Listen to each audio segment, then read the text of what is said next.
The battle was fierce. The entire battlefield was littered with the lifeless bodies of monsters and humans, and crows were eating their remains. One of them sat on a stick. He looked at Princess Teresa, who sat with her head bowed. Every cell in her body screamed with unbearable pain. Finally, Princess Teresa Hassie cleared her throat and raised her head, realizing that she should not have trusted them from the beginning. Among the lifeless bodies in the white mist, the goddess Gula appears. Gula approaches the warrior Gui Chang. She says that she did not have high hopes, so she could not imagine that he would survive this bloody battle. Teresa Hassie also notices him and assumes that he is an earthling. Looking closely at his face, Teresa Hassie remembers that his name was Ghost Spear Gui Chang. His grimace reflects the terrible suffering that this battle has brought. Finally, Gui Chang raises his head to look at Gula. The goddess Gula says that since he has kept his promise, she will now keep hers. She asks Gui Chang what he wants, but he remains silent. Then he begins to cough so hard that one of his eyes bulges out. Gula asks if Gui Chang wants to be resurrected. Gui spits blood, but his thoughts have already been read by Gula, and she asks him what he wants. She looks around and says that he should have done something way more heroic than what he did today. Therefore, Gui Chang can now forget about his soul, or a piece of his flesh being returned. Gui Chang raises his head and thinks about what he really wants. His thoughts are read, and the goddess Gula asks if he really wants to regain his memories and what he felt here. She then says that at the moment, these feelings are only a projection of his emotion. In any case, even this is difficult, for which she apologizes. He lowers his head, and a stream of tears flows from his only eye. He has nothing to say in response. After that,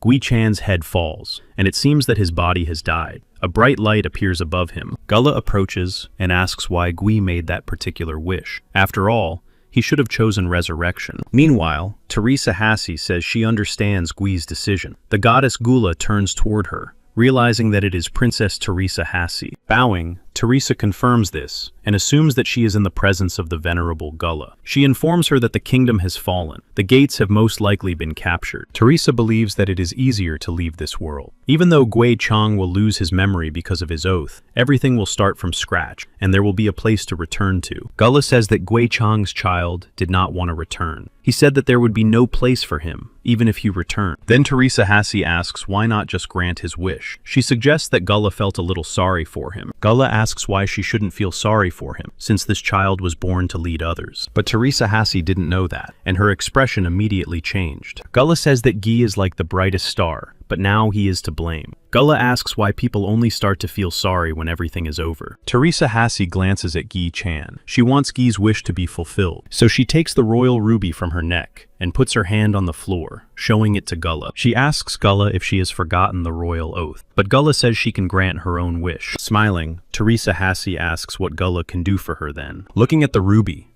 Hassie says that this world has come to an end, and she wants nothing more, and the earthling Guy has preserved his honor and should be rewarded. But Gula repeats that he cannot return to the past, and he will vaguely remember it like a fleeting dream. Gula asks if Teresa still agrees. Princess Teresa Hassie realizes that he has already received a gift, and that at least there was one earthling like him. Gula explains that Teresa and Guy will definitely stay here to die. So he asks again if Teresa really wants this wish to be granted. Placing her hand on her heart, Teresa Hassie confidently confirms her decision. Then Gula spreads her wings, which were hidden behind her cloak. A circle forms around her. She raises her hand and tells Guy to wait. Her ability allows her to create a bright flash in the sky, from which streams of energy emanate. This immediately lifts Princess Teresa Hassie into the air. Her clothes tear and expose her back. Meanwhile, Gui Chang floats in the air, and a hole forms in his torso, toward which the royal ruby is directed. Gula says he will eagerly await their next meeting. Meanwhile, a large crowd is gathered at the casino. Some are playing, while others are watching the roulette game. Among the players is Sol Jihu. He is very nervous before placing a bet, so he nervously bites his nails. Then Sol Jihu gains confidence and bets everything on 0. Meanwhile, Sam and Taeyun were standing outside smoking. They look puzzled in one direction. It turns out that Sol Jihu was nearby, furiously kicking trash cans. Sam assumes that he has lost the house, but Taeyun is almost certain that the house was lost long ago, because Sol Jiho first appeared here 3 years ago. He thinks Sol Jiho is about 25 years old, and he used to be quite famous.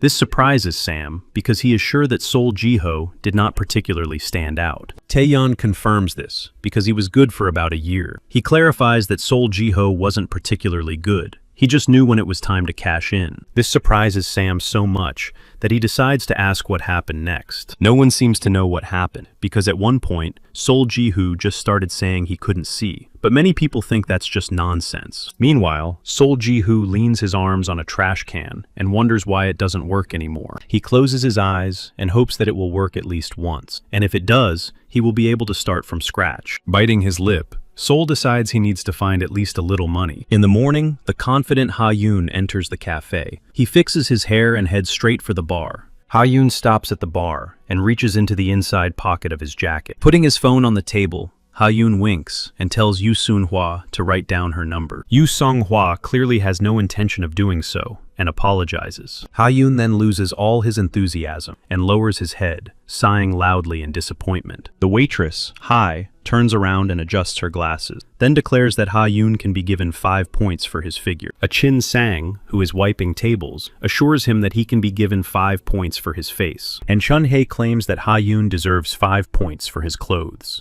He says that they haven't had any guys here in a long time who can be rated 15 points. A Yoo Seung-hwa comes out from behind the counter and says that girls shouldn't do that. At that moment, the cafe door opens, and Yoo Seung-hwa turns around with a smile on her face to greet the visitor. But in an instant, her expression changes. She looks at the visitor warily. With a heavy gait and contempt in his eyes, Sol Ji-hoo walks into the room. Passing by manager Yoo Seung-hwa, Sol Ji-hoo says he wants an Americano. Then, with a downcast face, she collapses into the nearest chair. The waitresses look at the dissatisfied visitor with interest. Finally, he puts on a false friendly expression and says that they pay first at the cafe. But Yoo Seung-hwa clarifies that it's no big deal and goes to make coffee with an equally dejected look on his face. When the coffee is ready, he brings it to Sol Ji-hoo's table, but before leaving, she gives him a pitying look. Just as she is about to leave, Sol Ji-hoo asks if he can talk to the manager. Turning to him, he replies that he can, and asks what's wrong. Sol held out his hand with a wet bug and said it was in his coffee. He gasped in surprise. She steps back and insists that this couldn't have happened. But Sol just gets annoyed and asks if Hae is implying that he is a liar. Not knowing what to do in this situation, he spreads her arms and tries to come up with some kind of answer. But at that moment, she feels someone's hand on her shoulder and turns around. It is Yoo Seung-hwa, who says she will take care of it herself. She immediately sits down at the table with Sol Ji-hoo, and he begins to smile because that is exactly what he wanted. Not wanting to look him in the face, Yoo Seung-hwa asks what he is doing. Sol Ji-hoo smirks and asks if he is asking for compensation for moral damages. But Yoo Seung-hwa realizes that he planted the bug himself, so she asks him what he is talking about. Sol then shows him the bug and claims that he has a weak heart and was quite shocked to find the bug in his coffee. Yoo Seung-hwa doesn't answer, but just looks at Sol Ji-hoo from under his eyebrows. Throwing the bug back into the Americano, Sol Ji-hoo says that simply telling him about the breakup is not even a conversation. Sol Ji-hoo looks contemptuously at Yoo Seung-hwa and asks what she can say to that. Sighing heavily, Yoo Seung-hwa reaches into her pocket to get something out. It was a phone. Yoo Seung-hwa says that he sent her some money while she was studying abroad. Sol Ji-hoo is delighted because he thought she had forgotten. Then he asks if that's all. After all, he also sent money because he was worried that Sun Hwa might be starving in a foreign country. Meanwhile, Yoo Seung-hwa is already transferring money to his card. Hearing the notification, Sol immediately takes out his phone and nervously checks his account. He looks up and asks with trembling hands if 2 million won is all she can give him. Sun Hwa replies that this is all she has and that she no longer has anything to do with him. Sol Ji-hoo bangs his fists on the table and asks if she is mocking him. Sun Hwa did not expect such a reaction. He says that he had been sucking up to her before. He asks if Sun Hwa thinks he is a bum. Sun Hwa looks anxiously at the irritated Sol Ji-hoo, but says nothing. Sol Ji-hoo insists that Sun Hwa can't behave like this, because when she was going through hard times, she clung to him and annoyed him. He asks if a handful of money has changed her so much. Meanwhile, Yoo Seung-hwa clutches her apron and starts crying, asking what has happened to him. But Sol did not expect to see her tears, so he asks in confusion what this means. Sun Hwa says that he was the only person who helped her. She recalls the difficult times and says that even when she wanted to give up, the only reason she kept going was because of him. Memories of romantic encounters when they both enjoyed each other's company come to her mind. Sol Ji-hoo lowers his eyes. Yoo Seung-hwa asks how he can break up with her like this. Then his face changes. Sol Ji-hoo is sure that everything has changed because of the loss of something very important. It turns out that he had a special ability that he had had since birth. Once, he and his mother went to the zoo. Looking at the world around him, Sol could focus his eyes so that organisms and objects glowed green. In fact, nothing really happened when he saw green. All the animals and nature were illuminated by a bright light, but he always paid attention to things that, for some reason, did not glow. This was the case with the lion standing at the top. This greatly surprised Sol Ji-hoo. He even tried to focus on it so that the color would appear. But there was no color, and more than half the time, his excessive focus resulted in something bad happening. At the zoo, the lion suddenly lunged at the glass. So, to test this ability, he chose a casino. During the first year, the goddess of luck was on his side. Sol Ji-hoo started with 100,000 won, and 2 days later had 5 million won. Days passed, and he had an endless amount of money that allowed him to buy anything he wanted. But then, as he began to use his ability more often, he developed migraines and insomnia. He still tried to activate his ability every day. The green light that he used to see without much effort now required several minutes of concentration to appear faintly. Then one day, after a serious illness, it all ended unexpectedly. At that moment, he couldn't believe it and went back to the casino to test his ability. But after losing all his money there, Sol Ji-hoo realized that he had become addicted. He lost everything he had, even his beloved girlfriend, Yoo Seon-hwa. Now that he had managed to get some money from Seon-hwa, Sol decides to forget about it and goes to the embankment with a bottle of alcohol. He looks at the money he has left and decides that he can handle it. Sol is sure that one more time and everything will fall back into place. He just needs to figure out how. He lay down on the steps, realizing that he had no idea how to get everything back. And so he fell asleep. His deep sleep prevented him from seeing the glowing ruby approaching his forehead. It slowly penetrates Sol Ji-hoo's head and dissolves into his consciousness. After that, images of the battle in which Gui Chang participated flashed through his mind. Gui Chang's voice said he wanted to start all over again. This phrase and the terrible image of the battle startled Sol Ji-hoo. Beads of sweat roll down his face, and his heart is beating so hard that Sol Ji-hoo has to breathe in and out frequently. He clenches his jaw and touches his face, not understanding what kind of bad dream he had. To calm himself down, Sol Ji-hoo immediately lights a cigarette, and then he feels a heaviness in his heart. Remembering Seon-hwa's tears, Sol grabs his head, realizing that he is an idiot who has done something stupid. But he quickly pulls himself together, gets to his feet, and decides that he needs to return everything to the way it was. After all, he has to at least put things in order. Deciding that he needs to check if he has any money, Sol Ji-hoo reaches into the inside pocket of his jacket. Not finding it there, Sol starts checking the other pocket, peering into each one with horror. After turning out all the other pockets, Sol realizes that it is nowhere to be found. This makes him very angry, because it seems that someone stole it while he was sleeping. A moment later, Sol remembers the surveillance cameras that must have recorded everything. Then, he looks around and sees only a lamppost. Lowering his head, Sol calls himself an idiot, because finding surveillance cameras is not so easy, and then he starts to giggle nervously. His mind reminds him of what is happening, and his hands immediately begin to shake. In a rage, Sol spreads his arms and addresses the thieves, who don't seem to understand how much money was there. Feeling his powerlessness, Sol Ji-hoo lowers his head, limbs, and torso. Then he heads straight for the water. He slowly lowers his leg, deciding that it's time to just leave this world, because it's much better than living like this. In his mind, Sol asks for forgiveness from Seon-hwa, as well as from his mom and dad. Tears fall from his eyes. But as soon as the tear merges with the water, a bright green spot appears. Sol notices it and looks at the spot in surprise. Tears continue to fall from his face, and the spot becomes brighter and brighter,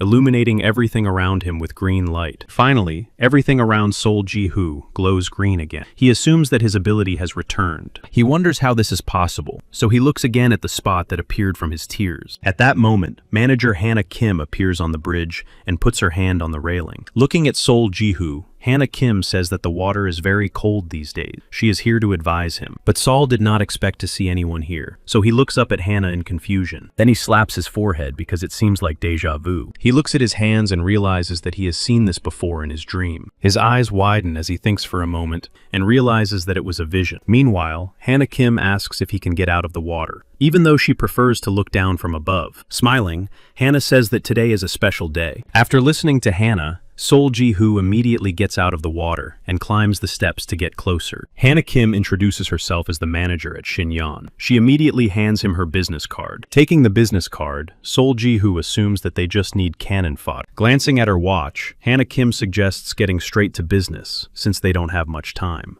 Hannah then takes off her bag and opens it right in front of Sol Ji-hoo. It turns out that there is a lot of money inside. She is confident that she can bribe Sol Ji-hoo and asks if he wants to play with her. Sol looks at the money with complete indifference. Crossing his arms over his chest, Sol Ji-hoo replies that he has given up gambling. Then he asks how Hannah even knows him. Taking out a wad of cash, Hannah asks what difference it makes, since he can win that money in one round. She reminds him that he has a pretty big debt, but Sol insists that it's none of her business. He asks her to just answer his question. Adjusting her glasses, Hannah winks and says that she just did a little research on him before the deal. She also apologizes for not warning him. Sol Ji-hoo then decides to ask what business she is referring to. He mentally assumes that there must be at least 1,000,000 won in the bag. Hannah reminds him that she is a manager and wants to hire him. While Hannah asks him to listen to her, Sol wonders why Shinyan is interested in him and what kind of game this is. Then he decides that this is not even the point. He assures himself that there is something more important. Finally, Sol Ji-hoo decides that they definitely need cannon fodder. While Sol is thinking, Hannah Kim looks at him with such confidence that he feels he cannot refuse her. Finally, Sol refuses her offer, despite the payment. Hannah Kim could not have predicted his refusal, so her expression immediately changes. She asks why he doesn't just listen to her, but Sol has already made up his mind, and replies that there is no point in telling her anything. Hannah closes her bag, slings it over her shoulder, and says that Sol is quite decisive. She then takes out her phone and mumbles for a moment. She then says that there is already someone else in that position. Putting away her phone, Hannah says it's unfortunate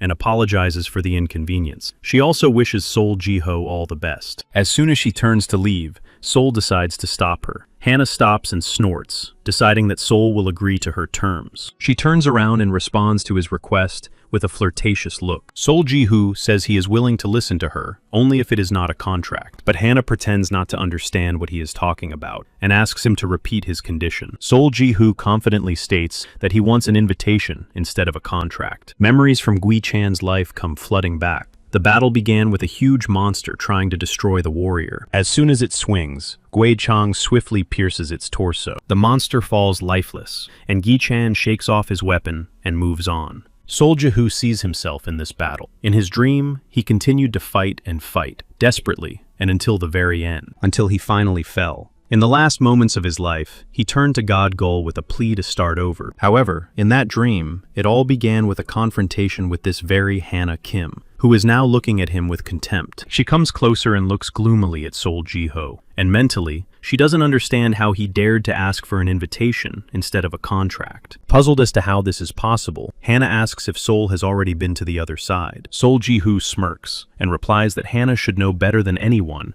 that this is not the case. Hannah then reasons that if he had already been to the other side, he would have retained the aura of the mark. But Sol Ji-hoo is definitely clean. She adjusts her glasses, realizing that there is only one option left. She decides to find out who approached him first, but Sol has no intention of explaining anything, and insists that it doesn't matter. Hannah doesn't understand how it can be unimportant if he can tell the difference between a contract and an invitation. Sol confirms this, saying that the most important thing is that he wants an invitation instead of a contract. Crossing her arms, Hannah looks suspiciously at Sol Ji-hoo and asks him to explain why he wants an invitation. Sol asks if it isn't obvious that if there is a choice, an invitation would be preferred over a contract. Hannah asks him to explain why she should waste her precious invitation on a useless card player like him, and Sol Ji-hoo claims that she will have problems if she does not use the invitation. Sol reports that Shinyan's drugs have appeared quite often in the news since the revolutionary medicine was invented, and this is related to another world. Hannah is outraged and insists that no one will listen to a crazy gambler, but Sol clarifies that she has superiors who will be interested. After all, Hannah can't even sign a contract or keep her mouth shut. Hannah reacts aggressively to his words because Sol is right. Waving his hand, Sol says he won't go that far. He simply asks her to give him an invitation.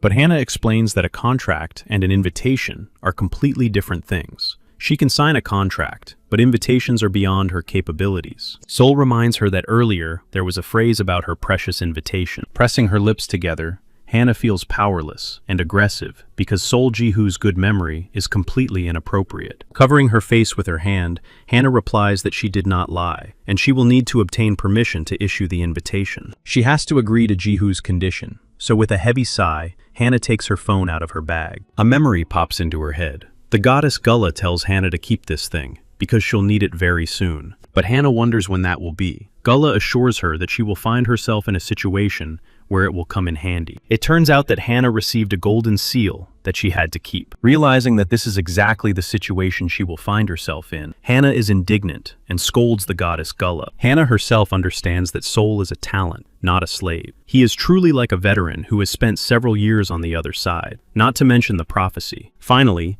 Hannah clarifies that there will be several conditions, and Sol is ready to listen to them. First, Sol must swear that he has never been to that world before, and he must do it here and now. Without hesitation, Sol Ji-hoo swears that he has never been to that world before. Second, if Hannah extends an invitation, Sol must reveal all his secrets about who he met and what he heard from them. But Sol dismisses this, saying he can't do it. He has nothing more to say on the matter. Looking even more serious, Hannah asks if he really can't do it even if he gets a special offer. Of course, Sol Ji-hoo is very interested in this special offer. He looks at Hannah with contempt, while she hopes that Sol will agree for the sake of the special offer. Finally, Sol says that maybe in the future, he will tell her something. He understands that dreams must be kept secret. After all, they are his only trump card. Meanwhile, Hannah takes out a handkerchief and says that if he passes, he will have to make a deal with her. Sol realizes that she mentioned a deal, which must mean that she is not talking about a slave contract. Wiping her glasses, Hannah clarifies that Sol is not a complete idiot, so there should be no problems with passing. She will make it happen, no matter what. Then, Sol Ji-hoo has to agree to all her conditions. Finally, Hannah takes out a golden seal and rushes towards Ji, who asks in fear what the seal is. Meanwhile, Hannah has already grabbed his hand, and before putting the seal on, she replies that it's her whole life. The seal on Ji-hoo's palm glows brightly, leaving him puzzled and intrigued, and Sol Ji-hoo cannot take his eyes off it because the seal glows very brightly. But in an instant, it penetrates deep into the skin and can no longer be seen with the naked eye. Sol can't believe his eyes, so he keeps stroking his hand. Hannah is already thrusting an invitation at him that she really didn't want to give him. She says that it is up to him to decide whether to read it or not, but the gates open at 10:30. By that time, everything must be finished, and no matter what Sol does, he must stay alive, because if he dies, Hannah will dig him up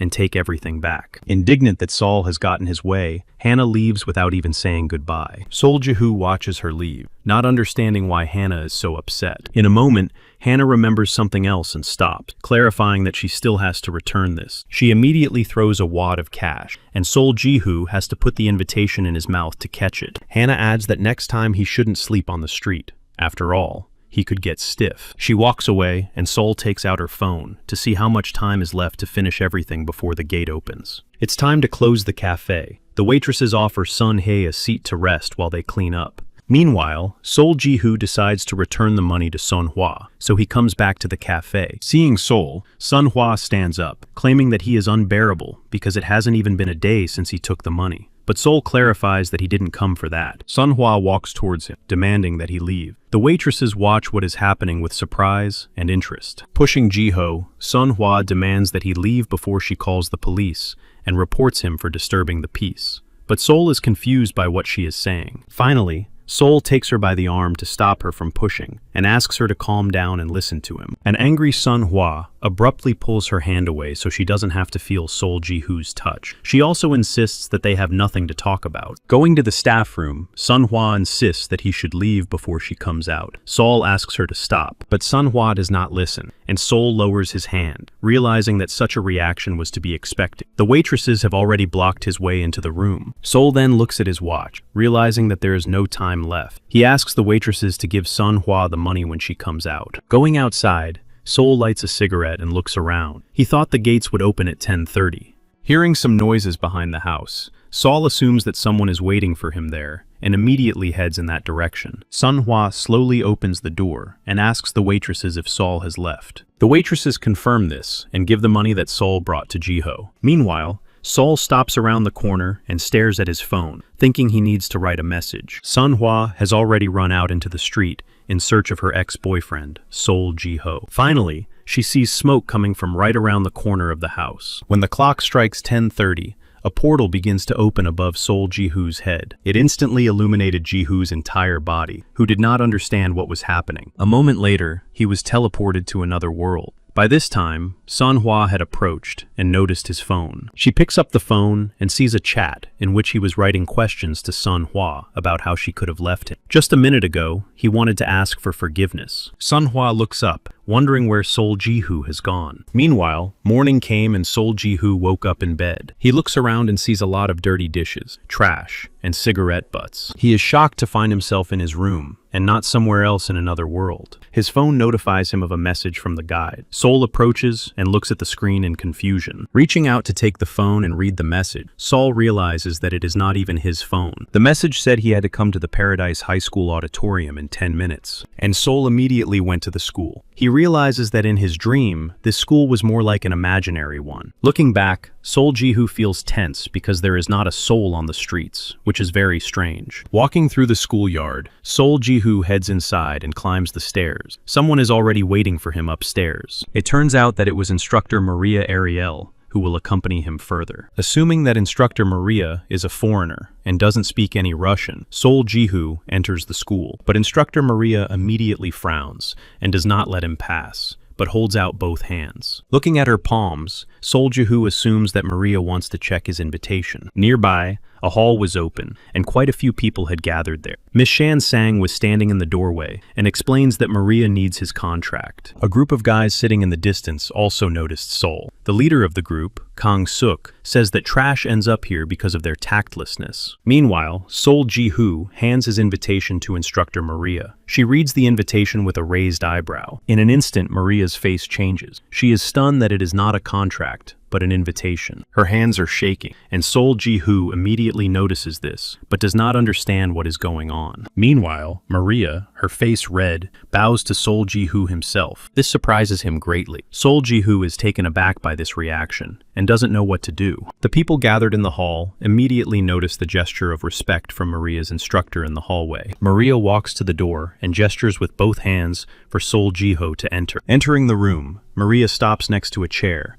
and gestures for Ji-hoo to sit down. Puzzled by what is happening, Sol Ji-hoo sits down and looks at the polite Maria. She bows again and walks away. The people present watch Maria leave with surprised looks. Neither Ni Kang-suk nor Min Woo understand why instructor Maria is being polite, since she has never treated them that way. Some exchange glances, while others cast contemptuous looks at Sol Ji-hoo. At that moment, Sol Ji-hoo realizes that there are a lot of people here, and that he doesn't know who they are yet. Suddenly, Sol Ji-hoo feels a sharp pain in his head. He grits his teeth and groans. Then he looks to the side and sees his silhouette standing in the distance. Trying not to show himself to his own image, Sol realizes that in his dream, he was standing there and not sitting on a chair, so the situation has changed. At that moment, someone enters the room and asks in a commanding voice if everyone is here. People become agitated. It turns out that it is a guide named Khan. He stands near the counter and greets everyone present. Guide Khan says that he knows people have many questions, but clarifies that they will go in order. Han also asks everyone to think about the status window, or say it out loud. He clarifies that no one will see it without the user's permission. Sol Ji-hoo doesn't understand what status window he is talking about, so he looks at the guide with a questioning expression on his face. Since he has already thought about the status window,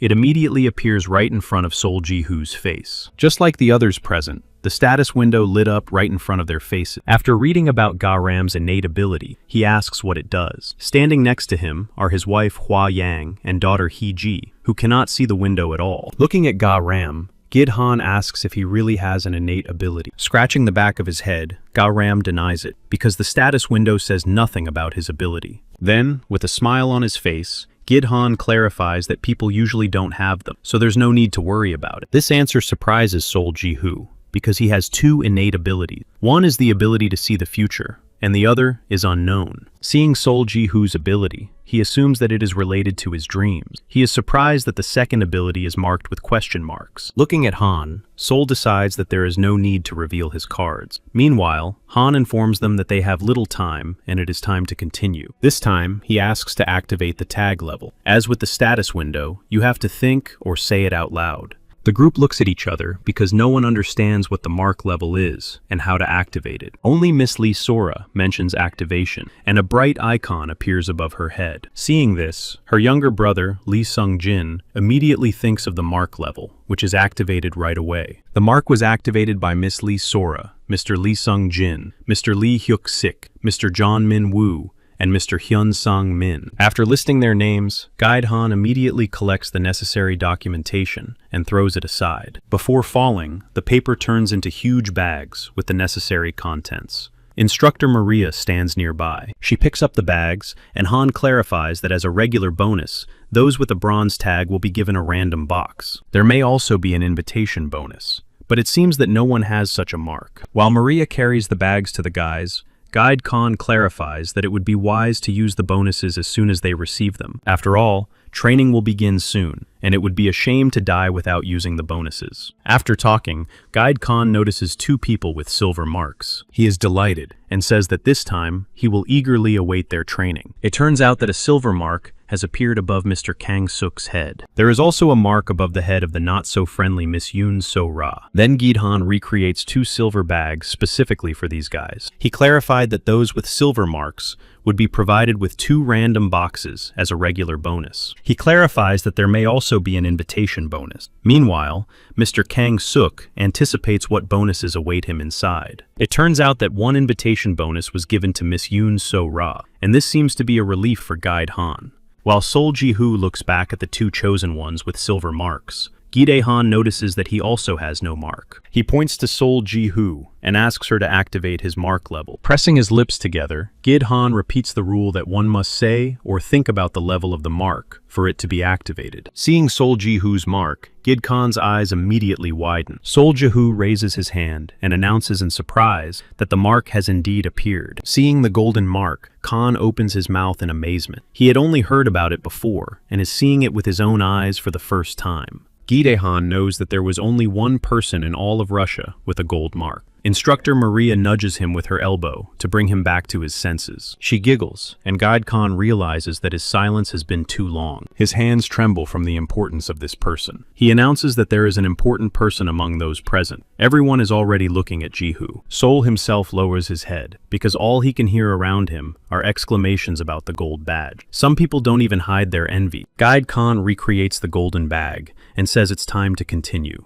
Instructor Maria immediately presents the bag to Sol Ji-hoo with honor. Before leaving, she gives him a thumbs up as a sign of his coolness. Humming a song, Maria walks away, and Guide Khan asks everyone to open their bonuses immediately. Upon opening the bag, Sol immediately receives 5,000 survivor points. He also receives a survivor badge. The diary of a certain student is updated. Looking inside the bag, Sol Ji-hoo notices 3 glowing boxes and wonders what is inside. Guide Khan clarifies that there should be 3 boxes in the bags and that they can simply be opened. He adds that it should be easy. As soon as Sol Ji-hoo opens the box, a display appears in front of him with a notification to search for the necessary items. His innate ability awakens and immediately develops into 9 eyes. Green is a common observation. Now this needs to be confirmed through the status window. But before doing so, Sol Ji-hoo decides to look at the others. Miss Yoon So-ra is sitting in front of him, and Sol can see everything written there. Looking at the others, Sol Ji-hoo notices the status window of everyone present. He lowers his head and wonders why he can see other people's windows.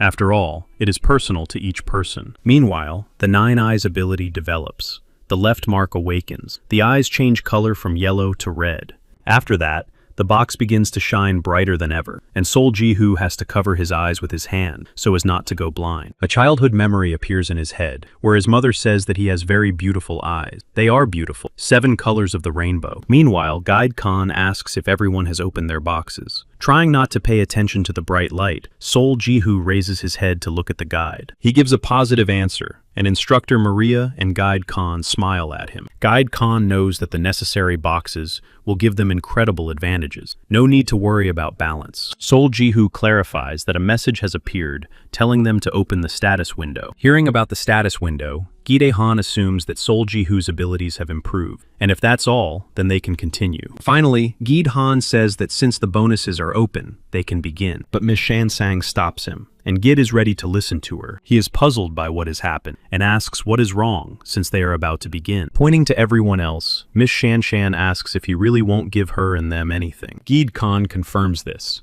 They will not receive anything because such bonuses are only for those who have an invitation. But Miss Shanshan asks if they weren't invited. She doesn't understand the difference between them. Guide Han points to those sitting on chairs, who received bonuses, and clarifies that these guests were invited after a rigorous evaluation. Then he points to everyone else, and explains that they were brought here under contract. He asks if Miss Shanshan really did not receive generous compensation in reality. Realizing the essence of the proposed compensation, Miss Shanshan clenches her fists, and her whole body trembles with indignation. Hidhan's phone vibrates, notifying him of a message. He reaches for his phone and says that enough explanations have been given, and it is time to begin. But the contractors are dissatisfied, waving their fists and exclaiming that everything should be explained to them in more detail. Garam asks why they were gathered here in the first place. With a smile on his face, Khan looks at his phone and replies that the contractors will soon find out everything themselves, and that it is too late now. But no one understands what he is getting at. Meanwhile, everyone's phones are vibrating. Sol immediately opens the notification. The message says that the first training mission is about to begin. It involves escaping from the auditorium. Putting away his phone, Guide Khan wishes everyone an entertaining training year, and good luck. After that,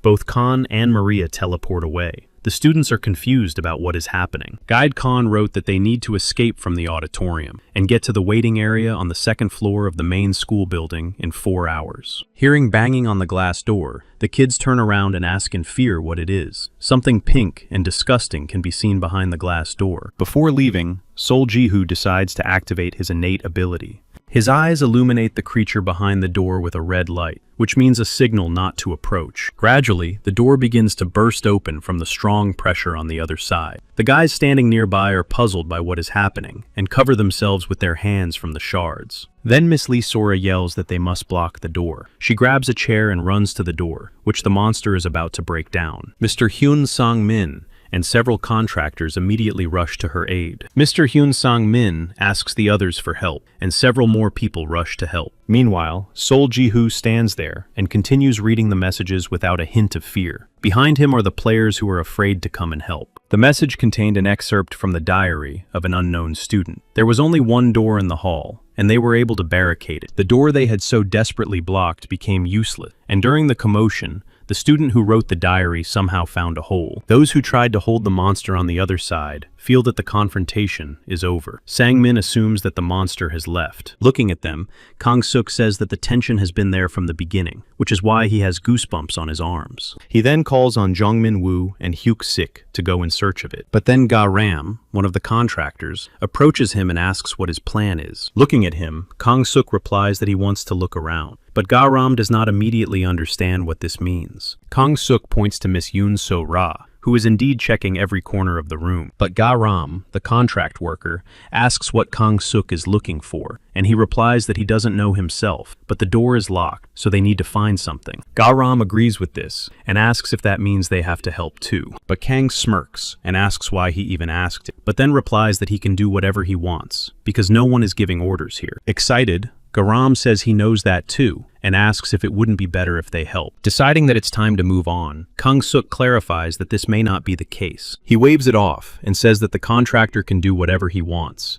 and they will go about their business. Ga-ram becomes furious. He is supported by Miss Shan Sang, who is indignant that Kang-suk is so selfish. She asks if they are only thinking about themselves in such a situation. Hearing the insults directed at him, Kang-suk stops and asks her to repeat her question. Shang asks if he can't see all these people. After all, there are women and even children here. Looking at the crowd, Kang Suk replies that there are already too many of them. She asks what she wants from him. Shang Sang insists that this is precisely why they offered their help. Kang Suk exhales and asks why she is dumping all this baggage on him. He claims that they are all useless baggage. He also sees that they want to take advantage of him, so it's time for them to get out of his sight. Shang Sang is enraged by this statement. Lee Sora appears and asks them to stop. She clarifies that they need all the help they can get and need to work together. Kang Suk then points at her and suggests they join forces. He adds that he will also take her brother, Lee Sung-jin. But Lee Sora asks in bewilderment why Kang Suk is taking them. Kang Suk asserts that,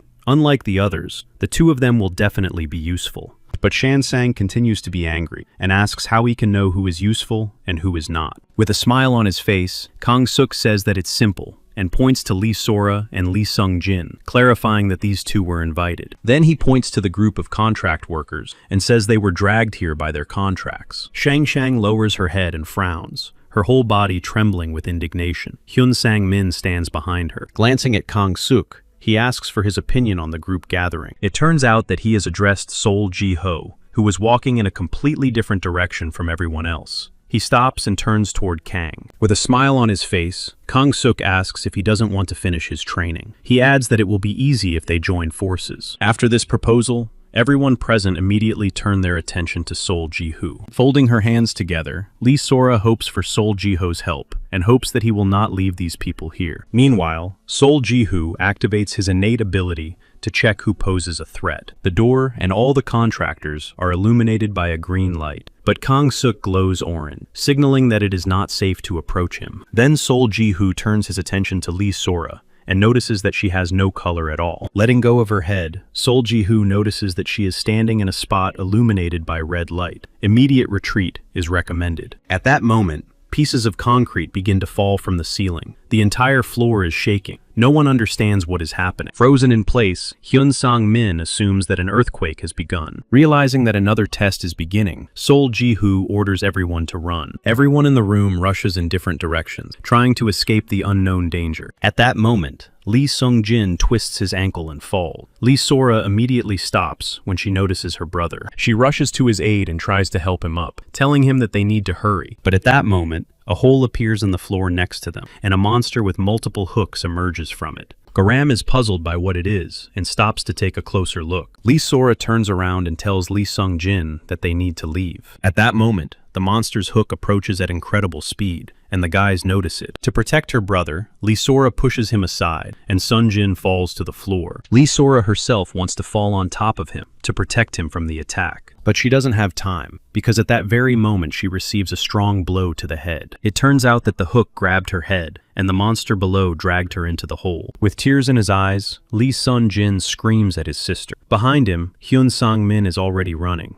ordering the others to grab Lee Sora. Garam tells his wife Hua Yang to hold their daughter Hee-ji and not move, while he goes to help. Shan Sang also responds to Lee Sora's distress. Half of her body was already pulled into the hole, but the other guys are trying hard to pull her out. The others stand at a distance and do nothing. They just watch what is happening with horror. Noticing them, Hyun Sang-min asks them not to stand around but to help. But the boys are shaken to the core by the terrible sight of what is happening to Lee Sora. Finally, Nabi, the girl in the pink dress, despite her fear, goes to help. Sol Ji-ho thinks it's too late to do anything. Lee Sun-jin looks at him and begs him to help save his sister. Then, Sol Ji-ho is once again the center of attention. People remember that he has a gold mark and believe that he must do something. After adjusting his bag, Sol Ji-ho hesitates and decides that he will have to help. He rushes to help, just as he hears a terrible sound below. It turns out that the monster is twisting Lee Sora's body, and she begins to kick her legs, pushing away everyone who tries to help her. The guys are immediately thrown aside, and they all fall to the side. They notice that everything around them is covered in blood,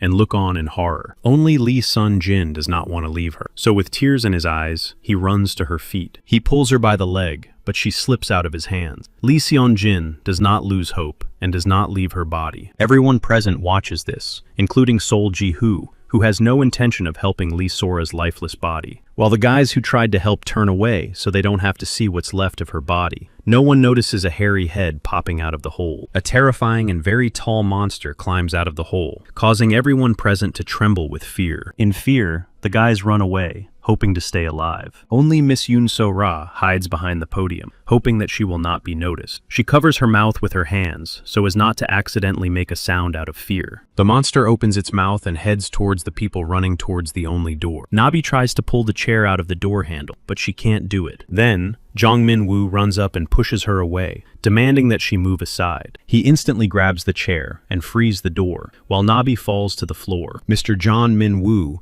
decides to attack the monster and throws the chair at it in hopes of causing some damage. But the chair doesn't reach the monster because the hook coming out of his hands immediately breaks it into pieces. Meanwhile, two guys try to open the door, while the others wait to be freed. Kang-suk demands that the door be opened as soon as possible, but the monster doesn't hesitate and immediately makes a powerful leap, rapidly approaching the crowd. He swings his hooks and deftly deals with those who were closest to him. Finally, the door opens, and the rest of the guys try to leave the room with the monster as quickly as possible. Among those trying to escape was Sol Ji-hoo. For a moment, he pauses to think. He slows down, wondering why he is so calm. He assumes that he is calm only because he understands that all this is unreal. He stops and notices the leg of a chair that was broken by the monster. Sol Ji-hoo kicks the chair leg with his foot, catches it with his hand, and begins to twist it. He realizes that the answer is already here. An image from a dream pops into his head, where he is the real hero, the ghost spear Gui Chang. Sol Ji-hoo immediately stands in a fighting stance and looks at the approaching monster. Preparing for battle, Sol Ji-hoo realizes that this is an unusual beast. Meanwhile, the rest of the guys have already run out into the street. Nabi runs first, and everyone else decides to follow her. But Kang-suk stops and, pointing in a direction, tells his group that they are going there. Everyone except Kang-suk's team rushes to the right, while the three of them decide to run to the left. But Hyun Sang-min doesn't know where to run, so he stands there thinking. Meanwhile, the monster wastes no time and throws his hooks at Sol Ji-hoo. A fiery aura appears around Sol Ji-hoo, illuminating his entire body. Ji-hoo himself looks very confident. The monster also notices his fiery aura. He stops and keeps his distance. Then he sits down on one leg and looks at Ji-hoo with a thirst for destruction, drooling from his mouth. In an instant, his pupils shrink, and it seems that the monster is afraid to attack. He says something in his language and heads towards the other people. The chair leg falls from Sol Ji-hoo's hand. He comes to his senses and wonders what he has just done. Meanwhile, the group of invited guests has found the room, and Jong Min-woo is trying his best to open it. A Kang-suk insists that the door cannot be opened by brute force. Meanwhile, Hyun Sang-min goes off somewhere. He finds a large flower pot and is about to break the glass to open the door from the inside. Kang-suk notices this and says that this is what you would expect from someone with an invitation. His head is in the right place. The window is successfully broken, and Hyun Sang-min reaches out to open the lock. But it turns out that the monster is already inside the room and is heading for the door. Then Sang-min turns around and claims that the monster has already left. Turning around, Kang-suk and his companion notice the monster, who has stopped because he has seen them. Looking at the monster in fear, Kang-suk asks to open the door quickly. Meanwhile, Hyun Sang-min runs away, and Kang-suk calls him a coward when he notices this. Sol Ji-hoo, left alone, stops at the hole, realizing that it was described in the student's diary. Looking at Lee Sora's lifeless body, Sol Ji-hoo concludes that she could have survived if he hadn't been so indecisive. Meanwhile, sitting behind the podium, Miss Yoon Seo-ra convinces herself to open her eyes, because she came here knowing what would happen. Finally overcoming her fear, Miss Yoon Seo-ra decides to peek out from behind the podium to see what is happening to the others. Sweat drips from her face as she sees many lifeless bodies lying on the floor. Meanwhile, Sol Ji-hoo walks down the hallway, lighting his way with his phone's flashlight. Her phone also has a map of the school and the location she needs to go to. The phone displays the following notification. It turns out that Mr. Kang-suk and Mr. Jin-woo have arrived on the second floor of the waiting area. Suddenly, one section of the map starts flashing, and Sol Ji-hoo excitedly wonders what it is. Realizing that the signal is coming from where he just came from, Sol turns around to see what is there. It turns out that just around the corner in the hallway, someone is walking and shining a flashlight. Sol Ji-hoo immediately turns off his flashlight and looks fearfully at the light, not knowing who it could be. It is Hyun Sang-min, walking through the corridors in search of the right exit. Sol Ji-hoo peeks out from behind the wall. He lowers his head and tries to figure out how to tell that this person is not dangerous. Finally, Sol Ji-hoo activates his innate ability and looks at Sang-min. But it turns out that his color hasn't changed. This surprises Sol Ji-hoo greatly. The color hasn't changed, and it seems that Sol has has decided to go out, but he stops, wondering if he is doing the right thing. He decides to open the status window of the guy with the flashlight, and it becomes clear that it is Hyun Sang-min. Finally, Sol turns on the flashlight and heads straight for Sang-min, who tries to hide from the bright light and asks who is coming. Looking through the bright light of the flashlight, Sang-min notices Sol Ji-hoo and asks if it's true that he has a gold mark. Continuing to shine the flashlight, Sol Ji-hoo comes closer but says nothing. Then Sang-min confirms that it is indeed Sol Ji-hoo with the gold mark. He clarifies that his search took quite a long time, but Sol doesn't understand why he needed to be searched for and asks Sang-min about it. Sang-min suggests that they move together and points out that Sol Ji-hoo must have already noticed that it would be difficult to go alone, even with a gold mark. But Sol asks why him, since it seems that Kang-suk's team with the silver mark would have a better chance. Then Sang-min asks if Sol Ji-hoo is testing him with such questions. But Sol Ji-hoo looks at him with a serious expression and without any trust. Then Sang-min decides to be honest and says that he is one of those who prefers justice over an unfavorable offer. Kang's team has already said that they are moving on their own, so they won't care whether he is with them or not. Sol activates his skill and looks at Min's status window. The character traits say that Sang-min is egocentric and Sol is unsure about this, so he decides to ask a question. When Lee Soru dragged Monster Sang-min away, he was the first to rush to her rescue. Sol asks why he did that. After all, it seemed that Sang-min was one of those who could tolerate injustice better than an unfavorable situation. Sol asks what benefit he got from it. Sol clarifies that if something had gone wrong, he would have simply died. Then, Sang-min says it's simple. He wanted to gain the trust of Lee So-ro and the other participants as well. But Sol doesn't understand the essence of it, and Sang-min says that if he had saved her, they would have been indebted to him for the rest of their lives, and would have done everything to repay him. With confidence, Sang-min asserts that the same applies to the others. If he were in trouble, they would definitely help him. But everything fell apart. Sol Ji-hoo believes that Sang-min has thought everything through carefully, and is now speaking so openly in order to gain his trust. And Sang-min asserts that if Sol takes him in, he will obey all orders, and he is definitely willing to take risks for Sol Ji-hoo. Sol Ji-hoo then asks if he is really willing to move up the hierarchy, rather than remain on equal footing. She asks what Sang-min will get out of it. Sang-min replies that he will survive the training. He sees it as if his chances of survival with Sol Ji-hoo are much greater than with another team. Sol Ji-hoo realizes that Sang-min is laying all his cards on the table. He sees right through Sang-min, but Sang-min is not afraid to show it. Finally, Sol Ji-hoo comes to the conclusion that it is much easier to negotiate with Sang-min than with Kang-suk, who has a silver mark. He extends his hand and gives his name. Hyun Sang-min gives his name and says he'll make sure to repay him. Setting off, Sol Ji-hoo asks what he is going to pay for, since they haven't done anything yet. Looking at Sol Ji-hoo, Sang-min says he would like to hear the plan for further action. Continuing to light the way with a flashlight, Sol Ji-hoo replies that they have to find her, but Sang-min asks what exactly they need to find. Looking at Sang-min, Sol Ji-hoo replies that they need to find the reason why they were given 4 hours. Meanwhile, the contractors are sitting somewhere in the bushes, looking at the school in fear. Lee Seon-jin, who has lost his sister, turns away and cries in grief. An agitated Ga-ram says that the main entrance is blocked by an invisible wall and that there is a monster in the auditorium. He is sure that the only way out is to go up to the 2nd floor. Judging by how others did it,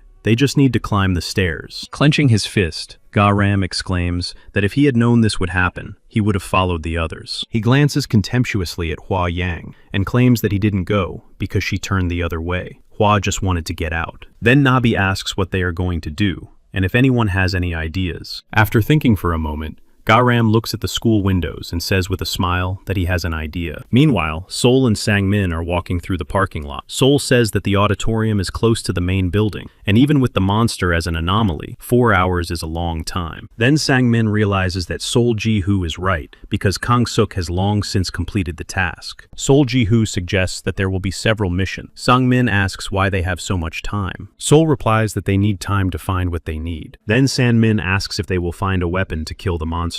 But Sol cannot say that the weapon does not exist, but he is not looking for it. He opens the door to the main building, saying that they will find out everything here. Meanwhile, Ga-ram tells the surviving contractors about his plan and asks if they understand what he is talking about, but it is clear that no one likes his plan. Finally, Miss Shan Sang decides to ask if they really have to do this. Ga-ram gives her a contemptuous look and asks if she has a better plan. If she does, he's willing to listen. Nabi asks who here wants to say that they will die right here. Meanwhile, Ga-Ram is ready to get down to business and says it's time to look for something that suits them. Then everyone starts searching, and only Hua Young stands with He-ji, who is very frightened. Nabi, chewing gum, stops in front of Song Jin and asks how long he is going to sit there. But Lee Sung Jin, with his face buried in his knees, does not answer. Shan Sang approaches him, puts his hand on his shoulder, and assures him that he understands his feelings, but that he cannot give up now. After all, there are still reasons to stay here. A shiver runs through Lee Sun Jin's body. He remains silent. Shang Sang asks if he really wants his sister, Lee Sora, to have died in vain. Finally, Lee Sung Jin lifts his head and opens his eyes. One of the contractors raises his hand and shouts that he has found something. With a confident expression on his face, Ga-Ram replies that everyone needs to get ready. Meanwhile, Miss Yoon So-ra sneaks into one of the school offices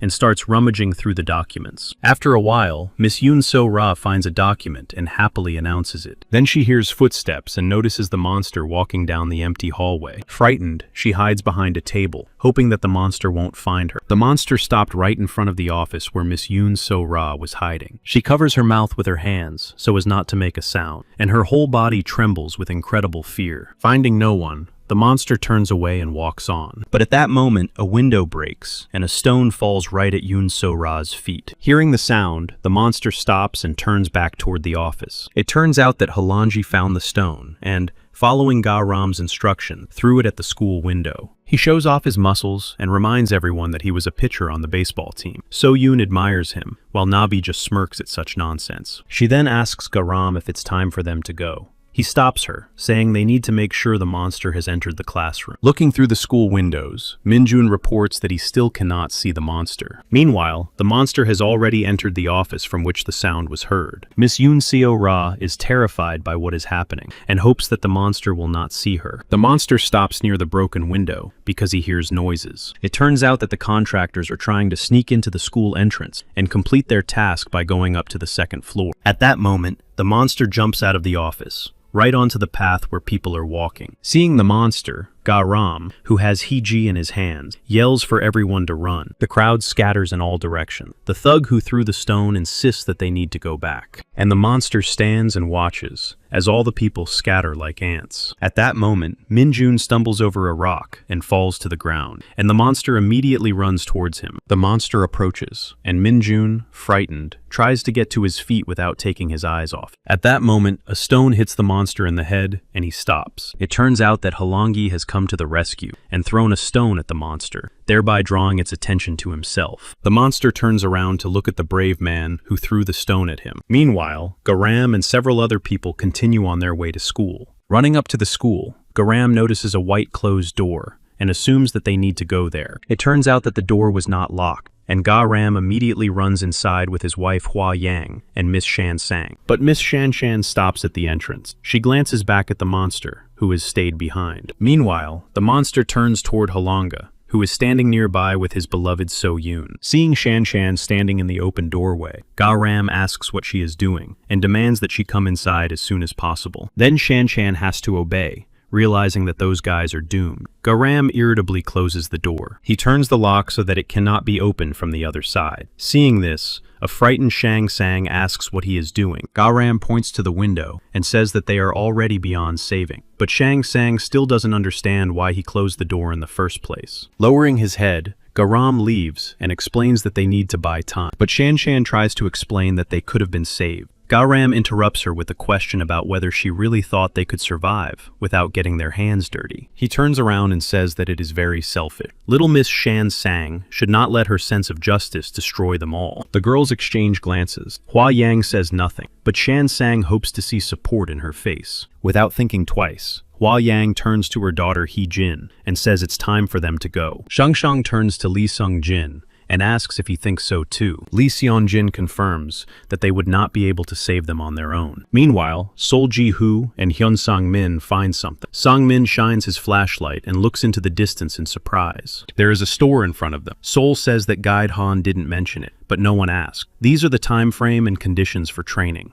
Looking at Sol Ji-hoo, Sangmin realizes that there is a reason he has a gold mark. He comes to the conclusion that he must stay with it. Kang Suk is no match for him. Meanwhile, Sol Ji-hoo decides to open the door and puts his hand on the handle to push it open. But Sangmin stops him, saying that they should leave it to him because they don't know what's inside. He pats himself on the chest, asserting that in such a situation, he should be the one to handle it. And Sangmin enters the store, lighting the way ahead of him. Sol Ji-hoo stands behind the door, waiting for his signal. He decides to check for danger, using his innate ability. The entire room is illuminated in green. The door opens slightly, and Hyun San-min confirms that everything is clear. Sol nods and suggests they start by looking for food and something for emergencies. They gather everything they need. Hyun Sang-min is sure that with this bag, they could beat the monster to death. After all, it is very heavy now. Seeing that Sol Ji-hoo's bag hasn't changed at all, Sun-min is surprised that they are different, even though the items were divided almost equally. Sol Ji-hoo agrees with him. He mentally understands that this is the power of the golden mark. Setting off, San-min asks what they should do now,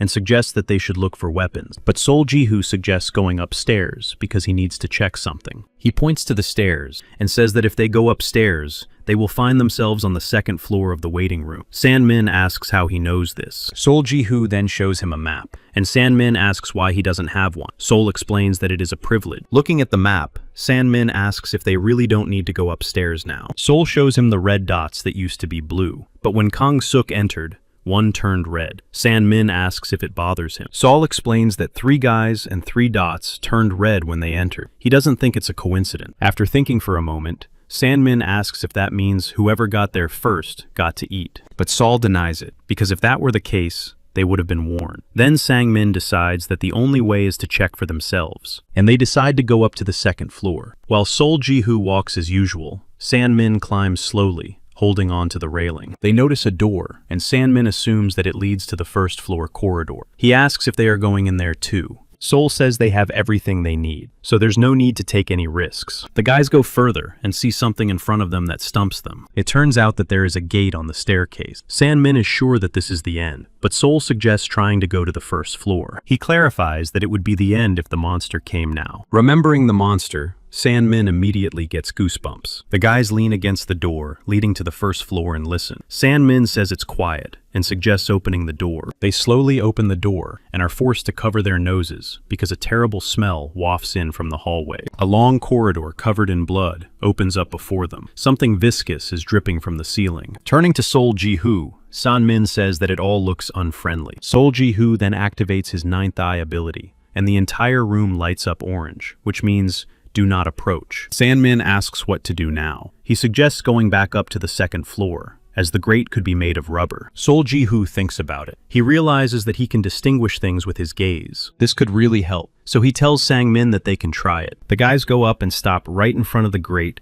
that blocks the stairs to the second floor. Reaching out to the grate, San-min asks Sol Ji-hoo if he thinks the grate might be electrified. Sol Ji-hoo then activates his ability and notices that the grate is not glowing. Assuming that Sol is analyzing the bars, San-min eagerly asks what is there. Sol Ji-hoo mentally realizes that it is not normal for it not to glow green. Sol then decides to reach out, assuming that the fence is only visual. Meanwhile, the monster looks at its potential prey and opens its mouth. Its eyes glow red. Trembling with fear, Halangi and So-yoon stand frozen, realizing that attracting the monster's attention was not a very good idea. The monster lunges to attack, and Halangi grabs So-yoon's hand and yells that they need to run. In that moment, Halangi decides to look back and no longer sees the monster running after them. It turns out that the monster has jumped over them and blocked their path. Halangi turns around and sees the monster preparing to attack. The monster swings its arm and, sticking out its tongue, throws a hook at the boys. The surviving kids watch in horror as the monster swings its hook at them. Halangi stands still,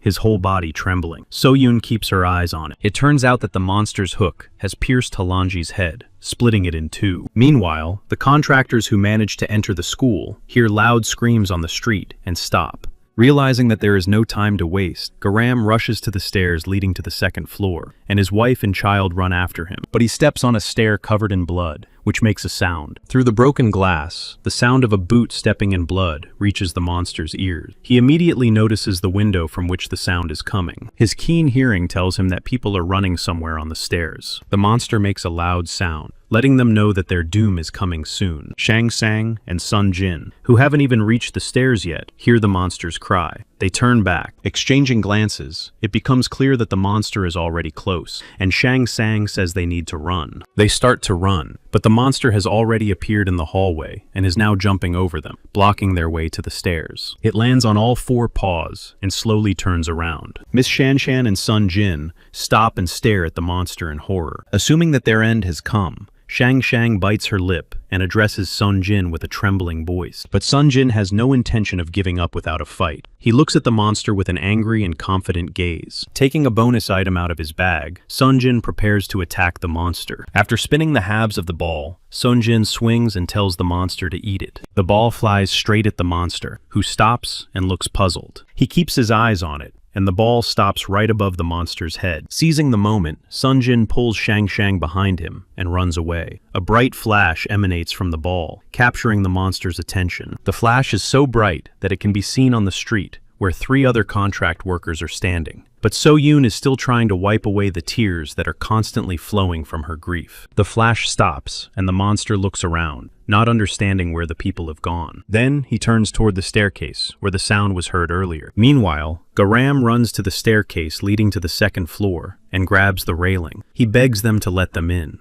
His touch triggers the registration of a new user. Garam looks ahead in bewilderment. The bars immediately open, and Garam is happy that the way is clear. He runs straight ahead and turns around to tell his wife that it should work. But it turns out that only he has been registered. The bars immediately close, preventing his wife and child from passing. Garam returns and grabs the gate, wondering what is wrong with it. While he tries to open them by pulling them in different directions, Hua Young and Heji panic. Finally, Garam tells them to wait and looks around for something that might help. As he looks into all the offices along the way, the surviving guys appear. It is Kang Suk's team, who look at Garam with contempt. Seeing Kang Suk's team, Garam begs them to help Hua Yang and Heji, who are stuck on the other side of the gate. But Kang Suk asks why he is so upset and scratches his ear. Behind him, Jong Min Woo sits and giggles. Garam points back and says that the iron bars won't open. Kang Suk waves him off and replies that a man of his age should solve his own problem. Then, Garam falls to his knees and begs them to help him just this once. After all, he doesn't know when the monster will reappear. But Kang Suk insists that old man Garam is putting him in a difficult position, because if he doesn't help, he will be a bad guy. Garam continues to beg for help, and Kang Suk replies that he doesn't usually do this, but he will help him this one time. At that moment, loud noises can be heard coming from the fence. Garam turns around, realizing that his family is in danger. Garam rushes to the fence, hoping they will be able to help them in time. It turns out that the monster has already risen and grabbed Heejin's daughter and Hua Young's wife. They beg for help.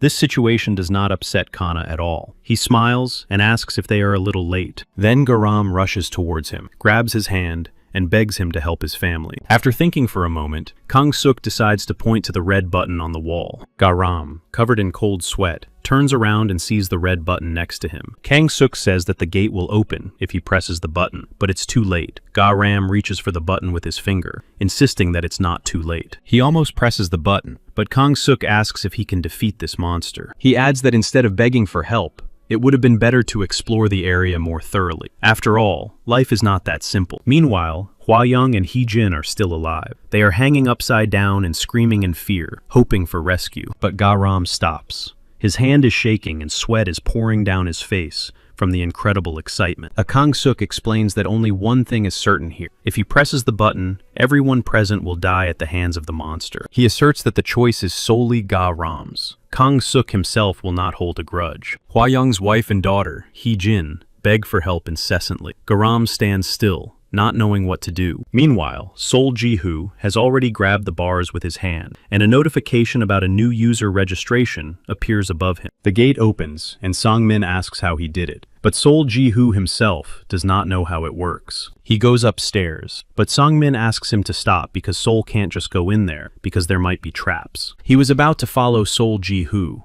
but the gate immediately closed, blocking his passage. Frightened, Sang-min asks what this means, and looks at Sol Ji-hoo in confusion. Turning around, Sol Ji-hoo suggests that the gate is programmed to let one person through. San-min asks what he should do. Sol continues on his way. San-min reaches out to him and asks if Sol is really going to leave him there. Sol stops for a moment because he notices a red button on the wall. He immediately presses it, and the gate opens, freeing the way for San-min. San-min enters and notices that the gate immediately closes behind him. He exhales and says that for a second he believed Sol Ji-hoo. He thought that Sol really wanted to leave him behind. Looking at San-min, Sol Ji-hoo replies that he did indeed think about it. But San-min hopes it's a joke and waits for confirmation from Sol Ji-hoo. They go upstairs and notice that Kana's team has gathered on the second floor. On the other side, they hear loud noises, and Sol Ji-hoo and San-min immediately turn their attention to it. Garam continues to stand over the button, while Hua Yang's wife and daughter Hee-jin,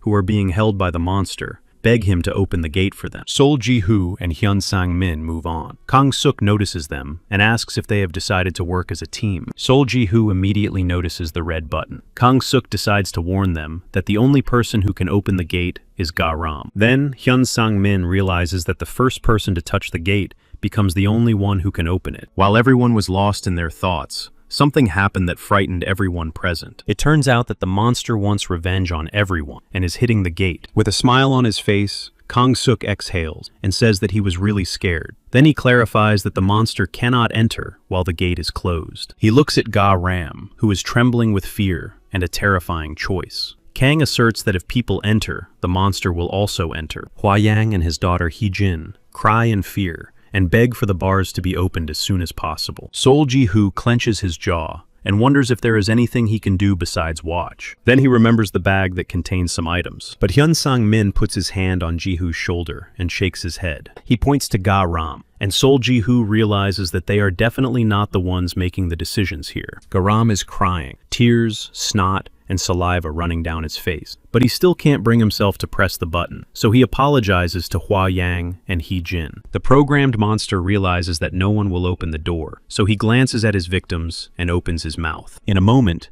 the pleas for mercy are no longer heard. Hyun Sang-min and Sol Ji-hoo try not to look because the scene is simply horrific. The monster wipes its bloody mouth and growls at the surviving children. Then it walks away, leaving behind the remains of the woman and child. Looking at the exhausted Ga-ram, Kang-suk says that they were unlucky, but he is sure that Ga-ram made the right choice, and that his family can rest in peace. Everyone walks away. Sol Ji-hoo realizes that they couldn't have saved them, and that they would have all died anyway. Ga-ram lays his head on the floor, tormented by emotional pain. Sol Ji-hoo comes to the conclusion that in this world, man is a wolf to man. But then he realizes that the world has always been this way. And then he wonders if he would have done the same if Yu Sung-ho had been caught. Sol Ji-hoo lowers his head and tries to understand what he himself would have done. Kana's team occupies a corner and chats happily about something. Garam stands by the wall, emotionally devastated. A Sang-min turns to Sol Ji-hoo, reminding him that he should be on his guard, because paradise is an even crazier place. But Sol believes that this place is paradise.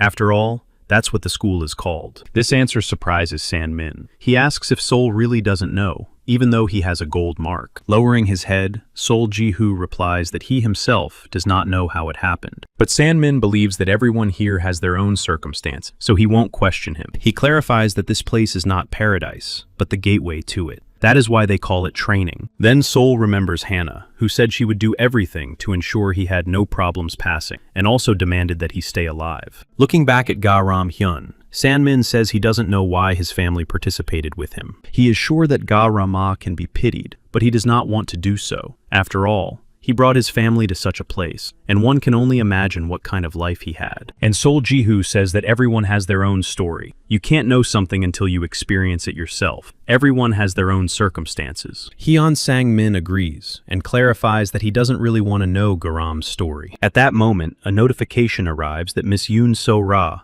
has arrived in the waiting room on the second floor. She walks through the gate and sees the crowd gathered there, but her expression doesn't change at all. Kang-suk notices her and exclaims in surprise that the untouchable has arrived. But Miss Yoon So-ra does not respond, only walking over to the wall. She sits down by the wall and puts her hood up, showing her indifference to those present. Mr. Kang-suk chuckles, saying that she is as cold as ever. Meanwhile, Sol Ji-hoo comes to the conclusion that this is the sixth person. Hyun Sang-min notices his pensive face and asks what's wrong. Sol says that the iron bars are designed to register the user who touched them. them. This gives them the right to open the bars. There are 6 bars in total. The first to arrive were Kang-suk, Hyuk, Si-min, and Woo. They registered 3 bars at once. I-Sol clarifies that he took another one of the remaining 3. Garam took 1 grill, and Yun-So-Ra took the last one. It turns out that all the grills are occupied, but Sang-min doesn't understand what he's getting at. Asol turns around and repeats that Kana's team took 3 grids. Sang-min understands that there is 1 grid per person, but he doesn't understand what that means. Sol explains that the remaining people have a 50% chance of coming to Kana's team's grates. Finally, San-min understands what Sol Ji-hoo is getting at, and agrees with his assumption. Sol asks if San-min thinks Kana's team will let anyone in so easily. Meanwhile, the surviving kids who were hiding on the street finally make their way into the school, and are now climbing to the 2nd floor. Shang Sang is the first to climb up. She sees the bars and wonders why they are closed. Nabi immediately pushes her away, demanding that she move out of the way. She grabs the gate and screams at the top of her lungs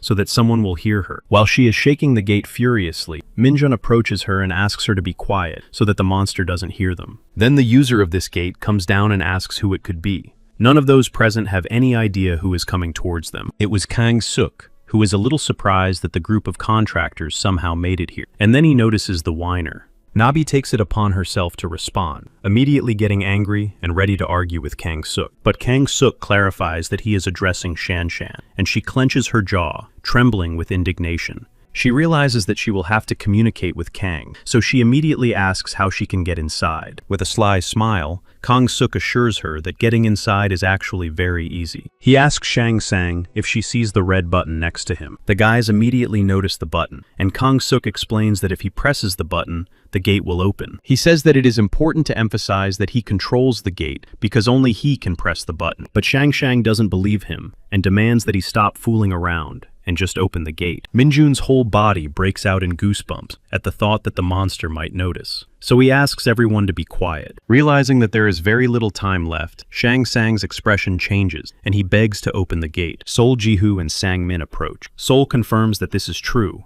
and that only the owner can open the gate. Kang-suk confirms this, specifying that he himself is the owner. Pressing her lips together, Sang-min replies that she understands everything and plaintively asks to open the gate. But Kang-suk puts on a sly expression and asks what will happen if he doesn't open it. Nabi intervenes, waving her fist and asking if Kang-suk has gone mad. She then demands that the gate be opened, but Kang-suk spreads his arms and asks why he should open it. Then he clarifies that it is his gate, and he chooses when to close it and when to open it. This annoys Shang Sang, and she asks why Kang-suk is acting this way. He reminds her of her words about him being a pathetic loser and a selfish idiot. Shang Shang has no answer. Nabi is already indignant and clenches her jaw in anger at Kang. She grabs the gate and starts screaming loudly. Minjun starts to worry. He immediately covers Nabi's mouth, exclaiming that the monster might come and they need to be quiet. After thinking for a moment, Shan-shan lowers her head and says she will apologize for calling Kana names in the auditorium. She asks again to open the bars. She points out that it's not just her here, but also people who are not guilty of anything. Therefore,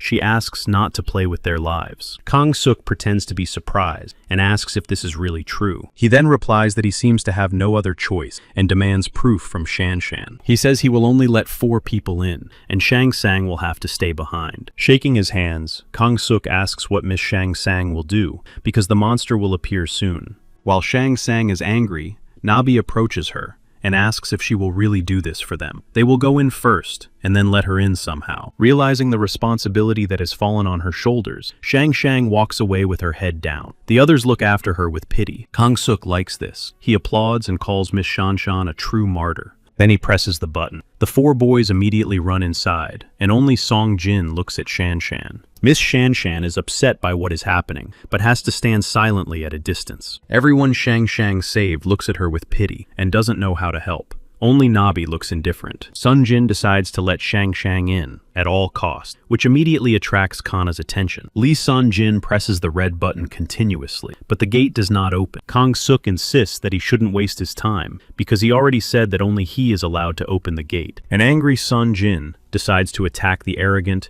and insensitive Kang, but he is immediately stopped by Jun Min Woo, who pulls him back by the collar. Grabbing Jin by the hair, Kang-suk asks if the little idiot really wants to die, and Shang Sang said she would become his sister or something like that. With tears in his eyes, Sun Jin tries to pull his hand away and asks him to open the gate, but Kang Suk replies that he will decide for himself. He adds that he may not open it if Jin continues to get on his nerves. Sol stands behind him. Meanwhile, with a plaintive look, Shan Shan asks if Kang Suk will open the gate. Kang Suk turns around and replies with a sly smile that it depends on what Shang Shang does. Resigned to the circumstances, Shang Sang quietly asks what exactly she should do. Kang Suk assures her that he is not one to believe people when they apologize. Therefore, he wants Shang Sang to apologize sincerely. Then Shang Sang assumes that Kang Suk wants her to kneel. Smiling, Kang Suk suggests that they do without the drama, as it serves no purpose. Kang Suk licks his lips and tells Shan Shan to take off her pants. No one expected such a demand. Everyone present is shocked by Kang's behavior. Kang Suk insists that the world will become a better place if she performs a striptease. Besides, he is generous, and she doesn't have to take off her underwear. Frowning, Shan Shan begins to scold Kang, because such a condition is beyond the bounds of decency. Kang then says that if she doesn't want to, she can go through another barrier. He adds that Hyuk Sik and Min Woo are also holding a barrier. He asks what Shan Shan is waiting for, and if she's not going to do it, she can leave. Shan Shan has no choice but to agree to Kang's condition. Anticipating the performance, Kang Suk says she should hurry. He gives her 10 seconds to take off her pants. After clarifying that the time has started, Kang Suk begins counting down from 10 to 0. Then Sol Ji-hoo decides to intervene, but Sang Min stops him. He likes it too, but there's nothing they can do. So he says it's survival of the fittest. After 9 seconds, Sang Sang really has to take off her pants. Kang Suk laughs at what she did. With his head down, Sol Ji-hoo decides that if it's survival of the fittest, he has to show who's the strongest here. After these words, Sol Ji-hoo's eyes change. He activates his innate ability, Vision of the Future. Meanwhile, Kang Suk sits down to watch Shang Sang. Raising his finger, Kang Suk asks if she is ready to take off her top. Realizing she has no other choice,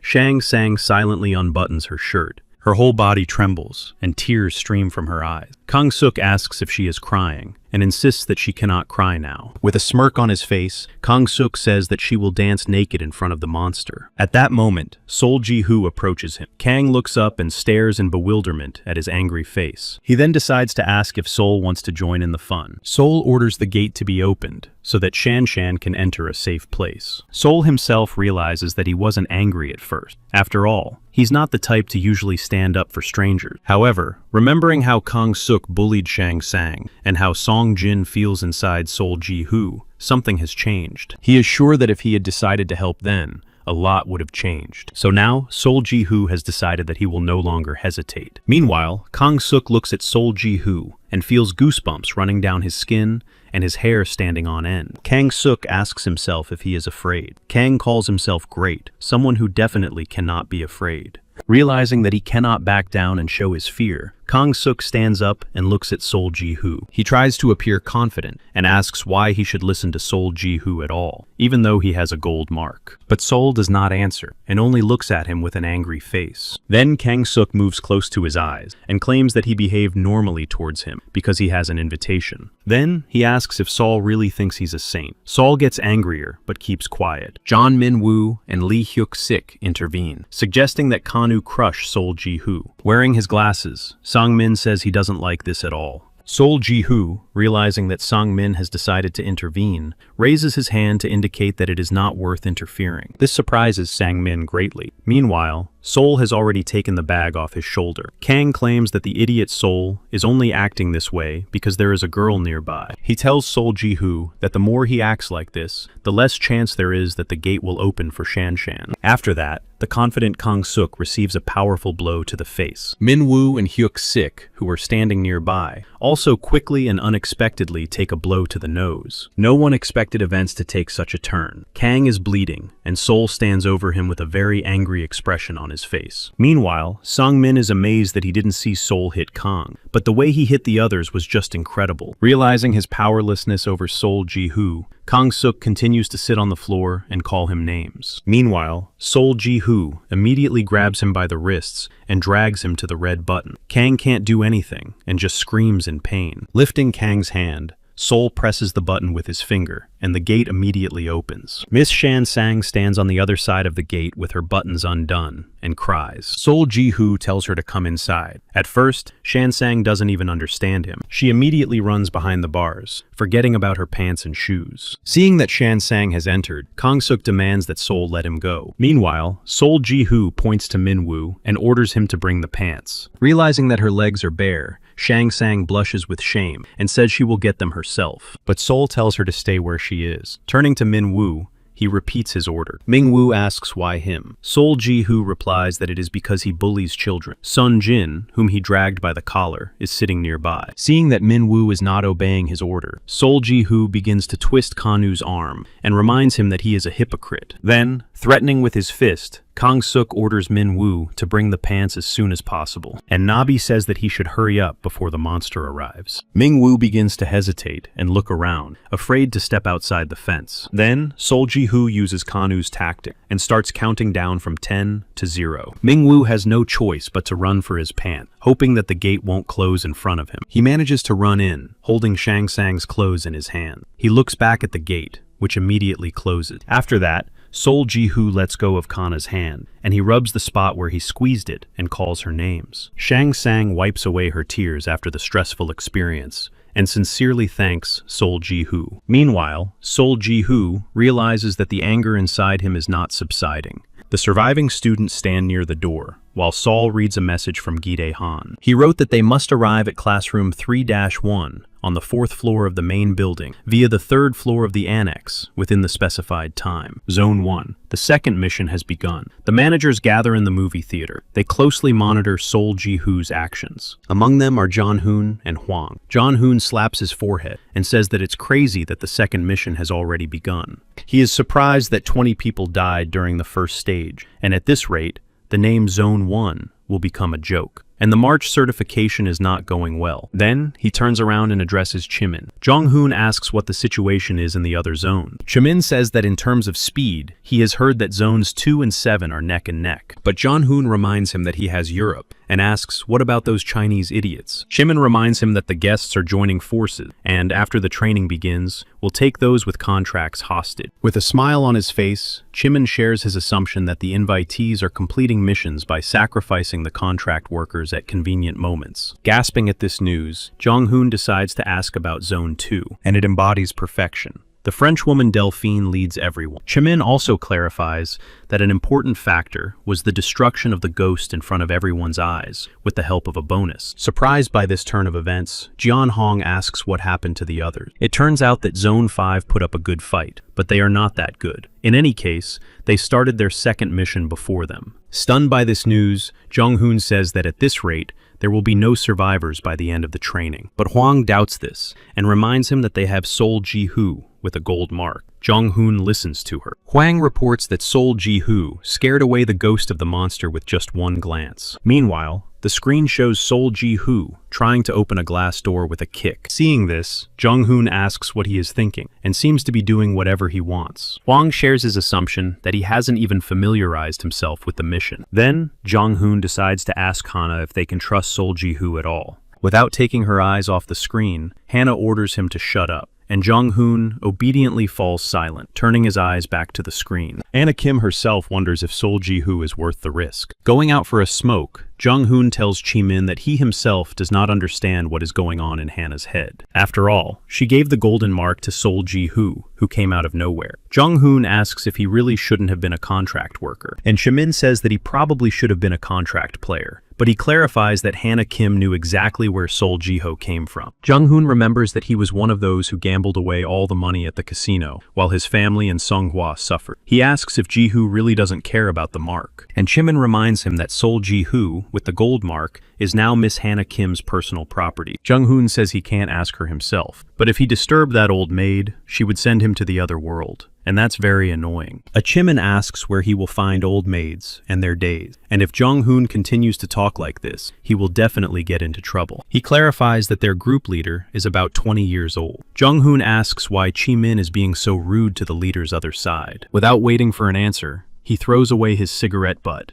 and suggests going back. Otherwise, Hannah will grumble again that they are not watching. Looking after Jeon-hoon, Jimin smiles slyly, as if he knows something. He turns the doorknob, and the alarm goes off. Jong-hoon goes inside, assuming that some idiot has activated all the traps. Jeon-hoon looks up and sees something that leaves him stunned. It turned out that a crossbow had been fired from somewhere above, and the spear was rapidly heading toward its target. All this happened in the school corridor where Sol Ji-hoo was walking. He deftly dodged the first spear and deflected the second with a stick from a chair. The third spear was deflected, and Sol Ji-hoo remained safe and sound. Obviously, Jeon-hoon could not have foreseen such a reaction to the trap. After making sure there were no more spears, Sol Ji-hoo took a step forward, and the next trap was activated. It turned out that he had pressed a button that activated the release of 3 spears at once. With spears flying from different directions, Sol Ji-hoo instantly figured out how to prevent the blow with the same chair leg. But the third spear was already approaching his head, and Sol Ji-hoo only just saw it. It pierced the floor, and its sharp edge was already stained with Sol Ji-hoo's blood. Fearing for Sol Ji-hoo's life, Hwang stands up and asks if he is dead. Chon-hoon watches the defensive tactic spellbound and replies that Sol Ji-hoo dodged it. But Jeon-hoon is sure that after managing to parry the spears from both sides, it looked as if Sol Ji-hoo wanted to repeat this with the third spear. But he can't say for sure because Sol Ji-hoo's body seems to be unresponsive. Sol Ji-hoo was also watching the movements taking place near the ceiling.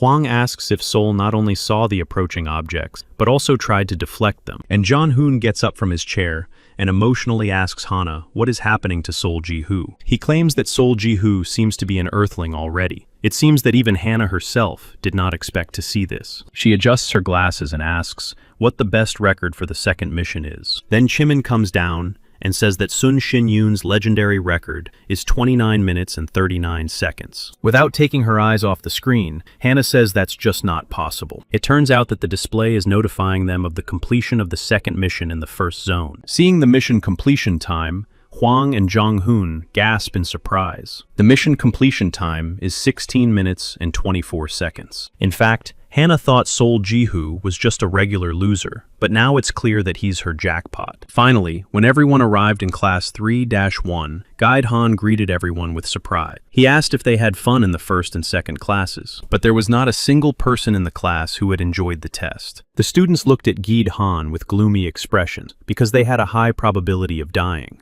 Even Kana's team, who arrived on the second floor first, was not happy at all, and Ga-ram is unable to even lift his head after losing his beloved family. Ignoring the dissatisfied martyrs, Guide Khan says that there is some good news. There is only one task left. Exhausted, Miss Shan-shan anxiously asks what other task could there be, but Khan insists that there is no need to worry. After all, the second task will be easy and may even be fun. The kids look at each other, because an easy and fun task after such a painful one seems like pure fantasy. Han clarifies that it will be easy and fun as long as everyone follows the rules. The main task is simple. To get out of the 4th floor, they need to go through the 5th floor to the 6th, but there are rules. Khan asks if they have ever heard of a treasure hunt. Everyone is silent, and Guide Khan says he will quickly explain what that means. Coins are scattered across the 4th and 5th floors. They need to collect as many coins as possible tonight. They will be used to pay for passage and for roulette. Nabi looks at Khan with dissatisfaction and asks what roulette and the entrance fee are. Khan continues his explanation. He says that the entrance to paradise opens there. The news about paradise is extremely unusual for everyone present. Guide Khan clarifies that it's not that simple. The entrance to paradise will cost 100 coins. Looking at the guide as if he were crazy, Kang-suk asks how they are supposed to collect 100 coins. Ahan replies that there are only 3,000 coins, and collecting 100 of them is not a problem, especially if there is a map.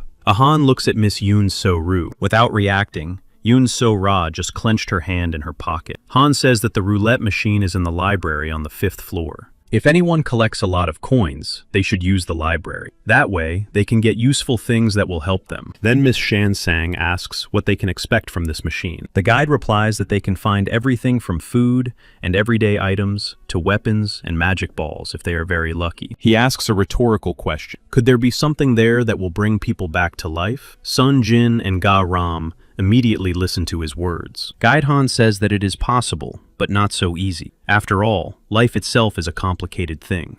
Meanwhile, Ga-ram decides to start searching for coins as soon as possible and find a way to bring his family back to life. But Han asks him to stop.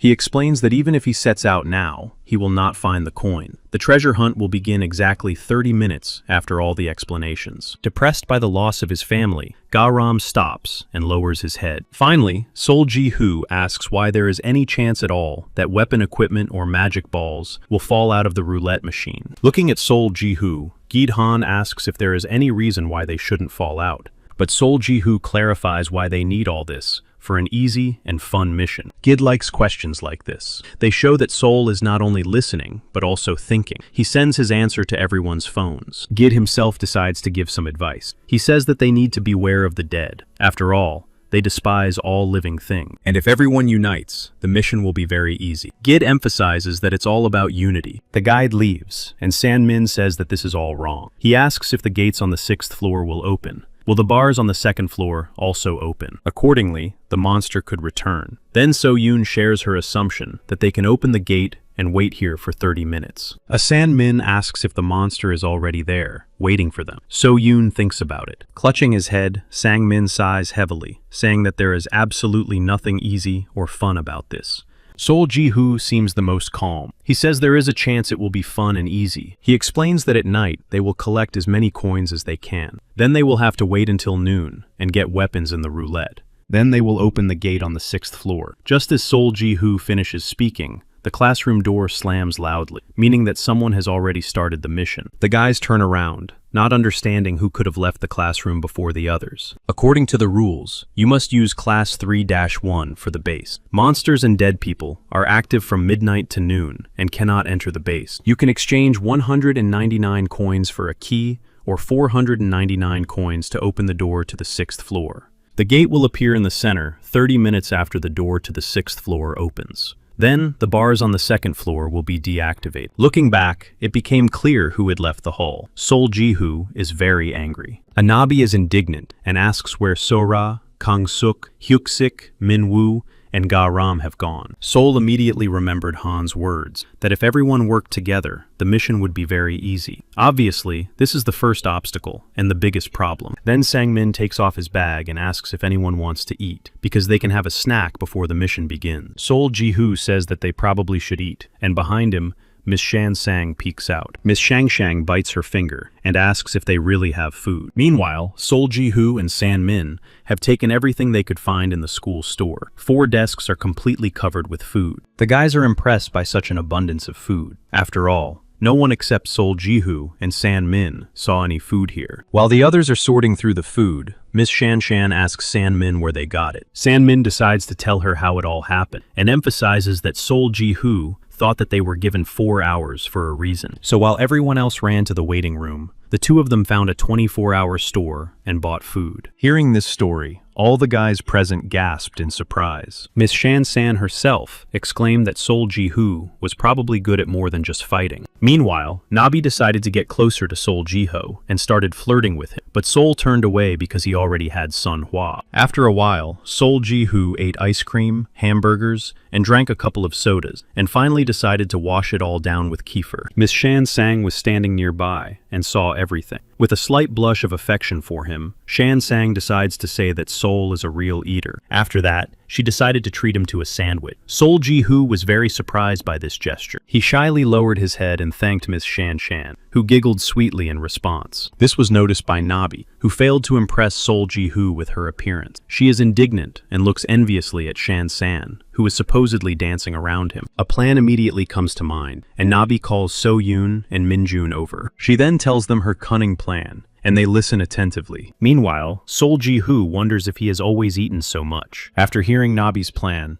Min-jun immediately asks if everyone already knows that Gid-han has approved the possibility of resurrecting the dead. Sol Ji-hoo's expression doesn't change, but Son-jin, standing behind him, lowers his head because he would like to resurrect his Nunali So-ra. Min-jun decides to tell them that his friend came with him, but something happens in the auditorium. Before he can finish, So-yoon, with tears in her eyes, says that she came here with her boyfriend and he was protecting her. Without finishing their conversation, they pretend to be sad, while Sol Ji-hoo looks on in bewilderment. Behind the guys stands Sang-min, who demands that they stop talking nonsense. Clenching his fists, Sang-min asks if, after Sol Ji-hoo saved and fed them, they want him to bring their friends back to life. But Min-jun objects, saying that's not what he meant at all. With an indifferent expression, San-min says that if they want to save their loved one, they should do it themselves according to the conditions that Gi-han explained. So-yoon and Min-jun feel ashamed. They lower their eyes, realizing that San-min is right. San-min continues and asks if they even know where they are trying to go, and if they know what their words would mean in heaven. Nabi comes to their defense and points her finger at San-min, asking if he knows what will happen there. Then, with complete confidence, San-min replied that in this place, everyone is on their own.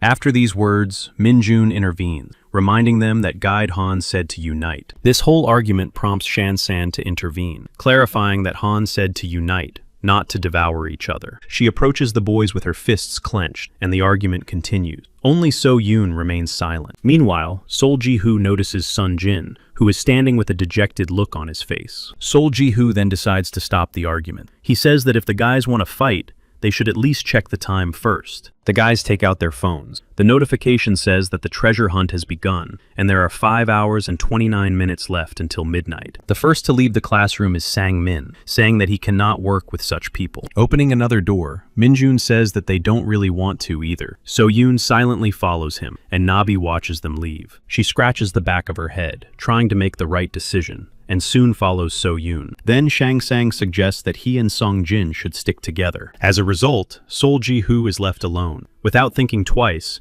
he decides to focus on the mission, and that everything else can be decided after collecting the coins. He thinks about where to go first. At that moment, his phone vibrates. Sol Ji-hoo takes out his phone and reads a message that surprises him greatly. An unknown sender sent him a list of places where coins were located. In classroom 3, there were 4 coins inside the teacher's podium. Sol Ji-hoo immediately went to check. There were indeed coins inside the podium. After taking the coins, Sol Ji-hoo wondered if it was too easy. Meanwhile, in classroom 3-8, Yoon So-ra was already conducting a thorough search. Sol Ji-hoo enters the classroom, clearly not expecting to see her. A moment flashes through his mind when the guide talks about the owners of the cards, showing the location of the coins. Sol Ji-hoo realized that Seo-ra was the second card owner, but he didn't understand why Seo-ra was searching every desk. Meanwhile, Yoon So-ra has already found another coin and is as happy as a child. Then she notices Sol Ji-hoo, who is stunned and blushes with embarrassment. Pretending to be absorbed in searching for coins, Sol Ji-hoo thinks that So-ra can smile after all. Meanwhile, So-ra leaves with her head down. Sol Ji-hoo finds another coin and is delighted that he now has 12. He then leaves the hall and wishes So-ra luck in her search. She watches him leave. In room 3-7, Sol Ji-hoo continues to collect coins. He is glad that it is not difficult with the map. Just as he is about to leave the classroom, a gloomy Seo-ra appears at the door, which frightens him greatly. Looking at the open locker, Yoon So-ra realizes that Sol has already collected everything. She looks up at Sol Ji-hoo, and she changes her expression, appealing to pity with her puppy dog eyes. Sol Ji-hoo looks at her in bewilderment and scratches the back of his head. So-ra immediately lowers her eyes and tries to take something out of her pocket. Without thinking twice, Sol Ji-hoo decides to continue collecting coins and walks away. It turns out that So-ra is reading a map that shows the location of the coin. Sol Ji-hoo stops nearby and looks at her. He decides to skip class 3-8 so that So-ra can collect more coins. Taking out his phone, Sol reads that in class 3-9, there are 3 coins on the podium and 1 on the pedestal. Then he hears footsteps behind him. It turned out that Seo-ra was running behind him. Frightened by her haughty appearance, Sol Ji-hoo runs away without understanding why she is running. Deciding that So-ra had already gotten the previous class, Sol Ji-hoo rushed to the podium to grab the coins before her. He manages to grab the coins on the podium and looks in surprise at Seo-ra, who ran in the wrong direction. It turns out that Seo-ra wanted to take the coin from the TV, but now she is not tall enough to jump up and grab it. She continues to jump in vain, and Sol Ji-hoo realizes that she just needs to get a chair. Deciding to help, Sol Ji-hoo reaches out and tells So-ra that he will get the coin for her. After getting the coin, Sol Ji-hoo smiles and shows it to So-ra, expecting her to take it. But So-ra is embarrassed and turns away from Sol Ji-hoo, blushing without taking the coin. This was strange for Sol Ji-hoo, and he assumed that he had hurt Seo-ra's pride. There were 10 minutes left until midnight. Hyun Sang-min had 100 coins. Miss Shan-san had collected 70 coins and continued her search diligently. Meanwhile, Sol Ji-hoo already had 1,552 coins, but Yoon So-rae had 0 coins. She threw her phone down and sat leaning against the battery with her head down. Closer to midnight, Sang-min and Sang-sang sat at the base waiting for the rest of the guys. Then Sol Ji-hoo came in. Looking around the empty classroom, he asked where the others were, because the time of the dead was about to begin. Sang-min said that it was rather strange, although he himself had doubts about whether it was worth returning. Somehow,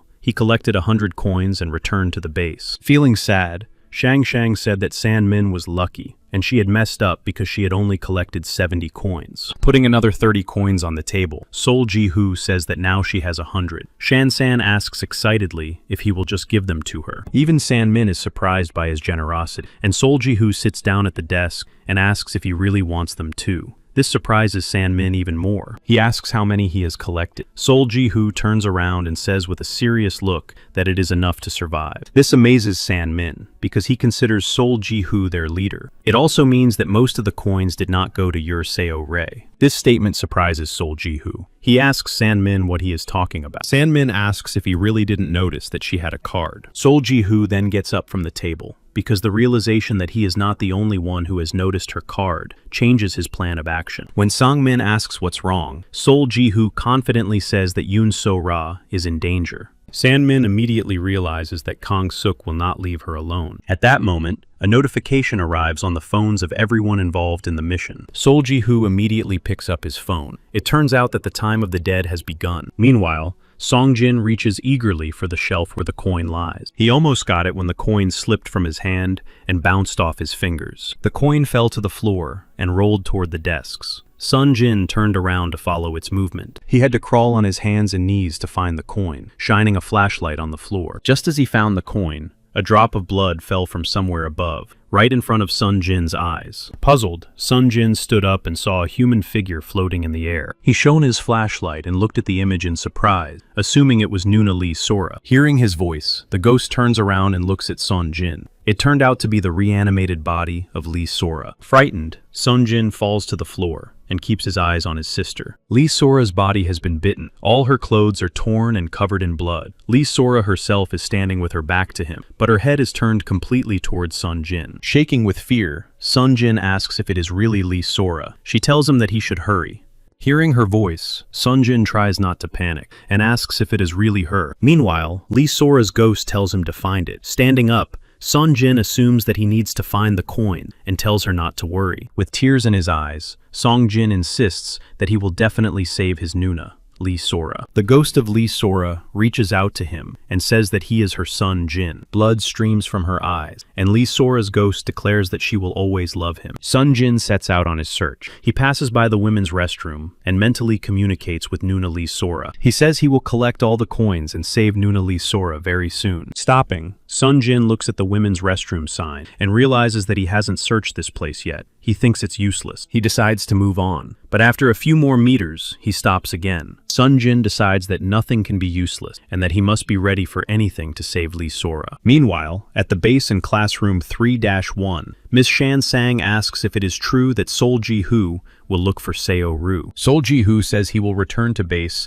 as soon as he finds So-ru and Sun Jin. Putting on his glasses, Sang-min asks what Sol Ji-hoo wants and why he is going alone. After all, if the leader goes, he will certainly follow. At that moment, a loud scream comes from somewhere in the hallway. All three are startled, and Sang-min's glasses even fall off his eyes. They turn around to look at what is happening in the corridor through the classroom window. It turns out to be Sun Jin, standing in front of the open door to the women's restroom. The guys rush out of the base to see what happened. Sun Jin says that Nuna is in there, and Miss Shang Shang reminds him that Nuna is his sister. Entering the room, the boys see Yoon So-ra lying on the floor with a bloody arm. Miss Shang Shang immediately takes off her jacket and wraps it around her arm to stop the bleeding. She tells them that she will die if he leaves her there. Frightened, Sang-min asks what they should do since they have no way to treat her. Miss Shan-Shan says they need to find something urgently. Puzzled, San-min asks what they will find if there is nothing here. Then Sun-jin shares his assumption that there must be alcohol in the science lab. He lowers his head and wants to say something else, but falls silent. Sang-min asks what is wrong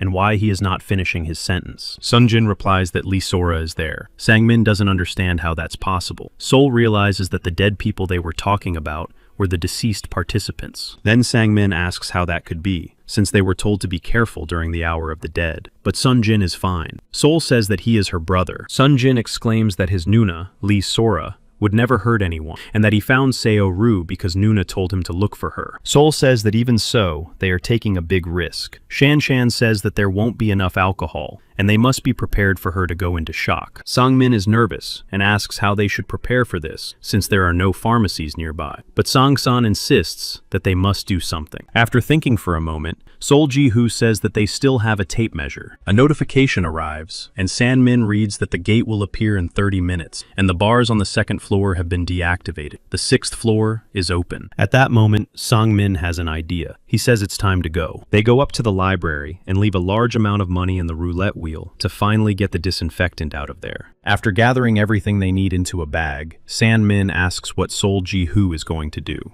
Sol tells him to go without him while he gathers some more. Then San-min says he will return as soon as he delivers the medicine. If he does not return in 2 minutes, it can be assumed that something has happened to him. Left alone, Sol Ji-hoo wonders what he is doing, since they are all strangers to him, and it doesn't matter whether they survive or not. An image of Song Hwa appears in his mind, asking him with tears in her eyes how he can leave her like this. Exhaling, Sol Ji-hoo pushes all thoughts aside and continues to take items out of the tape measure. He turns around and realizes that much more than 2 minutes have passed. He rushes downstairs and notices a crowd standing in the hallway. Approaching closer, Sol Ji-hoo asks what is going on. Kang-suk is sitting nearby and greets Sol Ji-hoo. A Sang-min explains to him that it is an access restriction spell, but Sol Ji-hoo ignores this and purposefully approaches Kang-suk. He strikes, deciding that he has enough strength to overcome the barrier. Kang-suk says that he activated the barrier with a special talisman, which means that Sol Ji-hoo cannot enter without his permission. Sol Ji-hoo then asks if it was really him who opened the doors on the 6th floor. He receives an affirmative answer. Sol asks why he did that, since now is not the time for it. With a smirk on his face,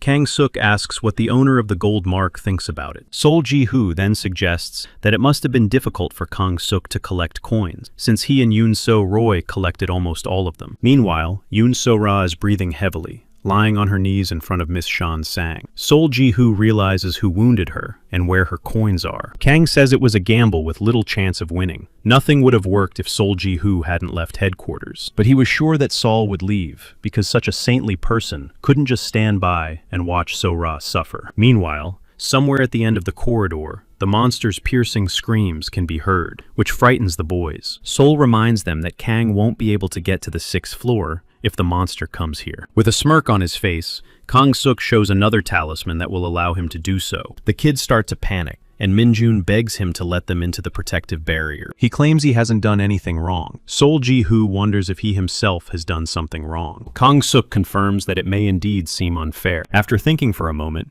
Kang-suk gives 3 permissions to pass inside. Min-jun, Nabi, and So-yoon immediately accept the permission on their own behalf. They rush behind the barrier and enter the base. The rest of the guys stand behind the barrier. Sol Ji-hoo thinks about what to do next, but it turns out that he has managed to prepare himself, so he puts his hand in his pocket. It seems that it all boils down to the fact that all this will be over. With a contemptuous look, Kang-suk asks what Sun Jin and Hyun Sang-min are going to do. After these words, Sol Ji-hoo takes his hand out of his pocket, and Sang-min notices this. Kang-suk asks if Sun Jin will be eaten alive, just like his sweet, kind Nuna Lee Sora. She will cry because she wants Song Jin to save her so badly. Such words truly frighten the child. Turning to Sang-min, Kang says that he did everything he could. He asks if Sang-min is really worried about Ji-hoo being a realist. Luring him to him, Kang-suk says that no one will blame him because it is a matter of survival.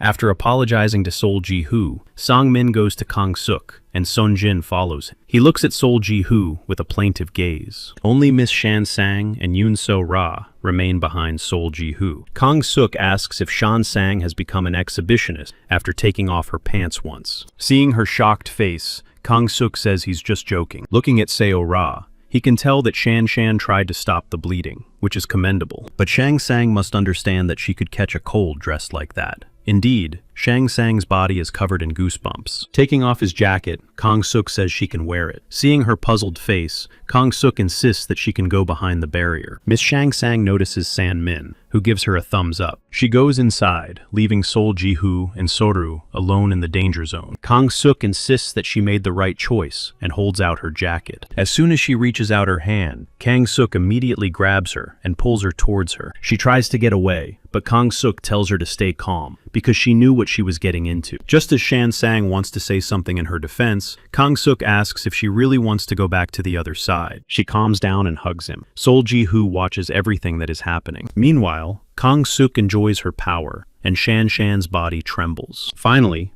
Kang-suk asks Sol Ji-hoo what it's like to be abandoned. He wants to hear the words of the owner of the golden mark. Sol Ji-hoo looks at him from under his eyebrows and says nothing. Continuing to mock him, Kang-suk assures him that it is very unfortunate. He reminds him that this is not Earth. No one will find out even if he maintains his morals. After that, Kang-suk grabs Shang-sang by the hair and pulls her in different directions. He tells Sol Ji-hoo to look at Shang-sang, who was only with him to eat his food. This is what happens when the tables turn. He insists that there is no point in helping the weak, and he asks whether all strong people are evil and all weak people are good. After all, you win by winning, not because you are called a winner. And you lose because you lost, not because you are called a loser. He reminds them that Lee Sora, who had a bronze mark, died, while the leech Shang-sang made it to the end. Sol repeats his words about victory, and Kang says that he is smart. Coming closer, Kang-suk suggests that they be men who can forget the past in order to start over. He then extends his hand in a gesture of reconciliation. Sol Ji-hoo looks thoughtfully at his hand. Kang immediately withdraws his hand and touches his nose, saying that he is still waiting for an apology. After all, he is still upset that Sol hit him that time. But from Sol Ji-hoo's expression, it is clear that he has no intention of apologizing.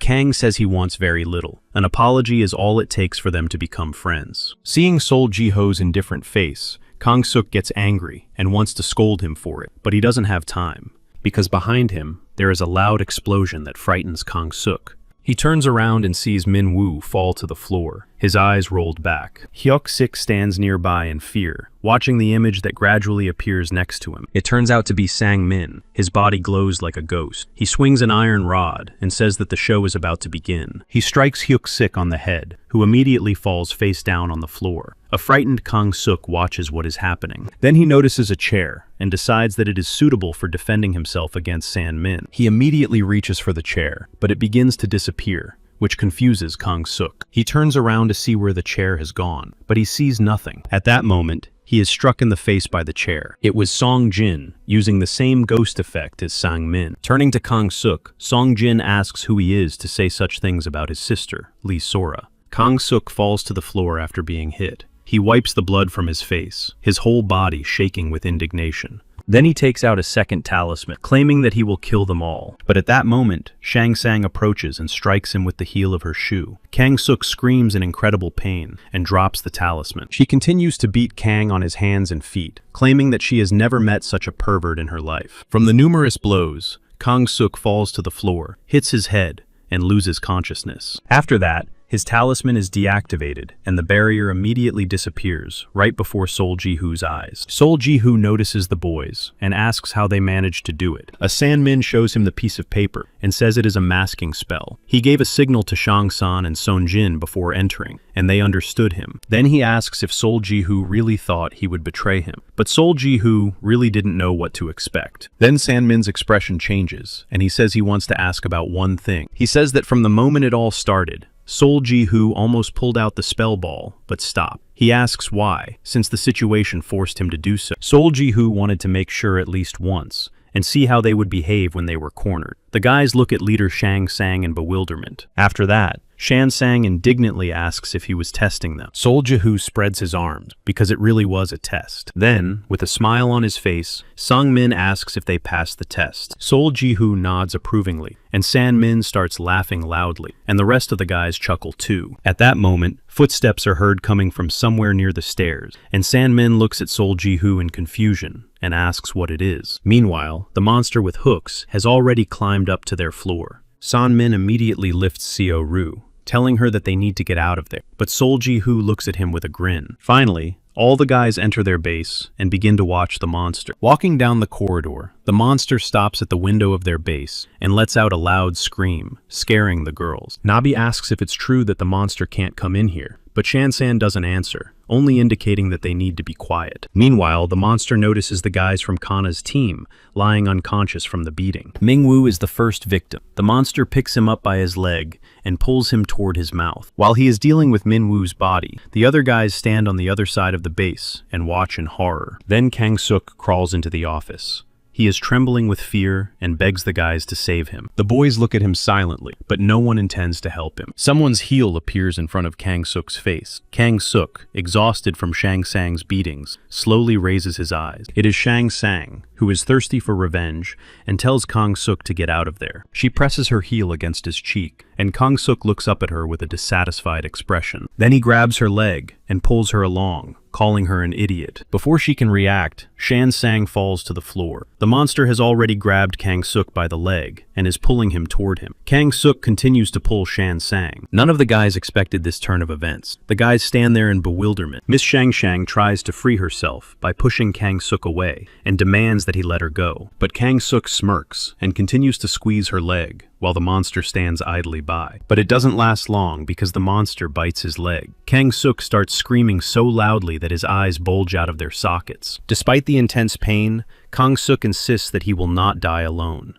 The monster continues to tear his body apart, but Kang Suk holds Shan Sang's leg with his last ounce of strength. She screams that Kang should die alone. Navi watches from the window and tells Minjun that the same thing will happen to him if he goes outside. Sun Jin grabs a broom and prepares to go out to help Shang Sang. But then Sang Min approaches and asks what he is doing. Sung Jin says that they need to try everything possible to help, but Sang Min replies that it's not that simple. He notices that Sol Ji-hoo has opened his bag to gather the necessary combination for an attack. Meanwhile, the monster has almost completely devoured Kang Suk's body and head, but Kang Suk continues to drag Shang Shang behind him, and she plaintively asks the boys to help her. Finally, Song Jin and San Min run to her aid. They pull her by the arms. This continues until the monster separates Kang Suk's torso from his forearm. Finally, its grip loosens, and Shang Sang's leg is freed. She immediately falls on top of the boys. Having finished with Kang Suk, the monster lets out a loud roar and prepares to attack the boys. A Sang Min shouts that it's time to start, and Sol Ji-hoo runs out of the base, swinging a magic ball. The magic ball hits the monster right in the throat, which was open. It turns out that there were several balls, and once inside the monster, they activate. The monster closes its mouth. The balls explode, creating huge holes in the monster's torso and neck. The monster is thrown around in different directions.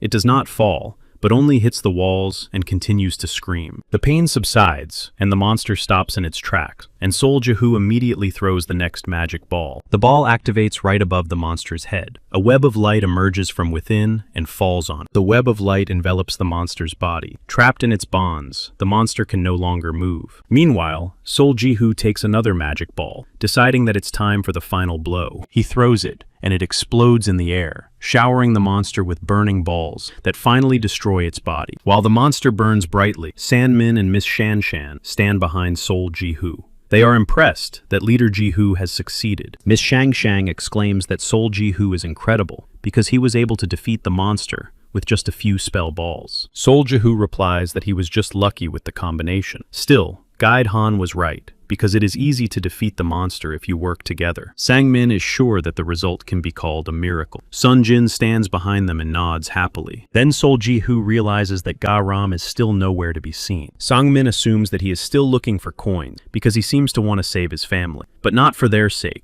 only to ease his guilt. Meanwhile, Garam continues to search for coins in the school classrooms. Suddenly, he stops because he hears some noises behind him. He turns around, wondering what is going on. His face changes because what he sees makes his heart beat faster. It turns out that Hua Young's wife and daughter, Heji, are running straight at him from the other side of the classroom. Frightened of his own punishment, Garam falls and backs away, claiming that he was wrong and that he can save them both. With tears in his eyes, he begs for mercy, and that is the last thing he can do in his life. In the morning, Hyun Sang-min was already having breakfast, while Sol Ji-hoo was just waking up. He immediately gets up and asks about the others. Sang-min replies that they have already left to search for the treasure. Starting breakfast, Sol asks about Seo-ru, and San-min reminds him that her arm is injured, not her leg. Sol Ji-hoo asks about Shan-san. It turns out that Shang-sang is helping Song-jin and Seo-rae. Sol Ji-hoo then asks why Sang-min isn't searching, and Sang-min looks at Sol Ji-hoo in surprise. Returning to the table, San-min asks who will watch over him since he slept like a baby. Sol reminds him that the dead will walk for another 3 hours. But Sang-min insists that the boys are not afraid of them, and that the monster is gone. He asks what Sol Ji-hoo will do now that he has collected all the coins. Sol Ji-hoo then thought for a moment. He had 885 coins left. He no longer needed the key because Kang-suk had opened the door to the 6th floor. Subtracting 100 coins for the passage, he has 785 left for whatever he wants. While Sol Ji-hoo is thinking,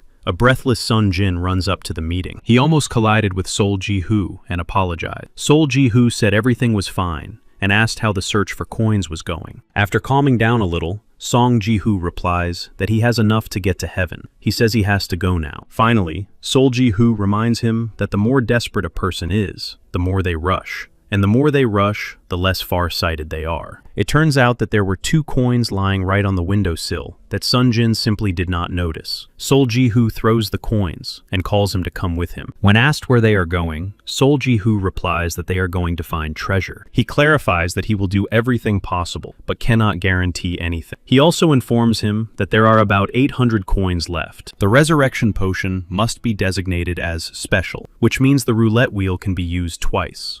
They go to the roulette wheel and notice a person sitting opposite it. It turns out to be Yoon So-ra. Her right arm won't even lift. Coins are scattered on the floor, which So-ra is unable to pick up. Looking at her with pity, Sol Ji-hoo asks if she is okay, and Sun Jin picks up the coins that Seo-ra dropped. Yoon So-ra raises her head, her eyes wet with tears, but says nothing. Sun Jin hands her the fallen coins. Sol Ji-hoo realizes that she cannot move at all. Miss Yoon So-ra takes the coins and looks at her trembling hand. She realizes that it takes a lot of effort to hold the coins. Sun Jin cannot watch this without feeling compassion for Miss So-ra. Sol Ji-hoo approaches and says that they also have things to do. Meanwhile, Yoon So-ra sits with a downcast face again. Then Sun Jin clarifies that it will take time. He throws 300 coins into the roulette wheel. Sol Ji-hoo stands behind him. A goose feather of fluid consciousness falls out of the roulette wheel. Song Jin looks at it with indignation because it's not what he needs. Taking off his bag, Sol Ji-hoo says that everything is fine and that he has one more try. They get a whole box. The guys stop, not knowing what to expect. Exchanging glances, they decide to open the box. Inside are 10 magic balls. Sol Ji-hoo says they need to find the right one. There were light bombs and freezing bombs, but none of them were suitable for resurrection. Sol Ji-hoo apologizes for not being able to help. Sun Ji-hoo says that it's okay because his sister will understand him. In life, not everything goes the way they want it to. Sol Ji-hoo mentally agrees with this. Then So-ra shows them the resurrection potion and asks if that's what they're looking for. The guys are shocked that So-ra managed to find it. It turns out that someone told So-ra that the guys saved her yesterday. Looking at So-ra's broken arm, Sung Jin says that she needs the potion herself. So-ra replies that the potion is useless for a living person. Wishing them luck, So-ra walks away, and Sun Ji-ho bows his head, sincerely thanking her. Sol Ji-hoo also thanks So-ra for her significant act. Yoon So-ra turns around and kindly replies that the feeling is mutual. Watching her leave, Sol Ji-hoo concludes that So-ra is a good person after all. While Sol Ji-hoo is thinking about So-ra, Sun Jin is eager to resurrect Lee Sora. The spell has requirements for use written on it. It must be used on the deceased after the monster has been destroyed, as well as on a part of the deceased person. Sol Ji-hoo says that not all requirements have been met. A part of the deceased person is needed. Seo-ra immediately rushes to the science lab, where Lee Sora was last seen. Looking after Sun Jin, Sol Ji-hoo realizes that ghosts are unlikely to stay in one place. Only Garam's body was in the laboratory. Sol Ji-hoo seems to think that she left Sun Jin alive because he is her brother, but perhaps Garam did not die because of her. He reminds them that the dead are hostile to all living things, but it seems that Lee Sora may be special. Song Jin is lost in thought. Sol Ji-hoo shares her assumption that his family could have done it. Sun Jin feels sick at this suggestion. He decides that he will never marry because his wife could do something like that. Sol Ji-hoo says that whoever it was, they need Lee Sora now. Sun Jin then begins a thorough search. He says it's strange because Lee Sora was here. Sol Ji-hoo suggests looking somewhere else. After all, they don't have much time. But Sun Jin asks what's wrong with the time. Sol Ji-hoo reminds him of the conditions. He says that the hour of the dead will end at noon, which means that his Nuna, Lee Sora, will disappear. Meanwhile, Sang Min was napping at the base. He just woke up and stretched when he saw Sol Ji-hoo running somewhere from the window. Then Sang Min looks out of the base and asks what's going on. Sol Ji-hoo asks if Sang Min has seen Sun Jin's sister. Meanwhile, Miss Shan Sang continues to search for coins in the school classroom. San Min runs in and says she's not here. Shan Shan then asks who he is looking for. San Min pays attention to her and says he is looking for Lee Sora, Lee Song Jin's sister. Shang Shang joins the search. The kids search the floor, and Shang Shang says she's not on the 4th floor. Sol Ji-hoo says she's not on the 5th floor either. Miss Shang Sang asks if Lee Sora could be on the lower floor or in another building. After all, there are no rules that say the dead are only where the coins are. Then Sol Ji-hoo decides that they can look through 9 eyes. He thinks that Lee Sora is not hostile, so she will probably appear green. Shang Shang exclaims that there are only 17 minutes left and asks what they should do. Sang Min says that Sol Ji-hoo is the fastest, so he should search the auditorium. Sol Ji-hoo realizes that this is where Lee Sora died. If she is not there, Sol Ji-hoo needs to return through the underground parking lot, and Sang Min will start with the teacher's room. Sang San asks what she should do. Then Sang Min tells her to report this to Sung Jin and wait for them at the bridge. Meanwhile, Song Jin is upset that Lee Sora is nowhere to be found. Tears and disappointment appear in his eyes as he searches. Miss Shang Sang goes up to Song Jin and asks if he still hasn't found her. On the other side of the stairs, Nabi comes down. With her arms crossed over her chest, Nabi asks if Sun Jin really can't find her even with help. But Song Jin doesn't want to answer, so he looks away. Nabi demands that he look at her and asks why he is ignoring her. Then Shan Sang asks to be left alone because they are not even looking for the coin now. But Nabi does not understand what this all means. Sun Jin says that they went to look for Nuna, but Nabi doesn't understand why he calls Lee Sora Nuna and asks why they are looking for a child who died in the hall. Then Shan Sang realizes that they are in a situation where anyone would help and decides to tell Nabi everything. After hearing all the details, Nabi concludes that they need to find the deceased Lee Sora. Before leaving, Shang Sang asks Nabi to let her know if she finds her, but Nabi's expression changes abruptly. She frowns and clearly does not want to help the kids. Someone approaches her and asks what happened, but Nabi has no intention of telling them anything. It turns out that it was So Yoon and Min Jun. Nabi asks if they have finished collecting coins. The kids admit that they are not done yet. She says they shouldn't waste time and calls them to come with her. She wonders whether she should tell the kids if she sees Lee Sora or not. Meanwhile, Sol Ji-hoo has already run to the auditorium and is calling for Lee Sora. But Sol Ji-hoo decides that this is not the place where she might be when he hears some noises behind him. It turns out that all the guys the monster took care of woke up right away and headed for Sol Ji-hoo.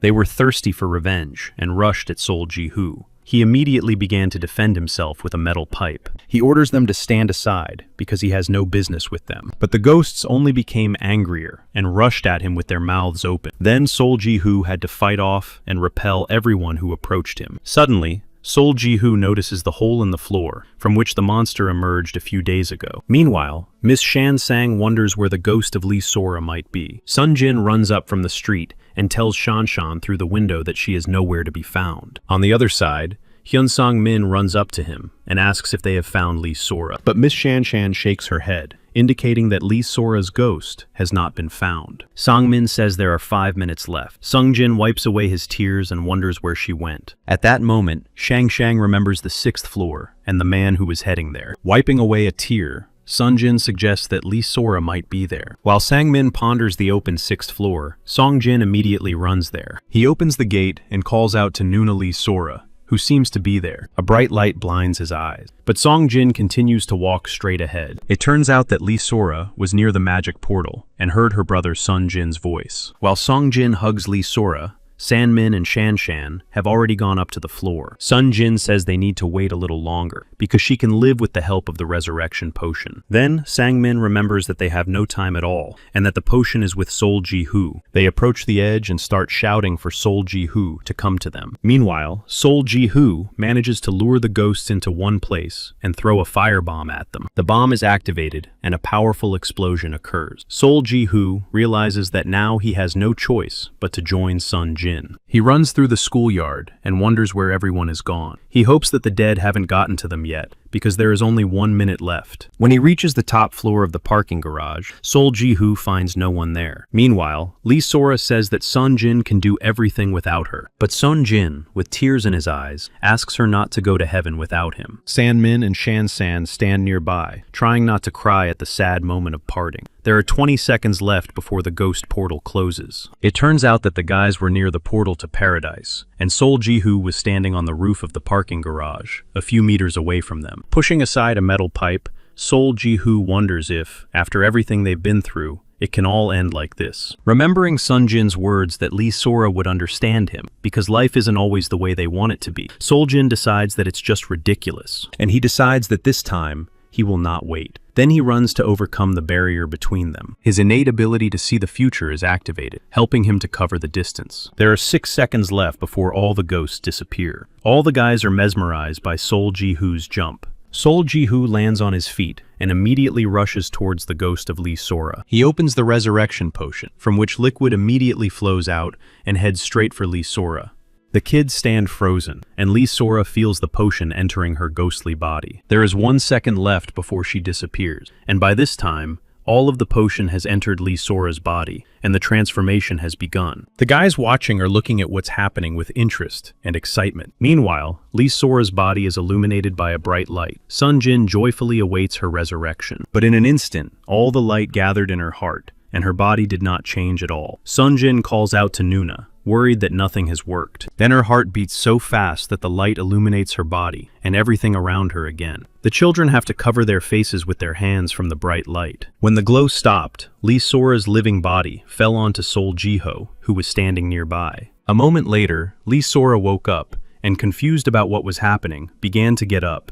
Realizing that her head was resting on Sol Ji-hoo's chest, Lee Sora moved away in embarrassment, while the guys standing behind her were simply shocked. Sun Jin runs up and hugs his sister tightly, crying with joy. Lee Sora is confused about what is happening and asks what she is doing there. Then Shanshan asks if Lee Sora really doesn't remember anything. Lee Sora remembers that a monster appeared in the auditorium. Sangmin notices Sol Ji-hoo, who is clearly feeling unwell after using his innate ability to see the future. Picking Sol Ji-hoo up on his shoulder, Sangmin explains that Lee Sora died, and Sol saved her life. Miss Shangshang says that her heart almost broke when she saw Sol Ji-hoo jumping from roof to roof. Sol apologizes. The display announces the end of the treasure hunt. Behind them, someone congratulates them on completing their missions. It was Gide Han and instructor Maria applauding the survivor. Now that everyone is gathered, Han announces the completion of Zone 1 training. But Sol Ji-hoo points out that not all the survivors are here. Smiling, Gide Han replies that being the first to arrive is not the main thing, but they cannot wait all day. At that moment, the gate opens, and an exhausted and injured Yoon So-ra enters with the coin she collected to pass through to paradise. She shows the bag, and Gide Han clarifies that they will collect the passage fee when they enter. Looking at Seo-ru, Sol Ji-hoo feels sad because she collected all the coins again, even though she could have asked him to help her. Then Sun Jin realizes that Lee Sora doesn't have the money to pay for paradise. He runs up to Nuna Lee Sora and yells about her payment. Lee Sora asks what this means. Sol Ji-hoo approaches and says that they don't need to worry because he will help. Confused about what this all means, Lee Sora looks at Sol Ji-hoo with a smile on her face. Meanwhile, Nabi Minjun and So Yoon enter. Nabi asks indignantly why Sol Ji-hoo won't help them too. She looks gloomily at Sol Ji-hoo, who also does not respond kindly. Then Minjun and So Yoon begin to beg Sol Ji-hoo to save them, saying they will be grateful for the rest of their lives. A Sangmin exclaims that they really have no shame. He then turns to Sol Ji-hoo, hoping that he won't give them any money. Miss Shansang intervenes, ordering him not to give them a single coin. Nabi asks them to shut up because she didn't even talk to them. She whispers to Sol Ji-hoo that she is not asking him to help the others, but just to help her, and then Sol will definitely not regret it. Sol Ji-hoo opens his bag and asks how much they need. Sang-min and Sang-san stand nearby and complain. Putting on a sweet face, Nabi says that 30 coins will be enough for her, and So-yoon exclaims that she also needs 30. It turns out that Min-jun is short 25. Sol Ji-hoo takes out a bag and tells Lee Sora that this is her payment for passage. Lee Sora thanks him for his help. He takes out another bag and says that now he has 85 coins left. With a sly expression on his face, Nabi claims that they have just enough. Min-jun and So-yoon smile sweetly at Sol Ji-hoo. Then Sol Ji-hoo swings his arm and throws the bag off the roof, and the coins inside spill out onto the road. Seeing this, Nabi frowns and shows his fist to Sol Ji-hoo in indignation. Sang-min asks if they should go, because the guide is unlikely to wait for everyone. Nabi looks at Guide Han, realizing that there is very little time. She glares at Sol Ji-hoo again. Her whole body trembles with anger. But the three of them have no choice but to run to look for coins in the schoolyard. Seeing this, Shan-san starts laughing loudly, saying that it was cool. Sol holds the coins, and Sang-min immediately notices this. Sol says that he only threw 80 coins, and the rest is considered tuition. He says that one person will be in a situation where they have to sacrifice themselves so that others can survive. But perhaps there are no such people among them. Gid believes that this maneuver brings him one step closer to becoming an Earthling. Finally, he suggests counting the points. Meanwhile, Nabi and So-yoon push each other to get ahead. An excited Min-jun asks them to calm down, because there are enough coins for everyone. Then So-yoon asks if he is so sure that they will be able to find every single coin. Min-jun falls silent, realizing that the task is much more difficult than it seemed. Nabi frowned, deciding that So-yoon told Min-jun about it. And there is no certainty that Sol Ji-hoo threw 85 coins. Meanwhile, Guide Han says they should start with the participants' achievements. Miss Yoon So-ra earned 317 points for injuring her hand, searching for the map, and collecting the second set of coins to enter paradise. And Hyun Sang-min earned 302 points for bravely saving his comrades. Lee Seon-jin, who tried to save his Nuna, Lee So-ra, earned 114 points. And Miss Shan-sang, who still tried to take revenge on Kang-suk, gets 116 points. And Lee Sora, who saved her brother Sung-jin from the monster, received 46 points for the audience. Gid-han thought he would not survive while counting Sol Ji-hoo's points, because there were so many of them. He ended up with 350 points. The guys are happy for Sol Ji-hoo, assuring him that it was expected, and Sang-min now recognizes him as the true leader. For the treasure hunt rounds, the rescue of Seo Ryu, the destruction of the monster, and the resurrection of Lee Sora, the price for those guys to pass was 2,150 points. Hearing all of Sol Ji-hoo's achievements, the guys are shocked. Also, Sol is a 10-fold multiplier for survival marks. The final survival score is 21,500. It turned out to be the best result in history. The guys are simply speechless.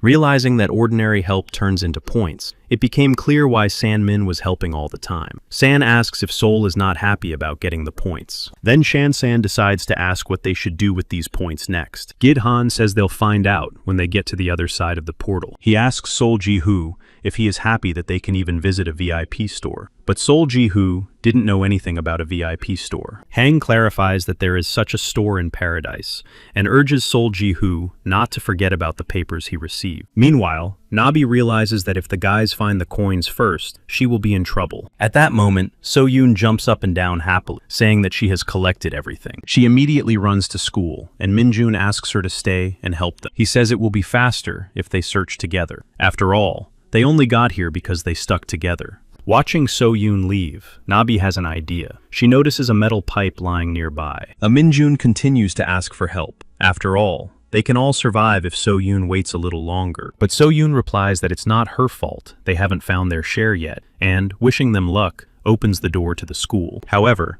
Nabi does not allow her to leave and strikes So-yoon on the head, causing her to fall. Min-jun watches what is happening. He is amazed by Nabi, but says nothing. Nabi wonders who So-yoon thinks she is, and who she is to wish them luck. She rummages through So-yoon's pockets and says that, as expected, this is the fastest and most effective method, and they fell for Sol Ji-hoo's words like fools. Before leaving, Nabi asks Min-jun if he is coming or if he doesn't like the fact that it is blood money, and Min-jun has no choice but to follow her. Nabi realizes that she needs at least one person by her side, otherwise the others simply won't accept her. Meanwhile, Guide Han says that the guys can go to paradise if they leave the payment with instructor Maria. A gloomy Nabi with a pipe in her hands, and Minjun with his head down in shame, come up to the floor. Nabi approaches Gide Khan and says she has brought the fee for passage, but Khan says nothing to her, and then an angry Nabi asks if her payment is not good enough. Han smiles and says that they will accept it because the gates are still open after all. Nabi then throws down the payment and walks through the portal, and Khan informs her that she has 35 survival points. But Nabi doesn't understand what survival points he is talking about, and asks him again. Guide Khan explains that she received 35 survival points because of her aggressive behavior. But Nabi doesn't respond, and just walks through the portal indignantly. Mingjun follows her. Khan says that he has 0 survival points, and hopes that he doesn't have to explain why. After throwing in his payment, Sanmin suggests that his companions move on. Everyone present slowly walks through the portal, not knowing what awaits them next. Only Sol Jahu stops at the portal. Instructor Maria pushes him inside. Guide Khan watches them go,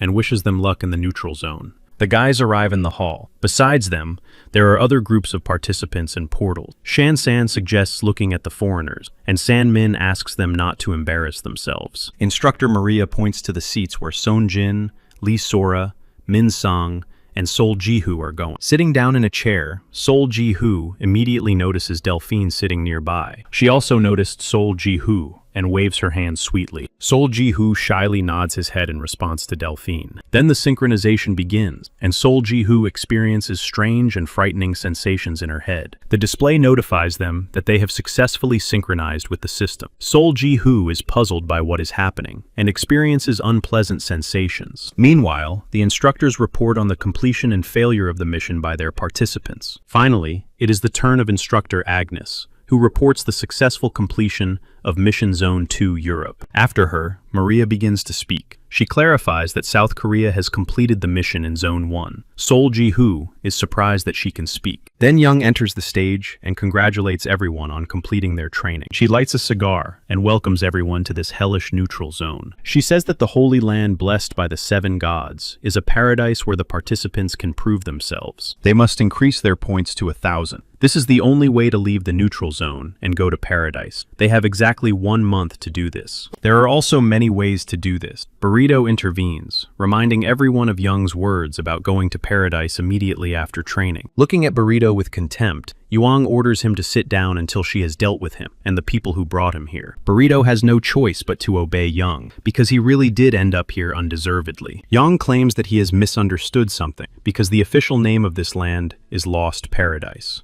It is a battlefield full of gunfire and explosions. It is a zone where you have to survive by dealing with others. Young asks if the participants really consider themselves strong for escaping from the frail monster. After all, real trials cannot be like training. Finally, Young says that the awards must be handed out, and whoever's name is called should stand up. The first to be called is Tong Che from Zone 5. He stands up and bows to Young. Young says that he is already qualified, so he can go to paradise right now if he wishes. But Tong Che raises his head and confidently replies that he is staying. Then Young throws him a golden key, marked with the number 6. He then calls Salvatore Rio from Zone 2. He immediately stands up and says he will stay. He then receives his key. Next, Hao Wan from Zone 7 stands up. He stands with his head down and says nothing. Then Young asks if he is staying. Hao Wan raises his head and says that it's a stupid question because he is definitely staying. With confidence, Hao Wan catches his golden key engraved with the number 3. Finally, Young turns to Delphine from Zone 2, who has also decided to stay. Young throws her the key, assuring her that she thought the same about Delphine. Delphine looks puzzled at the key with the number 2 and suggests that Yu Young gave her the wrong number. But Young denies this and clarifies that Delphine has only scored 7,500 points. Initially, this was supposed to be the best score, and Delphine, biting his lip, understands what that means. Sol Ji-hoo thinks that if the player in second place has that many points, then he is in first place. Young turns to Zone 1 and addresses Sol Ji-hoo. He already understands everything, so he stands up and says he is staying. The guys sitting nearby look in surprise at Sol Ji-hoo, who took first place. Then Dolphin immediately turns to him with a frown, and the other participants become curious about what kind of Korean was able to beat Dolphin's record. Meanwhile, Sol Ji-hoo realizes that if all the players chose to stay, even though they had the opportunity to leave. It means that something is missing here. And Yu Young throws him the golden key with the number 1 on it. Instructor Agnes notices this. Finally, Yu Young snaps his fingers, and a gate opens below, emitting a bright light. While everyone looks at the gate in confusion, Yu Young asks why the hell they are still here, since time has already started. The participants immediately pass through the gate and find themselves in a large room with a glass ceiling. While the Zone 1 participants examine the room, a group of participants dressed in black gather nearby and stare at them. Sol Ji-hoo also looks around in surprise and realizes that he does not remember this place from his memories. They were vague and therefore barely remembered. People gather in front of the bulletin board, and San-min becomes curious about what is there. Miss Shan-shan suggests going to take a look, but then remembers that Yoon So-rok is nowhere to be found. Neither San-min nor Sun-jin have seen So-ru since they entered the portal. San-min looks around and confirms that neither Nabi, Minzuna, nor So-yoon are anywhere to be seen. Then Shan-san suggests that they can look for Miss Yoon So-ru later and stay together for now. Meanwhile, Sol Ji-hoo says he will find the others later, but for now, he needs some rest. The guys are surprised by this departure, but San-min accepts it and says they will see each other later. Sol Ji-hoo starts to leave, but Instructor Agnes blocks his way. Sol Ji-hoo doesn't immediately realize that she is addressing him. Agnes introduces herself as the instructor of Zone 2.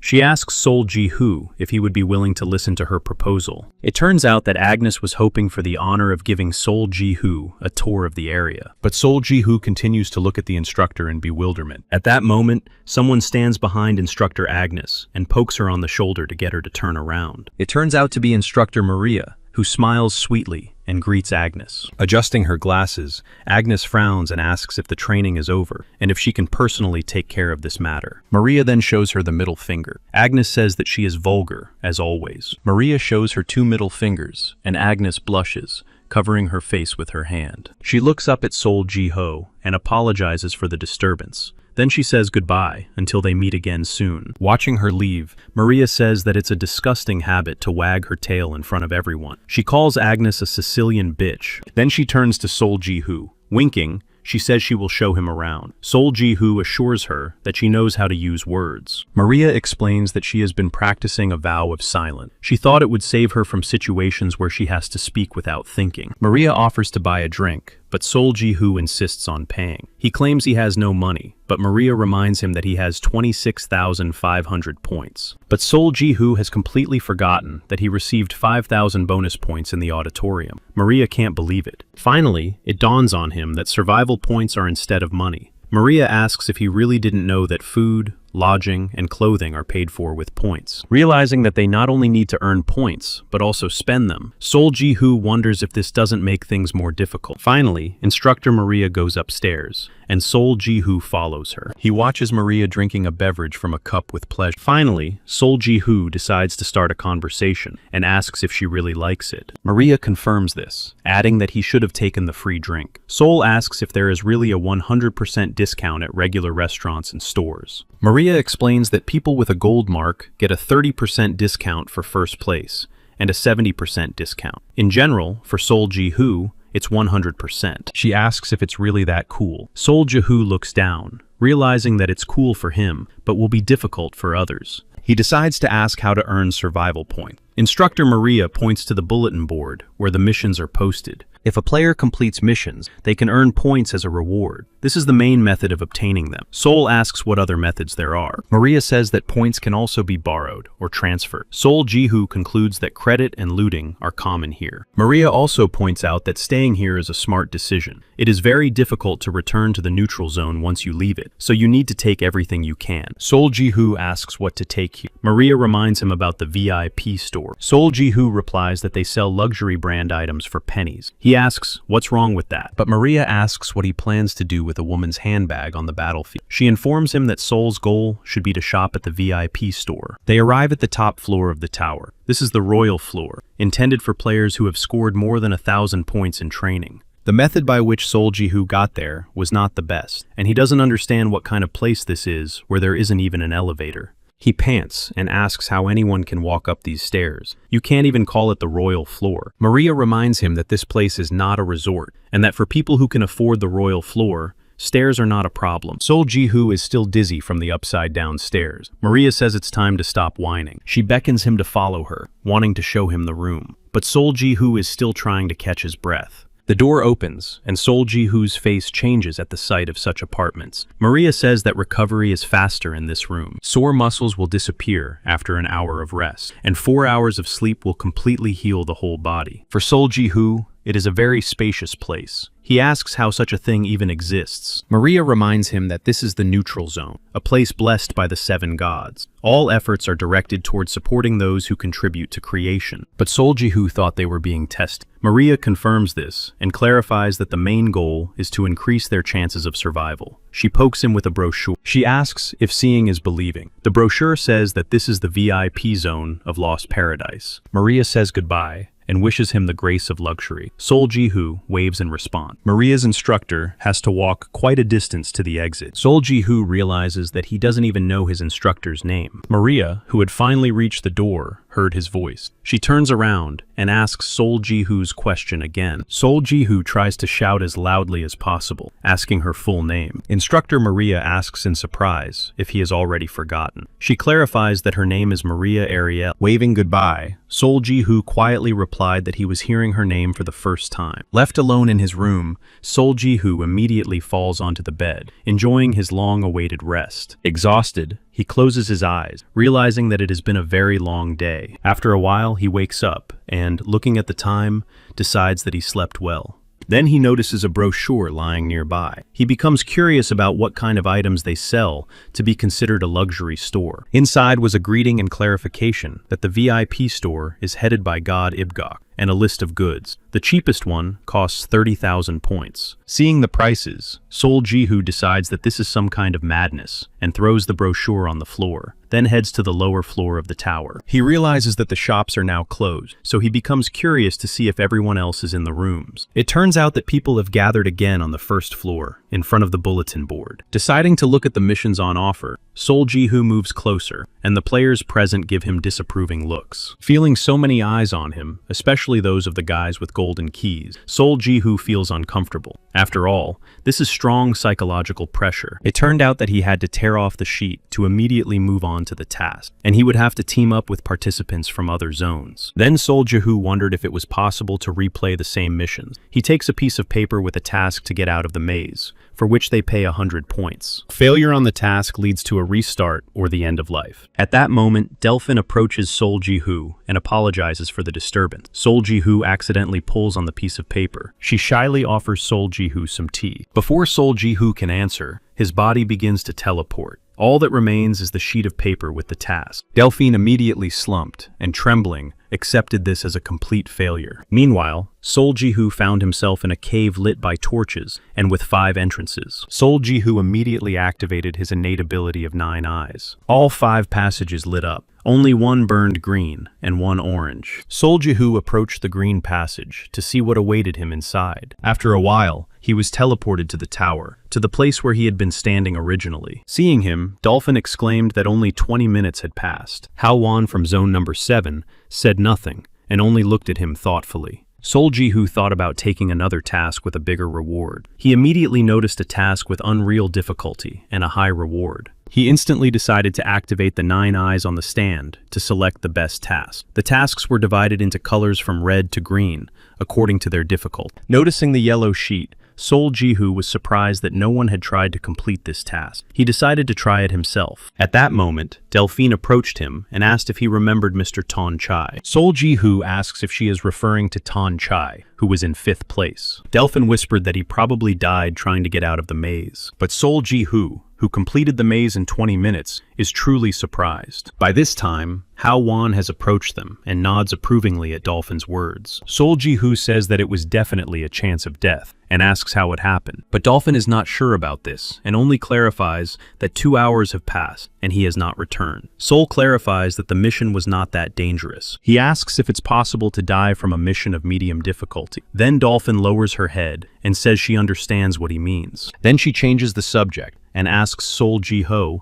if he wants to have a cup of tea together. Hearing a positive answer, Delphine's whole face lit up with joy. Sol Ji-hoo had already torn up the assignment sheet and clarified that they would meet later. As it turned out, Dolphin was left alone again at that moment, so the players standing behind her started giggling. Meanwhile, Hao Wang picked up the piece of paper, wondering if Sol Ji-hoo had gone mad and gone there alone. Then he put on his glasses and asked if they were really going to lose the people who took 1st and 5th place on the first day, and Delphin herself has no choice but to accept Hao Wang's challenge. Sol Ji-hoo was already in the cave with the skeleton. It was too dark there, and he couldn't see anything. He immediately turns on the flashlight on his phone and comes to the conclusion that without sight, he can't do anything, so he needs to activate the 9 eyes. After activating his ability, Sol Ji-hoo sees countless skeletons. The small ones glow green, and the large ones glow yellow. When they saw Sol Ji-hoo, they immediately attacked. The tallest one stood in the middle, his eyes glowing red. Frightened, Sol Ji-hoo backed away, wondering how to fight them. The skeleton boss had an axe and a helmet on his head. He raised his axe and shouted.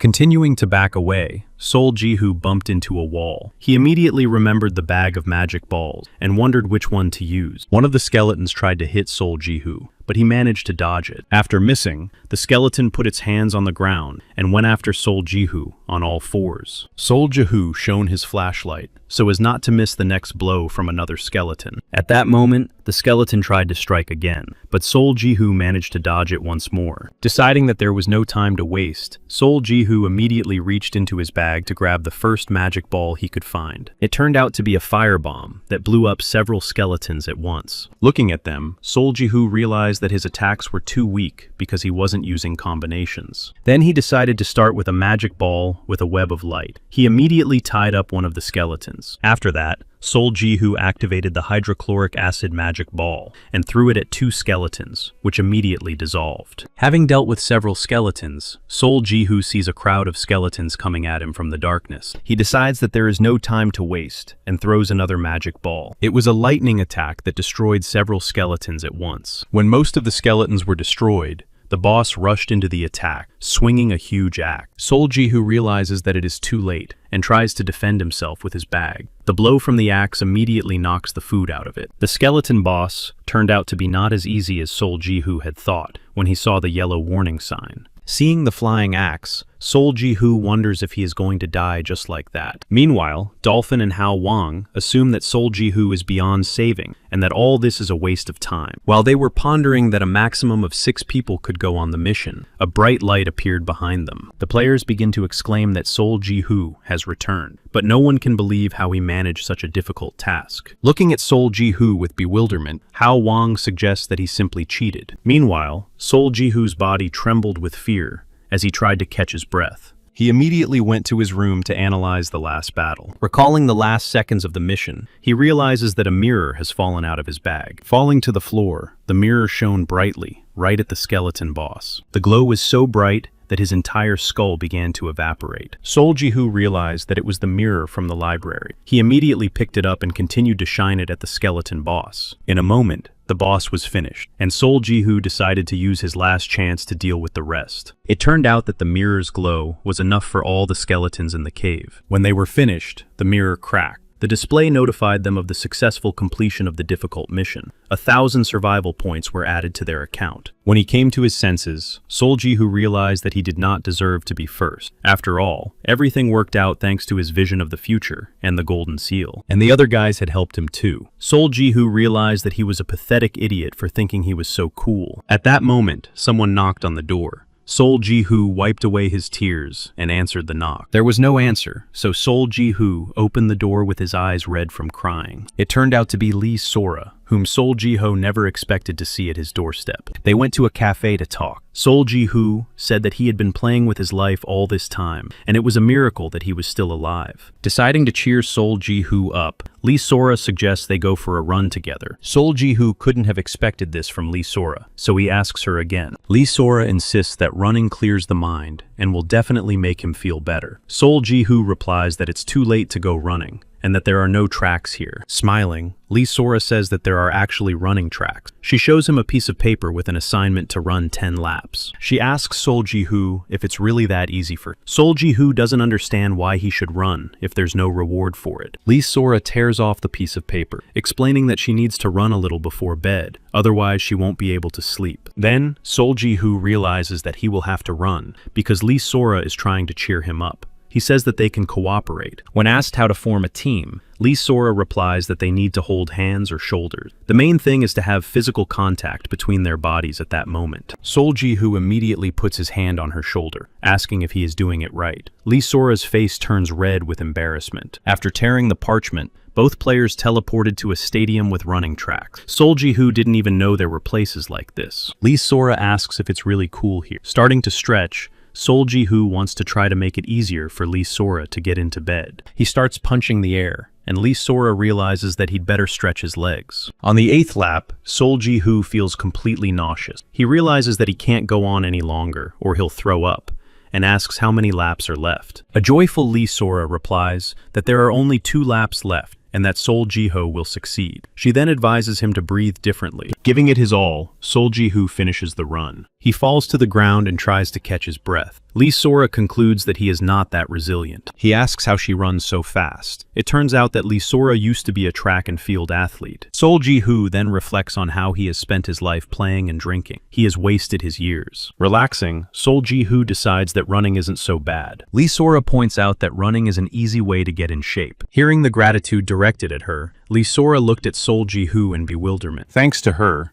Sol Ji-hoo really did feel better. He truly appreciates her support. Lee Sora says he shouldn't worry, because she is happy to have been able to help. Besides, Sol Ji-hoo saved her during training. She wants to offer her help with something else. Sol Ji-hoo says that in that case, they can go for another run. Then, Lee Sora reaches out her hand to help Sol Ji-hoo get up. At that moment, Lee Sora reminds him that he has 1 more lap left from last time. Her words confuse him. Meanwhile, Miss Yoon So-ra enters a room with several beds. Taking a vacant bed, she lies down, holding her bandaged arm. Left alone with her thoughts and pain, Yoon So-ra begins to cry bitterly. She remembers the guys from her zone, and decides that she can no longer ask them for help, because she has already caused them too much trouble. She decides that she must survive on her own and prove her worth to the others. At breakfast, Shan Sang reminds everyone about Seo-ra, who is nowhere to be found. San Min shares his assumption that she is deliberately avoiding them, so there is no point in looking for her. Besides, they won't get any points for helping her. Shan can't believe that San Min has become so calculating. She says that helping people is just common courtesy, and good deeds always come back around. Smiling, San Min asks which of the two is the most calculating. This answer angers Shang Sang. She is ready to throw herself at him with her fists, but Seon Jin reminds her that thanks to So Rei Nu, Lee Sora was resurrected, and Lee Sora supports this, clarifying that the debt must be repaid. Grabbing San Min by his jacket, Miss Shang San remembers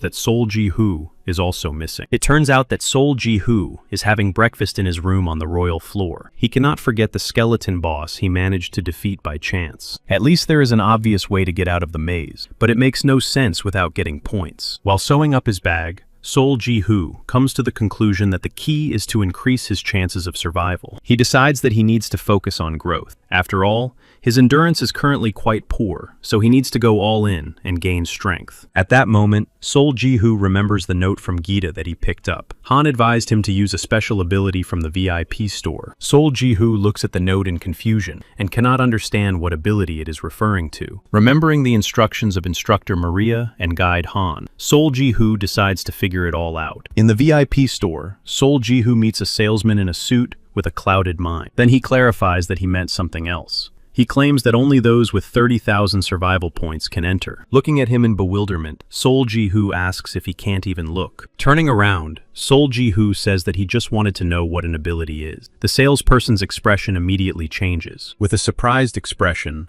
the salesman stops Sol Ji-hoo and asks if he is really interested in the ability. Sol Ji-hoo then rereads the note to confirm the word again. The salesman immediately notices that it is a note from Gita, which changes the essence of the matter. He asks for the note and walks over to the green cabinet with it. He takes a test tube from the shelf and explains that abilities can also be found in regular stores. However, they pale in comparison to those found in this VIP store, in terms of price, effects, and everything else. Then Sol Ji-hoo asks what the difference is. It turns out that the best thing about the abilities is the improvement in training efficiency. It lasts 12 hours, and the effects of their abilities are twice as good as usual. 1 day of training will give the results of 8 days. While Sol Ji-hoo is in awe, the salesperson clarifies that the price of the ability is only 400 points. It is quite reasonable, since ordinary abilities cost 250. With each discovery of a neutral zone, only 60 abilities are created. And that's a super rare thing. Sol Jihu is amazed that one day of training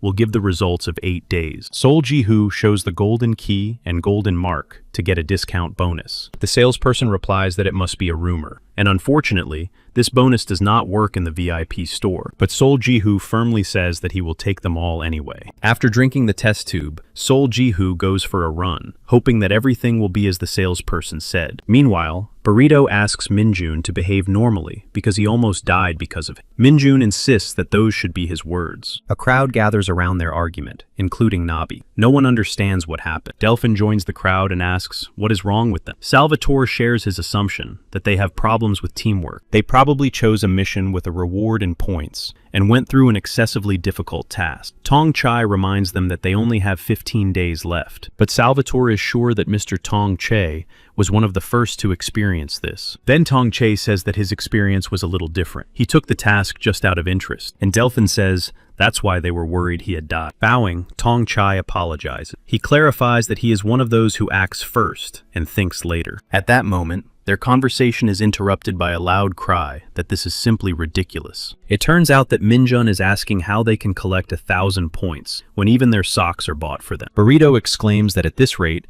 he won't be able to sleep or eat. The crowd continues to watch their scene. Then, Nabi notices instructor Maria, who is leisurely walking around the tower floor. Nabi addresses her without any respect and asks what will happen after 2 weeks, whether they plan to disqualify everyone here. Burrito supports her complaint, as he also understands that something must be done about this. But Maria does not understand what they want from her. Mingjun intervenes, arguing that they should at least use the money from the ground, and the people support him, saying that it's a great idea. But the instructor says that this is nonsense, because those who cannot afford a cup of coffee from a vending machine become rich. This response angers the people even more. They ask if such an arrogant girl really thinks she can say whatever she wants. Maria replies that if they have a problem, why don't they all complain to the person in charge? Then the face of Young appeared before the dissatisfied crowd. This silenced everyone. Maria clarified that if they had time to complain about a young, arrogant person like herself, why not just go and carry out their missions? Continuing her walk, Maria remembered Sol Jihu. She is sure that he turned out to be dumber than expected. Obviously, he is a real madman. After all, he spent half a month on basic physical training. Maria really did not expect someone like him to appear. Yang and Agnes are watching Sol Jihu train. Yang is sure that the gods must be pleased. Agnes asks if now is the time to tell the truth. Yang clarifies whether Agnes means the real deadline. Agnes then reminds her that the neutral zone is in complete chaos right now. It would be a disaster if the survivors found out about the real deadline. But Yang asks her not to worry about trifle. They will simply say that they are sorry they had to extend the deadline. She asks what would have happened if they had said from the beginning that it would last 3 months. It's obvious that they would have been fooling around. Even those who arrived here with no points at all are getting 30 to 40 points a day. No one is willing to watch them waste their time. If they had moved toward their goal slowly, step by step, by the end they would have been able to complete missions of medium difficulty. Yang is sure that the talented ones would be able to complete even more difficult missions. She doesn't understand why they should be told these important facts, because no one cares anyway. At least the survivors take the missions seriously because of the time constraints. Yang also points out that they will soon reach their limit. Agnes understands that this is true. Yang clarifies that she herself once carried out missions like a lunatic, even though she says such things now. Then she says that if she had done what Sol Jihu did, she would be twice as strong now. The same goes for Agnes, who understands this. Finally, Yu Young says that if Agnes wants to help him, she doesn't mind. Agnes hesitates. Looking at Sol Jihu, Yu Young says that she already knows that this cunning woman invited him. But on top of all that,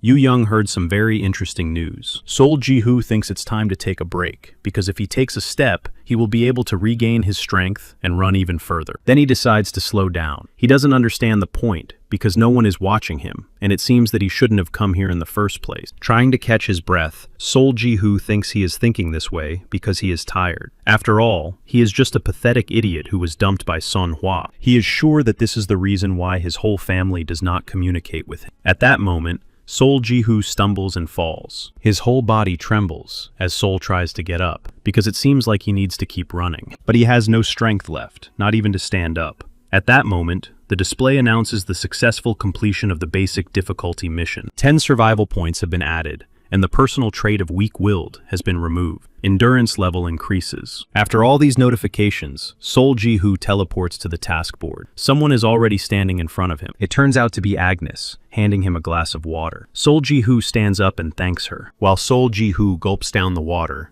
Agnes stares at him intently. She says that it's only 10 points, a trifle. Adjusting her glasses, she says that she would never have thought that as a coach she would say this, but Sol Ji-hoo needs to spend less time training. Looking at her with a puzzled expression, Sol Ji-hoo asks how that could be. Agnes replies that she has been observing him for the past 2 weeks and has come to the conclusion that his training has gone beyond normal fitness. Now they are harmful to his health, and rest is also part of training. Sol will recover faster if he rests and trains systematically. She strongly recommends eating right and using various items that will aid in natural recovery. After checking out the expensive restaurant, Sol Ji-hoo does not forget to ask about training times. Agnes says that diet is also part of training. Increasing efficiency is the best thing to do when there is a time limit. Now it's time to start alternating, because Sol Ji-hoo has basic strength. Agnes says she will help him. Sol Ji-hoo asks why she is helping him, and whether it is because of the first place and gold medal. At that moment, Agnes remembers some interesting news from Yu Young. Yang believes that Sol Ji-hoo may not be connected to Xing Yang, but Agnes doesn't think so because Hannah Kim is connected to him, and Yu Young knows that Hannah, that fox, is connected to Xing Yang. A more important question is the origin of the gold badge, because it is Hannah's personal property. Agnes is pensive. Yu Young says that if Agnes is going to help,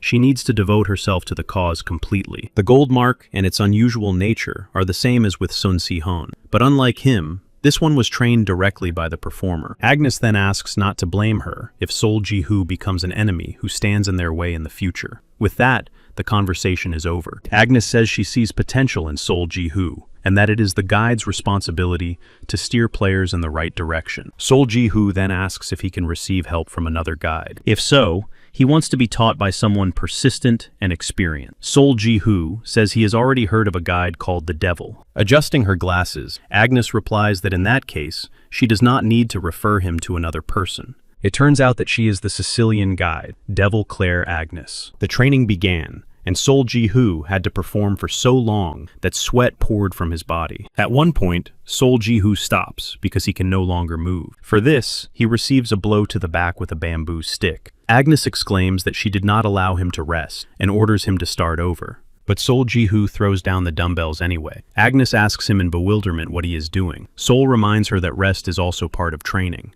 Agnes then picks up the bamboo stick again and clarifies that she was talking about resting after training, not during. But Sol Ji-hoo no longer responds to her instructions and threats. Seeing this, Agnes says she can be kind if that's what he wants. But she clarifies that she is already kind enough. Sol's face shows horror. Agnes asks if he really wants another coach. Sol Ji-hoo then pulls himself together and says he will do whatever is necessary. Agnes swings her stick again and demands that he stop fooling around and get up. She strikes him on the back again. Sol Ji-hoo concludes that she really is a devil woman. Exhausted, Sol Ji-hoo resumes the exercise, standing in a half squat with dumbbells in his hands. Agnes yells that he needs to focus on his knees. In the morning, So-rae comes to Kwon. Kwon says that it's getting worse every day, and if she continues, she can forget about her arm. So-ra is worried about her points. Kwon reminds her that she only needs a correction now, otherwise she will need serious treatment that costs 2,000 points. So-ra replies that she doesn't have that many points. Kwon reminds her about Sol Ji-hoo, since they are from the same region, which means she can borrow some points. He insists that there is nothing to be ashamed of. So-ra has no response to this. After bandaging Seo-ra's wound, Kwon reminds her to take the prescriptions to avoid infection. She asks So-ra to do everything in her power, even if it means begging, threatening, or attacking Sol Ji-hoo. Instructor Maria overhears this advice. She says that Kwon is teaching her good things. Kwon replies that she is doing everything she can until they level up. But Maria doesn't think the noobs will help her with her arm. Kwon knows this. She assures him that they won't be able to do anything when it's too late. Meanwhile, Seo-ra looks at the recipe and realizes that there are only 23 points left, and she will most likely disappear if she doesn't do something. She looks down at the recipe again and realizes that her father would be upset. Kwon's words flash through her mind, telling her to do everything she can and that there is nothing to be ashamed of. But Seo-ra cannot bring herself to turn to Sol. At that moment, Lee Sora notices her and asks how she is doing because everyone is worried about her. Sora replies that everything is fine. Lee Sora then asks if she is treating her hand. Sora confirms this and changes the subject, asking about Lee Sora's business. It turns out that Lee Sora just took a shower after her mission and assumes that neither of them has had lunch, so it's time to eat at her expense. So that Sora doesn't feel embarrassed, Lee Sora reminds her that she saved her life. Sora asks about Song Jin. Lee Sora assumes that Song Jin went on a mission with Sang Min. Sora mentally concludes that Lee Sora is a good person. At that moment, a burrito passerby bumps Sora's injured arm with his shoulder. She falls, experiencing intense pain. Lee Sora looks on in horror at her suffering. With incredible anger, Lee Sora turns to the offender to demand an apology. She yells after Burrito that he should apologize if he bumped into someone. Hearing this, Burrito turns around and demands that she repeat her words. Trying not to show her feelings, Lee Sora asks him to apologize to Seo Roy. She asks if he can't see that her arm is injured. Burrito asks if her shoulder is really dislocated from a simple push. Frightened, Lee Sora clarifies that she was already injured, but that he shouldn't have bumped into her. Burrito then says that she needs to wear a cast, or write on her forehead that she has a problem with her arm. A crowd immediately gathers to watch a possible fight. Meanwhile, Sora hears the participants talking about her arm, but someone is sure that she came here like this. Then one of the players wonders if she will make it to paradise like this. The guys conclude that she'd better leave at the first opportunity. Miss Sora feels uncomfortable about all this. She lowers her head, realizing how annoying it is. At that moment, Lee Sora turns around and sees Sora looking downcast. She realizes that things were not supposed to be this way. Meanwhile, Sora says they should move on. Burrito reminds them that they are not on Earth, and it's time to wake up. Then, Lee Sora notices that Sora is leaving alone, saying she has urgent business to attend to. At that moment, they are called away, and Sora stops to see who it is. It turns out to be Miss Shan Sang. She looks at the perpetually aloof Sora with a smirk. The girls sit down to lunch, and after hearing the whole story, Shan Shan flies into a rage. She pounds her fist on the table and asks if he is a damn lunatic. She is indignant that she was not there at that moment. Lee Sora apologizes to Seo Ra because everything happened because of her. Meanwhile, Shan Shan exclaims that he is a real lunatic, then turns her attention to the prescription and asks permission to see the list of medications. While Sora was getting the prescription, Shan Sang was surprised that she still couldn't use her right hand. In the bag with the prescription was a jar of antibiotics. Shan Sang had heard that they were quite expensive. Handing over the bag, she asks how many points Seo has, and if it's true that she spends more than she earns, because she is in the same situation. But Sora just looked away silently. Shang Sang asked why she didn't ask Sol Ji-hoo for points if she didn't have enough. After all, Sora can't give up now. Sora replies that she can't turn to Sol Ji-hoo. Miss Shan Sang replies that she won't force her. But it's not easy to collect 1,000 points, and Sora has less than 10 days left. Therefore, she should heal her hand completely. Seo Ra shares her assumption that they are not here for a month. Hearing this assumption, Shan Sang and Lee Sora look at Sora in bewilderment. Meanwhile, Sol Ji-hoo continues to train. He is doing handstands under Agnes's guidance. Sol Ji-hoo's body trembles with tension. After finishing the countdown, Agnes says he can rest, but Sol Ji-hoo continues to stand, so Agnes repeats that it is enough. Sol insists that he can do a little more. With each passing second, his arms bend more and more. Finally, he falls onto the mat. Agnes says she admires his desire, but that he could hurt himself. She throws him a towel and explains that it would be bad if Sol Ji-hoo injured himself and had to spend time recovering. She understands that it's good that he does everything without complaining. After all, she was worried that he would be too impatient or eager for missions. Finally, Sol Ji-hoo asks permission to ask a question. He asks what exactly Agnes does in paradise. Agnes thinks he is strange. After all, such questions come from contractor. She reminds him of the gold mark, because the person who gave it to her was supposed to explain everything. Then Sol Ji-hoo thinks for a moment. Probably Hannah Kim explained something, but he doesn't really remember that dream. Agnes asks if he has played fantasy games with a medieval setting. She asks him to imagine such a game in real life. Sol Ji-hoo asks about destroying mobs and selling items. Agnes confirms this. She says the difference is that he is risking his real life. She decides that Ji-ho doesn't need to know about the battle yet. Then Sol Ji-hoo enthusiastically asks if he needs to learn normal skills. He reminds them that time is running out. He says there are only 9 days left, and it seems they should complete the missions. Agnes says that he should trust her, since Sol Ji-hoo chose her as his guide. Otherwise, he can leave and do whatever he wants. Sol exclaims that at this rate, he will be dead the moment he gets there. Then Agnes asks what Sol Ji-hoo will do if she trains his power to the end. But Sol replies that nothing will happen. After all, there must be a reason for this, and he will be able to say that Agnes was sincere with him, even though they didn't train for long. Hearing this, Agnes is puzzled as to how he can say such terrible things out loud. Finally, Agnes adjusts her glasses and clarifies that she shouldn't say this, but she will say it on the condition that Sol Ji-hoo doesn't tell anyone. Meanwhile, Shan Sang and Lee Sora learn from Seo Ryu that they actually have 3 months, but Miss Shan Sang believes that this time everything could change. So Ra clarifies that the creators of this world did not do the most important thing, and that is awakening. At this time, Sol Ji-hoo learns about awakening from Agnes. She says that each player will be assigned one of 4 jobs. This will take place in the awakening chamber, which is open for only 1 day. Real professional training begins after that. After hearing this information, Sol Ji-hoo says that they don't have much time for this. Agnes clarifies that they will be given extra time. Sol Ji-hoo is very happy about this. It seems that Shan Sang and Lee Sora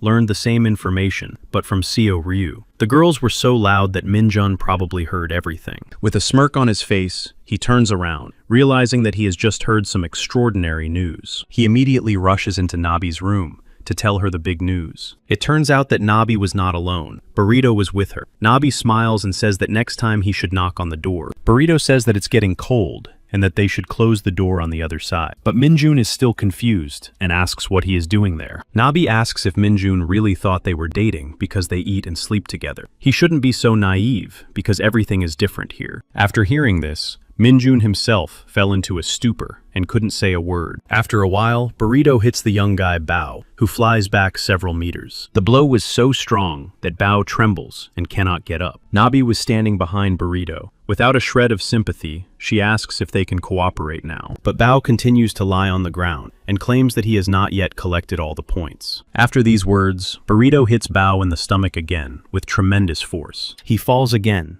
and Nabi puts her foot on his head and says they can beat him all night long. Finally, Bao gives up and says he will give them all his points. With a smirk on his face, Nabi says that there is no need to be beaten twice if you can be beaten once. It turns out that Bao only had 70 points, and they need another 500. Then Burrito asks what they should do, since there is no one else to take from. On the morning of the 30th day, Young made an announcement to all the survivors in the square, after which Burrito flew into a rage. He is indignant at such rules and asks what she is talking about. Yang repeated that those who did not collect 1,000 points would not advance. She then listed the players who had advanced. It turns out that Sol Ji-hoo, Miss Dolphin, Mr. Salvatore, and Mr. San Min have passed. She is surprised that such a small group will be able to pass. Miss Shan Shan exclaims that San Min is stingy and asks how they are doing. San Min says that he has repeatedly stated that everyone is on their own here. Hao Wang approaches and says he has heard different information. Yu Young doesn't know what he heard, but we shouldn't forget that she is the chief manager here. At this moment,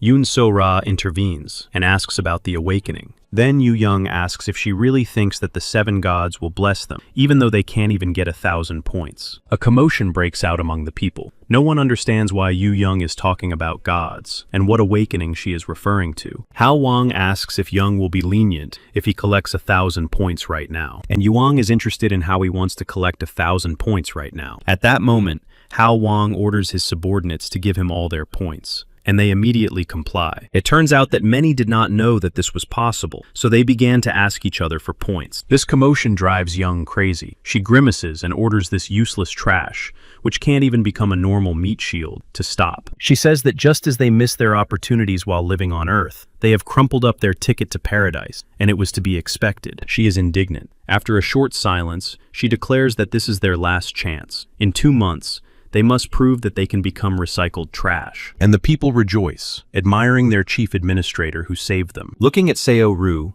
Yu Young says that the players can celebrate after meeting the 7 gods, because for some, this experience will be hopeless. After a while, a line forms in the hallway outside the awakening room on the 8th floor. Among them was Sol Ji-hoo. And Miss Dolphin, coming out of the awakening room, fell to the floor from exhaustion. Sol Ji-hoo asks if she is okay, and Dolphin smiles and clarifies that she is a mage. Sol Ji-hoo looked at her and remembered her conversation with Agnes. She said that there are 4 main classes in paradise. Although there are many classes, as you level up, the basic classes of warrior, archer, priest, and mage will appear. Warrior is the most common, followed by archer. Priest is rare enough to be considered precious. Sol Jihu asks about the mage. Agnes says that with so many participants, he may not appear at all. It is the rarest class, but that does not mean that everyone wants to become a mage. After all, they do not choose their class. It is decided for them according to the decision of the 7 gods. The memories of this end, and it is Sol Jihu's turn. He enters the awakening room and sees nothing but bright light. But in an instant, an invisible force lifts Sol Jihu into the air, and he is frightened. Immediately, 7 eyes form around him, and a spatial voice suggests that the awakening begins. Some kind of green energy forms on Sol's stomach. God says that with so much mana, he should be above average. Sol's entire body glows green. God believes that he has an innate ability, and that Sol Jihu may have awakened his vision at a young age. There are traces that he once lost his ability, and his magic was depleted. God is sure that this cannot be fixed, because he does not recognize magic in his world. And now, the gods decide that he must be a mage, and are surprised that there are 2 mages in a row. But Sol Jihu denies this. He explains that he wants to become a warrior. And God understands that with his enormous potential as a warrior, it is difficult to be a mage. Another god is sure that with such talents, Sol can become a mage of a unique rank in the shortest possible time. Finally, they decide to vote. 3 are in favor of mage, and 3 are in favor of warrior, and only Gullah remains silent. A moment later, Sol Jihu runs out of the awakening room, covered in sweat. Seeing him, Agnes immediately asks what he has become, but Sol Jihu is trying to pull himself together. After a while, the guys gather in a cafe to discuss each other's basic classes. Sang Min says that Sang Sun is happy, so she is smiling from ear to ear. She replies that one should not speak to a priestess that way, while Sang Min exclaims that even Shang Shang's complexion has changed from happiness. Li Su sits sadly, and Sol Jihu notices this. He decides to cheer up Li Sora, and claims that Archer is also a pretty good class. Li Sora assures him that she is fine, unlike Song Jin. But Song Jin assures her that he is also fine, and that he is not the only warrior. Sol Jihu then says that there is no need to worry, because every class is needed in their ranks. Sang Min says that it must be easy for Sol because of his wealth, but others don't have that. Even Yoon So Ra is stuck in her room, full of despair. Miss Shansang suggests that she is more disappointed than the others because she knew more than them beforehand. Maria hears these words. She thinks they are idiots who don't understand how difficult it is to stay alive with such an arm. Besides, Seo Ra is a warrior. Maria also understands that So Ra needs to pull herself together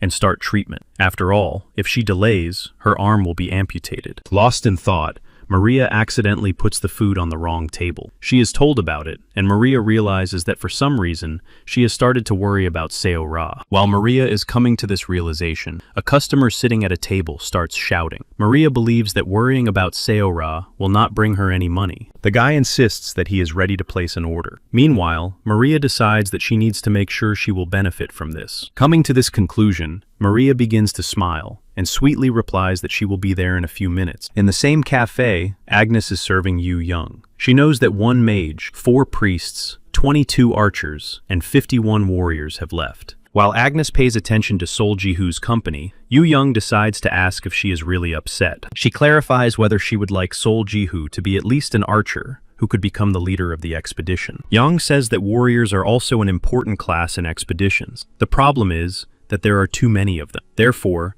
most of them become meat shields. Then Agnes says that her task is simply to train Sol Jihu well. After a while, they started training again. This time, Sol Jihu had to practice yoga techniques. Looking at Sol Jihu, Agnes tells herself that she just has to train him well, and immediately suggests moving on to the next stage of training. Now he needs to feel his mana. He wonders how to do it. Agnes says that mana was released when he received his class. She asks if he still can't feel it. Then Sol Jihu remembers the energy he felt in the awakening room. Agnes clarifies that it is time to train his mana and his class. Sol Jihu silently stands up, and Agnes asks why he is doing this. Sol Jihu replies that he has information that they can be bought in a store. After saying this, he gets hit on the back with a stick. Agnes tells him to sit down. After all, if he has so many conveniences at the beginning, it will affect him later. She argues that a person who does not know how to train will eventually get stuck at a certain level. When the parchment is torn, Sol Jihu can feel the concentration of mana while being teleported to a certain place. Agnes will help him find his mana in a week. She says he should try to think about the feeling he had in the awakening room. Then she says they'll meet again in a week,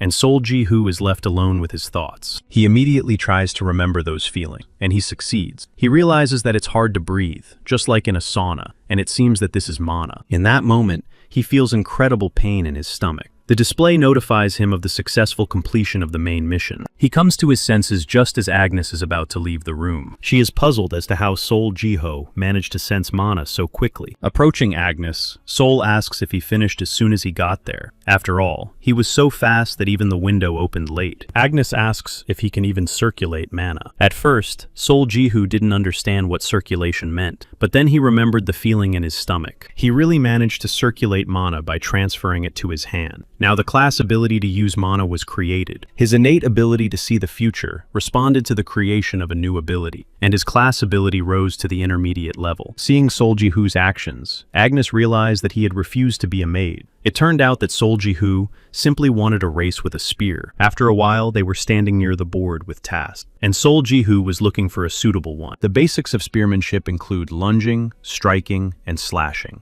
Agnes realizes that Sol has chosen a mission that he will definitely need. She is amazed by Sol Ji-hoo's instinct and nods her head in approval of his choice. Then Sol tears the parchment and teleports away. Agnes realizes that his mana is so strong that the gods have chosen him as a mage, but he insisted on becoming a warrior. He is following the same path as that guy, Sun Shi-hyun. Meanwhile, Sol Ji-hoo teleports to a field with a spear. He holds the spear as he did in his dreams, and remembers that very feeling. Sol Ji-hoo immediately lunges, realizing that he cannot use mana. Without the correct stance, he will not be able to counterattack. This training is similar to when Sol Ji-hoo used his 8-fold increase ability. By nightfall, Sol Ji-hoo had fulfilled the conditions of his own training. This created the class ability of basic spear lunge. It is developed to an intermediate high level. The innate ability to see the future responds to the creation of a new ability. Meanwhile, Miss Yoon Seo-ra hid in the bathroom and chewed on cookies. At that moment, someone knocked on her stall door.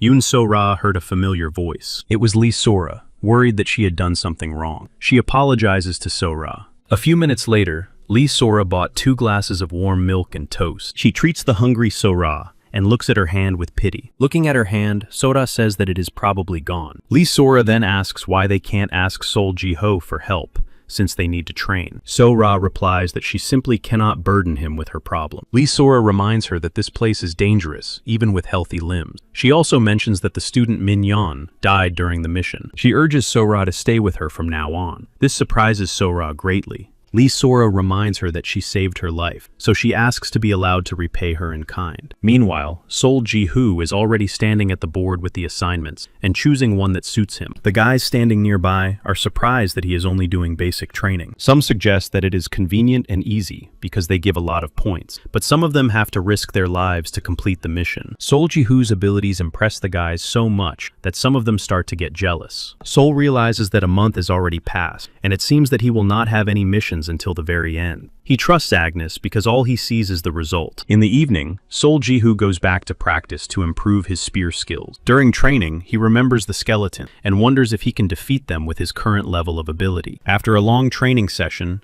Sol Ji-hoo falls into the grass and remembers that he hasn't been to the barber in a long time. Then he remembers the days of his training, when he achieved great success. Then memories from the tower come to mind. Finally, Sol Ji-hoo decides to trust Agnes, because sometimes taking your time leads to the quickest solution. With these thoughts, Sol Ji-hoo teleports back to the tower. He is tired, so he goes to his room. But it turns out that Seo-ra is standing nearby, trying to gather the courage to approach him. At that moment, Nabi appears behind her and addresses her as if she were disabled. She asks if Seo-ra also plans to use her body to gain favor. After all, it seems that she can't do anything else. Turning away, Seo-ra replies that she has never done this before. At that moment, Nabi grabs Seo-ra by her injured arm, causing her to cry out. Nabi demands that she stop making excuses. She asks if Seo-ra wanted to replace the idiot who recently died. But it seems that Seo-ra does not immediately understand what Nabi is talking about. She looks at her questioningly, waiting for an explanation. Nabi asks if Seo-ra really didn't know about this, since that idiot was living off Sol Ji-hoo. Pushing Nabi's injured arm away, she wishes her luck,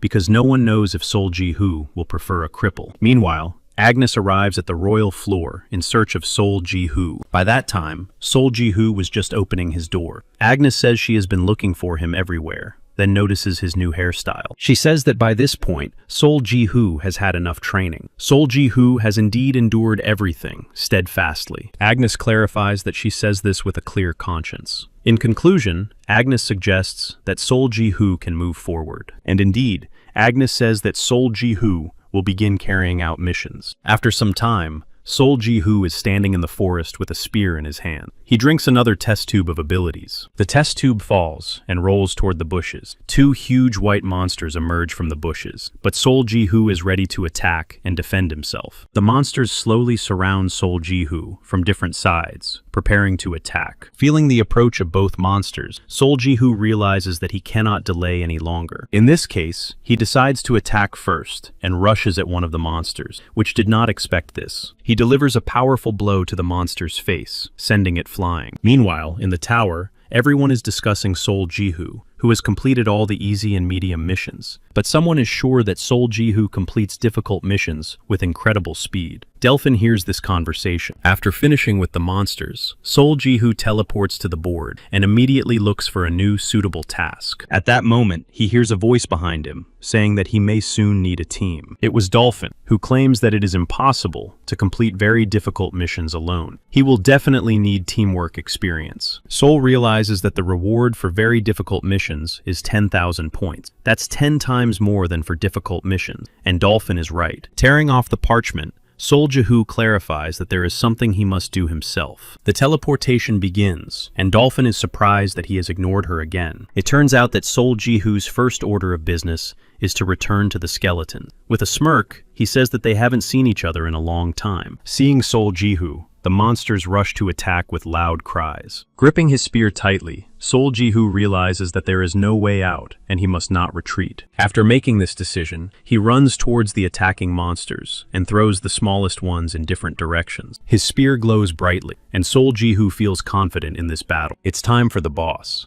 Meanwhile, Sol Ji-hoo finishes off the small skeletons. Staring intently at the boss swinging his axe, Sol Ji-hoo realizes that he has been waiting for this moment for a very long time. The confrontation begins, and Sol Ji-hoo's spear meets the monster's axe. Sol Ji-hoo uses all his strength to pierce the boss with his spear, and he succeeds. In an instant, the spear destroys the skeleton's jaw, and its head flies back. The battle ends successfully, and Sol Ji-hoo earns 1,000 points. He returns to the tower and begins to choose an elixir. He decides that it is more important to develop 9 Eyes now, and that he can drink the elixir that increases magical power later. The innate ability 9 Eyes develops successfully. The lower direction of the ability Black Color Immediate Escape is unlocked. Experiencing unpleasant sensations after taking the elixir, Sol Ji-hoo realizes that there is one more bottle left. At that moment, Hannah enters the room. She realizes that Sol Ji-hoo has not even read the invitation. It is obvious that Sol did not know that those with a gold mark are allowed to have an assistant accompany them. Sol asks how she can help. Hannah says she wants to help with support and advice, as well as ask for a favor. She suggests befriending Delphine or Hao Wang. After all, you need partners in the neutral zone. Sol Ji-hoo asks irritably why she is telling him who to play with, and asks her to tell him what she needs. It turns out that Hannah's boss wants Sol to help Seo Ra. She needs to develop normally, but in her position, it is very difficult. Sol Ji-hoo then reminds her that he didn't invite her here, which means that either the manager or Seo Ra will be indebted to him. He asks if he will get something in return. Hannah says he's right, but there's a saying that whatever you want people to do to you, you should do the same to them. At first, Sol Ji-hoo doesn't understand what that means, but Hannah says that in paradise, debts must always be paid. It's a golden rule. Before leaving, Hannah reminds him that the choice is his. They won't force him. Then Sol Ji-hoo thought about it, because it seems that first he should deal with the problem right in front of him. And it was the elixir that Sol Ji-hoo immediately took. The innate ability 9 Eyes develops. The upper direction of the ability, golden color, golden rule, was unlocked. Leaving the room with unpleasant feelings inside, Sol Ji-hoo is surprised that the golden rule appeared as soon as Hannah mentioned it. He approaches the veranda and wonders how to use the golden color. Sol Ji-hoo activates the 9 Eyes, after which only the recreation room in the tower lights up with this color. He immediately goes there to understand what is happening. As he gets closer to the golden object, it becomes clear that it is Yoon So Ra. Sol Ji-hoo called Maria,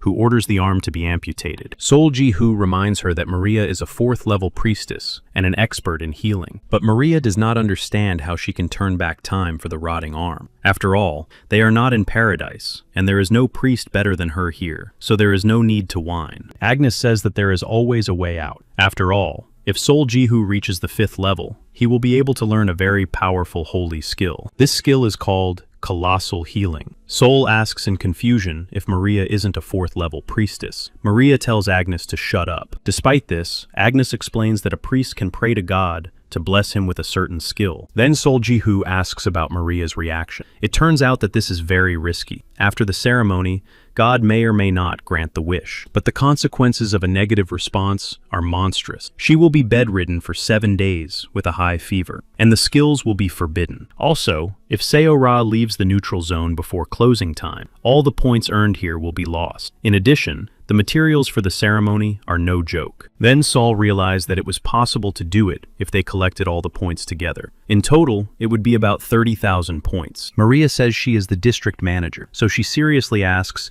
if Sol Ji-hoo is really an idiot. And why is Seo-ra so important, since he can spend it in a VIP store or give it to Maria herself, because it will be more useful that way. Then Sol Ji-hoo reminds her that it was a request from the person who invited him here, so it is simply impossible to refuse. And it becomes clear to Maria that it was Hannah. She takes a deep breath and agrees to perform the ceremony. After that, she says that the exact cost of all the materials will be no less than 82,000 points. There are 10 difficult missions left on the board for every 10 attempts. Dolphin knows that apart from their team and Mr. Ranker, no one else can do this. At that moment, someone standing behind Dolphin offers her a cup of coffee, but Dolphin refuses, saying she has a lot to do. Delphine herself did not know that there were still people exploring in this way. She decides to turn around to look at this person. It turns out that Sol Ji-hoo is standing right behind her with a spear in his hand. He says he wants to join her team. After a while, Hao Wang, Dolphin Salvatore, and Tong Che arrive, shocked that they had to score 82,000 points. Sol Ji-hoo tells them about this. He also realizes that by joining this team, no one will criticize him for accumulating missions anymore, and it will be possible to perform more complex tasks. Finally, Hao Wang insists that he wants to recruit him. He asks everyone else to help Sol Ji-hoo earn 82,000 points, but Tong Che thinks that this is too much, and that it would be better to find another talented warrior for the team.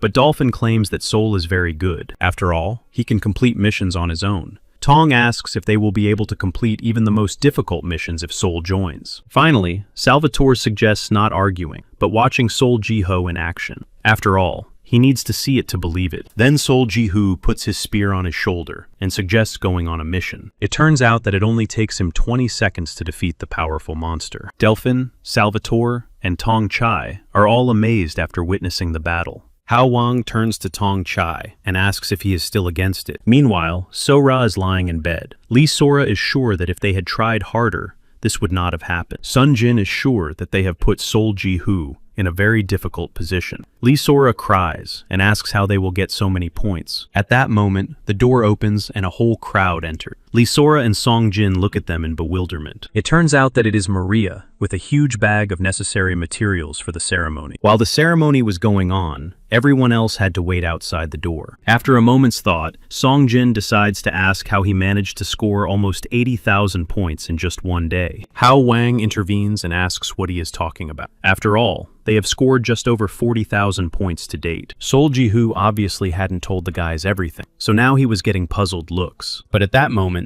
the whole room is illuminated by a bright light that can be seen in the hallway. It looks very scary to everyone, so they try to understand what is going on. Then the door opens, and two priests help the exhausted Maria out. It turns out that the ceremony took all her strength and mana. She tells Sol Ji-hoo that he must not forget his duty to her. Then Sol Ji-hoo realized that it was the golden rule. He was lost in thought for a moment. Meanwhile, the others have already noticed Seo-ru. Miss Yoon So-ra looked healthier and more grateful than ever. Finally, Lee Sora rushes into her arms and exclaims that she is very happy that So-ra is now fine. After returning the hug, Yoon So-ra immediately turned her attention to Sol Ji-hoo, who had literally saved her life. With Sora joining the Dolphin team, they completed all their missions. Sol was able to earn all the points he had borrowed in 2 days. To repay him for his kindness, So-ra, Lee Sora, and Sung Jin began basic training with an instructor. Agnes says they can cry in their free time. The guys decide she's a real devil. There is 1 day left before the neutral zone closes. The guys are happy that they have finally finished, with only one impossible mission left. It's crazy to take it on, but Delphin realizes that the mission will give them a one-time coupon to the VIP store. Hao suggests distinguishing between recklessness and bravery. Finally, Sol Ji-hoo suggests that the guys disband the team. After a while, he sat in his room and sorted through the inventory with his comrade. Then he takes out the talisman and remembers that he received it in the auditorium during training. Miss So-ra is surprised that he hasn't used the talisman yet. Sol Ji-ho is sure that one day, the talisman will definitely come in handy. Sun Jin heard that bonus items disappear when the neutral zone closes. You also have to hand in your cell phone. Then Sol asks about the equipment. Sun knows that items obtained in battle are safe, and that only special privileges will be lost. Sol Ji-hoo realizes that this is bad, and asks if the summoned magic is really not random. So-ra says that the type of magic should be written on. Hers was of the binding type. After a while, Sol Ji-hoo decides to go on the last mission, and it seems like another adventure. But after tearing the parchment, Sol Ji-hoo decides that this is a guarantee. The mission is to exterminate the race of guardians and destroy the sanctuary. At that moment, So-ra was in Sol Ji-hoo's room when someone slipped an envelope under the door. She picks up the envelope in confusion and notices that her name is written on it. Opening the envelope, it becomes clear that it is a scroll with a mission for sword training, and what was written next stuns her. Meanwhile, Nabi sits dejectedly in her room, realizing that if Minjun were still here, she would not be in such a deplorable state.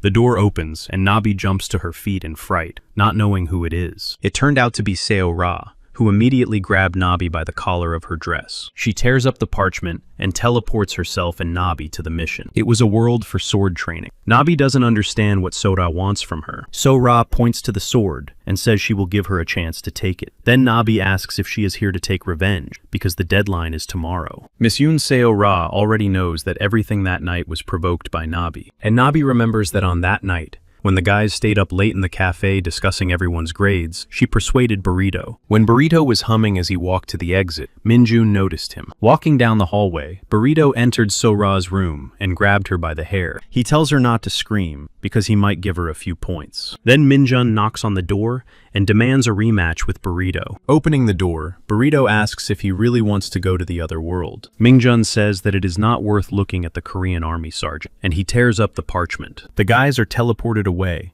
and Miss So-ra is left alone in the empty hallway. It turns out that Nabi didn't know about the rematch between Minjun and Burrito. So-ra is sure that Nabi already knew this, deep down in her heart, but was too scared to admit it. After all, she has nowhere to go without Burrito. This angers Nabi so much that she immediately grabs her sword and rushes to attack. But Seo-ra is confident in her abilities and calmly draws her sword. The battle begins, and after a few blows, So-ra's sword pierces Nabi's heart. Nabi's body trembles, and tears stream from her eyes. She says she doesn't want to end the game like this. So-ra pushes her and says that she doesn't need to worry because she will send back not only her. By this time, Sol Ji-hoo has teleported to the tower. A ticket to the VIP store falls nearby. He wonders how he completed an impossible mission. His current survival points are 477,000. Someone's hand in a white glove catches the disposable ticket. It was Agnes, who asks if he really wanted to die by being beaten with a bamboo pole. However, she believes that Sol Ji-hoo had some kind of plan. Sol Ji-hoo has nothing to say to her. After a while, they were sitting in Sol's room, and he told her everything. Agnes suggests that a 4th level team could have completed this mission, and Sol asks why she was on the board. It turns out that one person managed to clear it, but it seems that Sun Shi-hyun was just lucky. On the mission, Sol unexpectedly activated a level 12 earthquake. That's why the incredible explosion happened. In addition, Sol Ji-hoo's winning move consisted of 2 lucky moves that he learned thanks to his addictions in the past. But Sol Ji-hoo is going to take this information with him to his grave. Handing Agnes a one-way ticket, she asks if she can give her one last piece of advice. After a while, Yu Young announced the end of the trial period in neutral territory. Lighting a cigarette, she says that they will probably have to find the way out themselves. Leaving the tower, the survivors find themselves in that very lost paradise. Looking at the exit from the tower, Sol Ji-hoo cannot believe that it is really over. Agnes is standing in the doorway, and nods goodbye to him. From this, Sol Ji-hoo concludes that this is really just the beginning. At that moment, Hannah stands behind him and says that now he is truly like a real Arab. Then she points to the carriage and suggests going home. Seo-ra has already headed there, but Sol has no intention of going home. He asks why, and Hannah reminds him that despite the slow passage of time in this world, he has already been here for 3 months. She asks if he really wants them to start looking for him. Meanwhile, the guys say goodbye to each other. Sol Ji-hoo hopes that as long as they are all alive, there will be a chance for them all to meet again. Their carriage leaves for Scheherazade and stops at the Luxuria Temple. Miss Hannah says that Miss Seo-ra is going to Shinyun's headquarters,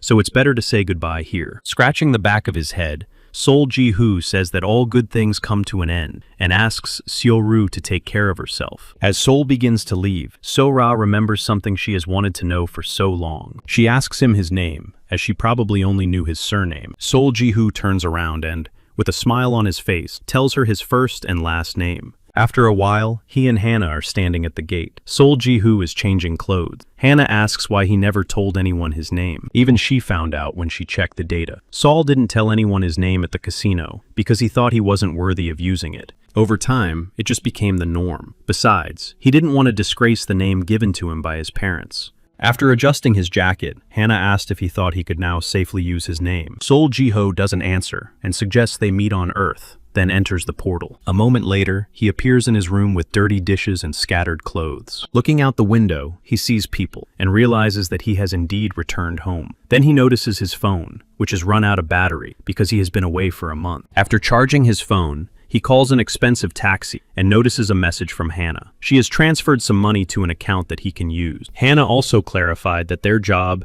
is to ensure stability for the artisans on Earth. Sol is shocked to see that there is 150 million there. Sol Ji-hoo takes a taxi to the casino, which he hasn't been to in a long time. A short time later, he arrives at his house, hoping that no one is home. He is not sure he is ready to see their faces. No sooner had he entered than he heard a familiar voice behind him, asking what he was doing there. It was his brother Sok, who had obviously just returned home from work. Sol Ji-hoo excitedly says that he brought the 50 million won he borrowed earlier, as well as a laptop and a car for Sol Jin-hee. Adjusting his glasses, Chi asks if Sol Ji-hoo has recently hit the jackpot or won the lottery. Sol Jin-hee hears their voices and peeks out of the room, asking who Sok is talking to. Seeing Sol Ji-hoo, she is indignant and asks how he dares to show up here. After all, she had already promised to deal with him the next time they met. Then she runs out and notices her car. She thought she would never see it again after Sol Ji-hoo sold it. Assuming that Sol Ji-hoo is returning from the casino, Sok demands that he leave and take the dirty money with him. But Sol Ji-hoo assures him that he did not win at gambling. He went to the casino to register his name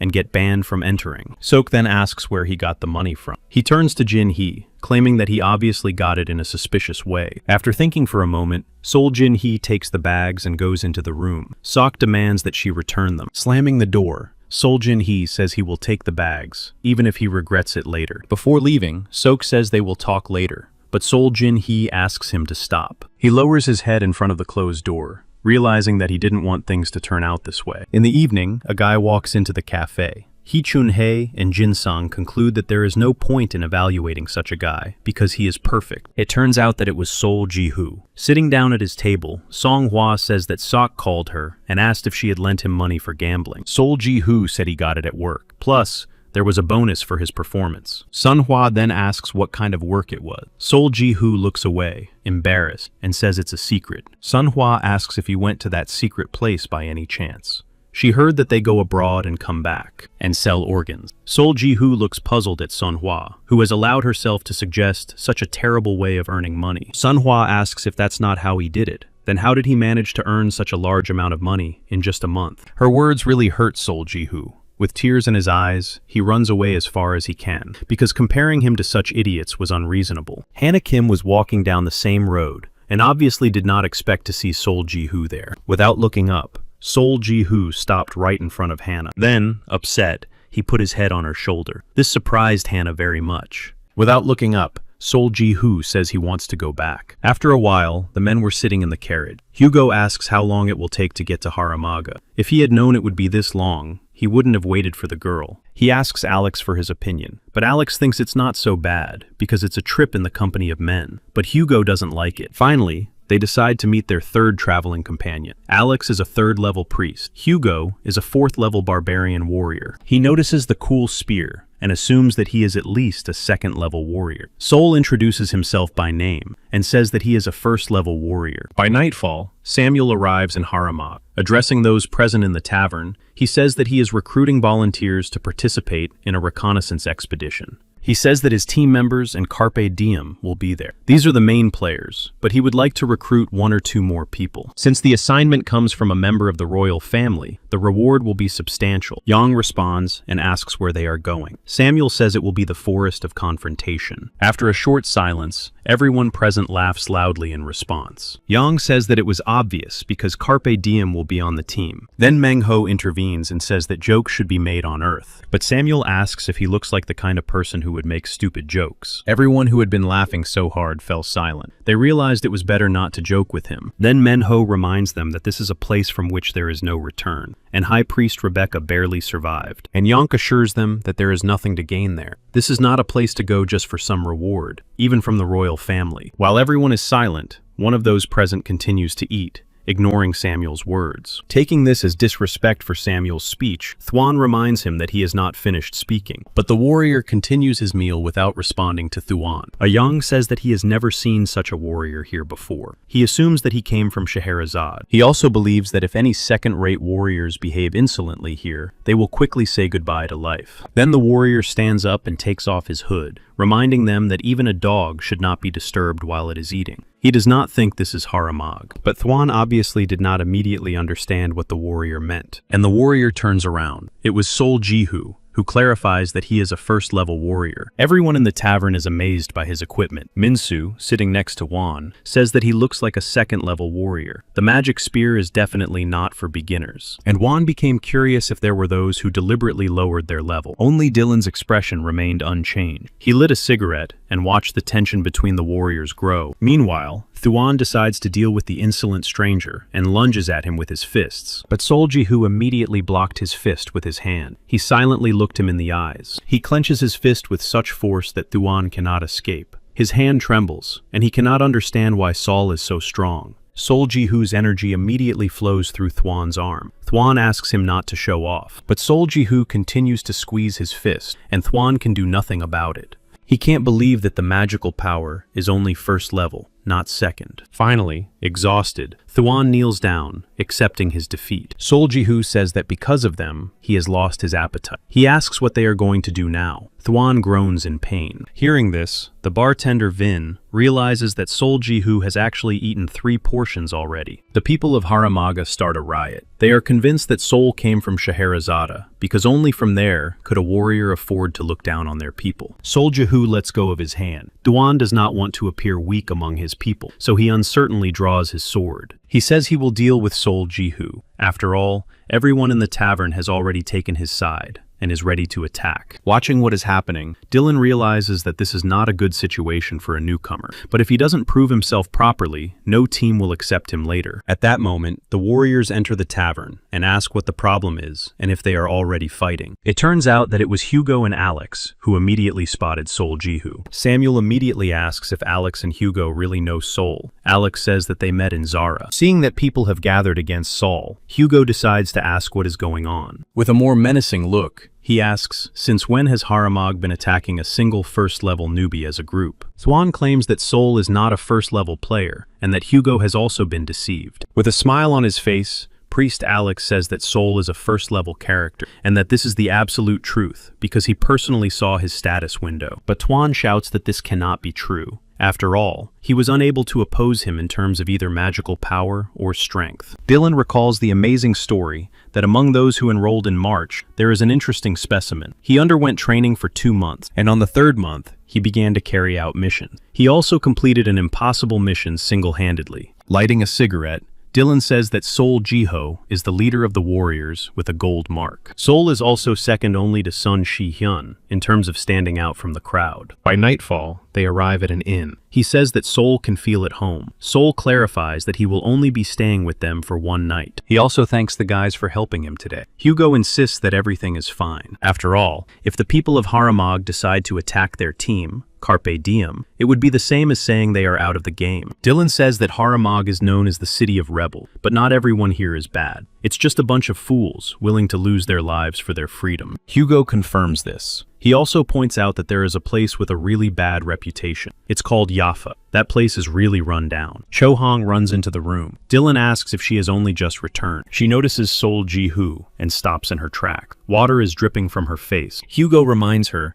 that she needs to dry herself off first and then leave. After all, everything is dripping onto the floor. But Cho Hoon insists that if she leaves it alone, it will dry on its own. While Hugo wipes the floor after her, Cho Hoon stares suspiciously at Sol Ji-hoo's face. When asked what it is, Dylan replies that it is a guest, but Cho Hoon reminds him that it is late. She sits down on the sofa and says that this is the first time she has seen such a guest here. Dylan assures her that she will be seeing him often now. Dylan introduces her as the team's headache. Cho Hoon is a 4th level sacred warrior. Hearing about their team's headache, Sol Ji-hoo finds it funny, but Cho Hong gets very angry. Dylan continues by introducing a 4th level barbarian warrior named Hugo. He is the bald head of their team, but Hugo clarifies that his head is shaved. Finally, Dylan introduces himself. He is a 5th level archer and the team leader. Together, they are Carpe Diem from Haramaga. Sol Ji-hoo uses his 9 eyes ability. He rubs his eyes, assuming that the ability is not working because they are all glowing gold. Hugo says that their motto is to do whatever they want. Rewards and merits are good, but the most important thing is fun. Cho Hong asks if they really have a newcomer. Hugo notes that it's a great idea and that Sol can join, and he will train him. Sol laughs, saying that it's very unexpected. Dylan says that Sol will join them on a new mission as a carrier. This is his first expedition, so he has been invited for a little training. After all, they cannot take Sol,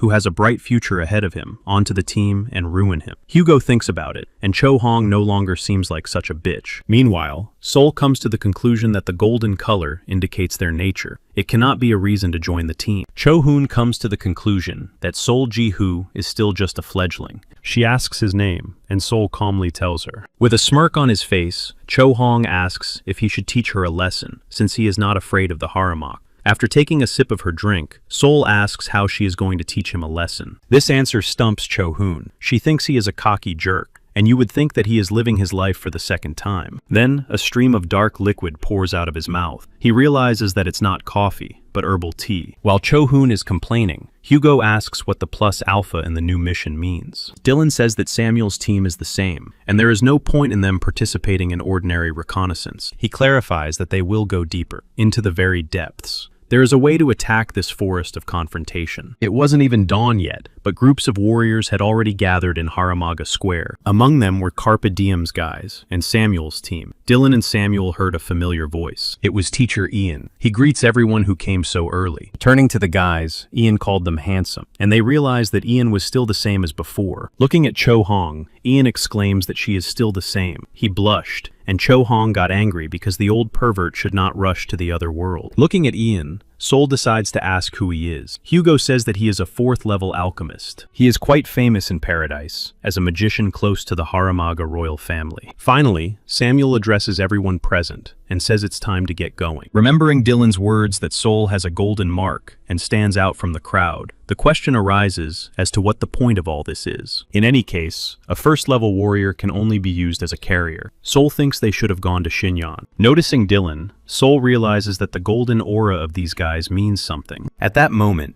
Samuel stops the team and says that this is the Cave of Etten with 30 heads. Direction, 12 o'clock. 10 heads, 10 o'clock. After that, Samuel gives the order to prepare for battle. Dylan takes out an arrow. Countless 2-headed goblins with glowing eyes are already emerging from the cave. Samuel orders the battle to begin. Sol grabs a spear, while No Sylvinch, standing nearby, is very afraid. He has no weapons. Seeing Sol Cho Hong's preparations, he asks where he is rushing off to. He orders him to just stand and watch. Meanwhile, Samuel immediately throws several shurikens that fly straight through the goblins' necks. On the other side of the forest, a horde of goblins with axes approaches. Clara immediately fires several arrows at them. She manages to kill several goblins. On the other side of the battlefield, Grace uses her shield. With her aura, she breaks through a group of goblins. She stops and draws the attention of the other goblins. As soon as they turn around, 4 heads fly off. Meanwhile, Hugo deftly uses his axe to send several more goblins to the other world. Looking around, Sol Jihu suspects that this is an ambush. And so it was, as another army of goblins runs out of the forest. They also have shields and swords. Before they could get close to the humans, the entire army was engulfed in flames. It turns out that it was Dylan. His crossbow shoots flaming arrows. Seeing this, Cho Hong exclaims that it was an excellent shot. Dylan tells her to deal with the rest. She has a mace, which means Cho Hong will be able to finish off the surviving goblins in close combat. It turns out that after Dylan's fiery shot, there are still a few goblins barely alive. With a thirst for destruction, Cho Hong strikes each goblin on the head. Seeing her attacking skills, Sol realizes that she is at a very high level. Ian asks if that isn't wonderful, but Sol doesn't understand what he's talking about. Ian clarifies that he is talking about the girl Cho Hong. Before he can finish his thought, Cho Hong immediately calls him an old pervert. She reminds him not to say her name with his filthy mouth. Hugo asks Cho Hoon to speak more politely to teacher Ian. Cho Hoon asks why Ian is picking on her. Looking at them all, Sol smiles and realizes that they are acting like a family. Ian says that Sol knows how to smile, but Sol didn't expect anyone to be watching him at that moment. In honor of their meeting, they shake hands. Hugo approaches and asks Sol to take a few more items in his bag. Taking the items, Sol walks on, and Samuel notices him. Then he turns to the other porters, who are obviously tired and have sat down to rest, unlike Sol. Samuel then asks if they are really going to give Sol their belonging. Clara walks by and says that the locals are always slacking off, but Vin assures him that they are already at their limit, and Byung reminds him that they do not possess the power given by the gods. The porters don't care that the backpacks are already equipped with magic to reduce weight and expand space, and Samuel starts to get angry at them. Seeing that the situation is heating up, Sol decides to clarify what else he can take. Then Samuel asks if it will be too hard for him, since there is a hill ahead, and if Sol overdoes it, nothing good will come of it. But Sol replies that it's training. Then Samuel agrees, since Sol volunteered himself, and Sol goes to the porters to lighten their bags. And the warriors watch from the sidelines. Hugo then turns to Dylan and says that Sol is a great fit for their team. Looking at Sol with completely different eyes, Cho Hong says that he is not as weak as he seems. Hugo smiles. He then turns to Dylan to ask his opinion on the matter, but Dylan rejects his proposal. Hugo is stunned by this response. He doesn't understand Dylan's decision because Sol has strong potential. Dylan replies that this is precisely why he is not suitable. Hugo and Cho Hong exchange puzzled glances, wondering what this means. Dylan explains that this is the most important time for Sol. He needs a team that can lead him and cover his back. It will reveal his boundless abilities and talents. That's exactly what an experienced team is for. But Hugo and Cho Hong are sure that they are the ones. Dylan covers his face with his hand, realizing that they are being stupid. He reminds them that the old man is about to retire, so he's not sure about Sol. Dylan also asks them not to forget that they need strength right now. Then Hugo whispers to Cho Hong to say something in Sol's favor too. Cho Hong reminds him that Carp Diem Dylan is now the leader, and he himself must cope with the old man's departure. Therefore, he suggests that they stop digging into him. But Hugo does not understand what has happened to Cho Hong. With a sad face, he asks why she is suddenly acting like an adult. A Cho Hoon heads towards Sol, who is standing next to the other carriers. Cho Hoon walks past, but stays close enough to take another look at Sol. At sunset,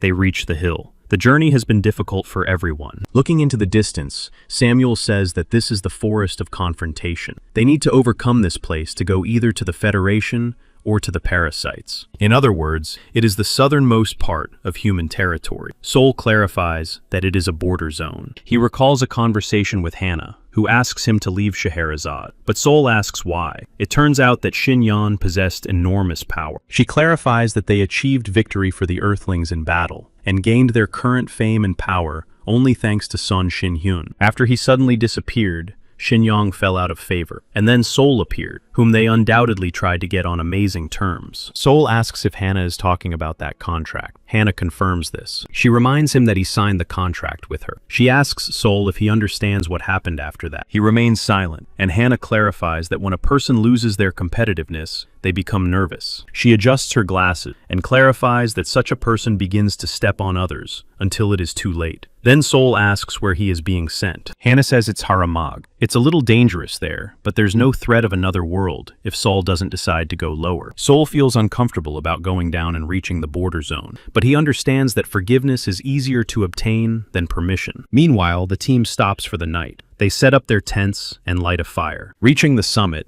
Ian says that his assumptions were correct. This place is not cursed, but enchanted. It is a very powerful, ancient spell. Then Cho Hong asks what he suggests. After all, Leader Dylan said there was some kind of plan of action. Winking at Cho Hoon, Ian replies that they are prepared for such a scenario. Sol asks if this is a forest of opposition. What exactly are they opposing here? Then Ian looks back at Sol and says that he knows how to ask smart questions, which is very unusual for someone at the first level. Cho Hong is eager to hear the answer. It turns out that when someone enters the forest, the mind begins to resist fiercely. It is a desire to resist. No one knows what exactly the mind will resist. It could be a weapon in your hands during battle, or even your mind denying itself. But Ian says there's no need to worry, because if their method doesn't work, they'll just go back. Cho Hong asks if Sol is really scared. With a sly smile, he says there's no need to be afraid because she'll look after him. Finally, everyone headed for the tents, and Sol remained standing in place. It turned out that he had activated the 9 Eyes ability, and no color appeared. Meanwhile, in one of the caves, the monster rejoices that the humans have come here again. He longs for them to come closer so he can deal with them. Dylan and Cho Hong examine the flasks of potion. Cho Hong asks if it really prevents mind infection. Ian had the large flask of potion. He says that it prevents infection to some extent, but the most important thing is their will. The team drinks the potion, and Ian says that when they open their souls and show their emotions and feelings, the magic of the forest will tell them what to do. Feelings are very contagious. Ian claims that it doesn't matter whether they love or not, but the influence on the person next to them will be unambiguous. He does not ask them to suppress all emotions, but simply asks them not to lose their peace of mind. Finally, the team enters a forest with trees of incredible size. Sol looks around and marvels at the virgin forest. He imagines that the Amazon jungle looks much the same. Large boulders appear in the team's path. A man in armor is leaning on one of them. Coming closer, the guys ask what happened. Then someone from the team shouts that it's Khan. There are marks from huge claws on his chest. It turns out that Hugo knows Khan. He looks at the lifeless body in bewilderment and asks what he is doing here. Grace says that before suggesting that everyone go on this expedition, they were first searching for Khan. Clenching his fist, Samuel says that Khan refused their offer to go together. He asks how Khan dared to deceive him like that, and kicks him in the head. Alex rushes to Khan and asks him to calm down, because Khan is already in another world. But Samuel's mind has already begun to resist. He grimaces and says that not only can Alex not share his anger,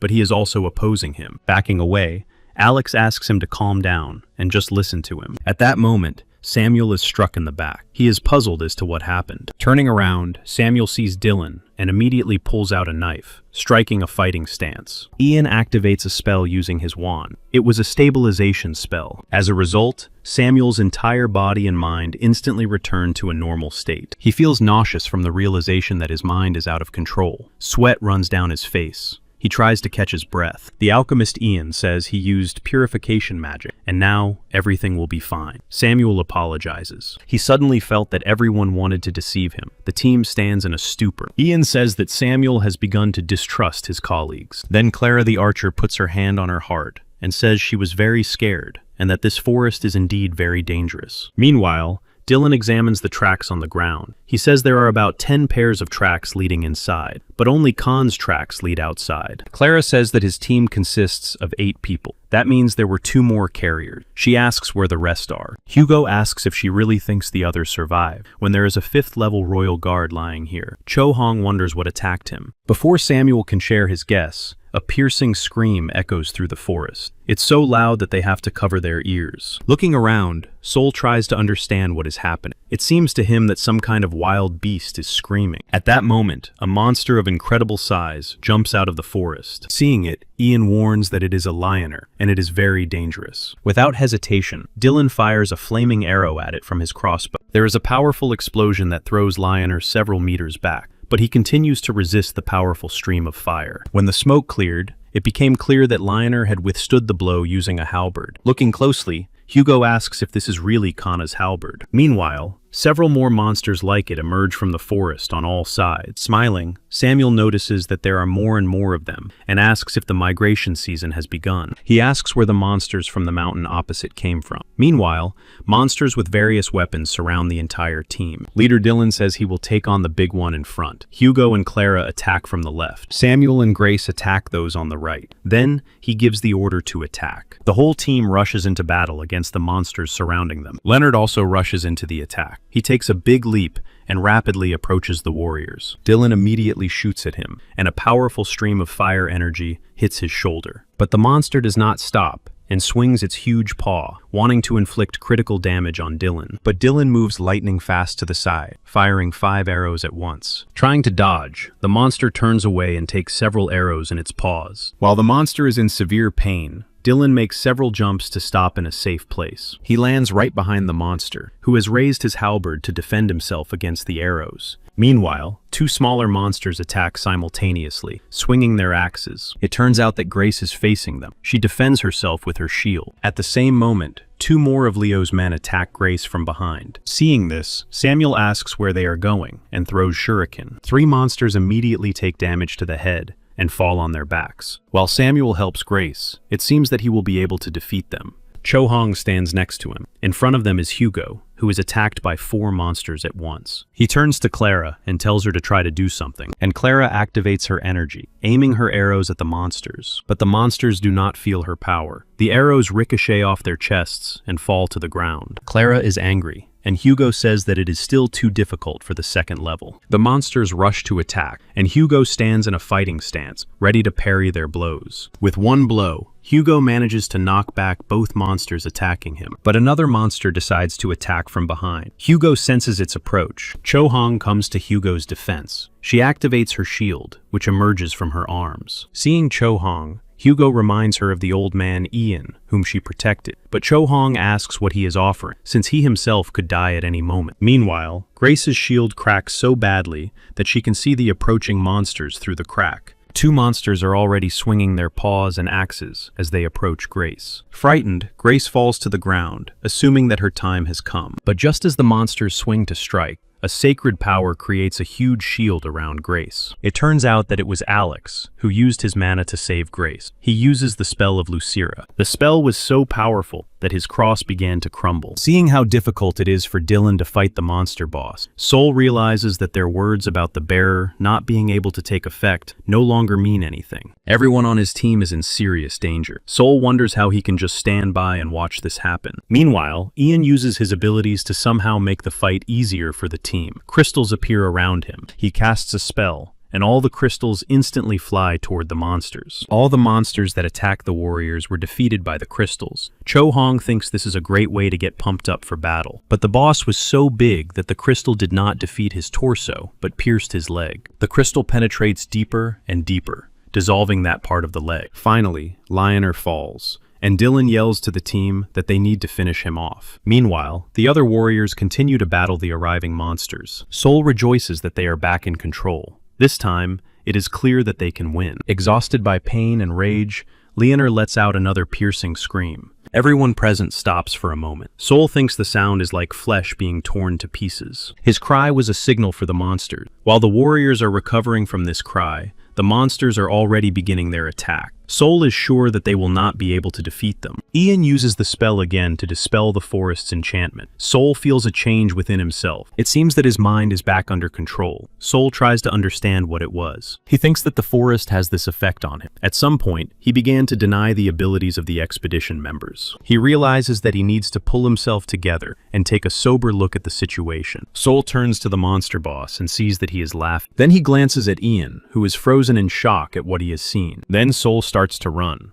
realizing that this is not right and that he cannot cope. Cho Hong and Hugo immediately notice Soul Jihu's action. Taking out his spear, Soul wonders why he can't do that, and he throws the weapon, full of his energy, at the boss. While Ian is wondering what is happening, Soul's spear flies past him. It turns out that behind Ian was a lioness monster. She doesn't have time to strike and takes damage from the spear. Samuel realizes that it was an ambush, and that Soul knew about it in advance. Ian fell to the ground, and the lioness boss turned her attention to Soul, who had damaged her. Without hesitation, she leaped forward, wanting to deal with Soul first. Soul counters her huge dagger with a second spear. He feels the incredible power of his opponent. Therefore, he decides it's time to add a little magical power. The lioness senses his strength. Soul has to make a considerable effort to avoid the tip of her dagger. The lioness herself is surprised that the warrior is so strong that she has not yet defeated him. Soul makes a powerful lunge and pushes the lioness's dagger away, delivering a deep blow to her torso. The tip of the spear immediately cracks, and Soul looks at the lioness, who remains standing for a moment, growling. Finally, she falls to the ground, and Soul catches his breath, realizing that his magical powers were enough to defeat his incredible opponent. Soul himself did not know he was capable of such feats. He breathes loudly and draws attention to the team. Meanwhile, the team is in pleasant shock at the abilities of the bearer Soul. Seeing that the lioness has been defeated, Lioner begins to growl with rage. Dylan says that Leoner is open and charges a magic arrow. Dylan's magical power is so great that the arrow pierces the boss, leaving him no chance of survival. He flies away and crashes into a huge boulder. His body is still overcome by an electric discharge. Seeing their boss defeated, the other monsters flee. Falling to the ground, Soul rejoices that they have won. His body is still shaking. Soul is surprised that he rushed into the attack without looking through the Nine Eyes ability. Hugo approaches and says that he should have gone as a member of the expedition, not as a carrier. Soul reminds him that with the first level,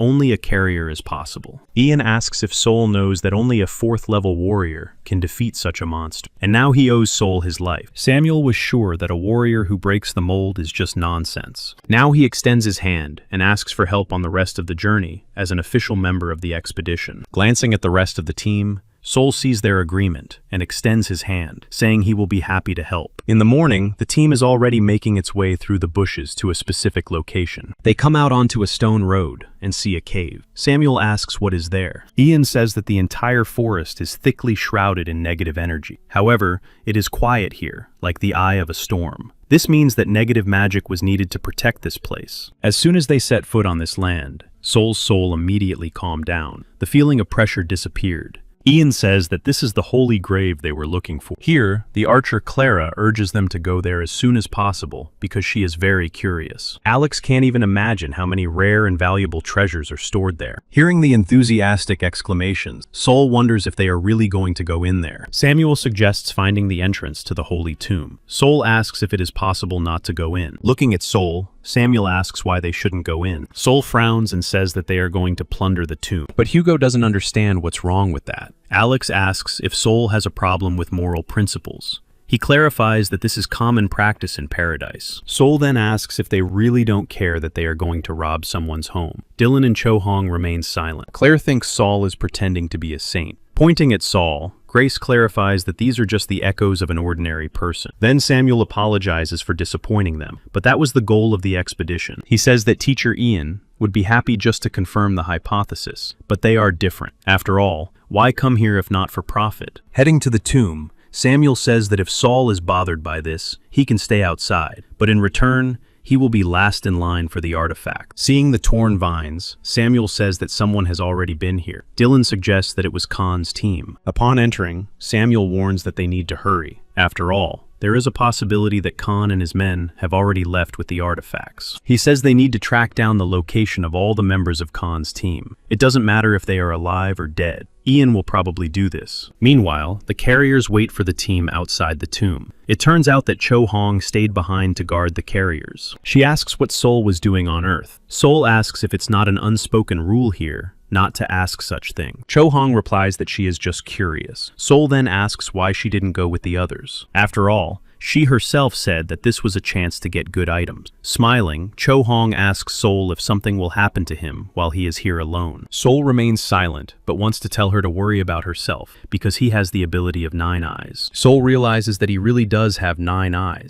and gets to his feet. He comes closer, and realizes that the cave is completely black. This means immediate escape. He feels uneasy because this is the first time this has happened after a failed mission. He realizes that Alex is a priest and Ian is an archmage, and it seems that nothing can happen to them. Seeing Soul Cho Hong's tension, he immediately asks what's wrong with him. Soul remembers Hannah's words that there is only a small chance of completing an impossible mission. This requires a medium-sized group above level 4. Soul realizes that it would be good to see what's inside. He asks what dangers there are in the tomb. Cho Hoon doesn't know, but assumes that there are traps, monsters, or ghosts, and waits to hear Sol's opinion. Sol himself recalls the words of Guide Han. He said that the dead perceive all living things as their enemies. He is sure that Sora was different, although Ga-Rama tore apart his wife and daughter. This means that if the dead have feelings of hostility, then they also have consciousness. While Sol is lost in thought, Cho Hong becomes indignant that he is ignoring her. Sol decides that there is a way to prevent disaster. Meanwhile, in the Saint's tomb,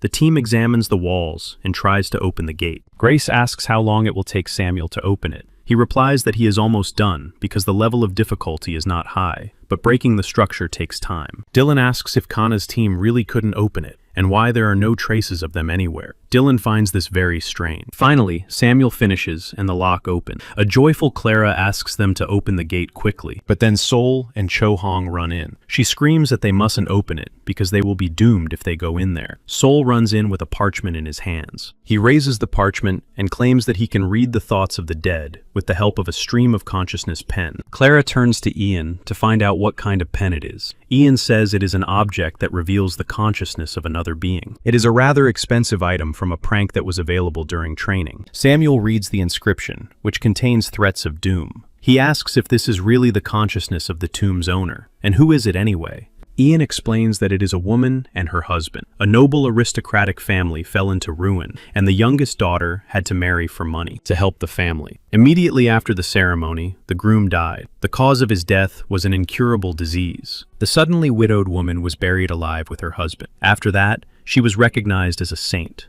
With horror on his face, Cho Hong asks again if a living person was buried. Ian claims that she chose this path herself. That is why she became a saint. Then a famous magician cast a spell on the place. The saint's tomb was filled with precious objects. It turns out that the source of consciousness is either a husband who wants to protect his wife, or a wife who is trying to protect her husband, or perhaps both of them. Dylan pauses to think and says that he didn't want to fight the ghost. Clara then asks if they are going to turn back because of such a trifle. With a smirk on his face, Hugo asks what nonsense Clara is talking about. After all, ghosts are the most difficult opponents in paradise. He asks if Clara really thinks she can do anything to them with her second level. Clara just grins at him in response. Alex says that he and Ian can still do something and waits for confirmation. But Ian says that it's hard to judge. After all, if the enemy has such a clear consciousness, it will not be easy. Sol intervenes and says that there may be a way. After a while, she and Alex recreate a real ceremony with food offerings. Clara asks if Sol really wants to get rid of the ghost with some kind of ceremony. She reminds them that offerings are useless after such use. Cho Hong asks her to stop, and clarifies that Sol also tried hard to come here. Samuel demands that they both calm down because the ceremony is almost over. Finally, Sol sets fire to the parchment and asks the ghosts to accept the offering and stop being angry. At that moment, Sol activates the 9 eyes and realizes that with the immediate escape, everything has changed to a state of choice. Now, in order to read consciousness, a piece of flesh is needed. Sol has just used the grass from the grave and is now trying the offering flower. He places a clean parchment and a pen on the ground. He asks to read thoughts and souls. The pen lifts and letters appear on the parchment. Clara bites her fingers in fear and says that it's some kind of horror. The pen stops, and Sol says that the answer has been written. It says that the saint will not pay attention unless they disturb the eternal sleep. Assuming that this is permission, Samuel reaches for the gate and suggests trying to enter. The whole team cautiously enters and examines the huge mansion. The tomb looks luxurious. The guys are sure that such beautiful tombs simply do not exist. Samuel asks if they have been allowed to enter. Does that mean they can take items? Sol replies that they can only if they do not disturb the owners. He points to the coffin of the Holy Virgin. The stone figure is decorated with a gold ring and bracelet, and on her chest lies a gold cross with an ornament in the form of a saint. Samuel asks if what they saw was really the saint's consciousness. Continuing to examine the tomb, Sol replies that it is possible. Clara and Alex approach the coffin of the Holy Virgin, and Samuel asks them to be extremely careful. Clara cannot take her eyes off the outline of the coffin. She says it is very beautiful. Then Alex notices something incredible, and Clara asks what he saw. It turns out that Alex saw a cross. Based on his knowledge, this cross is the dream of all priests. Ian says that it is an artifact that allows divine spells to be used without offering. It can freely store up to 6 spells. With such an item, One would gain power equal to that of a 6th-level mage. Alex asks if there are really no restrictions on its use. It turns out that the sign of the Holy Virgin is proof of her purity. Alex claims that it is not a pity to go to the other world for such a thing, and Clara asks him not to caw. The cross ends up in Alex's hands, and Sol orders him to put it back immediately. He asks if they don't know what it means, not to disturb the dead. At that moment, an earthquake begins. Sol shouts that the master of the tomb is angry, but Clara asks what difference it makes. She believes that if you are afraid of ghosts and can't do anything about it, you have no right to stay in paradise. Samuel orders them to put the cross back first and discuss it later. Alex looks at the cross and doesn't know what to do, while Clara is indignant. Finally, they return the cross to its place and walk away dejectedly. Hugo looks up and says that the earthquake has stopped, but Clara returns to the coffin and, pointing to the bracelet, asks if she can at least take that. But Sol forbids her and claims that it is all their greed. Samuel says that if greed means not being afraid of the end, then it seems worth the risk. After all, one such item could make them all rich. He clarifies that they could be so rich that they would no longer have to come to paradise. Sol asks if they are really going to take it, because in that case, they will have to step over their lifeless bodies. Then Clara aims her bow directly at Sol and says that he will answer for his words. Standing between the warriors, Hugo asks what is wrong with them, because now is not the time for quarrels. Grace grabs her sword and claims that Sol, the newcomer, crossed the line first. Cho Hong intervenes and says that they have all lost their mind. He asks who they are pointing their weapons at. Then Samuel turns to Dylan and asks if he is also against it. Dylan says that something has been wrong from the very beginning, and it's strange that Kana's team couldn't open this door. He concludes that even before Khan's team tried to open the gate, someone had already attacked. He cites the tomb's owner himself as an example. Accepting this opinion,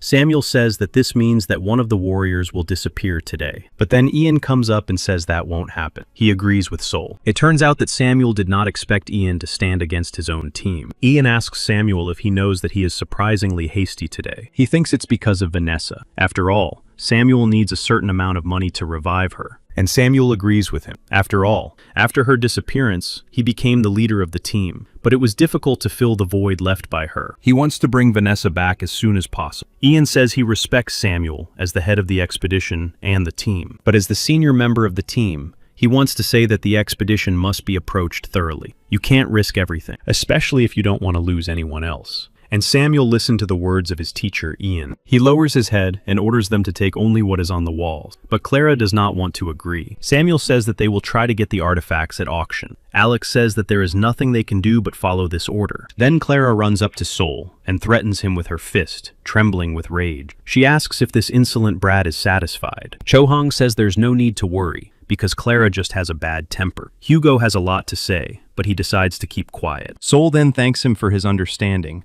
and apologizes for causing such a quarrel. Putting his hand on Sol Dillon's shoulder, he says that people can quarrel even during a picnic. What can we say about an expedition where they came for profit? Finally, the team began clearing the tomb. Samuel says they need to hurry, because they have to get out of the forest before sunset. At that moment, another earthquake began in the tomb. Cho Hong said that it had become even stronger. Samuel immediately orders everyone to get outside as quickly as possible. The team runs out of the tomb. They just need to make it to the cave exit. But Hugo turns around and sees something strange, which he warns the team about. Indeed, a dark energy is making its way through the crowd and approaching Clara. It grabs Clara by the leg and pulls her back into the tomb. Clara reaches out to the team, hoping for help. The gates close. Dylan and Hugo try to open them, but nothing works. The guys stop in their track. The whole team looks in bewilderment at the gate, which has begun to open by itself. The dark creature in the form of a girl turns to the guys and asks where they are. Alex and Grace look in horror at what is coming out of the tomb gate. It turns out to be Clara. Covered in blood, she opens the gate slightly and says she can't see anything. Samuel turns around because he sees an even more terrifying sight. He shouts Alex's name. It turns out that Alex activates Lucira's spell to defend himself, opens his mouth, and pulls the stolen cross toward him. Human greed is disgusting and deep, making people foolish. Ignoring it was an inevitable mistake of the gods of heaven. Meanwhile, the energy of the tomb's master reaches out again for Clara, who is trying to get out of there. It squeezes Clara's head, and now only a lifeless body remains. Grace stands frozen by what she has seen, tears streaming from her eyes. Seeing her, Samuel shouts that they need to get out of there as soon as possible. But Grace continues to stand still, and the boys cannot leave her there. The energy of the master grows stronger. Finally, the saint says she wanted to let them go, but her treasure has been stolen. She sends a stream of energy at Soul and asks why they took it. Meanwhile, Alex continues to recite the spell and looks at the sign, unwilling to let it go. The dark energy already covers the entire space and is heading towards Alex. He watches as Grace is engulfed by the energy and pulled along with it. Grace looks at Alex and says she can't move. Then Alex grabs his sword to go save Grace, and Samuel yells at him to step aside. But Alex doesn't immediately understand what is happening, so he continues to stand still, and the saint immediately splits his body in two. Samuel wants to help, but Alex has already been torn to pieces. Samuel stops. His whole body trembles with the realization of Alex's loss. Meanwhile, Grace has no control over her body. She asks Samuel to leave because her sword is already pointing in his direction. At that moment, the saint puts her sword to Samuel's neck and decapitates him. Dylan watches in horror. Cho Hong asks Old Man Ian to do something about it. But Ian says that the saint's aura is too strong and he cannot move. In tears and terrible grief, Grace says that she took care of Samuel herself. At that moment, the saint twists Grace's body and throws her to the ground in front of Soul. Soul then runs to Samuel's body and searches his pockets. Cho Hong approaches him and asks if he also wants to lose his head, demanding that he hide behind her. Saul explains that the stolen items must be returned immediately. Finally, he finds the ring that was taken from the saint's coffin. Streams of energy continue to cover the entire room. Trying to hide from them, Soul asks them to wait a little longer. He notices a cross near Alex's body and a bracelet that had been secretly removed. Soul also notices a bright piece of jewelry stolen by Clara. Soul reaches for it. Hugo, who is also trying to hide from the saint's aura, says that Soul could get hurt. But Soul continues with his plan and finally removes the bright ornament from Clara's neck. At that moment, the ornament disappears. There is nothing around Soul but blue space. He assumes that the saint took it. He hears her voice. The saint says she warned him. Soul turns around and sees the saint herself. She thought that if she simply gave away the treasures from the walls, the annoying people would no longer come. The Holy Virgin turns around and says that this ornament is a remnant of her beloved mother. She also shows him a ring and explains that it was a gift from someone dear to her. Soul apologizes, but the Holy Virgin replies that it is not his fault and asks why he is apologizing. But Soul realizes that he is in the same boat as them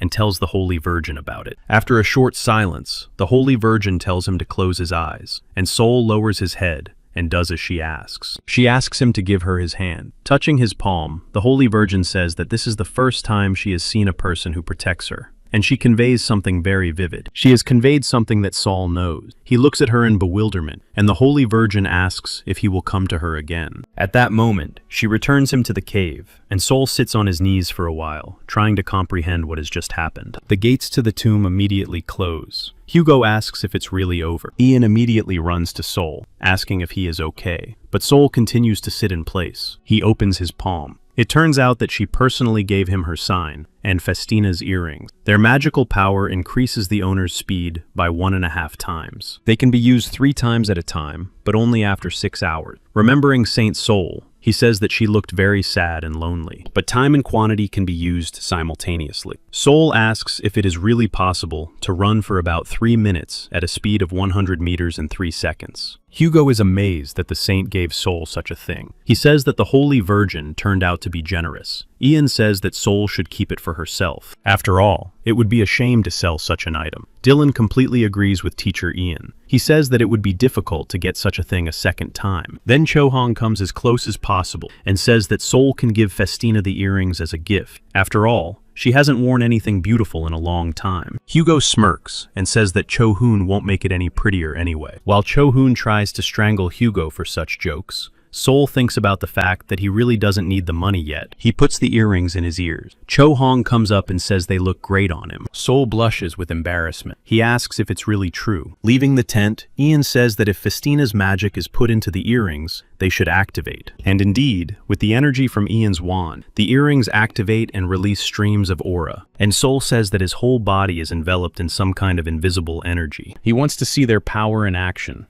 and decides to run. And he really does run very fast. Soul remembers that they can be used to accelerate and speeds up. The team watches his incredible speed, with the realization that the Holy One has generously rewarded him. Hugo regrets that he did not show off in front of the Holy Virgin as well. Dylan is sure that it will not be easy to deal with this, and Ian suggests that it was the royal family. He takes out a blue ball and apologizes for having to leave. Meanwhile, Sol realizes that at this speed, his body is about to fly apart, and he needs to stop. But he can't. Cho-hong shakes her head and says that there are now 2 fools on the team. But Hugo asks how she can even compare Sol to him. He claims that she has no conscience at all. Cho-hoon pretends to strangle Hugo again. Dylan mentally clarifies that there are 3 fools on the team. He recalls how he asked Sol to join Carpe Diem that evening. Dylan knows that with Sol's skills, he could join any team, even Shin Young. Sol listens to him with surprise, because she doesn't consider herself that talented. Meanwhile, Dylan points out that joining Shin Young would be more convenient for Sol himself, since they are from the same area. Sol probably had a reason to come here. But Dylan points out that if his guesses are correct, the Carpe Diem team will definitely be a support for him. Sol did not expect to hear such words. Returning from his memories, Dylan glances at the panting boys who still can't let go of each other. Dylan says they need to pack up and set a good example for the younger one, but the guys continue to torment each other. By this time, Sol has returned. He catches his breath and says that they need to train a lot.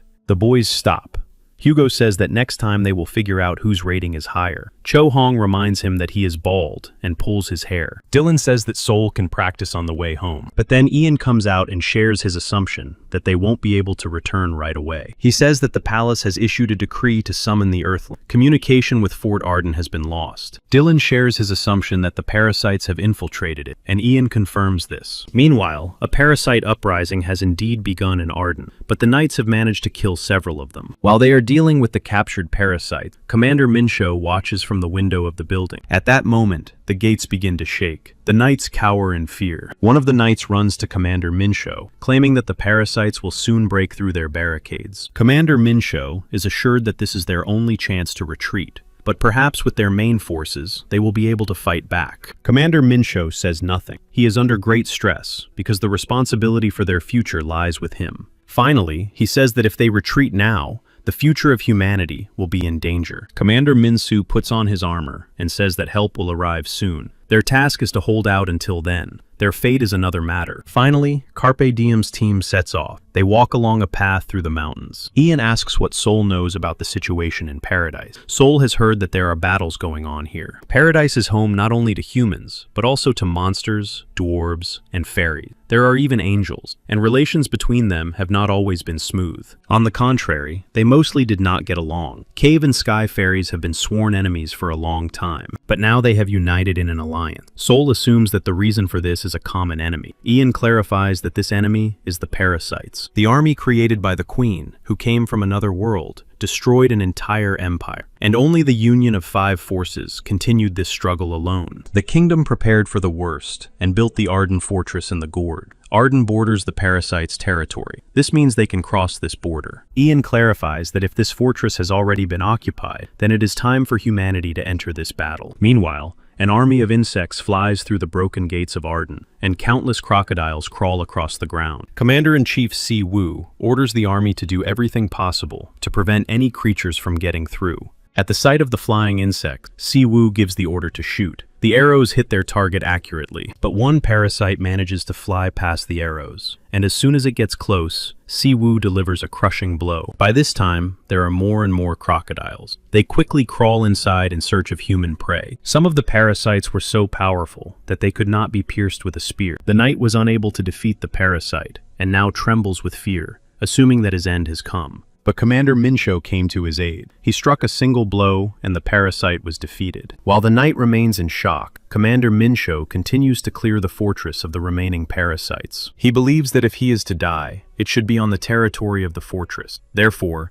he tells the knight not to dare leave his body to these creatures. Then a soldier arrives and announces that reinforcements have finally arrived. The gates open, and an army led by Princess Teresa Hasi enters. She turns to Minsho and asks about the current situation in the territory. Taking off his helmet, Minsho says that the grasshoppers and beetles have broken through the barricade. The army has lost lost half of its forces. Minsho asks if it is true that the Earthlings will not come. After all, these creatures are attacking, and there is no end to them. With so many soldiers, it will be impossible to fight them off. Princess Teresa says that the Earthlings will arrive soon. She puts on her helmet and reminds everyone that people only travel in carriages that someone has to drive. Going into battle, Princess Teresa Hasi orders her cavalry to defend the fortress walls. Meanwhile, Carpe Diem's team has reached the gorge. Ian says that this is the Arden Gorge. He believes that this is the only route connecting human territory with the parasite's territory. Hearing a noise, Ian turns around and sees an army with carriages. He says that these are the Earthlings who responded to the call. Yang is in one of the carriages. He waves to Hugo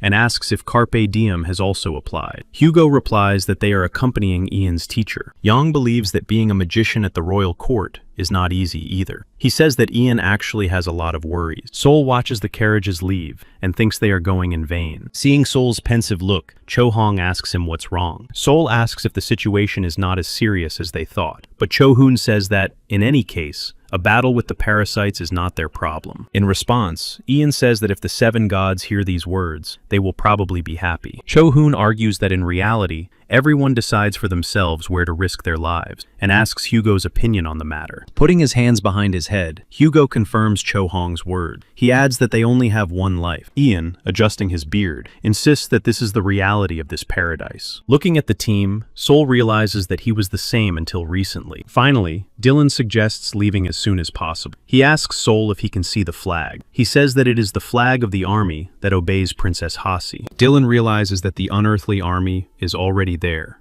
and the team goes inside. Sol looks up at the Arden Fortress, which looks very impregnable. Once inside, the team sees many lifeless bodies of knights and crocodile. They assume that the battle was fiercer than they thought. Teacher Ian notices Princess Teresa Hasi. A row of knights is lined up nearby. Ian says he was worried because there was no communication due to interference. Ian feels a real sense of relief. Sol keeps his eyes on Princess Hasi. Meanwhile, Teresa Hasi takes off her helmet. Her pink hair flutters in the wind. She turns around and happily greets the warriors, and is surprised to see that Carpe Diem's team has arrived. Shaking Dylan's hand, he is glad that Teresa is okay. Teresa Hasi asks if it is true that there are no rankers among those who responded to the call. But then Cho Hong intervenes and says that they shouldn't be so happy. After all, they agreed to protect only the old man. Meanwhile, Teresa Hasi clears her throat and asks them not to misunderstand her, because it's all because of the dust. Seeing this, Sol wonders if she is really a princess, because she behaves like a man. Cho Hong is enraged by her behavior. Teresa thanks them for being there. Besides, her high status is irrelevant, as the Earthlings do not listen to members of the royal family anyway. She then asks where Samuel's team is, and assumes that they are following separately. She is informed that Samuel's team has been completely destroyed, as has Kana's team. A lot has happened along the way. After taking in this information, Teresa asks about Sol, since she has not seen him before. She is told that he is a new fighter from the March recruitment. He has joined their mission. Finally, Ian introduces Sol to Princess Teresa Hasi. Sol takes off his hood and greets her. Princess Teresa says that her conscience tells her to send the first-level warrior back, but she decides to ask him to just stay alive. Finally, she addresses everyone present and suggests discussing their strategy. Sol continues to look at the princess and wonders about the strange pains in his chest. He feels as if he and Princess Teresa have not seen each other for a long time and will never meet again. Gathering all the commanders at the command post, Princess Teresa says that they must catch the jellyfish. Sam asks if it really exists among all the parasites. Then Minsho answers. He says that their intelligence risked their lives to check it out.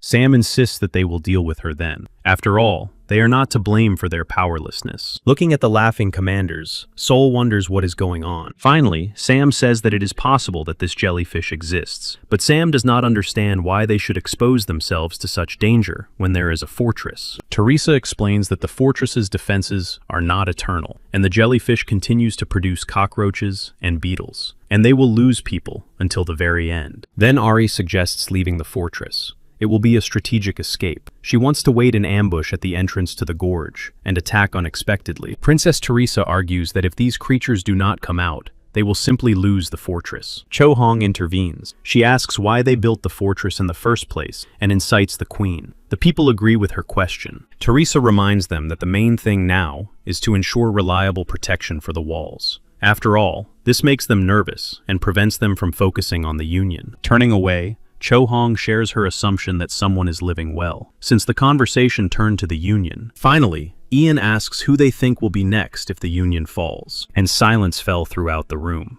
The people understand what Ian is talking about. Ian explains that as soon as the parasites infect the Earth, their activities in paradise will also be shut down. Sam says that this is precisely why they allowed the construction of the fortress. It is not their fault that they did not do their part. The princess understands that they had to build in a hurry, but they had nothing to do with it, and the job is done, which means that now they need to resolve this situation. Then Sam, and many of those present, become angry. He asks if that is why the princess is putting them in danger. The others shout that they are being forced to clean up other people's mess. And even though she is a princess, she should watch her language. The salt activates the Nine Eyes ability. Meanwhile, another large group of parasites arrived at the fortress. Knights on horseback launch an attack. They scatter the parasites in different directions and set off in search of Medusa. Meanwhile, the jellyfish sitting in the cave continues to create parasites. The knights notice that a large number of crocodiles have gathered at the top, and that this place is a real ambush. The army of knights is surrounded by countless crocodiles. Medusa senses the arrival of the army and sticks out her snake tongue. From the fortress, through the gorge, they can see the explosion that occurred in the ambush. Seeing this, Princess Teresa flies into a rage. She believes that this is the end. The people begin to scream, but only Sol continues to think. Finally, Teresa says that they will defeat Medusa with their cavalry. The rest must delay the cockroaches and beetles. Medusa must lose control. After all, the parasites will fall apart on their own, and the soldiers won't have to work too hard. Sam asks her to think again, because it's a reckless plan. Teresa asks if he has another plan, but Sam has no answer. Then, Teresa insists that they will proceed with this plan. With a sly smile, Sam points out that this way, they will only lose their cavalry. Sol says that it is necessary to defend the fortress, but this plan will lead to defeat. That is the future he has seen. But Teresa shares her assumption that some first-level entity should not interfere here. And the people began to ask who brought the newcomer to the battlefield. And Sam asks if this is the soul with the gold mark, the one who was marked as unusual. Ian puts his hand on Sam's shoulder and asks if he knows that Sol played a key role in the forest confrontation. He even caught Lionel single-handedly. The people are shocked. They can't believe that such a thing is even possible. Saja intervenes and reminds them that only a fourth-level fighter can fight Lionel. Therefore, Sol's unusualness is irrelevant. His comrade Sun Ho believes that Sol has some kind of sponsors. Ian claims that his eyesight may have deteriorated, but he can still see what is happening right in front of him. He asks Dylan about this. Dylan says that a fighter's strength and understanding of strategic tactics on the battlefield are not the same thing. Ian assumes that Dylan is denying Sol's intuition, and he reminds us that Sol passed through the first region. Dylan probably didn't know that. He understands that Sol is a former warrior, but Sol understands that he only served in the administrative service. Princess Teresa approaches and says that she heard something about this from Cinzia. Assuming that it was Sol, she decides to listen to his proposals. By evening, Sol was already standing at the gate,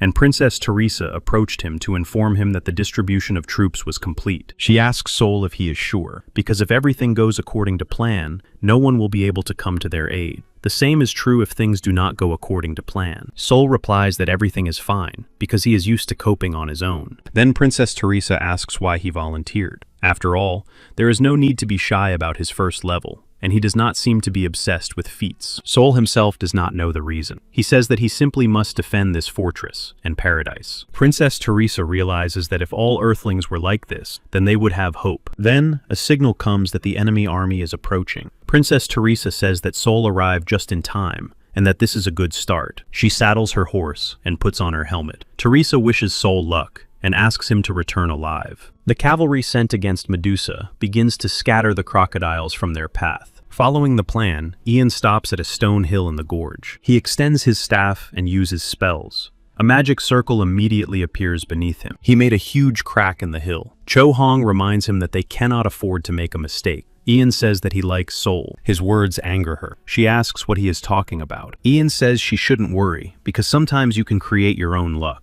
And Cho Hong is very good at doing that. He starts laughing loudly. Cho Hong lowers his head, realizing that Ian is an old fart. Then she exhales and raises her head, remembering Sol. Meanwhile, Princess Teresa follows Sol's plan and turns around to give him a signal. Sol activates Festina's earrings, which increase his running speed. He realizes that he is controlling his running with magic, but he still feels like his legs are about to break. Sol activates the second level of the earrings. Dylan says that it's all beginning. Meanwhile, Sol realizes that the air has become heavy, and he can't breathe. At the sight of the crocodiles, Princess Teresa gives the order to attack them. Dylan watches what is happening from above. Sol runs with all his might, and the crocodiles try to catch up with him. Meanwhile, Ian waits for the signal and tells the impatient Cho Hong that everything is still quiet. He looks at Dylan and sees that he has risen to give the signal. Then Ian activates his magical power by raising his staff. He casts a spell, and a powerful stream of energy comes out of the staff. Where Ian made the crack, the stream of energy begins to push part of the summit aside. Finally, the stone peak begins to shift, and Teresa orders the pursuit to stop. Sol continues to lure the parasites into the trap.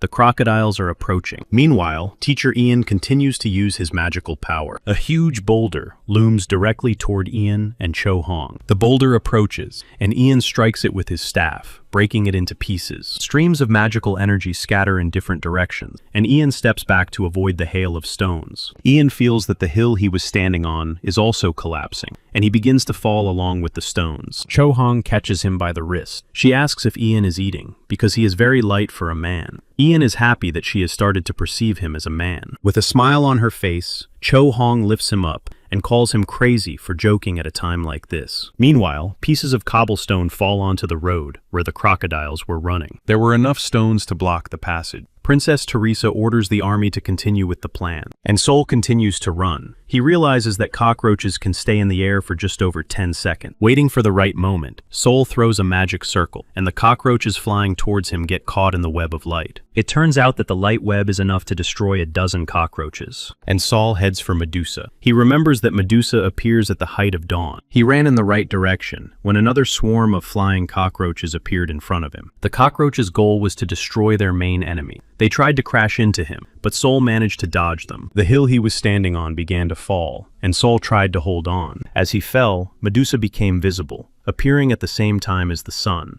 He landed on the ground and noticed that more cockroaches had appeared behind him. Sol could no longer feel his legs from running so fast, and his heart was about to jump out of his chest. However, Sol realizes that he must finish off Medusa, and he continues on his way. Medusa has already seen him approaching. She smiles, revealing sharp fangs in her mouth. After a while, Teresa notices a fiery explosion and realizes that Sol is there. It turns out that Sol hoped that the magic ball would be able to destroy Medusa, but Medusa caught the magic ball and immediately threw it at Sol. Looking at the approaching ball, Sol realizes that he misjudged its speed. After all, it was supposed to explode above Medusa, but the ball exploded right above Sol, and Hugo decided that this was the right signal, and now it was Dylan's turn. Cho Hong asks if it is possible to catch Medusa with only 2 balls and Dylan's lightning. Ian says that all 3 must hit the target. Meanwhile, Dylan aims at the site of the fiery explosion. He decides to shoot everything he has at once. All his arrows immediately fly across the distance, straight at Medusa. Medusa, meanwhile, watched with delight as the explosion occurred near Sol. At that moment, a magic ball flies into her, releasing a powerful stream of water.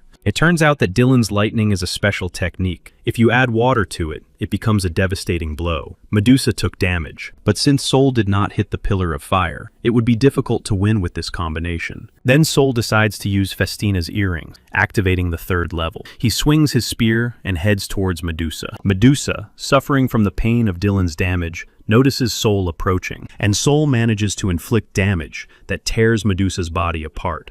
Medusa's entire body is destroyed, and Sol falls to the ground, hoping that everything worked out. Meanwhile, Commander Minsu notices that control over the bugs has been lifted, and Princess Teresa Hasi confirms that Sol has succeeded. She jumps and cries out with joy that Sol was able to defeat Medusa. She immediately instructs the knights that not a single creature should be left alive. Taking the mace, Cho Hong smiles and suggests that Grandpa Ian begin the cleanup. Hugo suggests that Dylan run. He himself swings his axe, anticipating the destruction of the remaining parasites. The rest of the warriors rush rush out of the fortress gates to deal with the remaining monsters. Meanwhile, the happy Princess Teresa Hassie runs to Seoul. An exhausted Saul asks if the princess was able to defend the fortress. Teresa is surprised that Seoul is thinking about the fortress, even in such a situation. She begins to hug him, saying that he is very handsome. Seoul did not expect this from her, but hearing the princess's admiration was very pleasant for him. After resting for a while in Cho Hong's house, she asks if they will hold a welcoming ceremony since they have a newcomer. Hugo asks how it is done. Cho Hong thinks about it and realizes that she doesn't know. After all, they've never had newcomers before. Hugo suggests that they should just eat, drink, and have fun all night. He tells Cho Hong not to worry and that he will tell him about the girls himself. Cho Hoon flies into a rage. She hits Hugo in the cheek with her sneaker and asks what kind of Haramag girls he's going to tell her about. But Hugo already guesses why he is reacting this way, and Cho Hoon blushes, asking what he is thinking. It turns out that Hugo assumed that Saul only likes girls from Scheherazade. Cho Hoon attacks Hugo again, and Dylan lowers his head when he hears their shouting. At that moment, Princess Teresa enters the house in a dress and congratulates the team on Christmas. She is carrying something very large in her hands. Everyone immediately turned their attention to her. Cho Hoon and Hugo stopped, wondering what Teresa was saying. They look at each other, assuming that Christmas should be in December and not now. Dylan covers his face at their stupidity and clarifies that this is not the problem. He asks what kind of Christmas there could be in paradise. Opening the gift, Teresa reveals a powerful spear and claims that it is like a Christmas present. She asks where Saul is. Meanwhile, Sol has arrived at the Temple of Gullah to use the storage facility. Looking at all his artifacts, Sol wonders if he will soon become rich at this rate. Then he remembers his family and comes up with a great idea. But then he lowers his head and decides that he has nowhere to return to anyway. After closing the storage room with the artifacts, Sol decides to approach the statue of Gullah. The statue demands that he come closer. Sol is frightened because he did not expect to hear Gullah herself. He swallows nervously and, lowering his shoulders, slowly approaches. Gullah says that Sol is doing well. He will even be able to rise to the 3rd level of spearman. But Sol remains silent. Gullah says that it is difficult to read his thoughts and asks what is bothering him. Then Sol raises his head and says that he is curious to know something, and Gullah realizes that he is talking about his dream. She says that she may be able to tell him something, but not now. But Sol says that it's too much. After all, it cost him dearly to come here. Sol asks who is causing him such pain and sadness. He is sure that Gullah herself knows. Gullah says that it's not easy to reveal secret, but she can promise that when the stars begin to shine brightly again, Sol will find out everything. After all, it is difficult to make an extinguished star shine again by ordinary means, but there is a small hope for Sol. But Sol does not understand what she is talking about. Gullah replies that he will understand everything when the time comes. Now she suggests discussing Sol's future path. Sol asks if she is talking about the 3rd level spearman. Gullah says that this is the standard method, but he wants to give him a choice, the path that no one has dared to take before. She asks if he wants to take it, and Sol's face changes in an instant. Gullah herself sat on her throne and watched the stars. In a moment, she saw a light in the center. Lowering her head, she thinks it was a dead star. Returning to their team's house, Sol tries to make a spear using magic. Cho Hong approaches him and squints, asking what he is doing. Sol tells him about the spear, but he can't do it. Cho Hong asks if he feels uncomfortable because there is no one else at the 2nd level to ask. She asks why Sol gave in to persuasion and chose such a strange class. He recalls his conversation with Gully. She asked if Sol would regret his choice, and he confidently denied such a possibility. Then, in Gullah's name, she gives Sol Jihu, the 2nd level owner, a unique class. It is called the Spear Maid. Clenching his fists, Sol raises his head and wonders if Gullah has deceived him. Hugo approaches and asks Sol in bewilderment what he is doing. Cho Hong says with a sly smile that Sol wants to become a spear mage, which is why he is standing there. Hugo then tells Sol that their old man would have solved everything at once. Sol hits himself on the head. He runs up to Hugo, grabs his hands, and asks who this old man is. Dylan comes up to them and replies that the old man is the founder Carpe Diem. He says that he is the best coach in paradise and lives up to that title. Then Sol asks where he is now, and Cho Hong asks why Dylan is confusing Sol and giving him false hope. She is sure that he should have bought points for his exploits, because Sol received a lot for the Fortress of Arden. But Hugo rejects her idea. He argues that at this rate, the gap with the higher ranks will be too great. He asks if Cho-hoon has forgotten what the old man always said. Sol recalls Agnes's words, that at first it will be convenient to learn this way, but at some point, there will be a limit. She claimed that Sol would not be able to reach the same level as those who learn on their own. Returning from her memories, Sol rushes to the exit, saying that she will be back soon. Neither Cho-hong nor Hugo understood what this meant or where he had gone. Meanwhile, at the headquarters in Sicily, Agnes tells them to look back because the lion cub has come to his mother. She turns around and sees Sol running towards her. Yu Young says he will continue on and that Agnes can relax and enjoy herself here. Before leaving, Yu Young tells Sol not to treat Agnes like his nanny. After all, she is only a year older than him. Adjusting her glasses, Agnes asks why Sol has come here. He tells her the whole story. He says that the spear mage is a unique class, so there is no information about it. Agnes reminds us that this is not a neutral zone. This is not a place where everything is tailored for training and growth. More often than not,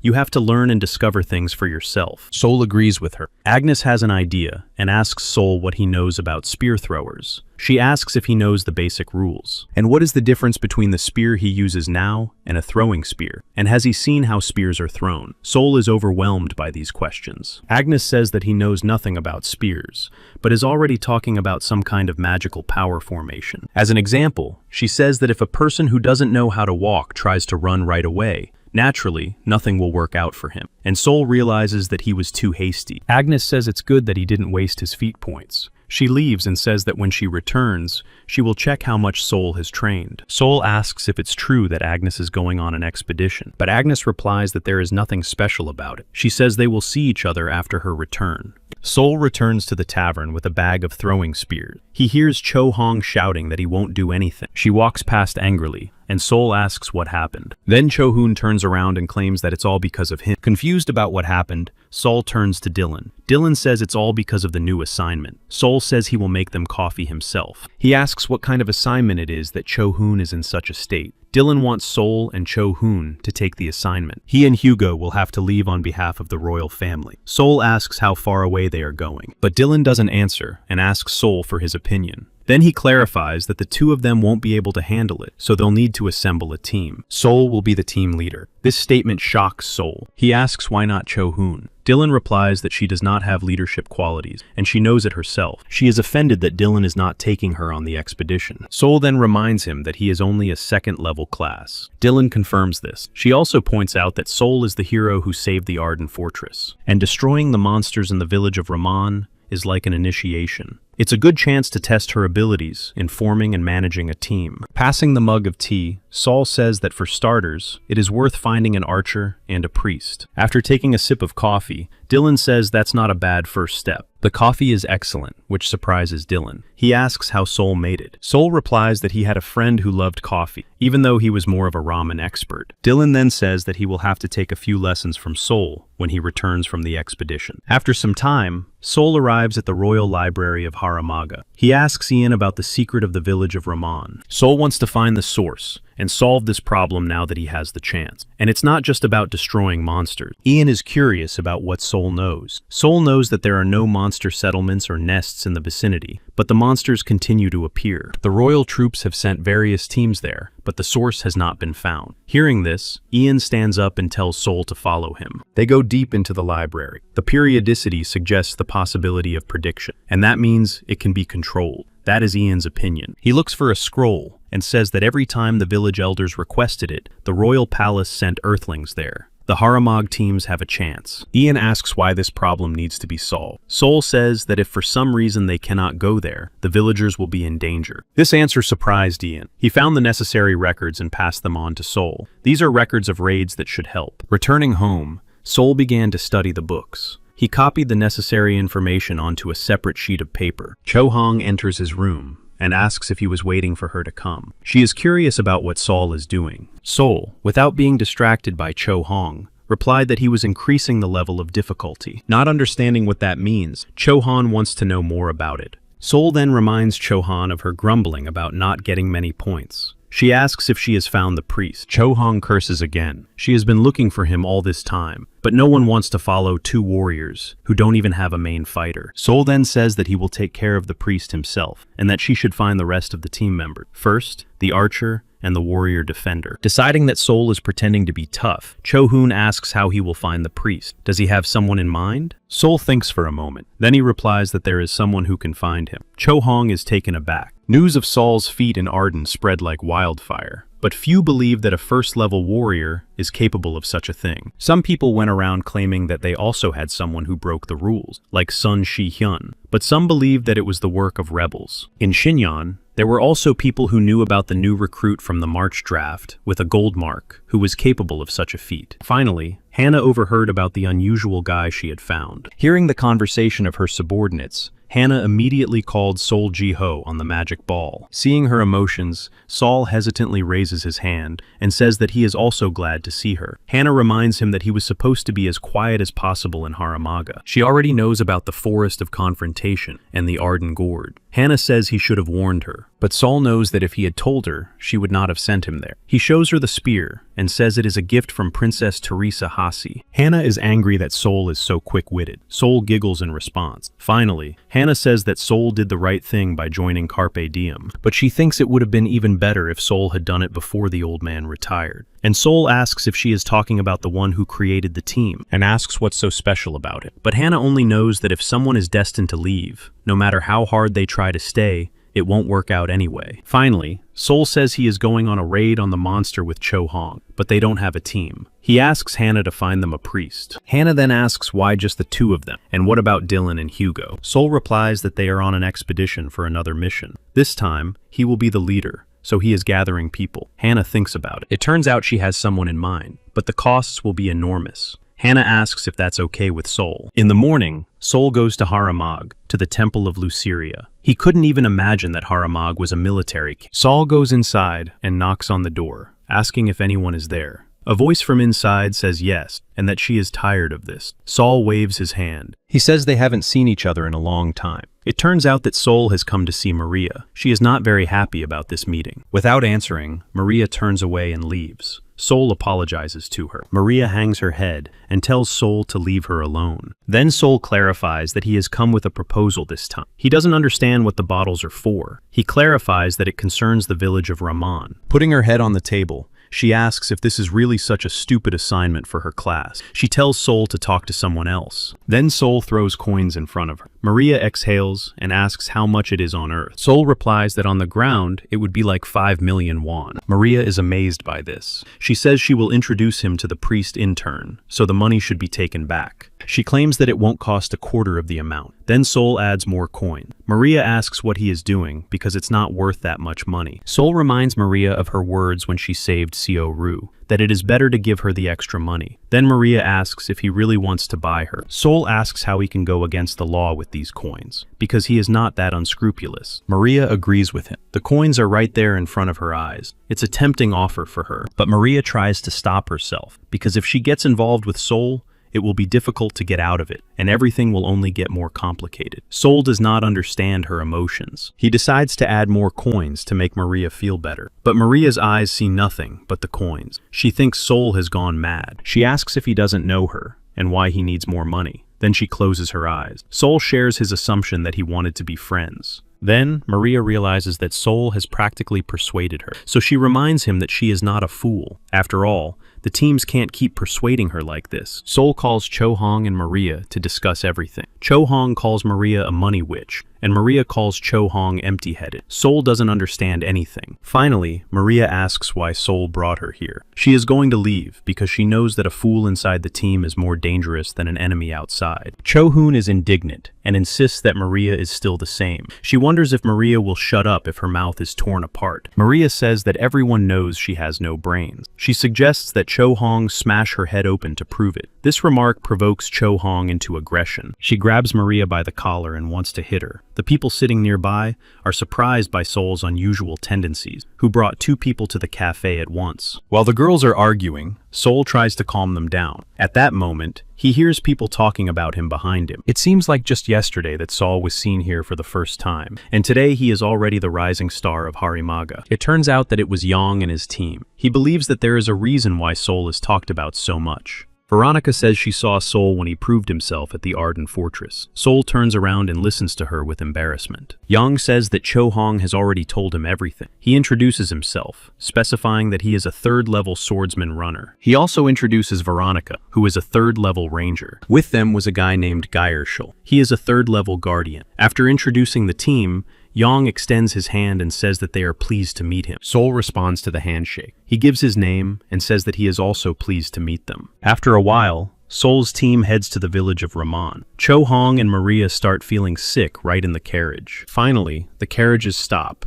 and both girls run out into the street to empty their stomachs. Everyone got out of the carriages. Sol reminds them that they shouldn't have drunk so much. They arrive in the village of Raman. The villagers harvesting wheat notice the newcomers. Yang no longer hopes for any kind of welcome. Veronica is sure that, judging by the looks of things, nothing special can be expected. Gershal suggests not thinking about it, since it's not the first time they've been seen. Veronica knows that this is a trivial task, but for the residents, it is vital assistance. Bryce, who is responsible for guarding the village of Raman, approaches them. He asks if the warriors have really come from Haramag. Sol says that he is from Carpe Diem's team and has been personally entrusted with this matter. Therefore, he asks about the whereabouts of the elder. Bryce then asks Sol to follow him. Sol wants Yang to take care of these two poor souls in his absence. Yang accepts his request, specifying that they will meet at the hotel. At this moment, an old woman named Ariam appears on their path and cries out that the moon was crying. Bryce sees her and asks why she has come outside again. Ariam repeats that the moon was crying and points to the sky. Then Sol suggests that this may be somehow related to the mystery. Bryce helps the old woman Ariam up, but she keeps repeating the same thing. Bryce agrees with her and asks her to go rest. Noticing Sol, Bryce sees two children, a boy and a girl. He turns to Hans and asks him to take Sol to the house of Elder Johann. Hans then tells Woon to go home. Bryce apologizes, saying that his mother is not feeling well. Sol asks him not to worry about him. Hans leads Sol to the elder's house. Sol tries to understand what the old woman Ariam's words might mean. They walk past the gardens. Sol sees people harvesting crops, and everything seems peaceful. Finally, Hans addresses Sol, calling him Mr. Earthling, and asks if he really came here to deal with the monster. Being addressed as Mr. Earthling confuses Sol and makes him think. He says that if Hans is afraid, he need not fear, because Warrior Sol will quickly deal with him. But Hans is not afraid.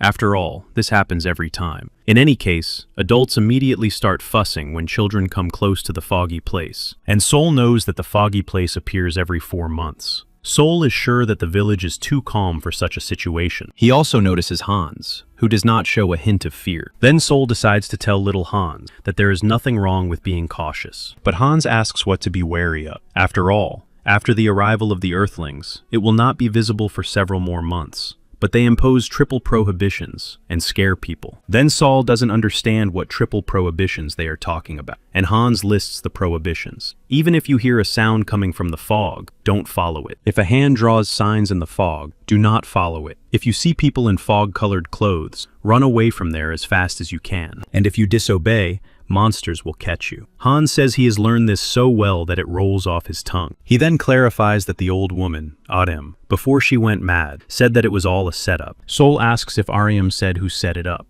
but Hans denies this and assures him that it was the elder. He points to the house they have come to. Sol opens the door to the elder, Johann, who immediately warns that he cannot give them more than the promised reward, because their village is poor. But Sol insists that he did not come for that, and Johann says that if it concerns the task, he should be informed by Carpe Diem. Sol says that circumstances have prevented all of Carpe Diem's team from coming, but there are enough people in the team. Then, Elder Johann asserts that it is their job, and they can handle it themselves. But Sol asks if it's not worth worrying at least a little. But Johann looks at Sol in bewilderment and asks what he means. Sol says that the elder obviously knows about the levels of Earthlings, and Johann closes the door. With the door closed, he says he doesn't understand what Sol is talking about, and that Sol should get on with the task, and Hans should go home. By evening, Sol's team had covered almost the entire village. Everyone is tired. Finally, Sol asks if the guys see anything, but Yang and Veronica, who are walking ahead, don't see anything. Yang turns around and clarifies that these changes leave no traces. Sol activated his 9 Eyes ability. There was a lot of yellow light around, and it flooded everything. Then, Veronica notices something, and signals the others to prepare for a possible attack. Veronica says that something is wrong here, because she clearly heard a voice. At that moment, some kind of slime jumps onto her face and torso. Yang watches in horror. Trying to help his friend, Yang starts striking the slime, but it barely gets hurt. Yang says nothing is working. The slime continues to envelop Veronica, who is trying her best to get out. Cho-hoon tells Yang to step aside. Cho-hong immediately kicks the slime, which instantly frees Veronica. Yang immediately attacks the slime, so that it cannot attack anyone else. Looking at the strange creature, Yang asks what happened to Veronica. Veronica tries to catch her breath, and says that it was absorption. The rock absorbed her and hid her in its depths. The team walks away, and the substance gradually returns to its original position. Gershel decides to turn around to check on the monster's condition. It turns out that after being wounded by the sword, the monster did not simply reassemble itself, but took on the form of a tall creature with limbs. Raising his shield, Gershel addresses the team and orders everyone to be on guard. At that moment, identical monsters emerge from behind the rocks and head straight for the team. Instead of fingers, the monsters have sharp limbs in the form of knives and axes. Aeyong exclaims that this cannot be, because they did not have such a skill before. Then, Cho-hong attacks. She orders everyone to shut up and stay close to her. She delivers a powerful blow with her mace, directly to the monster's head, creating a huge dent. Without the help of her team,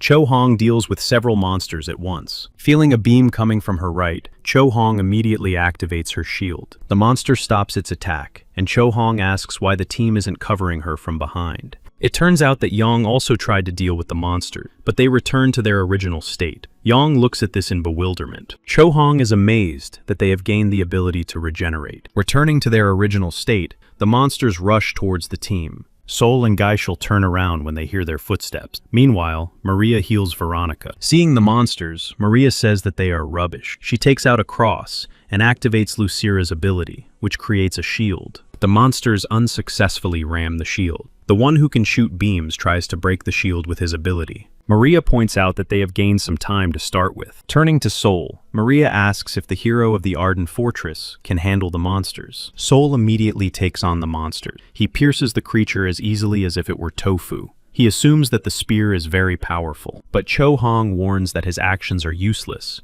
because this monster regenerates. It turns out that the spear has robbed the monster of its ability to regenerate. It simply freezes. After that, the monster crumbles into small pieces and scatters in different directions. Cho-hong does not understand how he managed to destroy the regenerating monster. The other monsters decide to attack Sol at the same time. Just as the monsters are about to catch Sol, he jumps back. He lands on his feet and activates Festina's earring, and he begins his attack. Unexpectedly for the monsters, Sol runs up and pierces one of them with his spear. On the other side, a monster reaches out with its spear to inflict damage, but Sol notices it in time and swings his spear. Deftly wielding his spear, Sol deals with several monsters at once. This spear was truly the best. Therefore, Sol decides to thank Teresa once again. While Sol is dealing with the monsters, more appear behind him. Sol realizes that because of the monsters in front of him, he cannot see what is happening behind him. He turns around and sees that Maria has come to his aid, activating her priest abilities. A powerful stream of holy energy increases the damage of the spear, and Sol destroys 4 monsters at once. He turns around and thanks Maria. She reminds him that this is exactly why Sol took her with him. On the other side, a whole horde of monsters is running towards Sol. Sol realizes that they have no intention of stopping. At that moment, the approaching monster is decapitated. The monster behind it looks on in horror. It turns out that it was Cho-hong. She stands up and apologizes for being a little late. Sol asks what she did, because it doesn't look like magic. Cho-hong reminds her that she added a little spell to the mace. Cho-hong then suggests trying to make a movie, and Sol asks about the genre. He says it will be an action movie, and Cho-hoon specifies that it will be rated 18+. They deftly deal with all the monsters that were nearby. Meanwhile, Yang watches the monster regenerate, and without fear in his eyes, asks if he really wants to scare him. Maria uses her abilities to increase the power of Veronica's arrows. After some time, the monsters are destroyed. Yang can't believe that Sol is at the 2nd level. Veronica says that they should go to the temple as soon as they return. Gershel says that he is just right for leveling up. Meanwhile, Sol surveys the area, thinking about how they have defeated everyone. Now the glow is no longer green, but has become colorless. Putting his hand on his chin, he tries to understand what this means. Seeing his pensive face, Cho-hong asks if something is wrong. Sol replies that there is a mystery here. After all, he cannot find the source. The team looks at him in bewilderment. Cho Hong reminds them that their task was to destroy the monster. Cho Hong herself remembers that Sol warned that it would be more difficult. She exhales because she realizes that Sol enjoyed raising the level. Yang says that they go back. There will be no complaints. The three of them have raised their level enough, and Maria has received her full fee. Then Cho Hong approaches Sol, reminding her that one should not be too greedy. He recalls the incident with Samuel. Then he notices that Sol is not listening to him. He points to the sky, where there is something resembling the moon with tentacles protruding from it. Cho Hong asks what it is. Sol rushes off, saying that it's a clue, one that he can't miss. The guys have to exert a lot of energy to catch up with Sol, who is standing on a small hill. Cho Hoon asks again what it is. Sol points into the distance and replies that it is the key to solving the mystery. Continuing on his way, Sol notices that the Nine Eyes area is getting smaller, which is a first for him. To get closer to the strange object, Sol has to crawl across a sandy hill, but he keeps sliding back down. Continuing to follow Sol, Cho Hong asks him not to rush and to explain. Sol, his body trembling with tension, continues to crawl upward. Suddenly, he notices that the object has disappeared. He decides to strike, putting his aura into his hand. His blow is enough to slightly destroy the hill. The guys are surprised that the hill is collapsing and conclude that it is an artificial structure. Finally, Veronica suggests that the teams try to dig up the artificial hill. It turns out that inside the hill, there is a room closed by a wooden door. Cho Hong suggests that it is a common storage room. Maria asks if they would fill it with earth. She remembers that Cho Hong is not very bright. Cho Hoon pulls her ears and asks if Maria has too much magic for healing. Yang says that it is impossible to say if something like that is possible if it was built long ago. Finally, Sol opens the door and sees steps. With the help of the Nine Eyes, Sol sees the color yellow, and this is an important choice. He turns around and suggests that the team go inside to see what's there. The whole team carefully descends the steps, examining the walls and ceilings. Meanwhile, on the other side of the cave, Elder Johan watched as the whole team went inside. Going deeper into the cave, the guys see a room. They assume that someone lived here. This place looks more like an office. Cho Hong knows that it was a classroom, and until the children did everything they needed to do,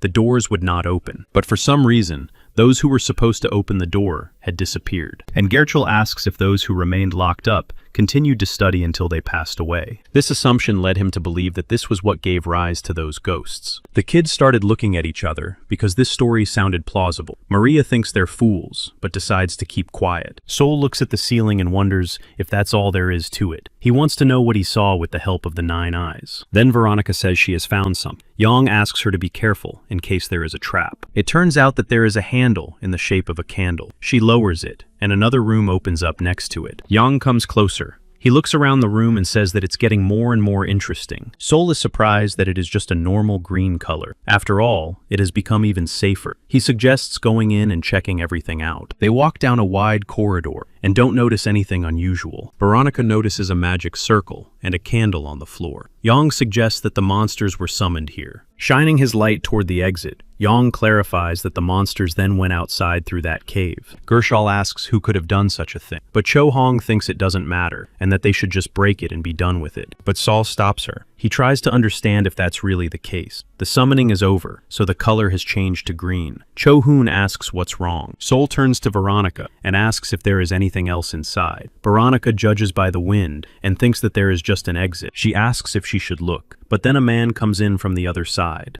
Sol immediately notices him. It turns out to be Elder Johan. The elder says he came because the task took longer than usual this time, and the residents are worried. He is glad that everyone is alive. Sol asks if Johan knew about the existence of the secret cave. Elder Johan says that there are rumors in the village about a mage hiding in the mountains. Sol says that the mage used a circle to summon creatures. Johan says that they should break the circle and hurry up because the innkeeper is waiting. Meanwhile, the team suggests continuing the search because it all looks suspicious, and Johan appeared just in time. Gershal replies to Elder Johan that since they have come this far, they will not leave just like that. The three of them will look around, and the rest can return. Elder Johan says that this is not the best idea, because the warriors do not know where the cave leads. Gershal assures him that they will only check the entrance and return to the inn immediately. The elder insists that this is pointless, and asks them not to cause the villagers even more anxiety. Gershal does as he planned. At that moment, Sol stops the boys at the same time as Elder Johan. He immediately notices Johan's concern. It turns out that this exit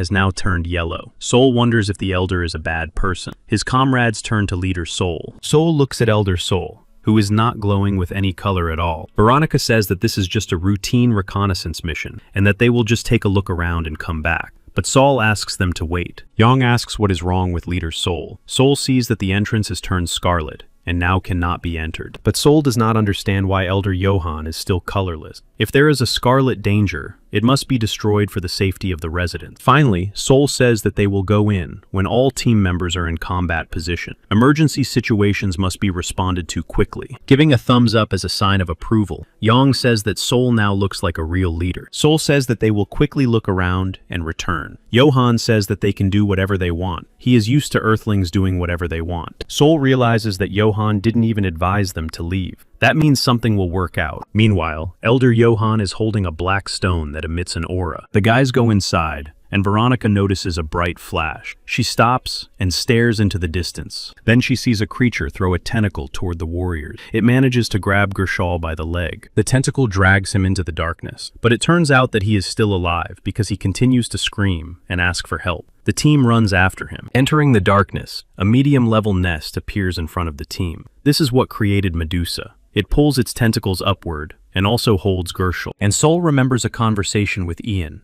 According to Ian's assumption, there is something that was created as a weapon against the parasites. He recalls that Saul also experienced this in the Tomb of the Holy Virgin, and Soul thought that the magic in the Forest of Confrontation was meant to protect the tomb. However, it turned out to be a barrier to protect the tribe from the Virgin's hatred. Ian also reminded him that there are too many moments when assumptions do not coincide with reality, and you can only trust yourself. Returning from his memory, Soul realizes that Ian's hypothesis was correct. At that moment, the monster's nest sends a multitude of tentacles towards the warriors, but Maria manages to activate the shield. Soul asks if Cho Hong knows the strategy, but Cho Hong believes that with their forces, they have no choice, and if they are to retreat, it must be now. But Yang reminds them that they must first save Gyorshal and runs out of the safe zone. He splits the tentacle in two and immediately runs back to the team. Yang notices the regeneration. Cho Hoon reminds him that this is one of the monster's abilities. She activates the magical power of the mace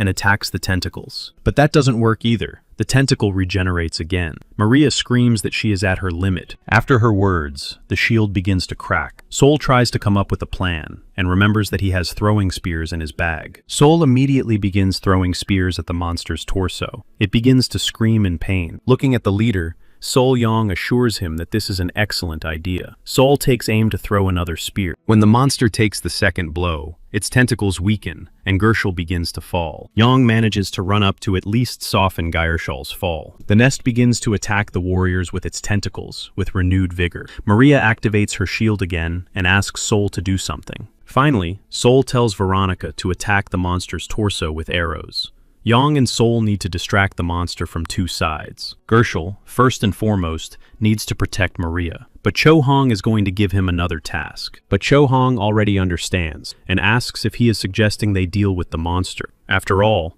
this will require higher-level powers. Soul explains that the monster could attack the village while they are looking for warriors. She reminds them that they did not come here just to earn money. Soul insists that they must protect the village and its inhabitants. At this time, Elder Johann is hiding nearby and eavesdropping on their entire conversation. Maria asks them to make a quick decision because she is at her limit. Finally, Cho Hong accepts the task and asks if he is really suggesting that she choose a convenient moment to destroy the monster's torso. Soul asks if she can do it. Cho Hoon looks at its huge torso and says it won't be easy, but she will try. Activating the 9 eyes, Soul realizes that there is no excuse for his mistake, but he simply has to trust his eyes. Soul realizes that this monster's level of defense is not that impenetrable. Waiting for the right moment, Soul signals the attack, and Maria removes her shield. The battle begins, and the tentacle tries to pierce Soul, but he deftly dodges it. He immediately jumps in and deals damage. Looking at the tentacle, Soul realizes that its regeneration has slowed down considerably. If he can slow the monster down a little more, it will be easier for Cho Hong to attack it. At that moment, 3 tentacles rush towards Soul, but the golden chains hold them back. It turns out that Maria has come to Soul's aid. using holy magic. Taking advantage of the opportunity, Soul strikes several blows and deals with 3 tentacles at once. On the other hand, unnoticed by Soul, the monster brings out 4 more tentacles that are slightly different in size. It turns out that there is poison inside. The monster immediately releases the poison from these tentacles directly onto Soul. But Soul is illuminated by a magical shell, and the monster's poison cannot penetrate it. It turns out that it was Maria, who reminds everyone that her spell is about to run out. While Maria uses her last ounce of strength to create a defense, Cho Hong says that the monster's body cannot even be seen because of the tentacles. Then they notice that a mist is coming from the core, where the tentacles begin. The guys don't understand what it is. At that moment, the monster spits dark slime directly at the team. It turns out that the monsters the team fought in the forest are emerging from this slime. Seeing them, Soul orders the guys to retreat and everyone to go back. The monster once again unleashes its tentacle, trying to strike its opponents, but Gyershal manages to block the blows, protecting himself and Maria. Veronica, however, is unable to react in time and is struck by a powerful tentacle. She is immediately thrown to the side. Only Yang notices this, as another tentacle knocks him back. The guys are thrown in different directions, and Soul notices this. Maria has to activate the spell again. She creates protective domes for both boys, who have obviously lost consciousness. Then,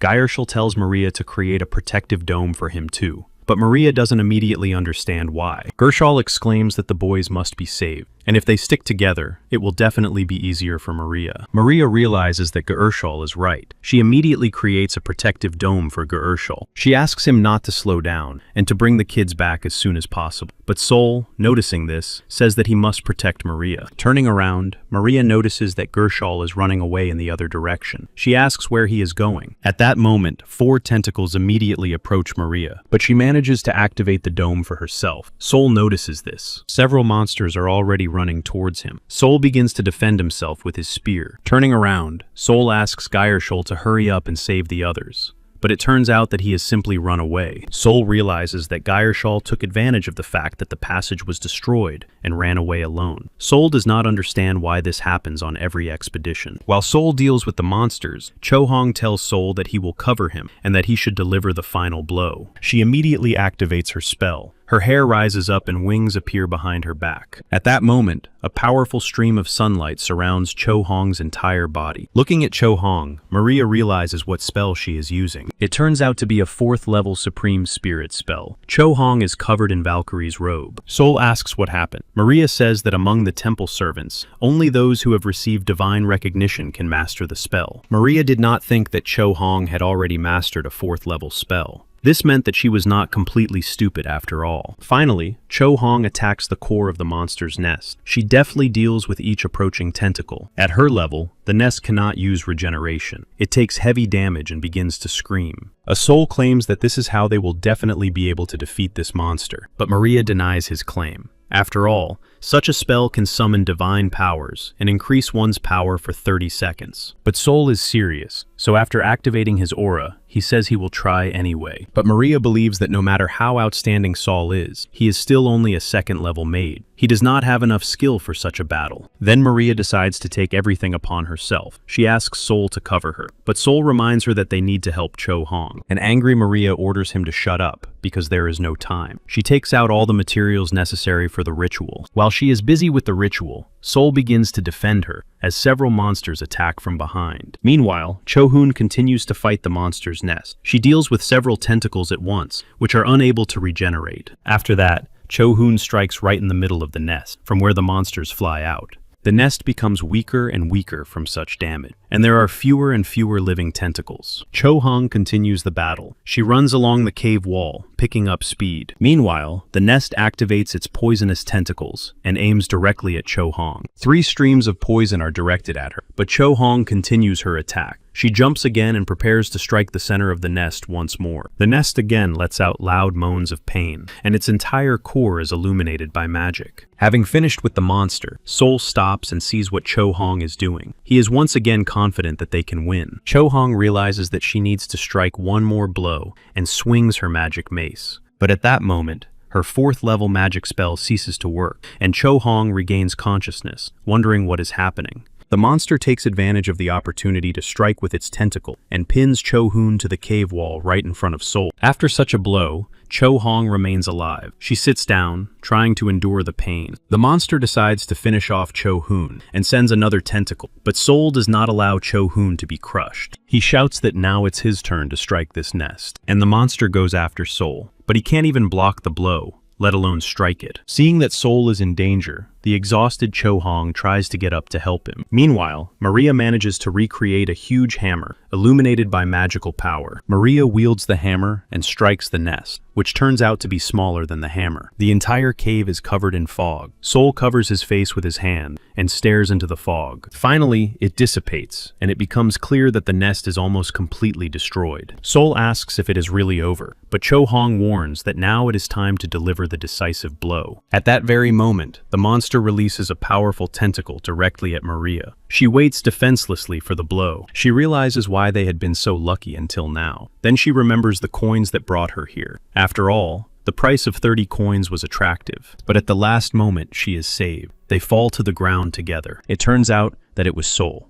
And while Sol was recovering from the fall, Maria already noticed 5 more tentacles heading towards them. She immediately hides behind Sol, assuming that this is definitely the end for them. But the 5 tentacles explode, and the kids are still alive. They open their eyes, wanting to see their savior. It turned out to be Cho-hong. Obviously, her level had increased because her hair had turned white. She reminds the idiot Sol that he was told to deliver the decisive blow, but instead, he is sitting there saving Maria. Sol and Maria are shocked by her condition. Cho-hong says that this is very similar to Sol. At that moment, the tentacle takes advantage of the opportunity and pierces Cho-hong's body. She immediately falls lifeless, blood flowing from her torso. Sol's body trembles with horror at what has happened before his eyes. Sol approaches Cho-hong's body. Maria becomes curious about what is happening to the nest, which should have been destroyed by her spell, but the nest is obviously still alive. Maria doesn't know what to do now. It is releasing poison at full force. At that moment, the monster's tentacle rises up into the hole. It pulls out Gershal, who is trying to escape, abandoning the team. He is suffocating and asks the team to save him. The tentacle drags him to the core. After absorbing Gershal's body, the nest is able to restore its strength. A moment later, the nest spits out the armor that was on Gershal. Maria realizes that she should have used a stronger spell, but then she decides that she shouldn't have ended the rituals so quickly. She looks up at the opening in the cave and decides that she was wrong to follow Sol after all. Meanwhile, the moonlight falls on Cho-hong, and Sol continues to stand with his head bowed. Then Maria runs up and pokes Sol in the back, saying that she should have left him there, and then he could have run away with that dimwit. But at that moment, Maria feels her heart beating too fast, which shocks her. She steps back and turns to Sol in fear, not knowing what is happening to him. It turns out that his innate ability to see the future has been activated. Sol looks terrifying. Maria knows that this is an evil aura, or, more precisely, a thirst for revenge on his enemy. At that moment, she notices a tentacle coming out of the nest and heading straight for Sol. She asks him to be careful, but Sol, without looking up, grabs the tentacle with one hand and squeezes it with incredible force. It turns out that the tentacle was poisonous. At that moment, a powerful stream of poison hits Sol. The entire cave is once again covered in fog. Maria tries to see Sol. It turns out that the monster's poison has no effect on Sol. He continues to squeeze the tentacle. Taking it with his other hand, Sol tears it in two. A powerful aura emanates from his body. Maria notices another tentacle and warns Sol again, but Sol does not have time to react and is knocked back by the blow. Landing on his feet, Sol notices a spear lying nearby. As soon as Sol touches the spear, an incredible stream of powerful aura begins to emanate from its tip. Maria is sure that only a warrior of the highest rank can do such a thing. It turns out that Sol is now a 7th level Highlander of the Providence class, a spearman. Sensing a strong aura nearby, the nest begins to writhe with all its tentacles at once, creating a whirlwind to prevent Sol from getting closer. And Sol begins the confrontation. Standing still, he destroys all approaching tentacles. Sol's state allows him to create a real energy ball that approaches the nest, dealing with the tentacles. He uses all his strength to break through the nest's protective vortex. Watching the powerful battle, Maria wonders if it's all over. Sol continues to emit a powerful aura. He stands next to the destroyed body of the nest, but his thirst for revenge has not subsided. Sol senses that the nest is still alive. Therefore, he delivers several more incredible blows, which finally destroy the nest. Maria watches in horror. She is amazed by Sol's abilities. Finally, Sol sticks his spear into the ground, and his consciousness returns to a controlled state. He immediately turns around and asks Maria what happened. Stunned by what is happening, Maria asks what kind of joke he is playing. Sol closes his eyes and says that when he saw Cho Hong's lifeless body, everything around him suddenly turned white. After that, he remembers nothing. But Maria doesn't believe him and asks what kind of nonsense he is talking, as if he were a comic book hero. Sol looks at his hands and assures her that he doesn't know what it is. But if he had been a little faster, he could have saved Cho Hong. But Maria asks who he sent to the other world. She begins to heal Cho Hong's wounds by directing her energy toward him. Falling to the floor with joy, Sol laughs and says that she is indeed alive. He lies down on the ground and laughs loudly. Maria asks why he isn't getting up, and if he really wants her to cry. She reminds him that in movies, when the main character cries, all the guys immediately get up. But Sol reminds her that she is not the main character, so there is no effect. Then Maria says that she should hit him again because it wasn't enough. After that, she falls with her head on Sol's leg, and he looks at her in embarrassment. But then Sol begins to smile and is touched by little Maria. At that moment, Elder Johan passes by Sol. Sol watches him go. Johan stops at the opening of the cave and says that he knew this day would come someday. Sol activates the 9 eyes, but does not understand why no color emanates from Johan. Sol says that Johan will have to tell him everything from the beginning. Johan replies that it will be a long night and that they should go back first. After all,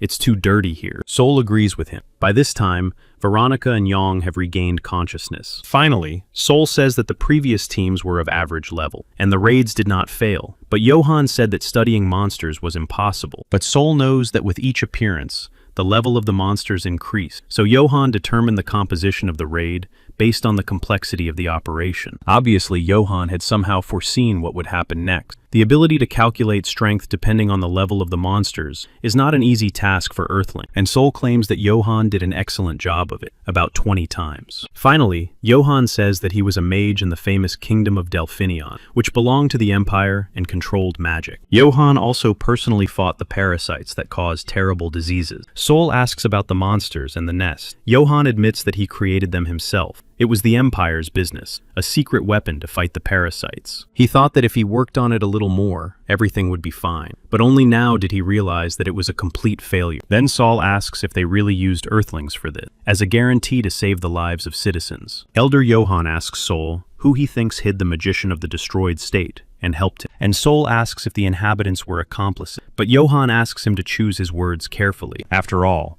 Earthlings also use paradise for fun, and he asks if they really can't afford to do this in order to survive. After all, there are no fortresses or troops here. It is just an ordinary poor village that has come under threat from monsters and parasites, and Earthlings began to arrive because of the appearance of monsters. Surely the parasites did not appear here for no reason. It dawned on Sol that they had destroyed what protected this village. But Elder Johan insists that it was only a matter of time anyway. He approaches the box. Showing the redhead, Johan says that this is the essence of alchemy. With its help, you can control the nest, but the more you use it, the less there is. The nest he built has the ability to learn, so it grew each time after a battle with the Earthlings. It turned out that the more Rudia you use, the better it obeys. But the day came when Johan had to put an end to it all, while he still had control. And that day came sooner than Johan had expected. Finally, Johan asks what Sol is going to do. Put it on trial or destroy it on the spot. He claims that he has no regrets because the kingdom has fallen and the laboratory has surely been destroyed by enemies, and he has nowhere to return to. Sol realizes that he himself has nowhere to return to either. Then he holds out his hand and asks for his reward for the mission. In the morning, the team heads back to Haramag. Maria and Cho Hong are asleep. Cho Hong wakes up and asks what happened and what became of the cave and the nest. But Sol pretends that nothing happened and that they haven't arrived yet. Cho Hong should drink less and sober up when they arrive in the village. Cho Hoon asks if they are still on their way to Ramon village. He decides that it was either a leap in time or just a prophetic dream. So she asks Sol to go back, because if they leave, no one will be left alive. But Sol asks what she is talking about. Cho Hoon insists that it sounds very strange, but she saw something, and they need to return to Haramag. But Sol insists that they are almost there, and he is not going anywhere. Then Cho Hoon lowers his head and starts shouting that he doesn't understand anything. Then she notices that the ends of her curls have turned white. Sol starts to cover her mouth to stifle her laughter. Then Cho Hoon understands everything. After a few short screams, she asks what happened to the elder, and if he really turned out to be the Grey Cardinal. But Sol denies it, looking out the window, and Cho Hong's fist is imprinted on his cheek. Sol says that Johan is just someone who loves this village very much. She considers him a foolish elder. Returning to Haramag, Sol suggests eating something delicious and celebrating, but Veronica claims that she is so tired that she is about to collapse. Yang shakes her hand and says that the expedition was very important. Sol regrets what happened to Gyorshal. Yang is glad that they managed to stop the losses. Waving goodbye, Yang and Veronica leave to rest. Sol says that the three of them will have to celebrate, but Maria immediately dismisses this, clarifying that she is also going to sleep. Then, Cho Hong and Sol are left alone. For a while, they both stand in silence. Then Sol suggests having dinner, but Cho Hoon insists that it's too early for dinner. So, she stops by the Ira temple and goes to rest as well. Looking at Cho Hoon with confusion, Sol asks if she really wants to level up. Cho Hoon laughs and reminds her that she is now a level higher. She is at the 5th level of the Cathedral Knight class, and Sol knows that a Cathedral Knight is a Templar, and that's very cool. Cho Hong runs off, saying that if Hugo finds out that she was the first to become a knight, he will be so jealous that his stomach will hurt. Left alone, Sol scratches the back of his head and decides that he should go too.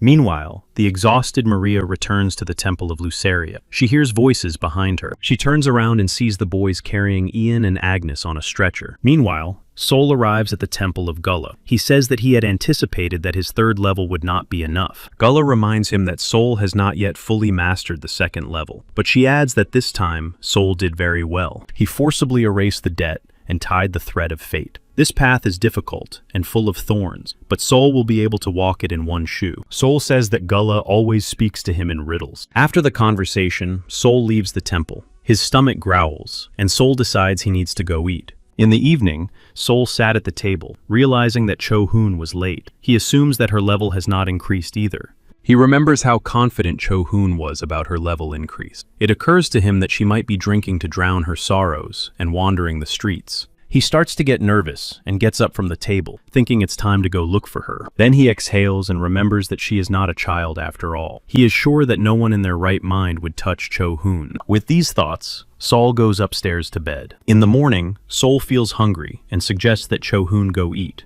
Turning around, he notices that Cho Hong's bed is still made from the day before. He goes out to look for her, realizing that Cho Hoon did not spend the night at the inn and did not say anything. He believes that without Dylan, she is probably doing whatever she wants. The bartender says he last saw Cho Hoon when they had a run-in with Maria. Sol asks for a drink as usual. Then the bartender decides that Sol isn't looking for anyone after all, since he stayed to drink. After the bar, Sol goes to the market. He doesn't understand where Cho Hong has disappeared to, as she is nowhere to be seen. After buying a snack, Sol decides that Cho Hoon is not nearby and is still a constant headache. He thinks he could have lunch with Maria. He heads to the Luceria temple, but there are people in black suits gathered at the entrance, and Maria is standing nearby. Seeing Maria, Sol asks what she is doing there. Maria immediately turns toward him. Sol is stopped and told that everything is blocked and he should go somewhere else. Among the people in black, Sol notices Salvatore Rio and heads towards him. He shakes his hand and says it's been a long time. Ryota reminds him that this is the first time since the neutral zone. He has heard about Sol's active work. Embarrassed, Sol clarifies that his activities are not really that active. Then he notices Maria and asks what is going on here, and what Maria is doing here. Maria realizes that there's no avoiding the conversation now,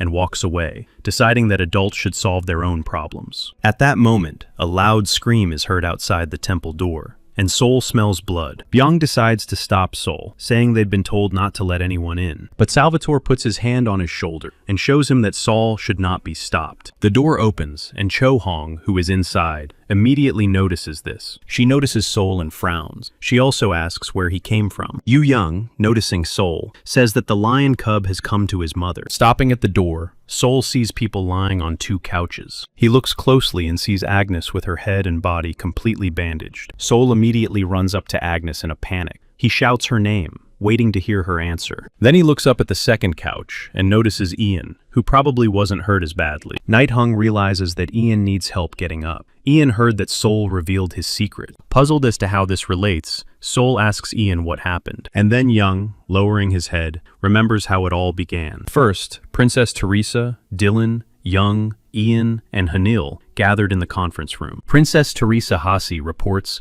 that the parasites have finally captured the Tegel fortress. Hanyul knows that this is the Federation's only stronghold. Dylan points out that the fairies have recently joined them, which has certainly contributed to strengthening their forces. The princess says that they were barely holding out against the attack when suddenly some changes occurred. The ogres appeared. Surprised, Dylan asks if ogres still exist. This is a new type of ogre created by the parasite. It was not the queen's goal to subdue the ogres. She wanted to stop the mass production of living mutant orcs. And Connell was sure that everyone knew about the power of the ogre. Ian says that they can easily be made in large numbers, and that is a quick increase in power. Dylan shares his assumption that the parasites have gained a new ability to reproduce. But the problem is that the wombs that give birth to monsters are not nests, but prisoners. They started the process using prisoners capable of fertilization. Lawrence asks in confusion about prisoners capable of fertilization, and Young clarifies that they mean females like her and her. Lawrence is horrified, believing that they are doing disgusting things. Dylan says that they have already captured the Tegel fortress, and now this. If this continues, the collapse of the Federation will be a matter of time. Then Young clarifies that unexpected changes have also occurred here, because of the super rookie Carpe Diem, and Dylan assumes that he is talking about Soul. Young reminds him that they failed to destroy the Arden Fortress and lost the jellyfish. They believed that Soul was powerless. Therefore, while the main forces attacked the Federation, the parasites were going to send mutant orcs to them. This was necessary to prevent unification. Dylan then concludes that a full-scale invasion of human territory is probably inevitable. Teresa clarifies that the 7 states are not going to stand idly by. They have decided that each will take on one target and destroy it. Princess Teresa also clarifies that their territory is the northeast of Haramaga. Returning from his memories, Young says that the mission has successfully failed. Only 2 of them survived. Soul asks what about Dylan Hugo and Princess Teresa, and Yu Young replies that they were left alive because they could be useful. Fearing for their lives, Saul insists that they must go and rescue them immediately. Ian asks how he plans to do that. After all, Haramag assembled the best team, but even they failed. Since they were exposed once, security there has surely been tightened. But there is a chance of success if all the Haramag troops unite and expand the borders. Ian is ready to do anything to save the hostages, but Rai does not belong only to them. Therefore, innocent people cannot be dragged into this. Then Saul asks if they are really going to just stand by and watch. And are all Earthlings like that? If it is profitable for them, they do everything together, but if not, they immediately cut all ties. It's like business. After these loud words, Soul gets slapped in the face by Cho Hong. Her whole body trembles with indignation. She asks if Saul really thinks she doesn't want to save them. After all, they've been through so much together. She presses her fists and forehead against Saul's chest, insisting that if it were possible, she would be willing to risk her life dozens of times. Tears streamed from Cho Hong's eyes, while Soul remained silent for a while. Then he leaves, exclaiming that it's all excuses and pretext. Cho Hoon looks after him in bewilderment. She doesn't know what to say, but Yu Young, who is passing by, says that this fool needs time. Stopping at the door, Soul tries to understand why he always ends up in such situations and can't save anyone. Then she asks herself if this has happened before. Meanwhile, Yu Young tells Ian that they need to pass on the information to the Federation first. She asks if Ian can draw a map of the area. Ian says it's possible, because the laboratory is huge. He adds that it would not be an exaggeration to say that the Kingdom of Delphinion has surpassed the Empire in the field of magical engineering. Saul heard that the conversation turned to the Kingdom of Delphinion. Elder Arbor had spoken about it. Meanwhile, Elder Arbor is sitting in his house, making some notes. At that moment, someone knocked on his door, and Arbor took a lantern and went to open it, wondering who could be coming at such a late hour. It turned out that Soul was standing at the door. He was panting because he had been running. Elder Arbor did not expect to see Soul. He asks where he came from. Confirming that it was the same laboratory, Arbor said that it was foolish to think that the Delphinian Empire and the laboratory were small in size. After drinking, Soul claimed that no matter how strong the security was, there must be a weak spot. For example, some kind of secret passage. Arbor is a little wary. Then he decides to ask why Saul thinks so. Soul reminds him of the nest. Surely they didn't carry such a huge monster through the main gate. Smiling, Elder Arbor says he likes such clever guys. He said that when he got the redhead, it was the size of a rock. Naturally, it was heavier too. Soul is puzzled. He asks how this is possible. Arbor clarifies that Soul's assumption was correct, and that it was all thanks to the secret passage. Arbor also asks if Soul really couldn't imagine that the secret path led straight here. Then everything became clear to Soul. By evening, Cho Hong was sitting on a sofa in a tavern with her head down, and someone's shadow was visible in the doorway. It turns out that it was Sol. Cho Hoon was worried, so she asks where he has been. Sol asks in confusion if Cho Hoon has been waiting for him all night. Cho Hong flew into a rage. She exclaimed that he had left without saying anything, even though she also wanted to save the boys. She was tired of waiting for Sol at home. Then she starts crying again. Trying to wipe away her tears, Cho Hoon says that Sol, knowing perfectly well what the kids mean to her, suddenly became so serious. Then Sol puts his hand on Cho Hoon's head and pulls her toward him. He apologizes for it. Cho Hoon starts punching him, saying that Sol is bad and doesn't even know how she feels. Sol puts his hands on her shoulders and apologizes again, saying that he has found a solution. He says it's time to go. Cho Hoon wipes her tears and asks where. Raising her hand with the bundle, Sol heads for the exit and says it's time to save the others. They went to Ian. After a while, Ian looks at the secret route plan and says that it will probably work. The guys are surprised, and Cho Hoon is happy that everything might work out. But Ian says it's too early to rejoice. They need to work on the formula, and it's only a small percentage chance. Yang says that this may be their only hope, and they will succeed. Sol hopes that they will not be too late. Yang reminds them that they are still alive, and there is no evidence that they have returned to Earth. Sol didn't know that people would return to Earth. Yu Young says that if they die here, they will be reborn on Earth. And Ian clarifies that there is a punishment. All memories of paradise will be completely erased. And Sol sees nothing wrong with that. Yang clarifies that they shouldn't think that way. After all, if their memories don't return during that time, they will either go mad or die insane. Then Sol exclaims that this is no time for idle talk. He calls for action. Young says that Sol, as a newcomer, needs to calm down because their plan is already in motion. With the materials Sol brought, they began their rescue plan. They assembled a team that included those who were closely connected to the prisoner. With them was Master Ian, who had made a sudden recovery and was ready to do everything in his power to save them. Sol, who had come up with the whole plan, was also with them. Sol continued to visit Agnes. She was gradually coming to her senses. When she asked if it was true that she would not be able to stop them, Agnes heard no answer. So she said they needed to beware of Sniper. Just one bullet, and Agnes woke up with a hole in her chest. Even Colossus's spell had no effect on this shot. Claire Agnes herself had not felt the peaceful world so close for a long time. She wants Sol to promise that he will return and show her how well he has learned to throw spears, and Sol promises to do so. It turned out that Maria was nearby and had heard their conversation. She stands behind a column, upset. When Sol came out and saw her, Maria ran into his arms. She asks if he really can't go, because it's dangerous. She knows she is crossing boundaries, but no one told him not to go there. Sol just wants to save the kids. He has already run away and made compromises enough. He insists that he no longer wants to live like this. At this moment, Maria, with a trembling hand, puts a seal on the document. Sol notices this and asks in bewilderment what it is. He doesn't understand when she had time to put the seal on. It turns out that the giver, a recruit from the March draft in the 1st District, promises to hand over all valuable items to the temple and Carpe Diem in the event of his death. And in Carpe Diem, to the priestess Lucuria Maria. Taking the document, Maria sticks out her tongue and says that if he doesn't want that, then he needs to stay alive. Then Sol decides that there is another reason to stay alive. Finally, the night of the operation arrived. The entire team gathered the soldiers and set up camp. Mr. Ayase Kazuki approaches Sol. He says that thanks to Sol, they were able to at least try, even if the chance is 1 in a million. And Sol says that they are very similar, even in that they have younger sisters, although Sol doesn't get along so well with hers. Ayase replies that obedient younger sisters only exist in fairy tales. He leaves and says that whether they win or not, he will repay his debt. Therefore, Sol must survive. Watching him leave, Sol concludes that Ayase seems cold, but overall, he's not a bad guy. Ian calls everyone together. He asks if anyone has anything to say before they leave. Cho Hong doesn't want to waste time talking because they need to get going. Then, Ian activates a spell, and a magic circle immediately appears in front of him. The assembled team steps into the magic circle and waits to be teleported. Ian says that the circle is active for 30 minutes,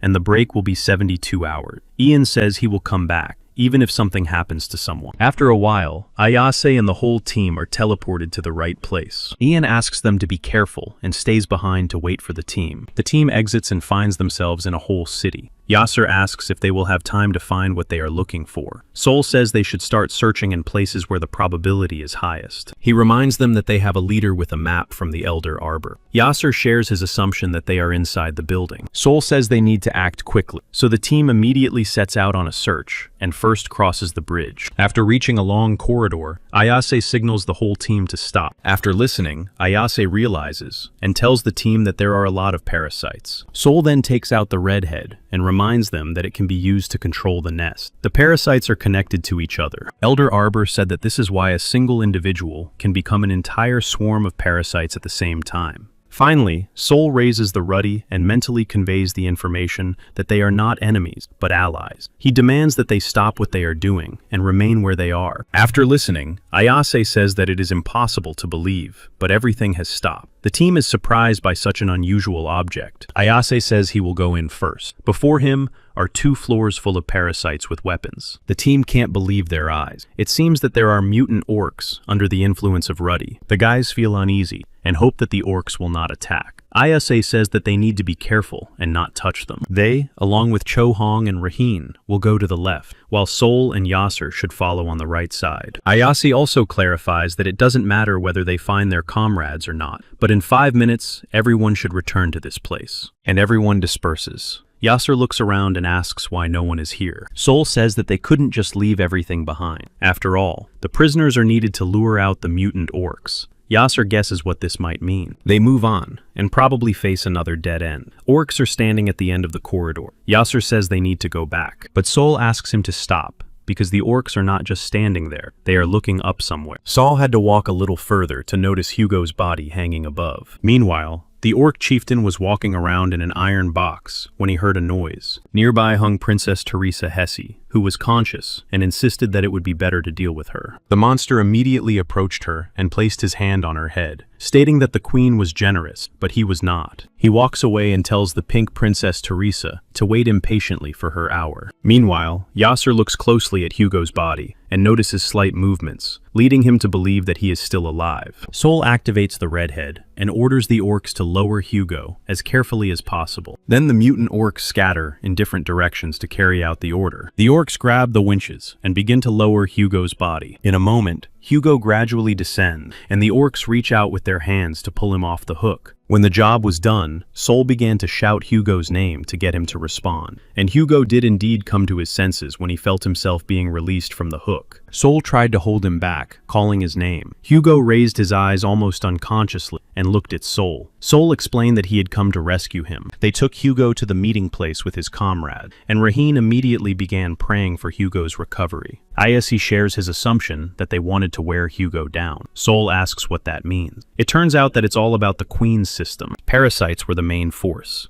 Larvae are a type of parasite. She implanted them into bodies so she could control them later. She needed lifeless bodies. But for mass production, living beings are necessary. Therefore, she brings people to a state where it is easiest to infect them. Sol asks why Cho Hong and Raheen have such expressions on their faces. Ayase replies that they saw something not very pleasant. After all, Teacher Ian's assumption that the prisoners are being used as food turned out to be correct. Sol immediately remembers Dylan and Princess Teresa, who may also be used as food. Meanwhile, Ayase tells Cho Hong to take Hugo and return to the shelter. After all, she herself knows how important it is who returns first. There, they need Master Ian's protection, communication setup, and traps to return. Cho Hoon has his hands full. Watching Cho Hong leave, Sol asks him to be careful, and Cho Hong asks her the same. Meanwhile, the rest of the guys went in search of the prisoners. Ayase has a map that was drawn up by the elder. He determined the location. They peer through the door window and see no one moving. Going inside,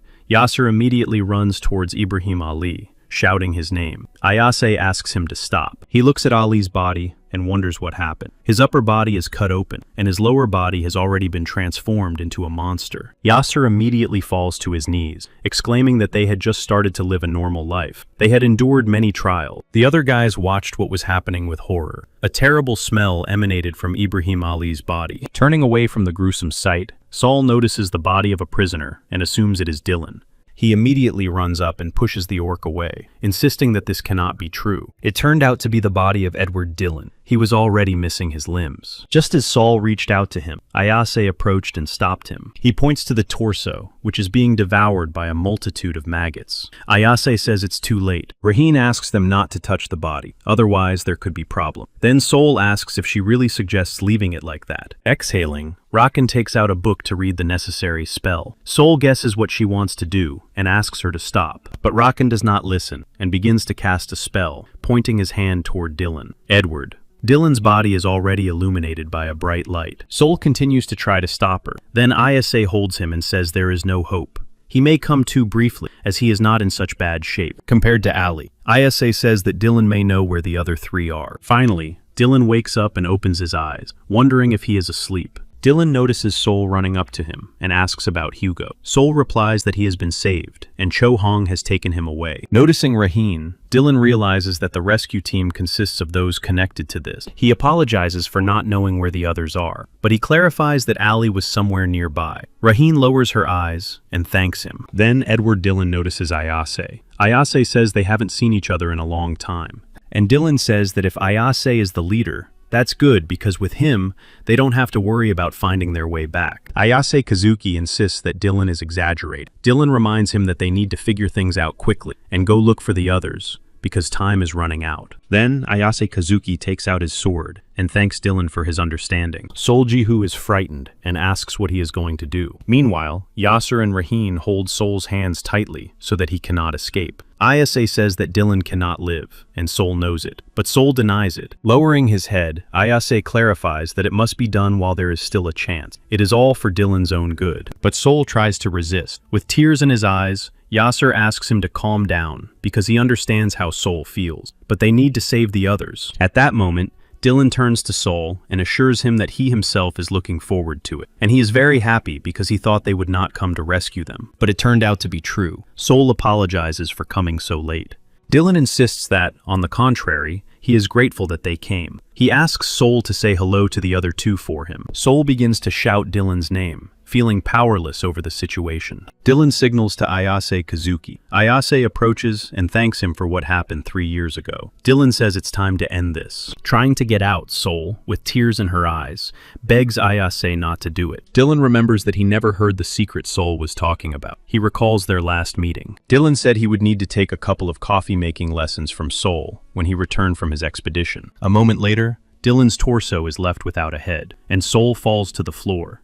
Ayase asks everyone not to take it too negatively, because Dillon's condition could not be called life. And Raheen clarifies that even Luceria's daughter couldn't have saved him. Liberation was impossible, so it was necessary to save at least his soul. As he pounds the floor, Sol realizes that they should have arrived a little earlier, and that he should have been a little stronger. He is sure that this way they could have saved Dillon. Ayase reminds him that they don't have time. Sol urges them to move on, but he decides that they must save the others at all costs. Yasser apologizes for returning to the shelter, because he can no longer stay there. Ayase asks if Rakan will go with him. Raheen replies that they need to move on, because there are 3 people left to save, so there must be at least 3 of them. Ayase replies that even if they have to see something worse, they shouldn't lose heart because of it. They continue on their way, and Sol ponders Rakan's words that liberation is impossible, and that they must save at least one soul. Sol understands that this is all true, but despite this, he still wants to save Dillon, if there was even the slightest hope. Going outside, the guys look into the tents and see people. Some are tied up, while others have already been almost completely transformed. Moving on, the team notices an orc.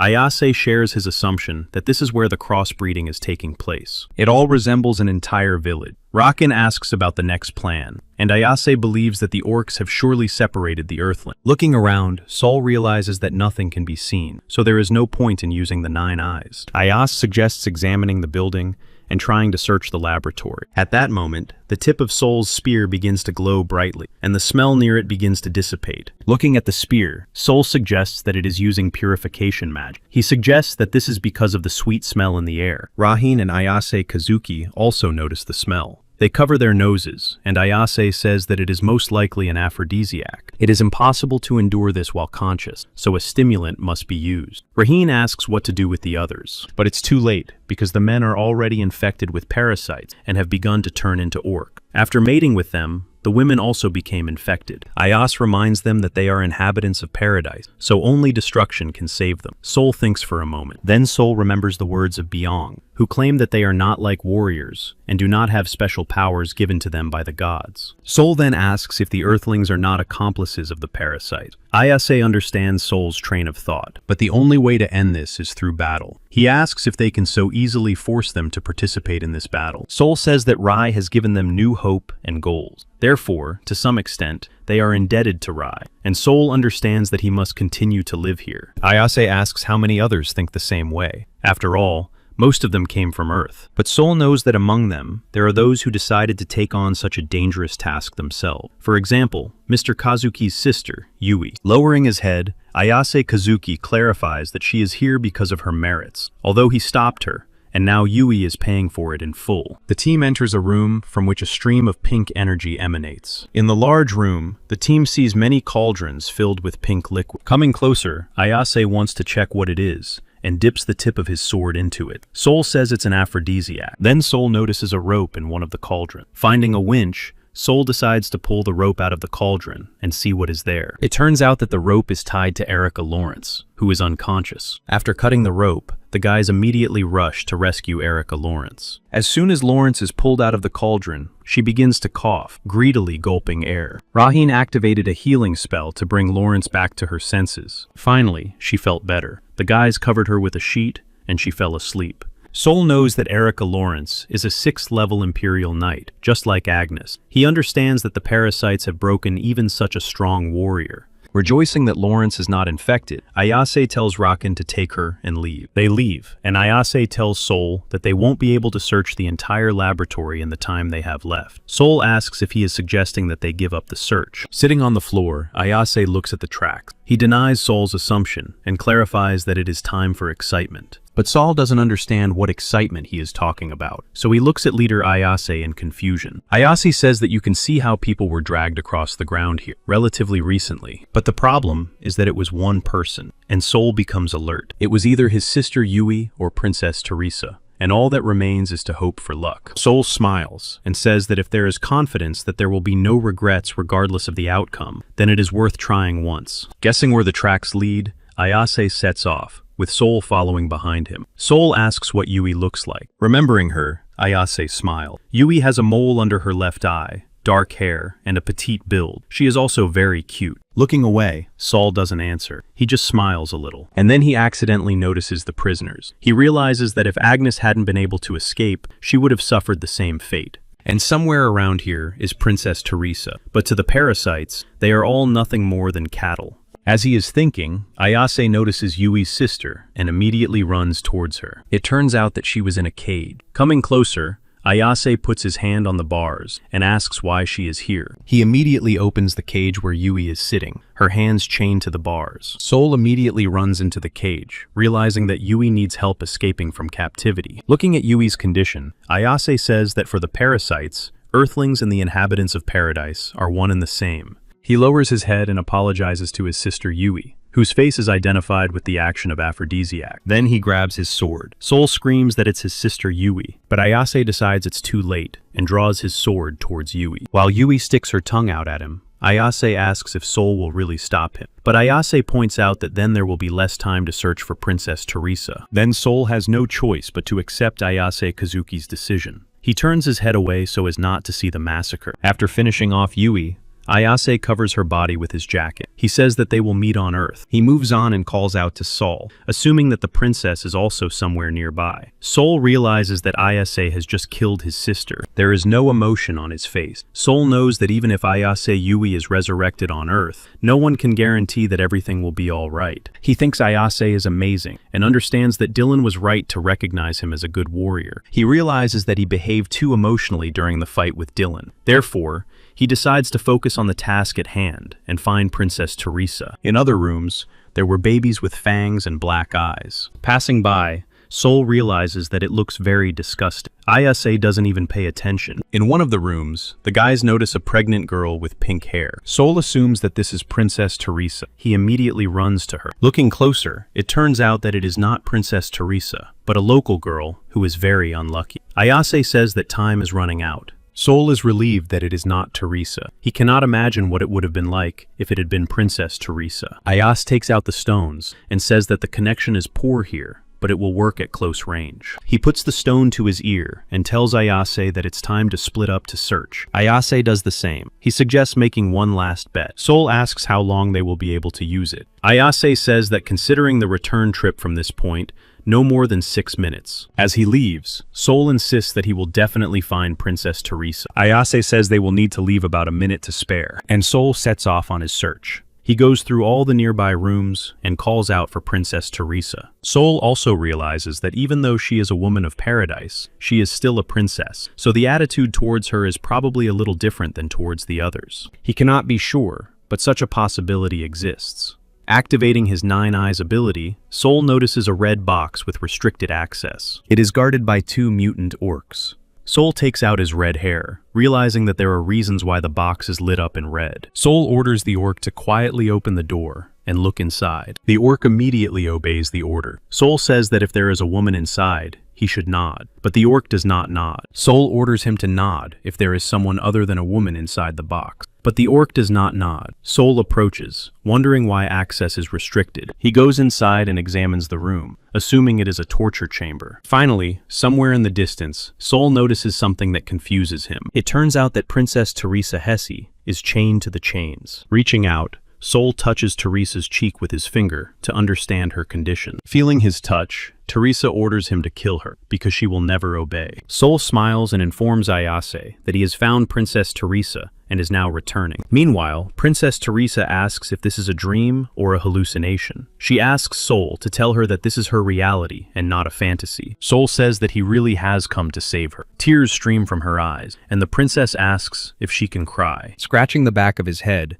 Soul replies that she is already crying, and Teresa looks away, embarrassed. At that moment, someone enters the room and asks what all the noise is about. It turns out that an orc enters the room and notices someone who shouldn't be there. He asks the orc's ward who gave him permission to enter. The orc stands still and says nothing. It turns out that Soul managed to hide. He uses Ruddy and orders the orc to go outside and close the door. Rudy's power immediately takes effect on the orc, so he immediately obeys the order. The orc with the scar on his face looks puzzled at the door from which his subordinate orc has just come out. Looking at the orc with the scar, Soul assumes that he is not subject to the power of the Ruddy, because he is the leader. Meanwhile, the orc chief approaches Princess Teresa and asks if she really tried to seduce the orc and escape. But the princess asks how she could have done that, and the orc leader grabs her by the neck. Seeing this, Soul grimaces and is already preparing to go out and deal with the leader. The orc orders her to tell him about the contract between the 7 deities and the royal family. This is the only way to prove her worth to the queen. Princess Teresa asks for time to think. The orc strikes her hard in the stomach. Outraged that orc is hitting Princess Teresa, Soul activates his spear's magical power. Soul is ready to go out, but he notices Teresa's face, which signals him not to stick his neck out, and Soul notices him. Showing his fist, orc reminds Princess Teresa that she had time to think yesterday and the day before. Therefore, she should not test his patience. But Princess Teresa clarifies that she is not so perfect, so she needs a lot of time to think. Leaving, the orc gives her another 10 minutes to think, and the answer must satisfy him. Otherwise, today the orc will give Princess Teresa some fun. Waiting for the orc to leave, Soul comes out and immediately breaks the chains. He throws a sheet over himself and asks Princess Teresa to hold his spear. Grabbing her in his arms, Soul notices the blush on Princess Teresa's cheeks. She closes her eyes and asks him to hurry. Finally, Princess Teresa smiles and calls Soul her prince. Meanwhile, the orc chief returns and sees that Princess Teresa is gone. This makes him furious. He orders his men to find Princess Teresa Hesse. Meanwhile, Soul runs with all his might toward the exit. They have only a little way left to go, but in front of them stands a group of orcs, who immediately notice the princess and Soul. Looking closely at their faces, the princess says that they are no longer under Soul's control. Then, she pulls out a spear and tells Soul to run straight ahead. The orcs immediately rush into attack, preparing to deal with their enemy with their weapon. Meanwhile, Soul activates Festina's earring and runs past all the orcs. Running further ahead, there is another orc who is struck by the princess.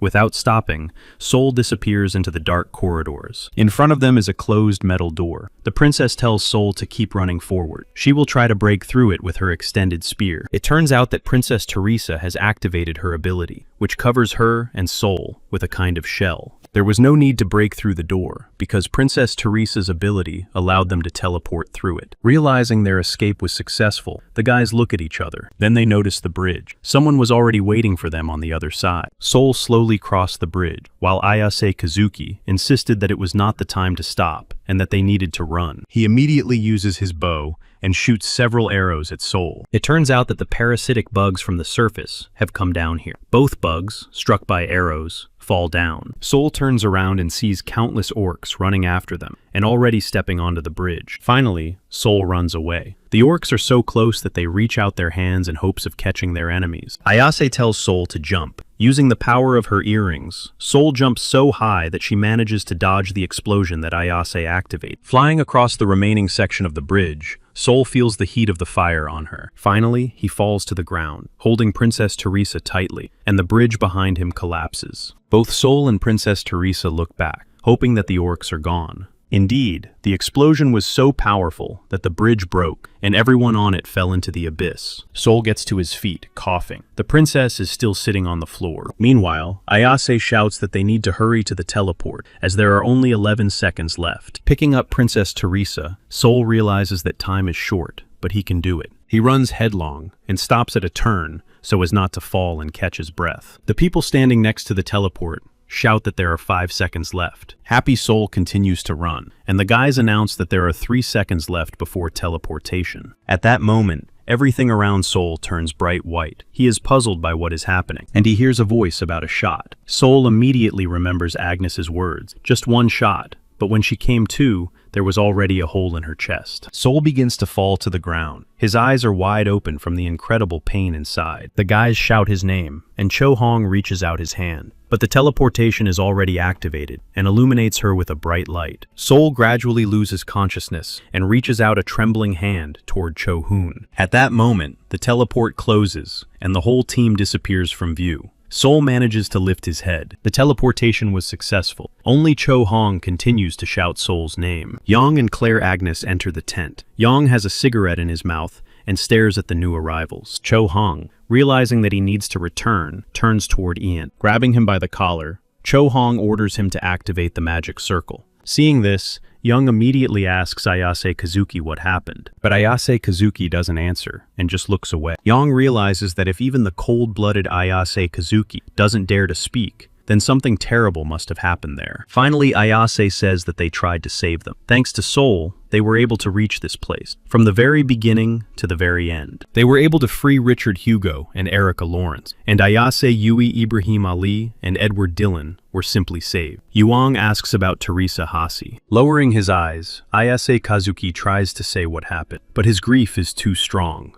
Then Yuang asks if they really didn't find her and exceeded the search time. But Ayase denies this and says that Princess Teresa was being held captive by the highest servant and they were spotted. But in the end, she managed to escape. Yang asks if there was a high-level parasite there. She clarifies that they were spotted but managed to escape. Ayase remains silent. Yang asks if they escaped, why Princess Teresa couldn't reach them. Soul appears before Ayase's eyes. He says he saw Soul running with the princess in his arms, and then suddenly falling down. Agnes asks if he really fell, but Ayase denies it. He says that if he had just tripped, he would have flown some distance due to his speed and momentum. Finally, Ayase remembers hearing a gunshot right before the invasion. Meanwhile, the orcs are busy rebuilding the bridge. They bring wooden planks from both sides and erect the bridge. And the parasite beetles continue to climb to the level of the Queen's industrial city. Arriving at the place where Soul fell, the orc chief notices a magic circle. He tramples on it and asks if these rats have come up with their tricks here. He realizes that they should have sacrificed Princess Teresa while she was being held hostage. But because of their desire for evolution, they did not do so. Seeing the traces of blood, the orc realizes that they have reached Soul. The orc orders his subordinates to find Teresa by any means necessary. They must search every corner and bring her back. While she was angry, small stones began to fall from above, and the orc chief immediately noticed this. He looked up but saw nothing and walked away. Right behind him, there was a small crack in the wall. Meanwhile, Soul hears Princess Teresa's words. She says that they probably won't be able to escape, but they cannot die here either. She asks Soul to wake up. She realizes that it is all because of her. Finally, Soul comes to and notices that Princess Teresa is lying next to him and kissing him on the temple. He shyly calls her name and Teresa sits up and asks if he has really woken up. Soul sits up, feels pain, and sees that his shoulder is bandaged. He thinks the wound is not that deep. But Princess Teresa shows him a piece of clothing with a huge hole in it and explains that it was exactly that size. Fortunately, there were 2 bottles of healing potion in the room. They each drank 1 portion. Getting to his feet, Saul asks how he managed to drink the potion while he was unconscious. Pointing to her lips, Princess Teresa replies that she gave him a drink from her mouth. She asks him not to say that it was his first kiss. Looking at Princess Teresa, Soul is surprised that she can still joke in such a situation. Princess Teresa confirms that it is a great relief now. If she had not found the map on Soul, they would have been captured for sure. Looking around, Princess Teresa asks what this place is. She herself is sitting on a magic circle. Soul replies that it is a hidden refuge and recalls her last meeting with Elder Arbor. Elder Arbor said he was very scrupulous and therefore reported it just in case. The real hideout is behind the bookcase in his office, but things are not as usual there. It is the 3rd underground floor, and it is not easy to get there, but everything is built quite solidly to withstand enemy attacks. Soul asks if Elder Arbor really worked so hard on some kind of shelter, but Arbor asks what kind of shelter he means. After all, that was the only way he could deceive anyone, and if anyone found it, they would certainly not understand what it was. Soul understands that people usually don't notice what's going on right under their noses, and Arbor confirms this. He knows that no one could imagine that he had made a hiding place behind the bookcase, and not only that, there is a portal in the secret hiding place. But Arbor points out that it's better not to use it, and Soul asks why. Elder Arbor explains that the portal leads straight to the center of the Empire. If they want to meet the Queen of the Parasites, they can use it. Soul tells Princess Teresa about his conversation with Arbor. She looks at the portal and realizes how fortunate it is that it didn't accidentally activate. Soul activates the 9 Eyes ability. He himself understood that he would indicate the access restriction. Looking around the room, Soul realizes that it is, in fact, safe. Finally, Princess Teresa asks what Saul is going to do and whether he really wants to live here with her happily ever after and then die of hunger. There is also the option of going outside, despite the risk. And Soul heads for the exit, replying that they need to try to get out. Then, Teresa draws her spear against Soul and says that they need to decide on one thing. She asks what she should do if something goes wrong. She suggests killing him before they are captured, but Soul rejects this option. Princess Teresa asks if he really doesn't know what will happen to him if they catch him. If they get rid of him in advance, they can return to Earth. Looking at the tip of the spear, Soul replies that he would still like to live as long as possible. Even if the heavens collapse, there is always a loophole. Putting away her spear, the princess replies that this is unusual. She asks if Soul is really from Earth. Lowering his head, Soul realizes that he simply does not want to give up this life so easily. Leaving the secret hideout, Soul and Princess Teresa walk down a narrow corridor that leads to a brick wall. Teresa says that this is the entrance. It was not easy for her to enter here. Soul has already activated his 9 Eyes ability and sees that it is green. Listening, Soul wonders if they have stopped looking for them, because nothing can be heard from the other side. Princess Teresa tried to open the entrance, but nothing happened, so Soul began to help her. Finally, the brick door opened, and Soul and Princess Teresa prepared to face their enemies. But there was no one there. A passage through the cave opened up before them. Looking around, Saul walked further and asked if there had been an earthquake. Princess Teresa had already noticed a bright blue fragment and said that it was thunder. Looking at the fragment, Soul asks what thunder is. Princess Teresa says that an explosion makes a sound like thunder,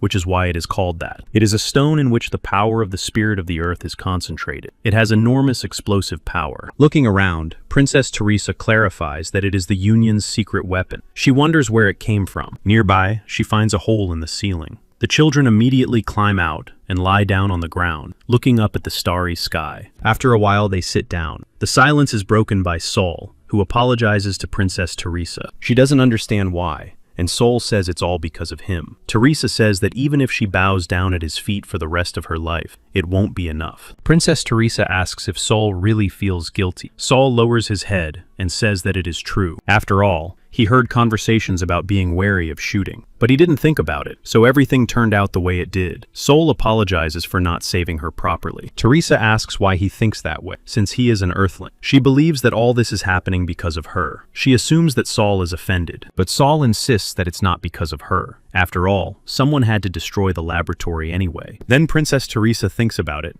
and agrees with Soul. Looking at the upset Soul, Teresa decides to cheer him up. She claps her hands and says that this is not the most important thing right now. Sol slowly looks up and sees something he did not expect to see. It turned out that Teresa was reaching out her hand. She glowed and invited the prince to come with her. She assured him that they would definitely survive and return. It was the first day of their escape. Sol realizes that no matter how hard he looks, there is no sign of life. It is as if the world around him is dead. He cannot even imagine what the capital of the empire, occupied by the queen of parasites, looks like. Princess Teresa looks further ahead and claims that she is very good at finding directions. She points to a rock and says that in 5 days, 6 at most, they will cross the Arden Gorge. It was the second day of their escape. At night, the boys slept covered with Princess Teresa's sheet. Sol was shivering from the cold. His teeth were chattering, and he was lying curled up. Princess Teresa was not feeling well either. She woke up and looked at the frozen Sol. To warm him up somehow, the princess moves as close as possible and buries her shoulder in his face. Feeling the warmth, Sol wakes up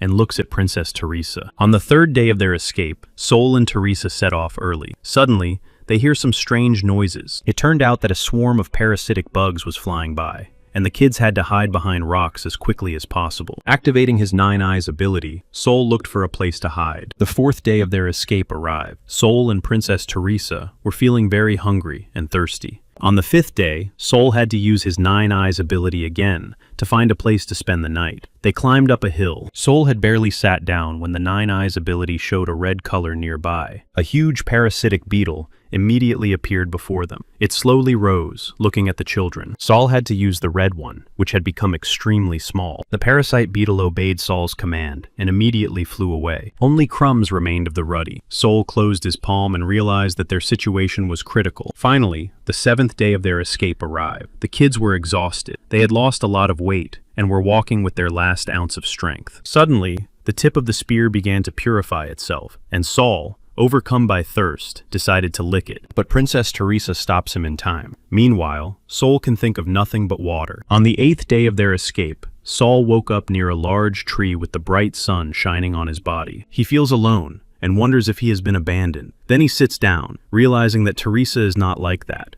He orders himself to pull himself together, and his spear continues its cleansing. Hearing a rustling sound, Sol hopes it is Princess Teresa, but then he listens and realizes that a pack of wolves is running towards him. 5 wolves appear before Sol. Sol gets up and presses himself against a tree. He lowers his head and looks at his trembling, exhausted hand. He raises his head and closes his eyes, leaning his head against the tree. He asks himself if he can just leave everything behind and go to the peaceful world. At that moment, Princess Teresa appears before his eyes and calls him to follow her, calling him Prince. Sol agrees with her words and decides to continue on his way. Meanwhile, the wolves are approaching at such a speed that the ground is breaking beneath their paws. Summoning all his willpower, Sol nevertheless attempts to resist the monsters. The wolf approaches, and Sol thrusts the tip of his sword into its body. He realizes that he is very weak, but he still manages to pierce its thick skin. At that moment, another wolf attacks Sol, followed by 2 more. But Sol still manages to finish off all his opponents. He has used up all his strength, and now falls to the ground, losing consciousness and not understanding what has happened. But someone's hand prevents him from falling. Someone's voice says that Sol is in this state, and is still fighting until he loses consciousness. With a smile on his face, Mikhail says that Sol has a rare mindset for a human being. It turns out that Sol is surrounded by 6 people. The one holding Sol has wings. He orders them to dispose of the lifeless body and leave no traces behind. After a while, Sol gradually regains consciousness. Mikhail notices this. He puts a yellow berry with green soil in his mouth, and Sol unconsciously opens his mouth. Someone present cannot believe that Sol destroyed Dulce. Meanwhile, Sol awakened. His eyes, wet with tears, are filled with horror. He tries to endure the terrible taste of the berry. Mikhail says that Sol is a rather brave man, and Teresa asks if Sol has come too. Opening his eyes slightly, Sol notices wings and asks if they are angels. Michael hasn't heard that in a long time, although they have nowhere else to go right now, so they had to occupy paradise. He clarifies that they are simply invaders. Hearing about the invaders, Sol immediately realizes that he is facing fallen angels. Seeing Sol's face, Princess Teresa asks him to remove his hostile gaze. Princess Teresa says that they have lost their homeland and are forced to be invaders, but now they are on the side of the Union. She believes that it is no exaggeration to say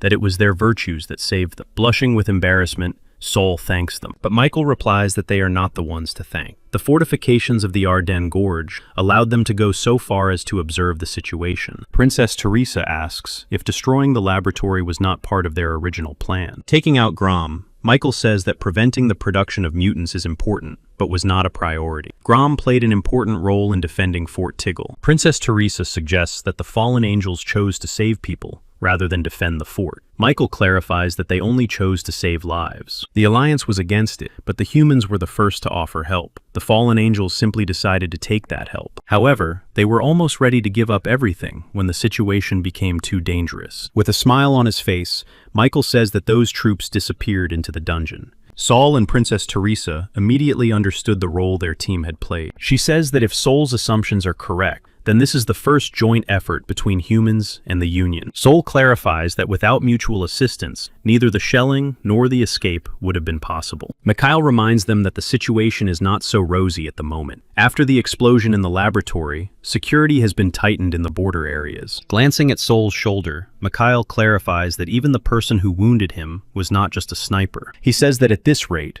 they could all be destroyed before they even leave the forest. Sol asks how close the mountain is to the forest. She replies that if they leave the forest, they will be able to escape from their pursuers. Then Sol raises his hand and says he has a plan. After a short pause, Mikhail asks if this plan concerns not only Sol and Teresa, but everyone present. Sol confirms this. With confidence in her voice, Sol asserts that it is for the sake of all of them. Then Mikhail turns to the fallen angel Quan and waits for her words. Lifting her hood, Quan looks into Sol's face, and her eyes light up with a bright blue color. She says that Sol is not lying at all, and Michael accepts her information. He says that Sol can tell them then. After a while, everyone gathered together at the edge of the summit, and they began to peer toward the forest of confrontation. Mikhail says that this plan is just one big risk. He asks if Sol really thinks she will move, and Sol says she believes in the saint. Accepting his decision, Mikhail and everyone else immediately changed their angel wings to butterfly wing. This greatly surprised Sol. Looking at Quan's soul, he assumes that this is not for his sake, but rather an attempt to protect her. Finally, Michael takes Princess Teresa in his arms and demands that the angels summon the spirits. Michael is one of the angels who has not changed the appearance of his wings. The angels with butterfly wings activate the spell. Quan holds Sol. After the spell is activated, a wind energy appears above the fallen angels, lifting everyone into the air. In amazement, Sol clings tightly to Quan for safety and begins to survey the area from a bird's-eye view. Quan then points out that he shouldn't hug her so tightly. This makes Sol feel uncomfortable. Finally, they rose to a sufficient height above the ground, and Michael informed the others. Hovering in the air, the angel Michael says it's time to begin. The angels activate a spell that creates a magical sign. The magical sign allows the angels to reunite in an energy flow. Now their speed is picking up. Trying to hold on tight, Sol realizes that this is the power of the spirit of air. And this is an incredible speed of flight. After some distance from the ground, parasitic beetles rise into the air. They immediately begin to surround the angels. Michael activates a spell that creates a protective barrier around them. The beetles continue to attack despite the barrier. There are so many of them that the bright barrier is gradually covered with dark beetles. But suddenly, a strong gust of wind blows, and the angels in the protective barrier break through the cloud of beetles. Looking around, Sol realizes that there is still a little left. But at that very moment, the bugs begin firing. 2 angels are hit. They fall to the ground and try to get up, but the blow was so strong that their bodies are shaking. The bugs are already approaching. The angel who fell to the ground decides to activate thunder to get rid of the pursuit. The other angels were in the air. They managed to hide in the bushes and trees. Sol saw thunder activated in 2 places in the forest. Someone shouts that there are casualties. At that moment, Sol senses danger behind him. It turns out that there is a beetle with a long proboscis behind him. Before he could react, Quan takes the blow and loses his left wings. The blow was so strong that it is impossible to hold Sol anymore. This happens in front of Princess Teresa, who screams Sol's name. Sol and Quan fall rapidly, head first into the depths of the forest. The wounded Quan reaches out his hand towards Sol, hoping that he will be able to grab it. Sol manages to reach out to Quan, and in a moment, they are swept away by the wind. Breaking all the branches in their path, Sol and Quan fall to the ground. Michael and 2 other angels are already flying over the forest, in search of the wounded. Finally, Princess Teresa notices where the boys have fallen, and shouts Sol's name. After the fall, Sol immediately gets up, realizing that they need to get out of there as soon as possible. He turns around and sees Kwan's body. She is lying unconscious, so Saul puts her on his shoulder and sets off. At that moment, Saul is wounded in the leg. It pierces through, and Saul falls to the ground. The red eyes of monsters can be seen all around. Seeing the monsters in front of him, Saul wonders if this is the end. Tears stream from his eyes. Saul tries to crawl, realizing that he wants to live and cannot say goodbye to his life like this. He can no longer crawl, so he screams for help with all his might. His plea reaches the Holy Virgin. Her coffin immediately opens. The monsters are approaching. Several more emerge from the forest. Saul is unable to even lift his head. At that moment, one of the monsters senses something strange and turns around, wondering what is happening. Immediately, his head and neck are filled with dark energy, and the monster cannot resist it. In an instant, this energy stretches the monster's neck so high that only its vertebrae remain. Hearing the screams, the other monsters turn around to see what is happening. The dark energy immediately surrounds all the other monsters, leaving them no chance of survival. Meanwhile, Princess Teresa runs into the forest in search of Saul. She looks around in the hope of finding him. Looking to the side, Princess Teresa notices several lifeless bodies of monsters scattered among the trees. Looking at the ground, Princess Teresa notices Saul lying unconscious on the ground. Behind her is the very energy cloud that frightens Teresa with its mere presence behind her. She turns around and raises her hands, confirming that she will not move. The stream of energy immediately lifts Princess Teresa upward. Saul continues to lie unconscious. Finding herself inside the stream of energy, Teresa looks around to understand what is happening. A moment later, the energy lowers the Holy Maiden to the ground. She heads towards Saul. She lifts Saul's head and tells him to come to his senses. Saul opens his eyes and asks if it is really the Holy Virgin standing before him. The Virgin says that Saul has had a difficult time lately, but now Saul can rest easy because she has dealt with everyone who threatened him. Everything that had happened to him recently flashes before Saul's eyes. Tears streamed from his eyes. Saul thanks the Holy Virgin for her help, but the Holy Virgin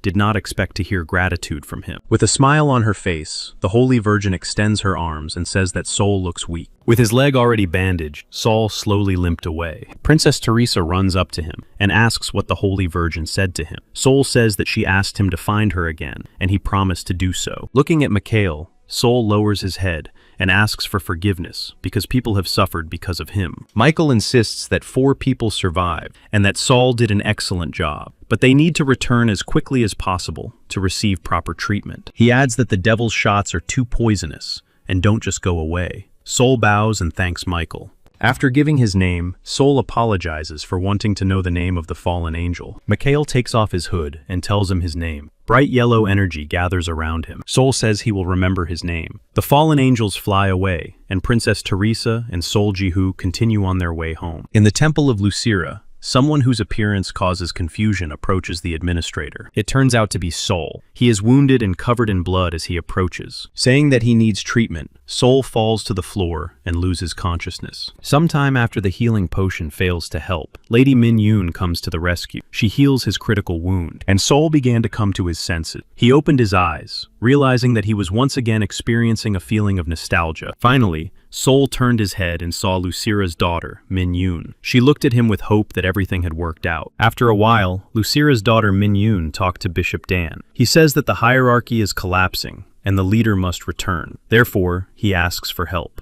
But Lady Min Yoon replies that she has no intention of returning to the order. Dan reminds her that she promised to return in exchange for Saul's rescue. Dan knows very well that Min Yoon is not one to break her promises. But Min Yoon reminds him that she promised to return if Saul was saved by the leaders of the order. However, he managed on his own. Hearing these words, Bishop Dan grimaces as he looks at Lady Min Yoon. Min Yoon immediately approaches, noticing the mitre on his hat. She knows what it is. Looking directly at the precious stone, Min Yoon asks Lady Yoon So-hee not to interfere anymore. After these words, the mitre on the hat immediately breaks and loses its color. Bishop Dan remains silent and only looks at Lady Min Yoon with contempt. At that moment, the door to the room opens and Saul enters, turning his head in search of someone. Seeing Min Yoon, Saul approaches her and leans on her. Min Yoon is shocked and says that he is acting like this again. Even though Saul told him to sleep, she has to sit down on the floor, and Saul immediately kneels down next to Lady Min Yoon and falls asleep, biting her lip. Seeing this behavior, Bishop Dan exclaims that it is sacrilege. Mrs. Min Yoon replies that it is her fault because she spoiled Sol herself. Embarrassed, Mrs. Min Yoon smiles and apologizes to Bishop Dan. Finally, she takes Sol by the hands and pulls him along, insisting that Sol should go to sleep in his room. Meanwhile, the team that was in the laboratory with Sol goes to his rescue. Determined, Cho Hong mentally asks Sol to wait a little longer because she is already on her way. At that moment, Ayase receives a message from Ian. The whole team stares at the magic ball to listen to the message. Ian informs them that Sol has returned and the team should come back. By that time, Sol has already woken up. He sits down, sensing familiar smells. At that moment, Cho Hong bursts through the door. She shouts Sol's name and looks at him with a frown. She runs up to him and pokes him with her finger, waiting to hear something from Sol. But Sol looks at Cho Hoon in confusion and remains silent. Cho Hoon's face flushes. She asks what's wrong, since he's staring and not saying anything. She asks if he has forgotten her face after all this time. Sol asks who she is. Cho Hong's face immediately changes. She is shocked by the question and asks why he is asking who she is. She is puzzled by what is happening and asks if he has gone mad or lost his mind. Sol says he doesn't remember anything. At first, Cho Hoon rebels because she doesn't believe Sol, but then she falls silent and looks intently into his eyes. Putting her hands on Cho Hoon's shoulders, she asks if he really doesn't remember anything. Sol apologizes for the confusion in his head. Looking away, Cho Han says that he is silly because there is nothing to apologize for. She says that she should be the one to apologize. Sol replies that he was just joking. Cho Hoon's eyes narrow, and she asks him to repeat what he said. With a smile on his face, Sol says he really was joking. Cho Hoon has an emotional outburst. She hits the pedestal with such force that a huge hole appears in it. Sol watches what is happening with fear in his eyes. Cho Hoon gives off a powerful negative aura. She asks if that jerk Sol dared to laugh at her. Sol immediately throws herself into her arms and apologizes, saying that he was wrong and went too far. Cho Hong's whole body is shaking. She says that Sol has no idea how she felt. Sol apologizes to her. Claire Agnes comes in and says it's noisy here. Then she clears her throat to get the guy's attention. Maria asks why they're hugging each other. While Sol is happy to see the guests, Cho Hoon exhales and asks why Maria came here. Maria insists that Sol is a walking pile of money, and of course she had to come. She understands that when a person is sick, you have to visit them. Looking away, Agnes says embarrassedly that she came to see her student. She asks Sol if he wants some fruit. Maria asks what kind of fruit when there is alcohol. She suggests throwing a party and opens a basket of bottles. But Cho Hoon asks if Maria has gone mad, giving alcohol to a sick person. Lowering her head, Maria admits that sensible things have flown out of her empty head. Cho Hoon immediately reaches for the bottle. Trying to pull her hand away, Maria reminds him that she didn't buy it for him. A real battle ensues between them. Cho Hoon demands that she let go of it, because she is boiling inside because of that idiot Sol. She will calm down when she drinks. At that moment, Hugo runs into the room and joyfully shouts Sol's name. Hugging Sol tightly, Hugo shouts that he is alive, which makes him very happy. The hug was so tight that Sol could no longer breathe normally. While Hugo repeats that Sol is indeed alive, Sol notices the other guests. Ayase Kazuki, Princess Teresa Hesse, and teacher Ian have arrived. Sol himself is delighted that all his loved ones and friends have come to see him. Cho Hong asks him why he is smiling, and suggests that there may indeed be some damage to his brain, but Sol continues to giggle. Meanwhile, Mrs. Min Yoon is standing on the street when she suddenly hears footsteps behind her. She turns around and sees Bishop Dan bowing. Realizing that he has not left yet, Mrs. Min Yoon asks what he wants to tell her. Lifting his head, Dan says he has one question. He asks when Min Yoon found out about it. Min Yoon reminds him of his words that friends only get better with age, and his mitre is still in place. This means that Dan is not someone who changes easily. Bishop Dan laughs and asks if that is the only reason Min Yoon has come to such conclusions. Mrs. Min Yoon says she is very sorry that the precious stone was broken. Bishop Dan admits that the stone was for listening, and they will easily replace it with another one. He himself has Shinyong in mind. Mrs. Min Yong believes that cooperating with Shinyong would be a better choice for Dan than grabbing handouts from different places. It's time for Min Yong to go. In her mind, Min Yoon is ready to give Yoon So-hee anything she wants, but not Sol Ji-hoo, because she will never forgive So-hee for that. Meanwhile, in Seoul, at the Shinyong Pharmaceutical Company, Kim Hannah takes a call and says she will come up right away. Leaning on a chair, Hannah realizes that there is only one reason why the psychopath Yoon So-hee wants to see her, and that is Sol Ji-hoo. Massaging her neck, Hannah realizes that she should be happy about Sol's return. But what he has done is serious. She realizes that Sol has already been getting so much attention, and now even Lucira Min-yoon's daughter has gotten involved. And now the psychopath So-hee has lost her mind. After going to her boss, Hannah realizes that she will have to speed up her plans. Meanwhile, Ms. Yoon So-hee sits in her office watching a recording of Min-yoon,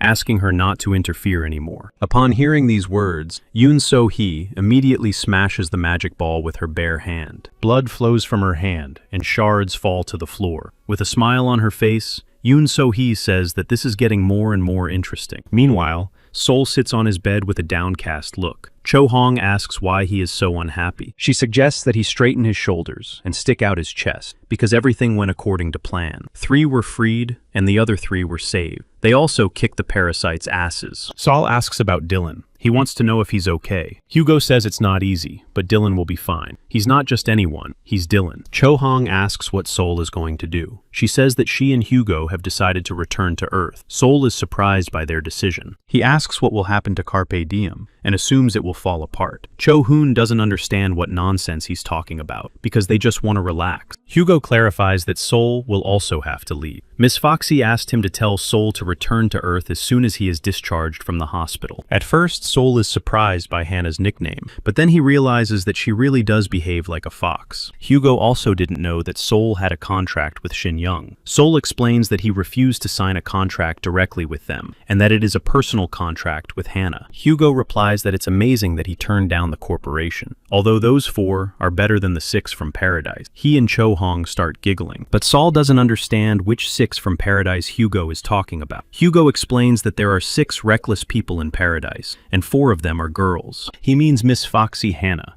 as well as Ariel Maria and Claire Agnes. Before he can finish, Cho-hong, her eyes wide and pupils narrowed, exclaims that the 4th is Chinsia Nuna. She laughs, claiming that everyone around her is a psychopath. Hugo asks her to be careful. The most dangerous ones are those who don't understand when people are talking about them. Cho-hong is so funny that it brings tears to her eyes. She wipes her eyes and asks if he will come back down to Earth. After thinking for a moment, Sol remembers that Teresa promised to invite them to the palace. Cho-hoon doesn't understand what this has to do with anything, since they can go after they return. Looking at Sol, Cho-hoon assumes that he just doesn't want to go back to Earth, and asks him about it. Excited and covered in sweat, Sol plucks up his courage and says he doesn't want to go back to Earth, but he still has to go back there. Stopping in front of the portal, Sol looks back. He realizes that in order to stay in Paradise, he has to do even what he doesn't want to do. A moment later, Sol appears in his room. He is excited about his return. Picking up his phone, Sol wonders how long he has been gone. There are many missed calls from his mother and brother on his phone. At that moment, Kim Hannah starts calling him. He realizes how she found out about his return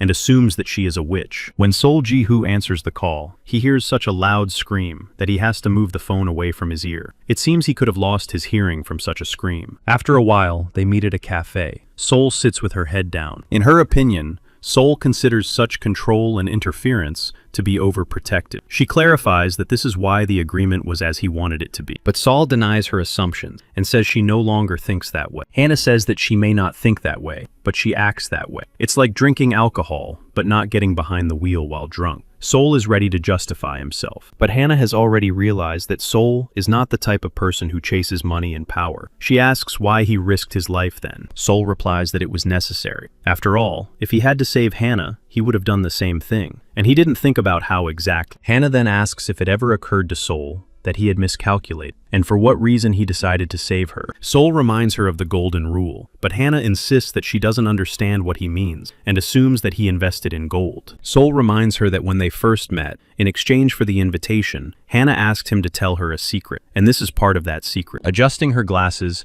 Hannah decides to agree with Sol. Deciding that since Sol had reasons to behave this way, she wants to explain something. She says that all of Sol's actions affect Hannah because they have an agreement. She doesn't want Sol to involve her in matters she can't handle. Sol promises that it won't happen again. Hannah reminds him that he has already broken his promise twice. She dislikes people who don't keep their promises more than anything else. She asks Sol not to disappoint her anymore. She knows that she is special to Sol, and she doesn't want to become a fox for him too. You should treat people the way you want them to treat you. If you give someone gold, it will surely come back to you. But if you give them trash, the golden rule can become a double-edged sword. Accepting her words, Sol replies that he will always keep this in mind. Sol asks what happened, because she seems agitated. Hannah asks who said that, and Sol recalls the words about enduring something terrible. Leaning back on the sofa, Hannah explains that she met the First Lady. Sol asks who she is talking about.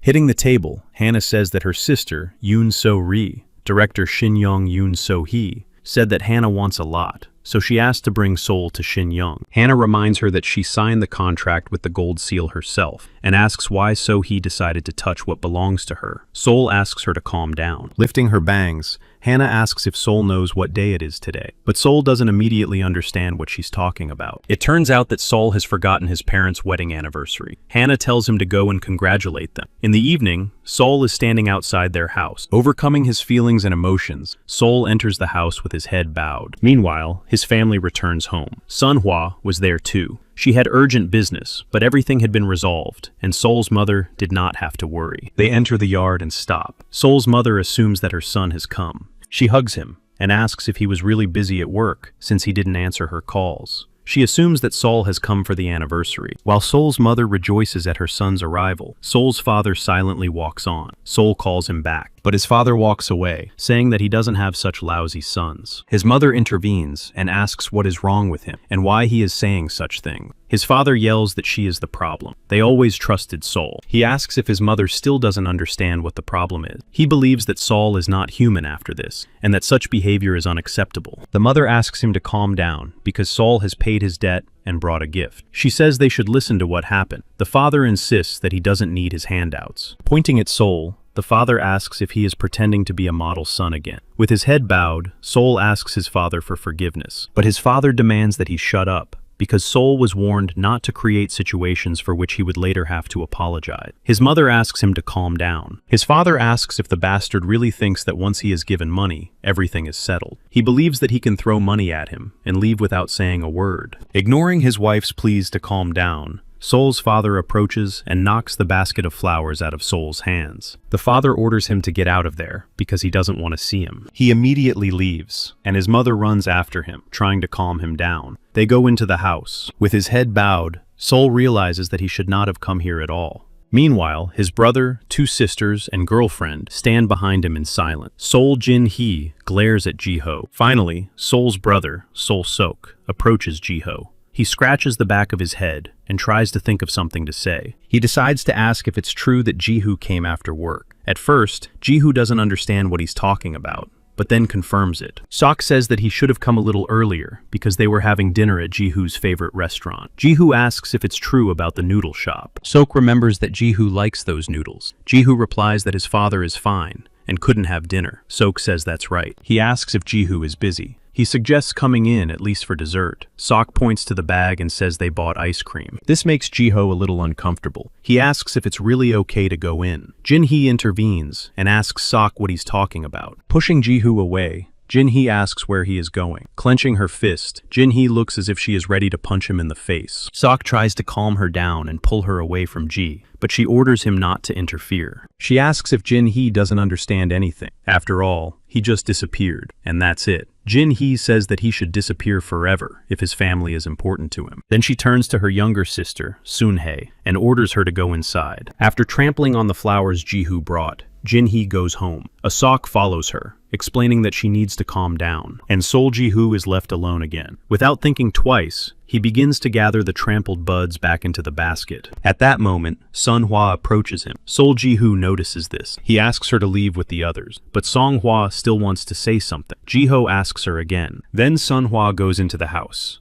Sol Ji-ho's whole body trembles from the unpleasant situation. As he walks down the street, someone stops in front of him. She says that if he looks down, he might bump into something. She asks what he would do then. It turns out that it was Hannah. She says she came just in case, to make sure that Ji-ho didn't go anywhere else. She assumes that Ji-ho has already visited his parents, so she asks how it went. Sol says that she can see for herself. Looking at the basket of trampled flowers, Hannah asks if Sol really thinks he came for nothing. Grabbing his head, Sol says he has been living like a complete piece of trash, but Hannah reminds him that this is in the past. Sol insists that he is very guilty. Such a thing is impossible to forgive, and it is not surprising. Hannah says that Sol knew this himself from the beginning. Sol says he is very guilty. Hannah comes closer and hugs him, saying he is a good man. At that moment, a car pulls up and Lo-woon gets out. He asks if he's interrupting. Hana replies that he's arrived just in time. Ro-woon says he came for Sol Ji-hoo regarding the Shin-young case. He has been instructed to be as polite as possible. Hana lowers her head and puts her hand on Sol's shoulder. She says that while Sol was working hard there, something happened here, but Sol doesn't understand what it is. Without going into details,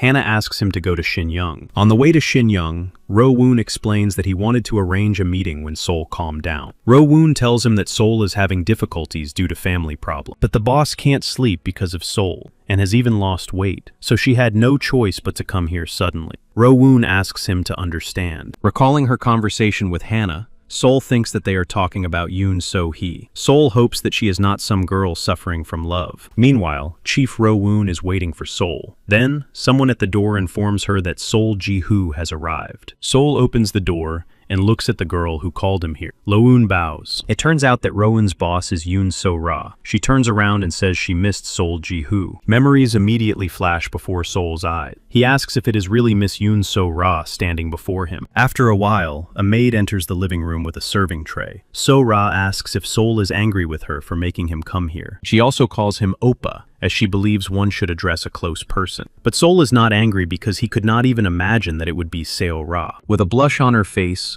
So-ra sits down next to Sol. He looks at her nervously because he feels awkward. He begins to eat and clarifies that he thought he would have to talk to someone else. So-ra asks if he really expected Yoon So-hee. Sol is shocked that So-ra refers to her own sister as a stranger. It turns out that Seo-ra called Sol specifically for this reason. She decides to get straight to the point. She asks Sol to work in her department. So-ra heard from Hana that Sol will be hired at Shin-young because of Yoon So-hee. Miss So-ra says that as soon as Sol is there, she will become part of the company. This is inevitable for everyone who gets a job there. Sol will probably end up in the department headed by Yoon So-hee. Sol then asks if that's a bad thing. So-ra confirms this, saying that So-hee will pick on Sol by coming up with various excuses. She is the type of person who can find 100 reasons. Then Sol asks about Seo-ra. She clenches her fists and replies that this won't happen to her. So-ra mentally decides that this time, he will definitely help Ji-ho Oppa. After a while, Sol is already in Hana's car. She is speeding down an empty road,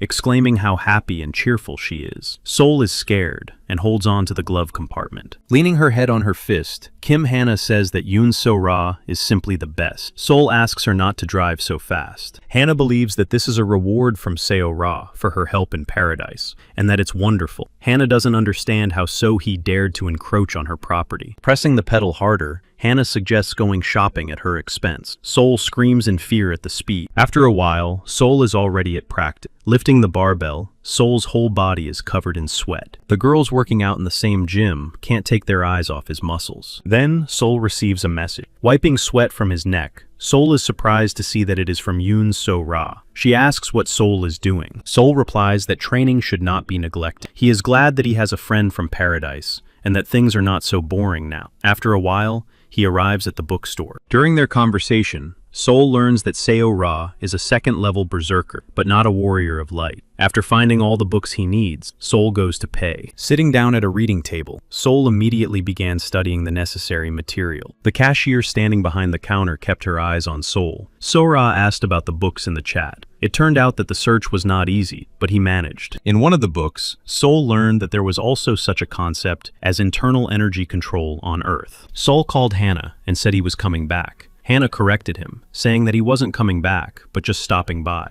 She looks at the papers and sighs heavily. She tells Sol that he was there longer than she thought. She wishes him luck. Sol himself realizes that he has been living on Earth for 10 days, but he has not received a single call from his family since that day. He tears up the parchment, and the teleportation begins. Determined, Sol decides that now he will only train. He returns to Haramag. On the second level, he unlocks the skills of spear throwing and internal energy control. The second skill is focused on magic. Therefore, there will be less physical training. To control internal energy, it is necessary to direct it through the meridians, starting from the upper Dantian to the Damzong point, from the Gumi point to the Zhongguan, from Damzong to Gumi. Sol himself reflects on the fact that all points are open. The book said that in a normal state, at least one point should be closed. Then Sol remembers a conversation with Claire Agnes. Taking the winning coupon to the VIP store, she recommended buying Psyche's Tears. It is a magical elixir that removes harmful substances from the body and enhances magical circulation. At that moment, Sol noticed that his magical powers had increased. It seems that controlling internal energy can increase the level of magic. Sol turned to Agnes. She said that the skill did not have such an effect. She asked if his magical power really increased when using energy. It turned out to be the effect of the elixir. Sometimes, it is not possible to absorb the entire elixir at once. Therefore, when controlling energy, the remains are absorbed. But Sol did not take the elixir, and then he immediately remembers that he once ate a dulce when he was being chased. Claire Agnes says that dulce is not an elixir, but the most tasteless fruit in paradise, and no one would put it in their mouth unless their life was in danger. At about the 4th level, Sol will be able to raise his internal energy control once again. This was the case with the transition from magic control to energy control. Control of internal energy will transition into the technique of controlling the soul, which will again transition into divine energy. It should also be noted that starting with the technique of controlling the soul, the points for feats will also undergo changes. Sol says that Agnes assured him that such circumstances were impossible, but Agnes clarifies that there is nothing that can be done about the doubling of the difficulty. Since the game is programmed for God's blessing, the ability to use it properly is also a talent, and Sol suggests a reason. He asks if it is based on the fact that he himself has mastered the basic skills. Looking at Sol, Claire Agnes confirms this. Approaching the house, Sol and Agnes notice an envelope with a seal. Sol suggests what this means. After a while, Sol was already at the Haramaga Palace. He stopped on the red carpet, surrounded by knights in armor. On the other side of the hall were King Haramaga Frith Hasi and Princess Teresa Hasi. Finally, King Frith asks if Sol is indeed the Earthling. Bowing his knee, Sol Jihu lowered his head and greeted King Frith. King Frith had heard that Earth was a place where the people were the masters of the state, and the king served the people as if they were the heavens. He respects this culture. Rising, Sol replied shyly that the king's mercy was great. Frith understood what Sol meant and forgave him. Sol can also officially consider Frith to be something like a village elder, so that he can feel reasonably at ease. But Sol does not understand this expression. To begin with, Frick wants to express his gratitude for all of Sol's achievements. He is aware that Sol has made a lot of effort for the sake of this world. Scratching the back of his head, Sol slumped. He replies that King Frick is exaggerating. The king says that it is not right to starve a guest. Princess Teresa giggles and asks if he is too nervous today. Dessert is served. King Frith assumes that Warrior Sol did not like the food, but Sol insists that everything was just wonderful. Then Frith says that it is also the host's responsibility to ease the guests' tension. He recalls that Earthlings have favorite topics of conversation. He asks Sol if he knew that Earthlings fought against the Haramag. Sol replies that if he means the uprising, then he has heard of it. Frick confirms that at that time,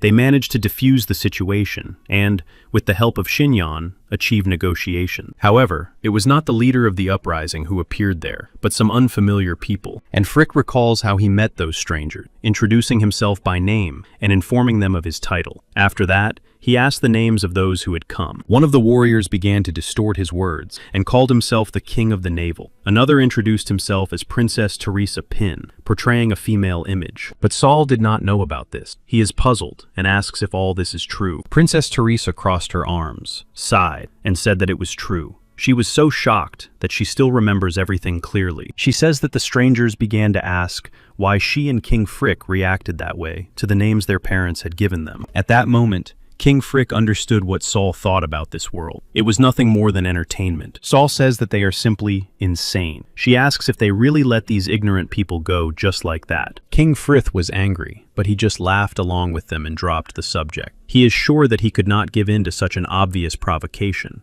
But thanks to this, he learned that there was a traitor in the palace. Sol asks how he figured it out. Princess Teresa replies that it is a traitor from his inner circle who knew about the peculiarities and secrets of her relationship with her father. Sol's expression suddenly changes as he guesses what secrets are being referred to. Seeing Sol's reaction, King Frick says that this is unusual because all the Earthlings he has ever met at least giggled when they heard this story. But Sol does not find it funny and apologizes. Frick says there is no need to apologize. He wanted to lighten the mood, but instead made it more tense. And he moves on to the most important thing. King Frick is not going to imprison Sol or punish him. He simply wants to reward him for his services. King Frith asks a servant to bring a gift. He says that the royal family of Haramaga is always fair. King Frith hopes that Sol will like this gift. It turns out that the gift is scrolls of gold. King Frith says that it is easy to exchange for earthly money if converted into gold coins. Sol stands in shock, staring at the gold scrolls, unable to say anything. Seeing his face, King Frith asks if he really doesn't like the reward, but Sol denies his assumption. An image of the village of Raman appears before Sol.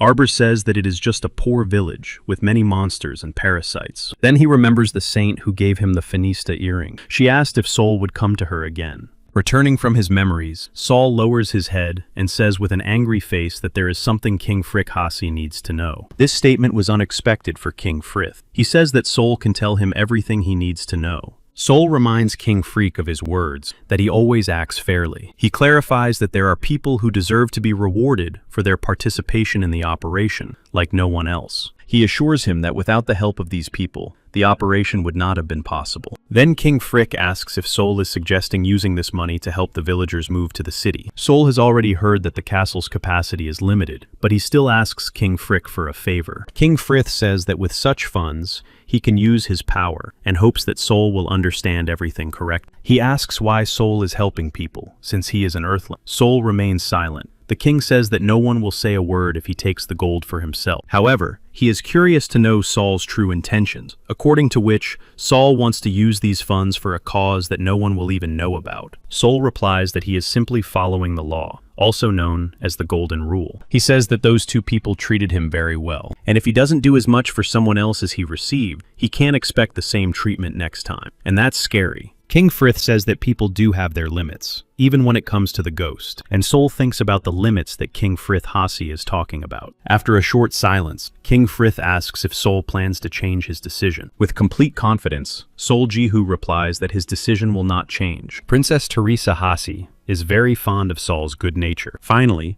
King Frith allows all the inhabitants of the village of Raman to move to the city, and provides them with everything they need, both materially and spiritually. In addition, King Frith allows them to participate in the Mourning of Souls. He reminds them that the kingdom is just in its rewards and punishments. Therefore, he offers Sol a reward, to choose one of the weapons belonging to the royal family. But Sol is a little embarrassed and wants to say something. Frith clarifies that Sol can take his time, as he needs to leave to draw up a budget for transporting the people. Princess Teresa asks her father Frick to stay a little longer. Frick chuckles and says that even though Teresa is his daughter, she is very cunning. Squinting, Frick allows Teresa to enter the vault, but she must not touch the treasure. He does not want to remember the day when he gave Teresa's sister away in marriage. Putting his hand on Sol King Frick's shoulder, he says that he enjoyed their meeting, and that the conversation was quite interesting. He is sure that it was time well spent, and before leaving, he wants to add something else. He thanks Sol for saving his daughter. Sol tries to respond respectfully, and says that the king's mercy is great. But King Frith asks him to stop, because showing respect to the king is not the right thing to do anyway. Then Sol replies that there is no need to thank him. Delighted by her father's departure,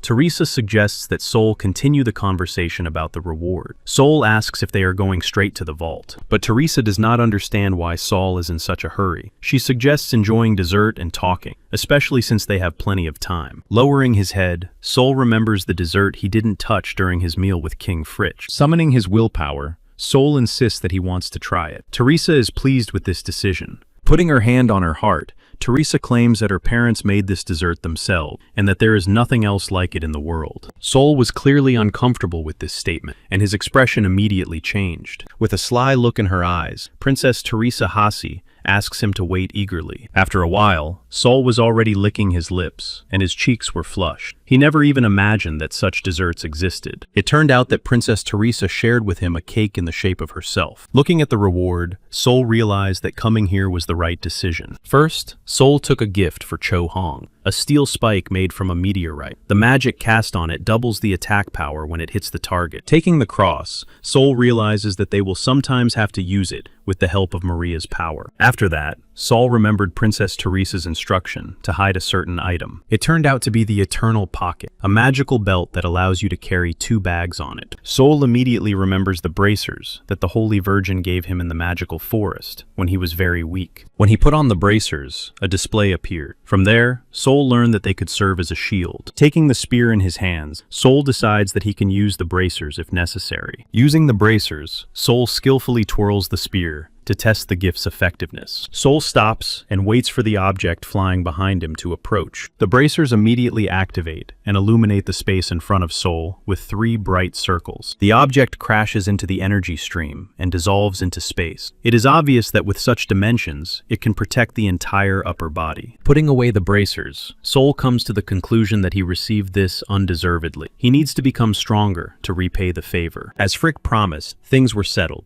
The village is preparing to move, and Teresa has found the high priest and is already preparing a spell to build a new temple. Soul felt lighter, but some anxiety remained. Soul began training in spear throwing, and after a while was already exhausted. He didn't understand what was wrong, because for several days he had been unable to handle either the magic spear or the ordinary one. Exhausted, Soul fell to the floor, still not understanding what was wrong. But it was clear that theory alone would not get him very far. Staring at the ceiling, Soul wondered whether to go back to that place, but then he decided that he couldn't rely on it all the time. And in Haramaga, the name Agnes is the embodiment of horror. At the sight of Agnes, people scattered in fear, calling her the Destroyer. The reason this city came to be known as criminal is because of the legends that circulate about Agnes. They are too terrible. It's no wonder that people feared the leader of Yuang, who acted according to the principle of an eye for an eye, a tooth for a tooth. As Agnes walked down the empty street, she heard footsteps coming from somewhere. It was Teacher Jang. Seeing him, Agnes immediately bowed her head in respect. She did not expect to meet Teacher Jan here. Looking at Agnes, Teacher Jang says that they haven't seen each other in a long time. Agnes is surprised that Jan still addresses her formally. Jan reminds her that he has already mentioned this before, but she is still the same. She apologizes and says she misses those times. It seems like only yesterday that Teacher Jan was training her, and she was crying over every little thing. But Jan doesn't remember her crying. The Agnes he knows is a good student who didn't need much teaching. Finally, Agnes decides to find out something, but clarifies that she herself understands how rude this question is on her part. Understanding what she is talking about, Master Jan replies that this is not the case. Today he is here only because of Dylan. He promised that he would visit these parts from time to time. A little disappointed, Agnes lowers her head and says that she had expected as much. Teacher Jan asks what she is doing here and assumes that it is another assignment. It turns out that Agnes needs to meet someone, and it is personal. But Jan can't even imagine who it could be. He assumes that it's not Cho Hong, Hugo, or Dylan. Agnes replies that it's not them. She clarifies that there is one more person. This information interests Jan's teacher. Meanwhile, Soul continues to practice throwing spears. He trains hard, but still without success. He is so tired that he has to stop to catch his breath. His whole body is covered in sweat. Meanwhile, Jan has already approached Carpe Diem's house. He stops and takes off his hat. Suddenly, he hears noises in the backyard and decides to check it out. In the backyard, Soul has resumed throwing spears. Looking at Soul, Jan wonders if this is the newcomer. He doesn't understand what Soul is doing and assumes it's a target game. Then he notices Saul's notebook with his notes. He carefully studies the notes and concludes that Saul is an idiot. He immediately turns to Saul. Saul stops in confusion and looks at the stranger in the hat. Teacher Jan instructs him to turn his right hand about halfway clockwise. Saul asks who he is and refuses to comply. Teacher Jan raises his voice, demanding that he turn his arm completely to the elbow. And Soul, with a puzzled smile, complies with the teacher's request, asking if he is doing it correctly. Throwing his notebook on the ground, Teacher Jan holds his hat and quickly leaves, instructing Soul to remain in that position. Looking in the direction where Teacher Jan had gone, Soul wonders who he is. A moment later, Teacher Jan returns with a wooden hammer in his hands. Seeing him rapidly approaching with the hammer in his hands, Soul becomes afraid to stand still. The hammer rises higher and higher. Master Jan exclaims that Soul is not transferring energy completely. It turned out that the hammer was already in Soul's hand. Jan taught him the correct technique, explaining that he needed to stand firmly on the ground and run, not dance. You need to create rotational force, as if the tip of your left foot is stretching. The rotation goes through the waist and is transferred to the right hand. But Soul finds it difficult to remember everything. Finally, after all the explanations and corrections, Master Jan says that Soul can now try to throw the hammer. While Soul prepares for the throw, activating his energy, Master Jan continues to hold his wrist, waiting for the right moment. Finally, he lowers his wrist and signals for the throw. Powerful energy surrounds Soul's arm. Unexpectedly, Soul is able to throw the hammer harder than he has ever been able to before. But Jan says that Soul's aim does not match his fighting style, which is why nothing works. Soul cannot understand why it was so easy. Activating his Nine Eyes ability, Soul turns to look at Master Jan. It turns out that Master Jan is illuminated with a golden color, and Sol realizes that this is his destiny. Meanwhile, the goddess Luceria proclaims Cho Hong as a 5th-level knight of the temple, and Luceria hopes for her exploits to match this level. Standing in front of the statue, Cho Hong rejoices in her new title. Returning home, Cho Hong kicks open the door, loudly calling for Sol. He looks around the room, asking if he has come home, and asks her to come out because she has bought something for him. At that moment, a loud ringing sound comes from the backyard, forcing Cho Hong to cover his ears. It is Sol striking a hammer. He excitedly asks if Teacher Jang is okay. It turns out that the ringing is coming from the blows to the shield, held by Master Jang. He asks who else is worried here, and tells Sol to throw faster. Going out into the backyard, Cho Hong frowned, trying to understand what is going on. She sees energy coming from Sol's hand, and someone else holding a shield in front of Sol. Turning to Sol, Cho Hoon asks if he is facing an enemy. Teacher Jan immediately peeks out from behind the shield upon hearing Cho Hong's voice. Not expecting to see Master Jang, Cho Hong's face changes. She is amazed by the arrival of Grandpa Jang. They enter the house.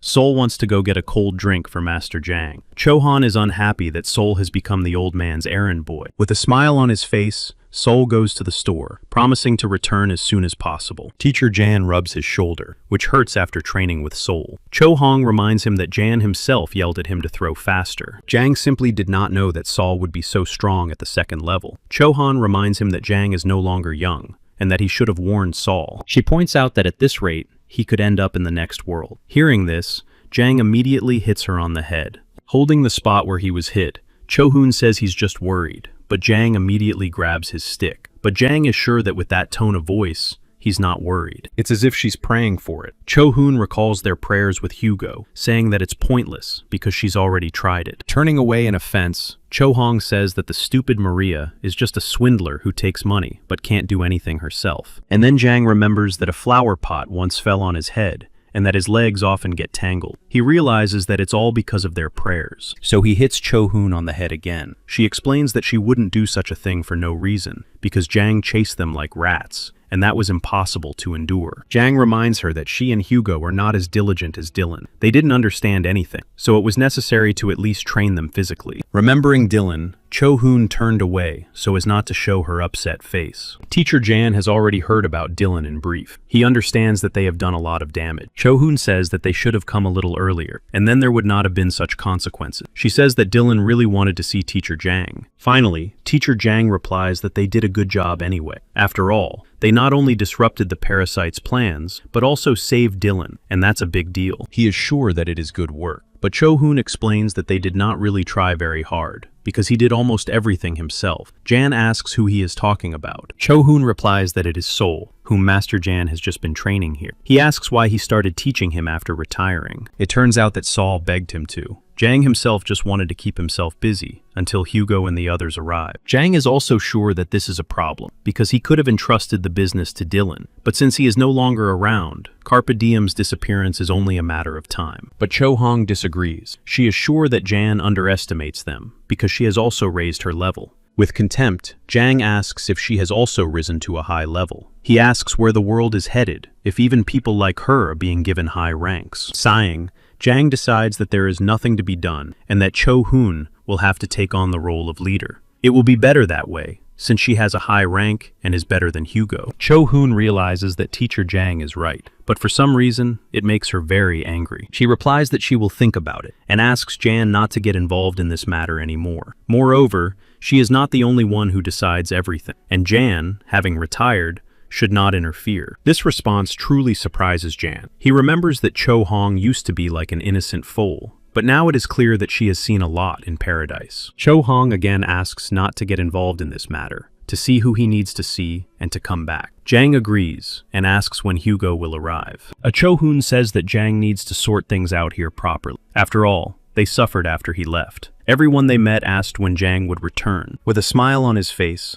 Master Jang Maldong accepts her request. Hugo returned from Earth only 5 days later. During that time, Carpe Diem's house was visited by a maximum number of people. Among the visitors was Master Ian, who was happy to meet his old friend. Ayase Kazuki also came to visit. Bowing, he asked how Elder Jan was doing. After a while, Young, Agnes, and a few other guys arrived. Young was pleased to see old boy Yan. Almost everyone Sol had met in Haramaga came to see the teacher. During those 5 days, Sol managed to find out something about Yan Maldong. He had come from the same zone alone. He had also gathered the core members of the Carpe Diem team. Hugo, delighted with Jan's return, claimed that all the turmoil was over. He confidently proclaimed the beginning of happy times. From such statements, Sol concludes that Jan Maldong is indeed a great man, and Hugo confirms this. Sol asks if Jan really has a high rank, or if he is a leader, but Hugo assures him that he should not be underestimated. His value cannot be determined by the criteria of paradise. But Sol does not understand what Hugo means, and Hugo clearly did not expect such a question. He had to think about his answer. He says that there are 4 classes. Sol clarifies that there are no restrictions, and Hugo says that no one said that you can only grow as a warrior. There are people who do production work. Every person has some abilities, but they don't necessarily have to be related to battle. Hugo had to think hard again to come up with the right example. Finally, Hugo remembers Miss Fox. Sol asks if he means Kim Hannah. Hugo confirms this, clarifying that she signed a contract. She also started out as an archer, but then leveled up in a different way. Sol couldn't imagine that she was an archer. It's hard for Hugo himself to imagine that when he looks at Hannah now. Sol wonders what Hugo means by other way. Hugo comes to a conclusion. If Hannah is one of the famous brokers,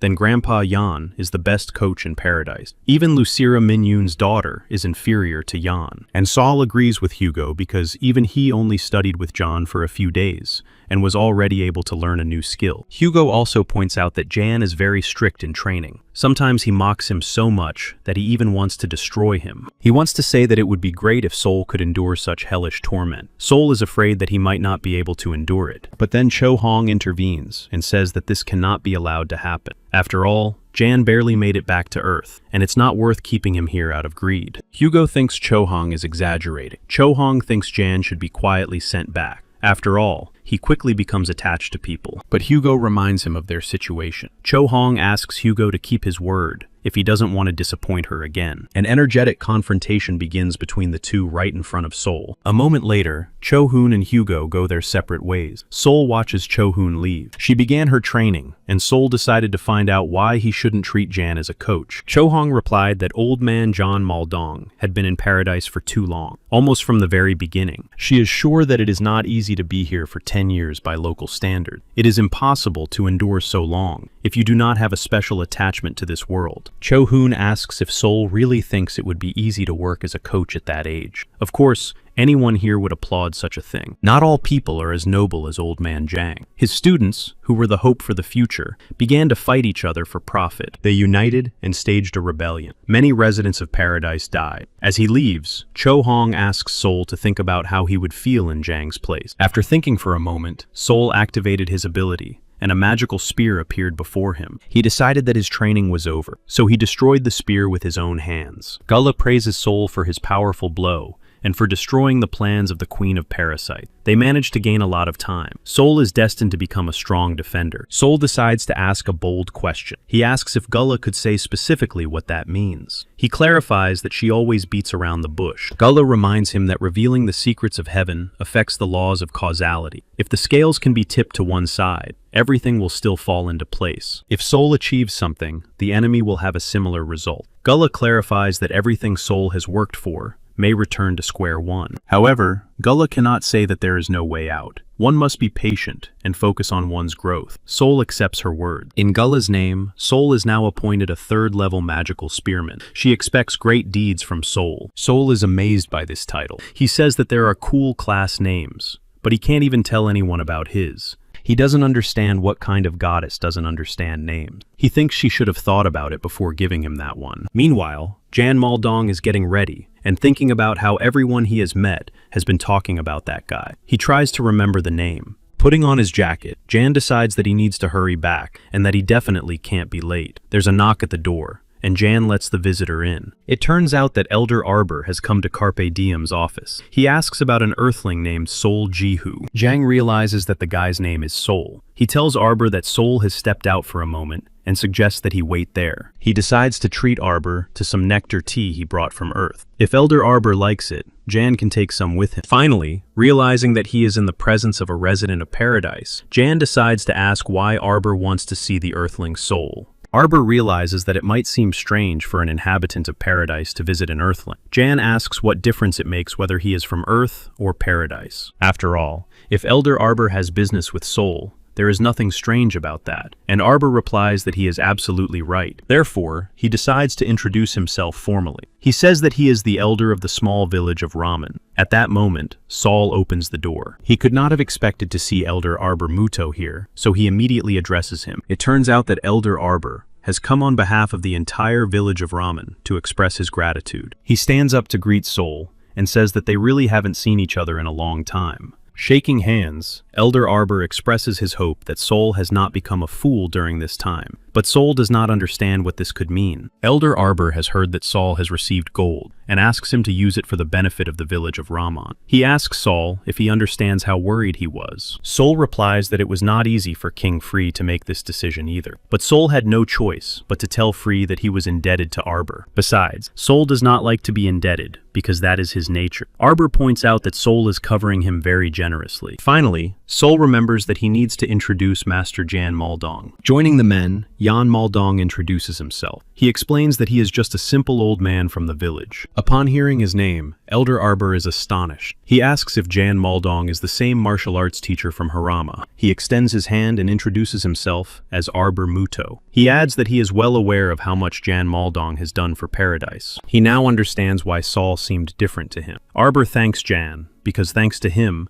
the villagers were saved. He then adds that Jan Maldong has an amazing student, and that even Arbor himself envies him. Jan is shocked by this statement. Finally, Arbor clarifies that he has a request for Soul. He mentions a high, rocky mountain. He also gives Soul a map, showing the shelters inside the mountain. There are about 22 shelters there. Hearing this, Jan Maldong becomes curious as to why Arbor is talking about that particular high rocky mountain. Soul simply needs to bring some tools and books from there. The reward will be items and potions from there, or simply money. But Soul understands that Arbor was a famous mage, so it is obvious that there are no simple items there. Therefore, he agrees to such a reward. Before leaving, Arbor Muto clarifies that this is not urgent, and Soul can go there when he has time. Jan says that this seems unusual, and asks what Arbor does. Soul knows that he was a hermit, but used to be the wizard of Delphinion. Learning that Arbor was a famous wizard, Jan concludes that he is an important person. Teacher Jan begins to laugh, saying that Arbor has made him laugh. After all, he knows that Soul can handle it, so why did he have to call it a task? After that, Jan puts his hand on Soul's shoulder and thanks him. This surprises Soul greatly. At that moment,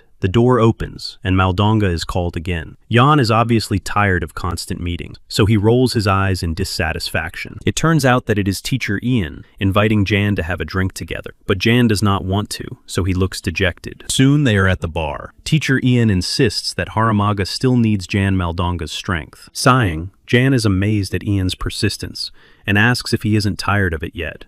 Ian asks Jan if he knows why he won't leave him alone, but Jan Maldong really doesn't know the answer. Jan's visits to Paradise suggest that he still has hope. Ian does not believe that Jan is to blame for the prisoners' unionization and uprising. Jan believes that force should not have been used. He never doubted his cause and did not regret the skills he had spent decades acquiring. Therefore, Jan Maldong comes to the conclusion that there is no longer any reason to stay in Paradise. Ian talks about Soul, who was able to accomplish things that seemed impossible. He believes that Soul has a special power, but Jan himself admits that Soul is special. However, no one knows what will happen in the future. He asks who can be responsible for Soul, who may suddenly change too.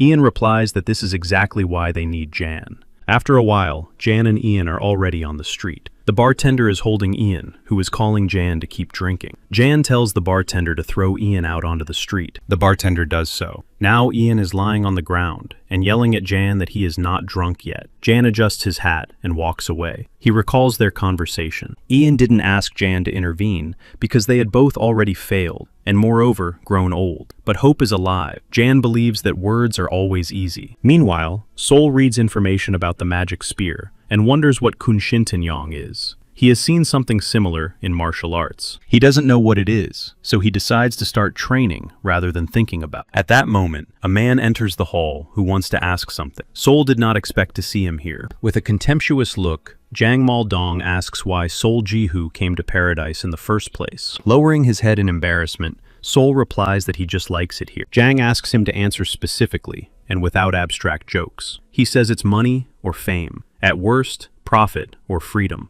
but nothing else. Sol replies that this is where he belongs. This is where his life began again. Then Jang asks if it's true that if paradise disappeared, Sol would be really sad. And Sol confirms this without hesitation. Waving his crutch, Yan Maldong walks away, calling Sol Jihu a damn idiot. Left alone with his thoughts, Sol wonders what he did wrong. Changing into paradise clothes, it becomes clear that Jang Maldong is the creator of King. He realizes that with such a student, he now has hope. First, Jang informs the others of his decision. Cho Hoon exclaims so loudly that she almost deafens Jang Maldong. She can't believe her ears, so she asks again about Jan's decision. Hugo, who is nearby, dances with joy. Jang does not deny that he will retire, but he created the Carpe Diem team, which will soon fall apart at this rate, and he cannot just walk away. But Cho Hong disagrees with him on this point. She believes that Jan will surely regret his decision. She asks him to remember that she sent him back. Jang reminds her that they should assess the situation correctly, and asks what's the point of raising the level if they only know how to fight. But Cho Hoon wanted to surprise the guys who already understood that Jang was talking about her promotion. Remembering the competition with Hugo, Cho Hoon doesn't miss the opportunity to mock her friend. Hugo clenches his fists, realizing that he has lost to her. Then Sol asks how she managed to figure out her level, and Cho Hong, with the same sly smile, says that now she is a knight of the temple. Sol thinks her title sounds cool. He doesn't like the name Gullah gave him, so he decides to choose Queen Luceria next time. At that moment, Sol remembers something and asks Cho Hong to wait for him a little before leaving. But Cho Hong doesn't understand what he wants. Sol presents her with a steel spike made from a solid meteorite. He explains that it has double the strength and power. Jang is shocked by the iron meteorite. This gift so impressed Cho Hoon that she felt a shiver run through her whole body. After thanking Sol, Cho Hong says she has a gift for him too. She gives him the sandbags he needed. Hugo is still in shock. The news of Jan Maldong's return spread quickly. The Haramaga communities and teams immediately wanted to meet him. Ayase Kazuki came to him. Lowering his head, Ayase says that this is the will of the leader and accepts his leadership. Jan Maldong knew that the Federation would be the first to try to contact him after hearing the news. It was the Japanese Business Federation. Tsuji Yuki was the head of this federation. Like the Triad, they had a lot of influence in Ria. It also included one of the best team, Haramaga Umitsubame. Ayase congratulates Jan on his return. The leader of the Federation has expressed her desire to support the Carpe Diem team and wants to send a skilled archer. He can be used as long as necessary. Tsuji Yuki also asks if just one person can have the honor of learning their acupuncture method, but Jan refuses. Jan no longer plans to practice acupuncture. He asks if this is really all that Yuki asked him to convey. Ayase replies that, anticipating his refusal, their federation has prepared other proposals. If Jan allows it, Leader Yuki would like to meet with him personally. Jan instructs Tsuji Yuki to convey that if she mentions needles in his presence again, he will sever all ties with their federation. Hearing Jan's words, Sol becomes curious about what kind of technique it is that makes him react this way. Jan also does not understand Yuki, who knows his character, but still brings up such a topic. Ayase says that she deliberately sent him to Jan. She also knew that Ayase didn't like any of this. And now, as the leader of Umitsubame, he proposes to Carpe Diem that they join forces in connection with the upcoming banquet. It turns out that the guys were unaware that it was already time for the banquet. Jan asks if the banquet is really planned, even after that disaster. Ayase replies that it's unbelievable, but there are already those who have taken action. The Haramaga royal family has lifted the ban on banquets because many high-level players have been dying recently. Sol didn't even know about the banquets. Jan heard that the Federation owns 2 gates. Ayase says that Yuki took half of his team, excluding him, to create an elite group. She wants to send this group to the banquet. Upon learning that Yuki excluded Ayase Kazuki, Jan asks if they had some kind of conflict. Ayase confirms this. Yuki ordered him not to participate in the rescue operation, but he disobeyed. Jan understands that if hierarchy is something of a credo for Yuki, then it is logical that she did not like his disobedience. Jan asks about the conditions. It is important for him to understand what he is agreeing to. Ayase says that the assignment came from a person in a similar position who has a gate. This is a middle manager in the Triad named Hao One, and Sol remembers Hao One from the neutral zone. And Jang Maldong has already heard that the Triad has lost its leading role due to internal strife in Sicily. The Triad leadership wants to resolve the internal conflict and regain its former glory. That is why they put Hao 1 at the forefront to unite forces. And Jang assumes that Ayase plans to go to the banquet to prove his abilities. He says he needs to think about his proposal. Accepting that Jan needs some time, Ayase Kazuki bows and prepares to leave. When he leaves, Hugo decides to remind him that such an opportunity comes only once every 2 years, and that he will definitely go. But Cho Hong asks where he is going, since they have plenty of work to do. She says it would be better if they started looking for the archer, instead of going to the banquet. Cho Hong and Hugo start fighting again. She doesn't like attacks on the highest-ranking member. Jang asks Sol for her opinion on the matter, but Sol replies that he doesn't know what to do, and Jang says he can speak his mind. Sol says that from Carpe Diem's point of view, attending the banquet is beneficial. He believes that at the moment, their team's value has greatly declined. Jang asks what value he is referring to. Sol reminds him that they have lost the symbol of the team, who Dylan was. Jang agrees. He asks if finding new blood is not the top priority right now. Sol reminds him that not everyone is suitable for them. He asks if they will be able to find anyone at all for such a difficult team. Jang asks if no one wants to join Carpe Diem. Sol shares his assumption that the banquet is an event that interests the entire paradise, and it would be good to take advantage of such an opportunity. This will allow them to prove their worth. Looking at Sol, Jan realizes that Dylan really understands people, since he accepted Sol into the team. Finally, Jang turns to Cho Hong, who by this time is pretending to strangle Hugo. Jang tells her to go to Umitsubame. Putting his hand on Solji's shoulder, Jang Maldong informs the guys that Carpe Diem will be attending the banquet. There were still 6 weeks left, but Jang Maldong was such a character that they immediately began preparations. Jang explains the details of the banquet. He specifies that there will be 3 levels of floors, and at the end, the winners will receive a reward. But when talking to Sol, Jan was very angry. It seemed that the banquet was just a joke to Sol, and Jan explains that the banquet is not an expedition to catch a monster. After all, Dylan and Kazuki had been to the banquet twice, but never made it to the 3rd level. He believes that Sol should go as an archer, but Sol refuses Jang, and his answer surprises Hugo and Cho Hong. Sol asks if Jan means for him to stand in the back and throw spears with mana, and if things don't go according to plan, he'll just have to run. Jang doesn't understand what's wrong with that. Sol recalls the Arden Gorge, the escape from the laboratory, and the time when they broke through the cordon. At that time, Sol begged for help and rescue. He was so desperate and looked very pitiful. In a decisive voice,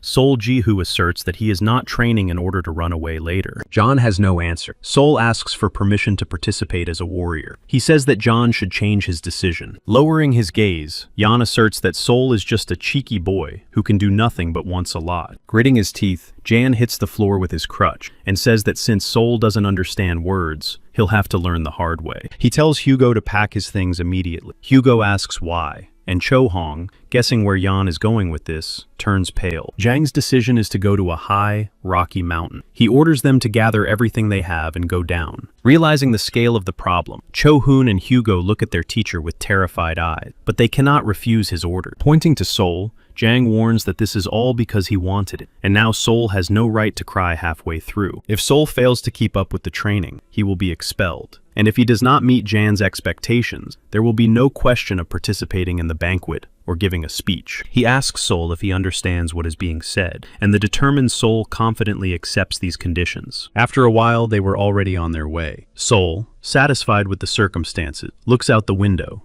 while Hugo holds his head, realizing where they are going. Finally, they arrive at their destination. The company includes Ayase Kazuki, the entire Carpe Diem team, and even Agnes. Turning around, Ayase asks Sol why Agnes came. Sol replies that Agnes felt a lack of ability after the failure of the first operation. Ayase asks how Agnes even found out that they were going to train. It turns out that Sol told her, because Agnes helps him with his training. Sol also told Agnes not to come for nothing. Surprised, Ayase asks how she helps him, since Sol himself does not even belong to Sicily. Sol replies that Agnes taught him in the neutral zone. He immediately remembers how she beat him during training. But for Ayase Kazuki, it is very strange that Sicily is now allied with the Triad. Turning around, Jan Maldong asks why the guys are lagging behind so slowly. The guys follow Jan, and Hugo, with tears in his eyes, watches the departing carriage. They stop on the path in front of the forest to check the route on the map. Ayase points out where to go. After some time, the team is already near the cave. Jan says that old Muto hid the artifacts well. At that moment, Ayase asks everyone to stay still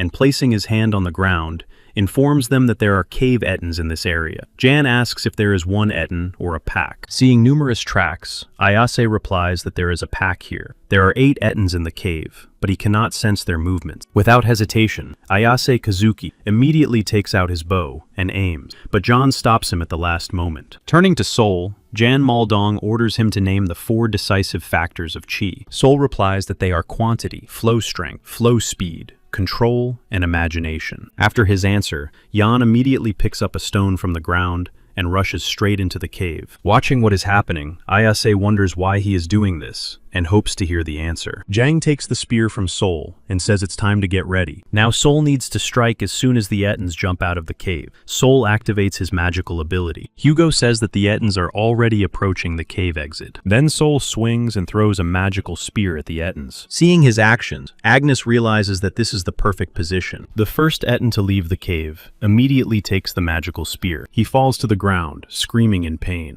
Another ettin stops to see what is happening to his companion. Taking advantage of the opportunity, Sol throws the spear at the second ettin, and he also falls. The guys did not expect to see such skill from Sol. Hugo is the most surprised of all. Sol continues his attack, and every ettin that comes out of the cave immediately receives a magical spear in the stomach. Finally, Jan stops Sol. He tells him to deal with the rest on his own, but not to use Festina's earrings. Sol accepts Jan's task and immediately rushes to attack the monsters. Watching from the sidelines, Jan asks Ayase Kazuki for his opinion on Sol's abilities. Ayase says that they are not bad. Sol possesses both penetrating and destructive power. That is quite enough, but he also has a splash effect. Jang completely agrees with Ayase. He believes that such abilities will work great at the banquet. The battle continues, and Jan asks Ayase's opinion again, but now about close combat style. Ayase wants to compare it with the same level, but Jan assures him that there is no need to compare the same thing. He wants to hear an opinion based on personal criteria, but Ayase does not immediately understand what Jan means, so he asks the question again. Jan asks if Ayase doesn't think Sol is amazing. Ayase agrees. He says that Sol is simply terrible as a warrior, but he can use a spear, as he just demonstrated. Ayase thinks that Sol Jihu will reach the second stage if the team protects him. Jan replies that Sol doesn't want that. Sol said he wants to be a warrior, not a spearman. That's why Jan thinks he's a damn bastard. Then, Ayase realizes that Sol is quite perceptive and not stupid, but if he is so stubborn, it means he has something on his mind. After finishing with the ettins, Sol lands on his knee and concludes that this magic spear is not so bad. It gives him confidence in battle. Meanwhile, Jan explains to Ayase Kazuki that Sol must realize everything himself. Passing through the bodies of the ettins, the expedition team enters the cave and sees many potions on the shelves. Taking one of the flasks, Ayase Kazuki examines it carefully and shares his assumption that it is an explosive reagent. Hugo takes another flask of a different color and asks if it is a love potion. Seeing their actions, Jan tells them not to touch anything. All the trophies here belong to Sol, who took on this task and completed it. Hearing this, Sol feels pleased because he understands what is going on. The others are a little embarrassed. After the cave mission, the guys started training. Everyone noticed loud sighs behind them. It turned out to be Sol sighing as he practiced under the supervision of Master John. John stopped Sol. Exhausted,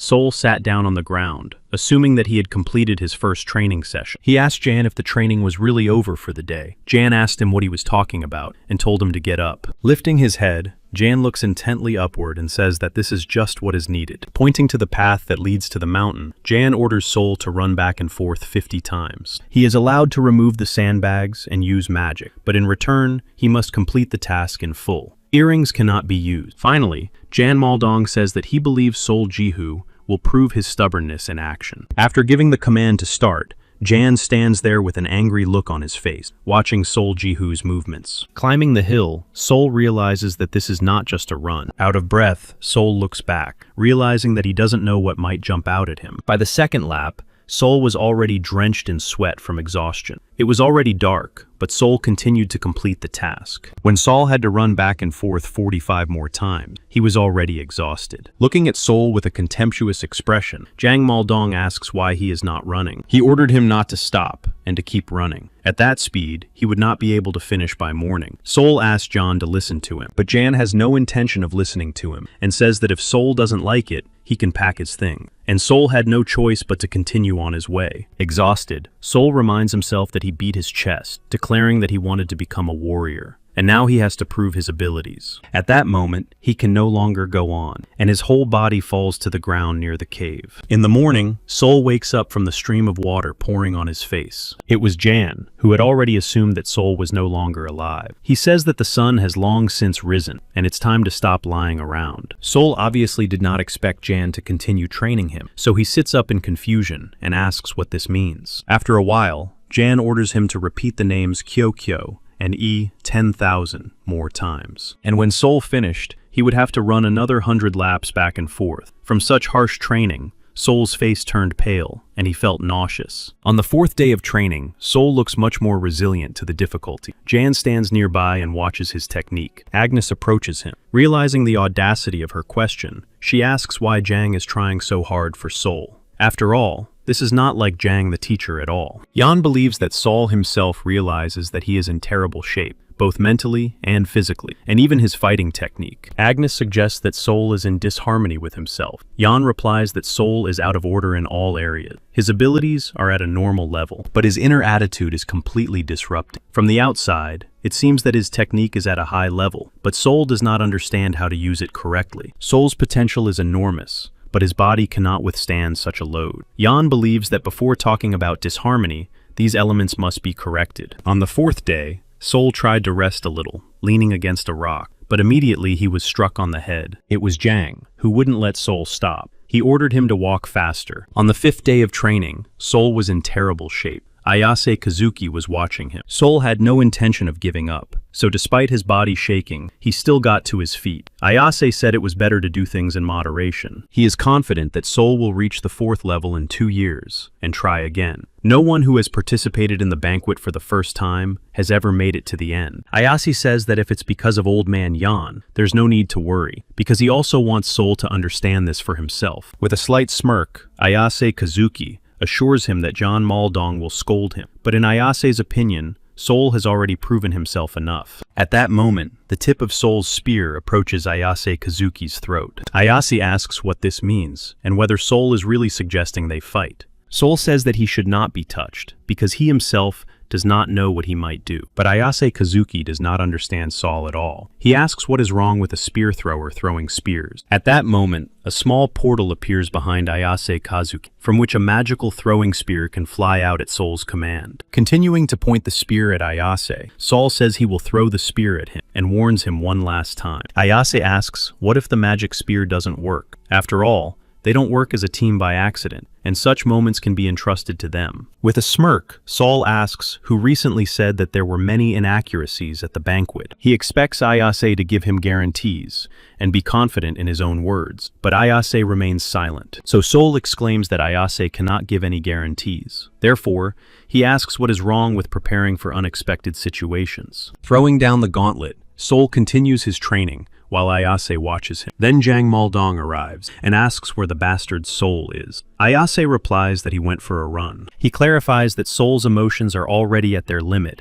and that today is likely to be a critical moment. Jang is not sure. After all, he himself thought that Sol would give up in 2 days, but he has been holding out for so long. Continuing his training, Sol has once again reached his peak. He tries to remember which round it is. It seems to him that it is the 40th lap. His eyes are already closing, and Sol feels that it is time to lie down. After all, he has done everything he could, and now he can close his eyes. The thoughts in Sol's head tell him that now he can relax. But unpleasant memories associated with him and his comrades appear before his eyes. With his last ounce of strength, Sol tries to get up, shouting that he must overcome this. Meanwhile, Jang Maldong is already leaving, but suddenly hears footsteps coming from behind him. It is Sol Jihu, limping along with weights on his forearms. Seeing Sol, Jang asks what's wrong and orders him to get up quickly. He sees Sol's whole body shaking. The weights were also attached to Sol's legs. Jang asks if he is going to give up when he is almost at his goal, and Sol immediately falls to the ground,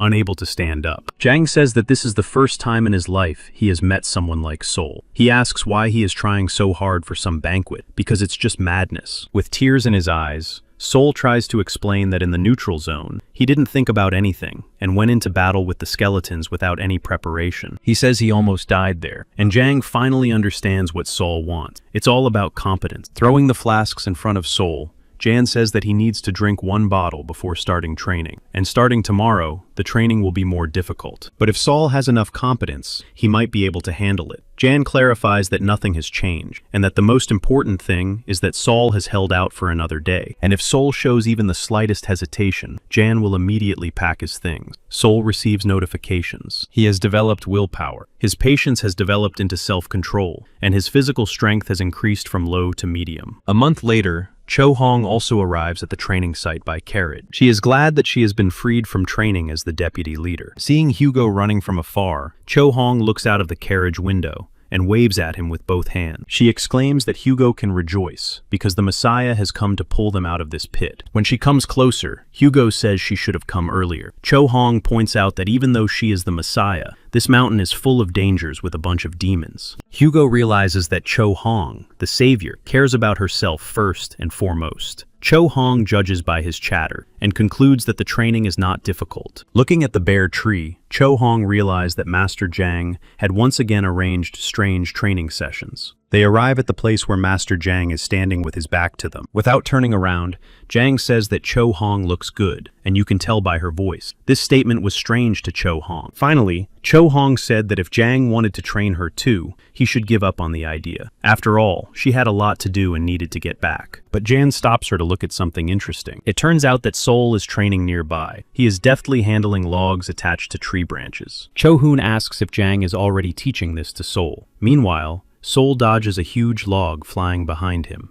With his eyes closed, he hears the logs approaching from all sides. And, surprised by Sol's actions, Cho Hoon asks how many times, and Jiang replies that it's already over 100. At that moment, Sol Jihu finally takes a blow to the side. Sitting on the ground, Sol holds his injured side, and Jiang says it was 312 times. As a result, Sol did more than 300 times, and Jiang clarifies that this is a record. Looking at Master Jiang with a satisfied but tired face, Sol replies that it is all thanks to him. A Cho Hoon stands in bewilderment. She is surprised that Sol was able to achieve such a result in his first training session. Without commenting on this, Jiang asks about her news. A Cho Han replies that she has a big deal and something else. Preparing to hear something unpleasant, Jiang tells her to lay it all out. Running away, Cho Hoon says she will tell him on the way, because it seems that the coach is too worried. Watching her leave, Jiang smirks and says that Cho Hoon is afraid she will be forced to train. After gathering everything they need, the guys head toward the carriage where Cho Hoon is already waiting. Looking back at the mountains one last time, Sol remembers Jan's words. Jan wanted to make Sol run until she dropped before they returned. However, Sol has already overcome one hurdle. He says he wants to test Sol's level. Sol guesses what that means. Jiang says that if possible, it would be good to try to reach the 3rd level at the banquet. Setting off on their journey, Cho Hong tells them that several hundred residents of Ramon have moved to the city. Jiang realizes that this should have been done earlier. Cho Hong says that it was officially announced at the Temple of Luceria that this was King Harama's decision. Jiang asks again about the temple. It turns out that they were promised relocation assistance and help with expenses. A few days later, Lucira's daughter shows up in Harama. Jiang asks in surprise if Yoon Min really showed up in person. Hugo asks if Cho Hon saw her personally. Jiang realizes that it was to be expected that Yoon Min would want to help with the relocation to Haramag. This person had saved Rai several times in crisis situations. Cho Hong says there is something else. He asks if the guys know that a new building has recently been constructed in front of their headquarters. Everyone except Hugo is silent. Hugo saw that something had changed there. A Cho Hoon clarifies that the owner of that building is Lucira's daughter. The guys ask if it's really true. Cho Hong claims that she personally saw Yoon Min working on the flower bed that morning. But Jiang doesn't understand why she needed to go to Haramaga. He thinks it's really big news. Cho Hoon thinks that now they can be proud to be neighbors with Lucira's daughter. But Jiang tells him to stop talking nonsense and share the news from Ayase. He received a message during training and left in a hurry. Obviously, something happened. It seems that it is not so easy to find the priest. Cho Hoon says that Ayase is trying his best, but it seems that someone has interfered in his affairs. Jiang shares his assumption that it is the Japanese Business Federation. Jiang suggests returning first and then thinking about it later. After a while, Sol has finished bathing and falls onto the bed with pleasure. He sighs, realizing that there is only a week left before the entrance exam. He needs new armor and to look for materials about the banquet in the library. At that moment, Sol remembers something and raises his head. He needed to call Kim Hannah. She says that Sol has changed now that he is calling her first. Sol giggles awkwardly, and Hannah asks him why he is laughing. She thought Sol had forgotten, or simply did not intend to participate. After learning what he needed to know, Sol went to the Royal Library of Haramaga to read a report about the banquet. The history of the banquet began with the discovery of a ship. The goal of the first 2 stages is to reach the destination intact. In the second stage, you can receive an interim reward, a contradictory desire. The ultimate goal is to board the ship. Those who survive the 3rd stage are not allowed to disclose the information they have sworn to keep secret. It becomes clear that upon learning about the contradictory desire, the coinciding desire, the desire as a reward, people lose their minds. From the report,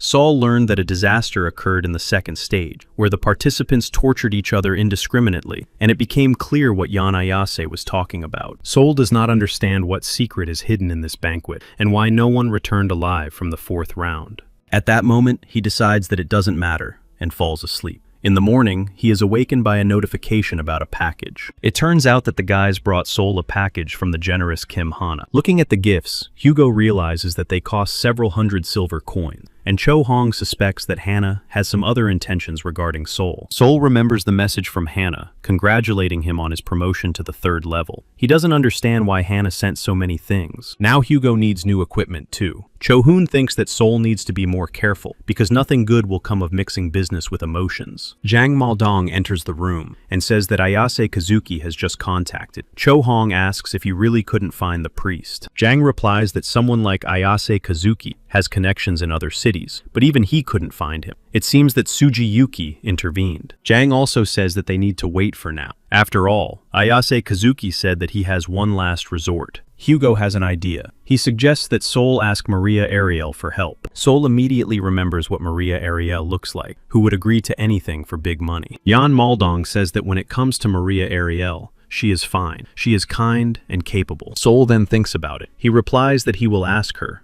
but cannot guarantee a positive response. Then Jan's words about Maria Ariel being kind sink in. He is amazed by this description, and asks if he is sure he is talking about Maria. Meanwhile, Maria Ariel is very ill. She sneezes and wonders why it is so cold. Sol slowly walks toward the Temple of Lucuria, where Maria Ariel lives. He expects a negative response from Maria Ariel. She demands that he leave her alone, and calls Sol a demon. Sol then throws coins at her, and a delighted Maria Ariel calls him Oppa, asking if it is acceptable to be so wasteful with money. And Sol thinks that 80 silver coins are enough to turn him from a demon into an Oppa. Perhaps there will be no need to take the artifact from Fricha. Coming closer, Sol notices Ayase Kazuki at Maria Ariel's door, and immediately calls him back. He immediately runs towards Ayase, and tells her what he has found. He says this at the same time as Ayase. Therefore, not understanding each other, they began to ask what exactly their comrade had found. 2 days before the banquet, 4th level striker Sakamoto Tsune arrives. He greets Sol Ji-hoo. He asks if Sol is really the hottest of the 3 new stars. The warrior rejected Shinyan's offer, and the path of the magician. Sol modestly confirms this. Soon warns that he loves bulgogi and kimchi. He knows almost all famous Korean athletes, and even cheers for them sometimes. Sol says that he also loves sashimi. Sakamoto Tsune thinks that they will become friends. Looking behind Sol, Sakamoto sees Hugo, whom they haven't seen in a long time. He also heard that Hugo has been up to something. Hugo asks when that was.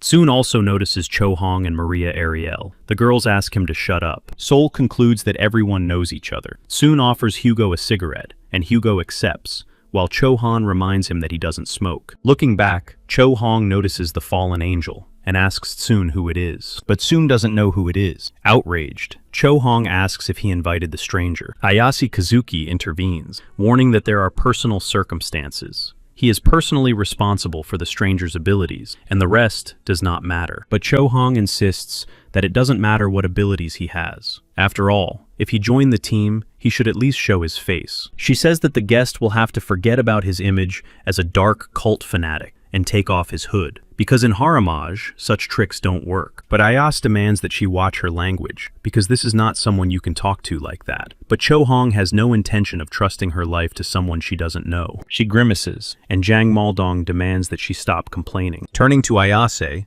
Jang explains that they can turn a blind eye to this during a military campaign, but a banquet is different, and it should be explained so that they understand. After a short silence, Ayase says that his daughter, Luceria Min-yoon, introduced him to this man, and he is responsible for ensuring that this man can be trusted. Ayase also asks for understanding, as there are indeed circumstances that prevent him from revealing his identity, and Sol remembered that Min-yoon healed him when they escaped from the laboratory. Jang has to accept this, since Min-yoon knows this person. He clarifies that you don't have to look at the face, but you have to hear the voice, and asks about the level. Then Ayase, Kazuki, and the stranger exchange embarrassed glances. Ayase cannot answer, and the stranger shows her level on her hand. It turns out she is at level 5. This amazes Cho Hong. She intervenes, claiming that she also has fingers. Cho Hong shows her middle finger with envy, and Ayase shakes her head in shame. He turns away so as not to see this disgrace. A Jang pulls Cho Hong behind him with the handle of his crutch, and Sol decides to come over to introduce herself. He says his name but hears no response. It seems to Sol that the stranger does not understand his words. After that, the team meeting began. On the eve of the event, on Maldong's advice, they did some light training and then just relaxed. Finally, the day of the banquet arrives. Staying at home, Jang Maldong asks the team to be careful. The Carpe Diem team was in full gear. They set off on their journey. After a while, countless banquet participants gathered at the venue. Looking back, Sol noticed the guys and wondered when they had arrived. It was Sakamoto Tsune and Maria Ariel. Sol says that they will ride with him, while Maria and Hugo will ride in the next carriage. This way, each carriage will have an archer and a priest. Looking into the carriage, Sol greets the stranger. She nods modestly. Sol concludes that the stranger does have some manners after all. Tapping on the carriage, Tsune tells the coachman to get going. They set off, and looking out the window, Tsune remarks that there are a lot of dung flies, but Sol does not understand what he is talking about, and soon reminds him that there are only 5 unoccupied entrances. A quick calculation shows that there are 50 people. Sol confirms this, because he learned in the report that there are 10 people at each entrance. Soon says that there are individuals, teams, and organizations. They have their own entrance, and there are more than 50 of them. In such a situation, teams like Ayase's appear. In addition, they have 7 people and 3 free ones. He explains that the rest will not be idle, and Sol asks if all these people are really aiming for 3 places. Tsune doesn't think they'll be playing counting games there. Sol doesn't need to worry, because they're not fools. No one will fight their team. Besides, they have the cold-blooded Cho Hong, thanks to whom no one will attack.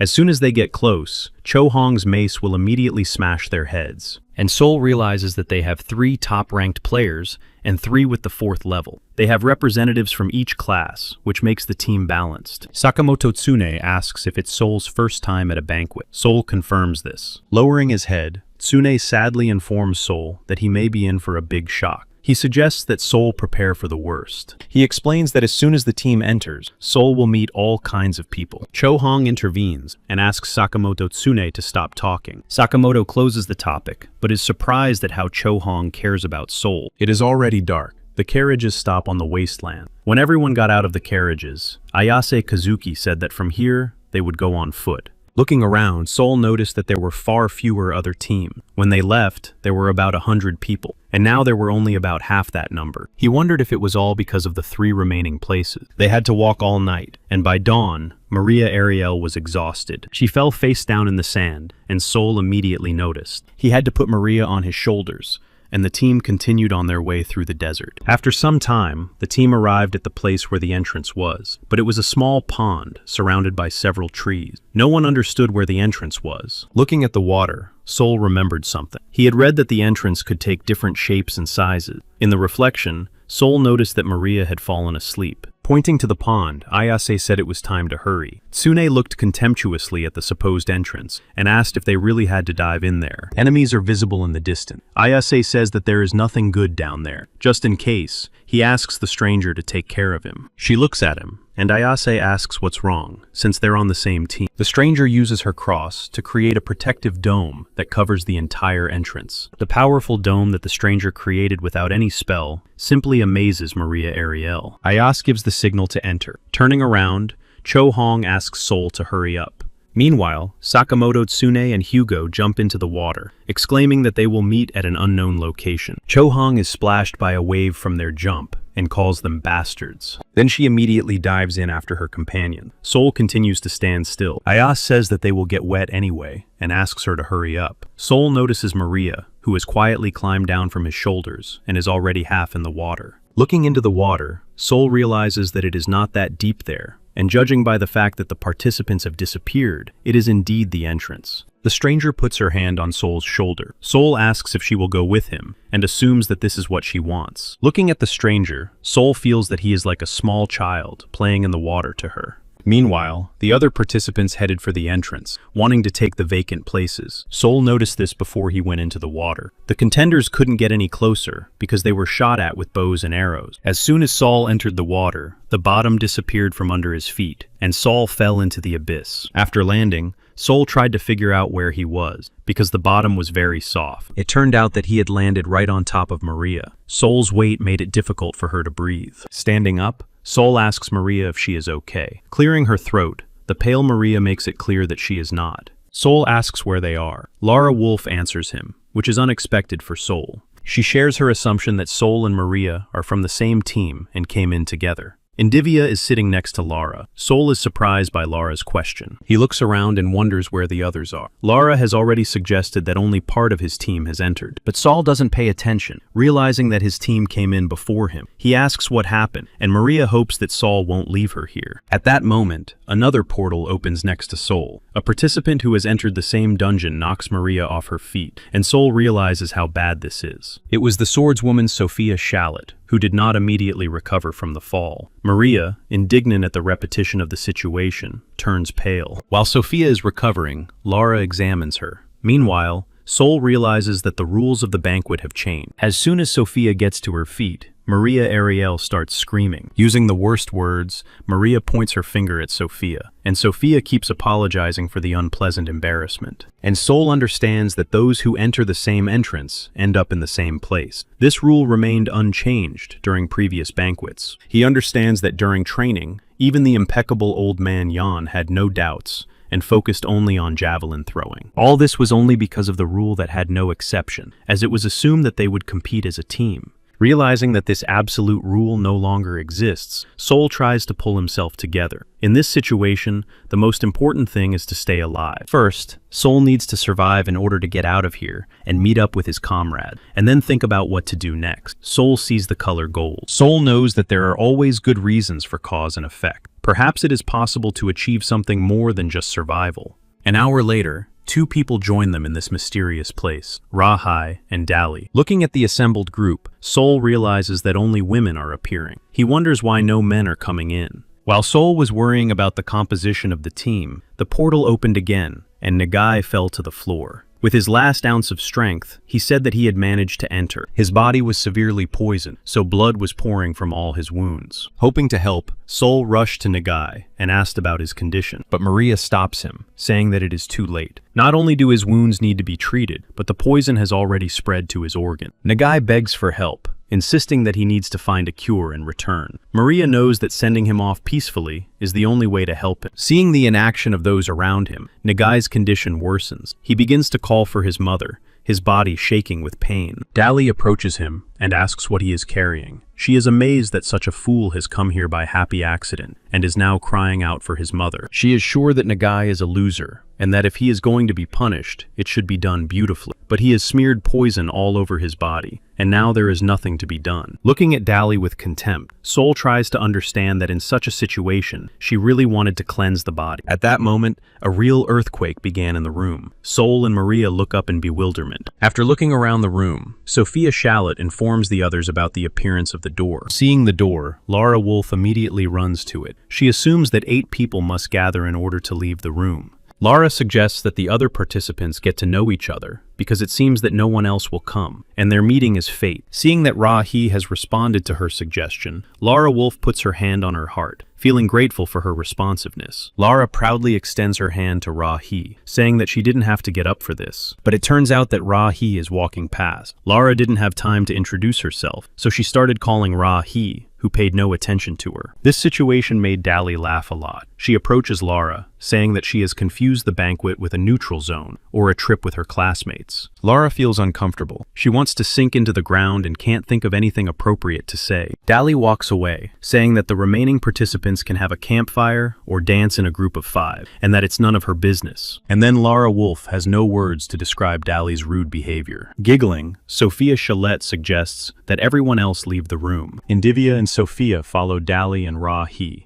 Lara Wolf hesitates for a while at the sight of Sol and Maria remaining where they are. Maria doesn't like any of this. She thinks they should follow the others, and if things get really bad, she and Sol will just merge. But Sol doesn't really understand why she suggests merging. With a serious look on her face, Maria asserts that her intuition has never failed her. Deciding that she needs to follow the others, Sol notices the whole group standing in another room, clearly confused. Looking around, Sol realizes that all the rooms are connected. Ra-Hee, without thinking twice, opens the next door. In an instant, an arrow flies at her from above. Noticing this in time, Sol decides to help Ra-Hai and realizes the danger of these rooms. Before she can help, Sol notices that Ra-Hee has deftly dealt with the unexpected attack herself. It was a skeleton, parts of which instantly scattered on the ground. Sol is amazed by Ra-Hai's quick reaction. An entire army of skeletons with spears emerges from the open room. They head towards the group. At the sight of the enemies, Ra-Hee pulls her sword from its sheath without hesitation and rushes forward. She activates her ability, and an electric discharge from her armor strikes several skeletons at once. Having instantly finished off the entire army of skeleton, Ra-Hai sheathes her sword. Sol is standing nearby. He is shocked by Ra-Hai's swift swordplay. Looking at the remains of the skeleton, Dali concludes that Ra-Hee is still in good shape. She approaches Ra-Hai to introduce herself and says that she has heard her name a couple of times. But Ra-Hai doesn't answer and heads for the next door. Dali, ignoring her, points out that there is a skeleton right in front of the door. Ra-Hee activates her ability. Her sword releases an incredible stream of energy that even makes her hair stand on end. With one blow, Ra-Hee destroys the middle of the door. The monster standing behind the door is defeated. Dali asks if she was right. Sol, standing behind her, thinks it was just amazing, but he decides that Ra-Hee needs help to clear the room and not get hurt. Seeing his move, Dali exclaims that Ra-Hee is lucky because the only man decided to help. She calls Sol a good guy. Hearing her words, Ra-Hee stops and turns to Sol, advising her not to interfere. Sol can't even read her expression. He wonders what Ra-Hee has been through, as there are no emotions left on her face. Ra-Hee says she understands Sol, but she won't let anyone stand behind her. With a smile on his face, Sol assures her that he won't interfere, and that she should trust him. Looking at Sol once more, Ra-Hee heads for the door, and Sol still doesn't understand whether her look was permission or not. Taking a notebook, Dali draws a map and warns that 2 monsters are waiting outside the door, and 8 more are running around inside. Opening the door, Ra-Hee sees 2 in front of her, and 8 more somewhere in the distance. Everything is just as Dali said. While Ra-Hee attacks the monsters in front of her, Sol runs behind and deals with those that were off to the side. Looking at the warriors, Dali concludes that not only is Ra-Hee skilled with a sword, but Sol Jihu is also a high-ranking idiot. She sees Sol's whole body illuminated by magic. She believes that there are those who have a high level of magical power at the 4th level. Having finished with the monsters, Ra-Hee immediately heads for the next door. Sol assumes that Ra-Hee has recognized him because he continues to cover for her. Thanks to Dali's accurate information, Sol and Ra-Hai knew that there were 3 monsters at the entrance and 5 more near them. The attack continued without emotion. The problem was that there was no end to the monsters. Sol didn't know what Ra-Hai was thinking, but the expression on his face spoke of a desire to move forward. He assumed that Ra-Hai wanted to get out of there as quickly as possible, and he wondered how far they had already gone. After a while, the group entered another room, but there were no more doors in front, only on the sides. Turning to Ra-Hai, Dali asks where they should go now. After all, there are only 2 options. At that moment, one of the participants steps on a hidden button, and a multitude of sharp spikes immediately burst out from behind the walls. They flew from all sides, and the group of participants found themselves trapped. Maria Ariel activated Luceria's shield in hopes of saving herself. When the attack stops, Maria looks around. She realizes that everything happened so quickly that she didn't have time to think about the leading group. She tries to see something through the smoke left over from the trap. Not seeing Sol, she starts calling out, hoping he is alive. 3 magic rings and Sol himself appear near the wall. Dali is sitting behind him. Sol asks if Maria is okay. Seeing him alive, Maria is able to relax. She exhales easily, wiping the sweat from her forehead. Ra-Hee is also next to Sol. She pushes Sol away and turns to the girls, asking which idiot did this. Hearing this, Lara asks if she is being too rude. Ra-Hee replied that some idiot almost knocked her off her skates. She asked how else she should put it. Lara explained that they hadn't even moved. Angry, Ra-hee thinks that Lara is acting like she's lost her mind and is getting cocky. But Lara assures her that Ra-hee is acting as she pleases. She thanks them for clearing the way, but asks them not to forget their help. With a smirk, Ra-hee asks if she asked them to follow her. She reminds them that they followed her from the very beginning. Lara understands that Ra-hee is strong, but points out that they are not weak. Ra-hee agrees that they can work together, but believes that Lara did not think about it. After all,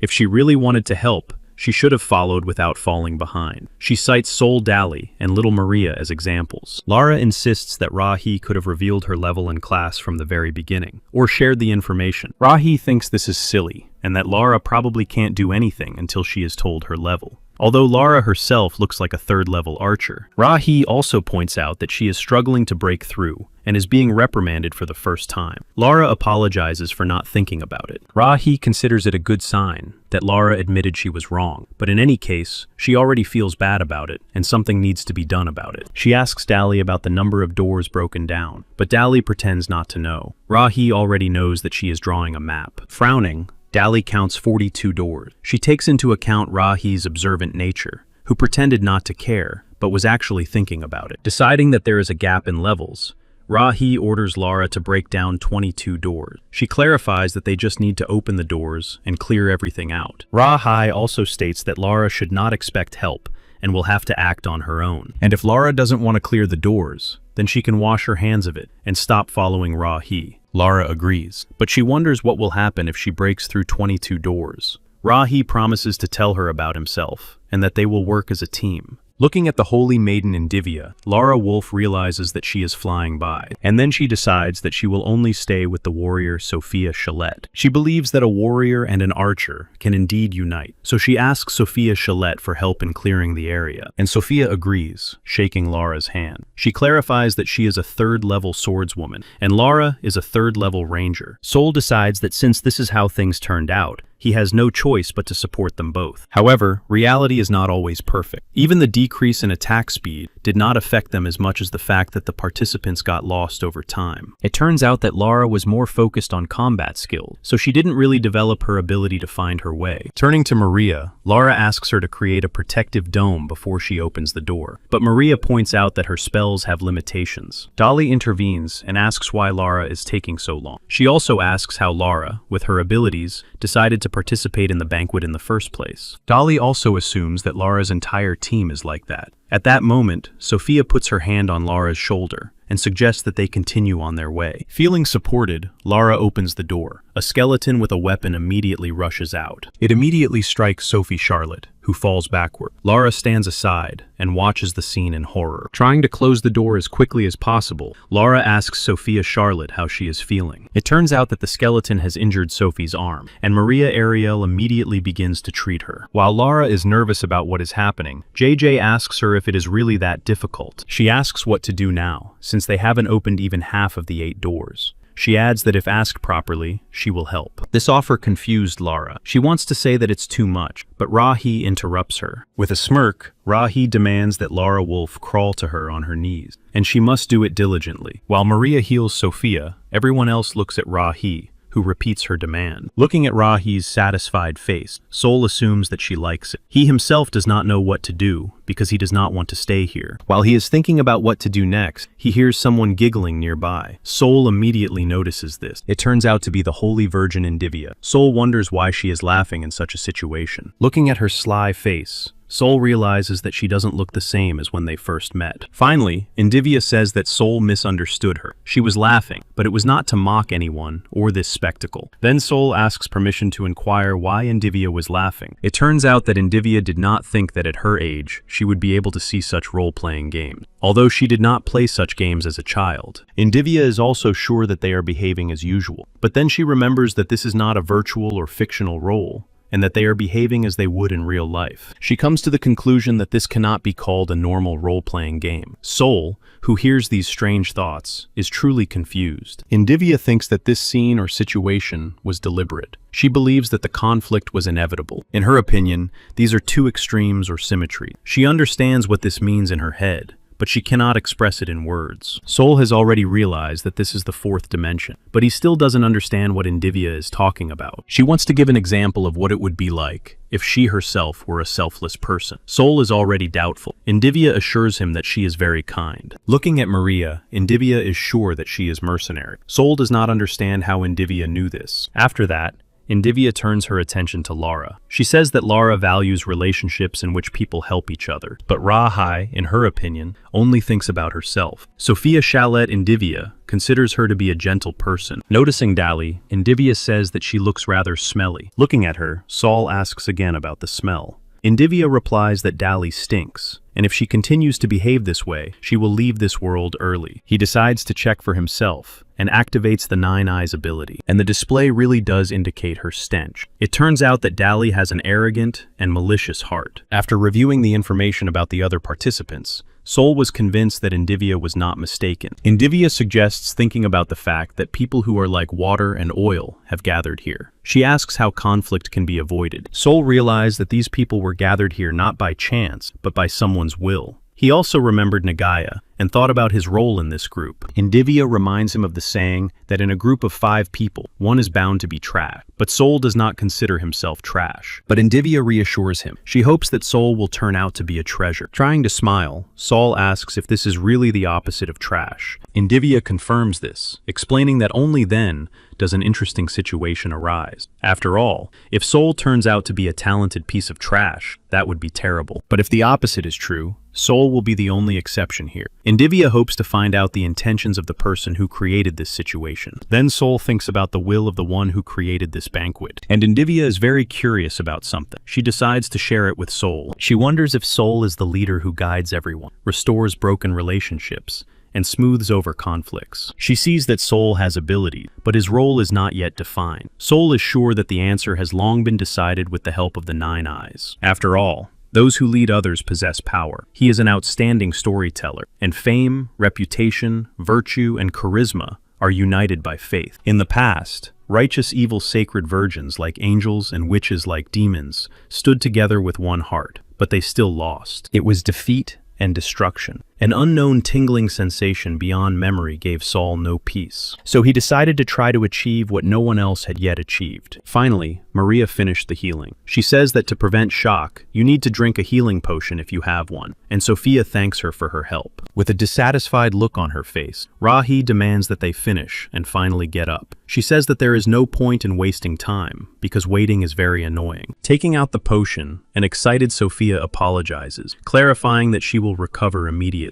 Looking at Lara, Dali says that if she were in her place, she would be better off crawling. Rahi concludes that Dali is a realist. Dali considers this a compliment. Such words enrage Lara. She doesn't understand where such bitches come from. Lara understands that people are not machines and need time to calm down. Meanwhile, Sophia Chalet is already walking towards her shield, which she dropped during the collision with the skeleton. It is half broken, but Sophia realizes that it is better than nothing. Looking at Sophia, Lara Wolf feels very ashamed. She walks over to Sophia, feeling guilty. Then Lara hears someone behind her advise her to throw away the shield, because in its current state, it will only get in the way. Angry, Lara asks if someone is deliberately trying to stir up trouble between the participants. After all, they all understand the situation. It turns out that it was Soul. He praises Lara for her selflessness and says that he will now take the lead. Lara Wolf looks at Soul with astonishment. She realizes that the situation has changed. Rahi intervenes. She thought Soul was a realist, but he turned out to be quite emotional. Dali smirks at the appearance of the prince on a white horse. Approaching Rahi, Soul asks her to look after the guardian Maria Ariel.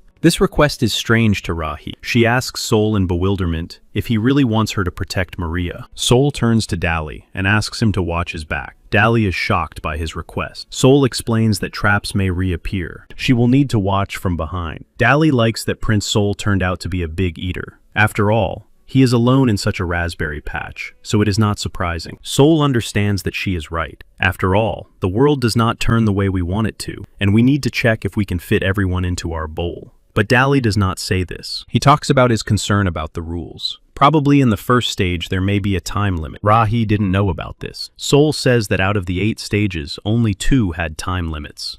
and Soul realizes that this is a 25% probability. They cannot be ignored. Even if there are no restrictions, it is advantageous to clear the stage sooner. Finally, Soul asks Rahi if she will help. After thinking for a moment, she agrees. But she has a problem. She really wanted everything to be peaceful, but she feels betrayed, and Soul wants to reassure her, not with words, but with actions. So she asks how many doors he should clear. Soul himself wanted to appear calm, but he is still very nervous. Looking at Rahi, Soul wonders how she can maintain such a look on her unmoving face. Counting on his fingers, Saul realizes that she wants 40 doors cleared, and Saul has to agree. Sophia asks if that will really be enough, and Soul nods in confirmation. Excited, Sophia Shallot pulls the handle, hoping that the skeleton situation won't repeat itself. As soon as the skeleton appears, its entire body is illuminated by a bright light. It is immediately destroyed. A piece of parchment falls from Soul's hand. He moves on and says that the first enemy has been defeated. He informs the other participants to resume the attack. Soul immediately activates a magical throwing spear. 3 more skeletons in knight's armor run out of the same room. Without waiting for them to approach, Soul throws the spear at the skeleton. Watching 2 skeletons take the spear's blow, Sophia Shallot admires Soul's magnificent technique. To deal with the 3rd skeleton, Soul activates a magical ability that causes his entire body and weapon to glow blue. After finishing off his opponents, Soul reminds everyone to open the next door. Amazed, Sophia tries to stay alert. Soul quickly attacks all the monsters. This is probably the result of his training on the huge rock, but his success was made possible by Maria's support throughout the battle. While diligently helping Soul in battle, Maria had time to think about another reward from Soul, in the form of a money bag. She was smart and cunning, so she wanted Soul to trust only her. But she also considered Soul to be a mere pawn. So they passed through 42 doors without interruption,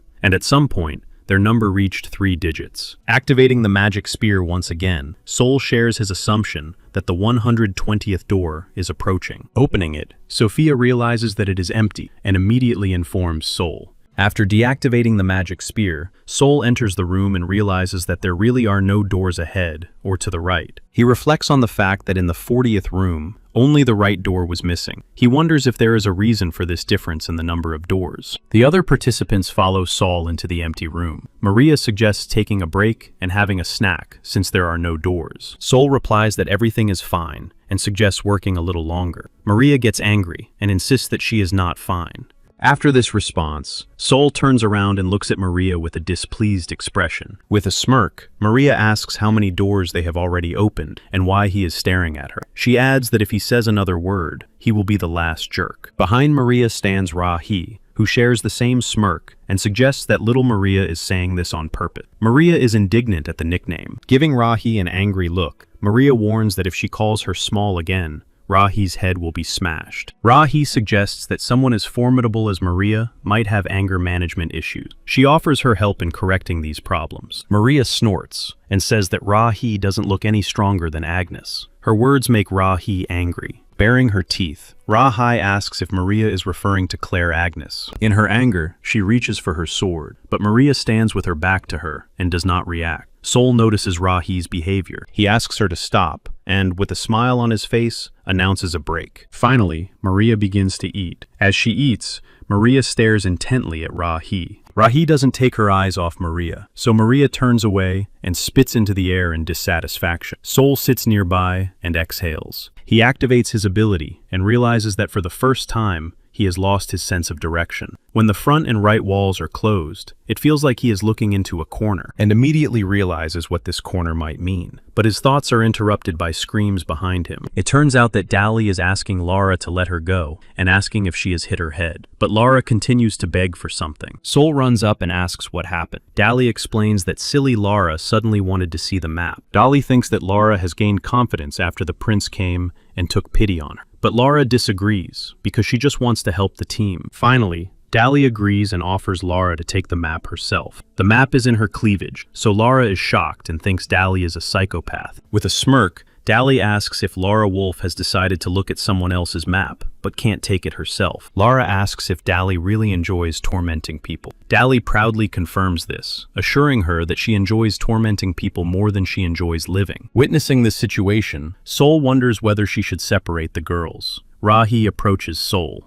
She suggests that Sol talk somewhere else, which surprises Sol greatly, but he agrees to go with her. Upon entering the room, Rahi immediately begins cleaning up. Sol stands behind her. No matter how much he looks at Rahi's sword, it still scares him. After finishing with the monsters, Rahi sits down by the wall and tells Sol to sit down. Sol, puzzled by what Rahi wants, simply sits down next to her. Rahi crosses her arms, clearly dissatisfied with Sol. Finally, she lowers her head and asks Sol if people often say that he is slow to understand things. Puzzled, Sol reminds her of her instruction to sit on the floor. Sighing heavily, Rahi leans her head against the wall, while Sol continues to look at her in confusion. Finally, Rahi starts the conversation. After much deliberation, she says that Sol is right. Since this is the first stage, it needs to be completed as soon as possible. Therefore, Rahi suggests that the three of them move on together with Dali. After thinking for a moment, Rahi decides that although little Maria is annoying, she can handle it. But Sol hadn't even thought about that, so he asks if Rahi is really suggesting that they leave the others behind. Rahi then suggests taking Indivia. Although she is completely useless now, it wouldn't hurt to take her just in case. Sol thinks that with that opinion,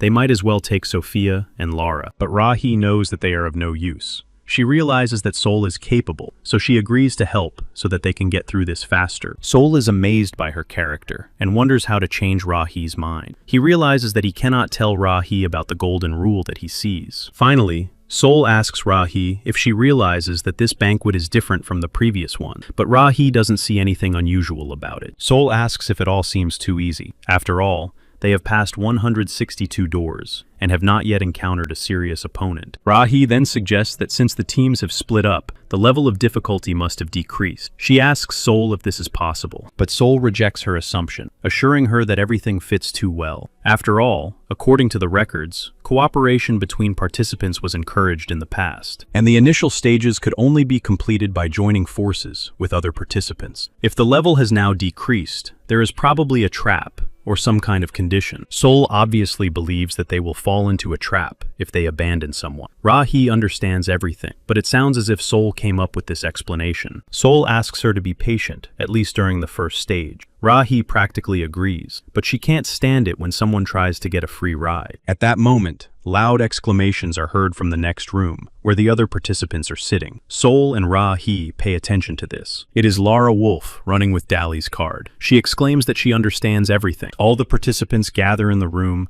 to listen to Lara, but she stops and tries to catch her breath. Rahi asks Dali what Lara has understood that she is shouting about. Spreading her arms, Dali replies that Lara took her map and went crazy. Seeing that Lara has finally caught her breath, Rahi tells her to explain what she has figured out. It turns out that Lara figured out where they are, and the layout of the first stage became clear. She looked at the path they took to get there, and figured out the structure. Sol is amazed that Lara made it through all those numerous rooms. Even though they had been cleared, it was still dangerous. Rahi waits for details. According to Lara, there is a high probability that the first stage is rectangular in shape. The group moved only forward to calculate the length of the structure. Lara explains that after 40 rooms, there were no more doors. It was the side of the rectangle. Dali thought about the moment when they started moving to the left. She asks how many doors Prince Sol opened. It turned out that after the 120th door on the right and in front, there were no more. And it became clear to Dali that if the structure was considered a rectangle, they were now in the upper left corner. Lara confirms this. Rahi remembers that there were 3 doors in the room where they changed direction. Dali remembers this too, and also clarifies that there was definitely a door on the right. So it turns out that the right side was not closed. Lara found this doubtful, so she checked the right door of the 40th room again. It turns out that room was the upper right corner. Thus, Sol calculated that the rectangle was 122 rooms long and 40 rooms wide. Lara confirms this. If you don't count the first room they came through,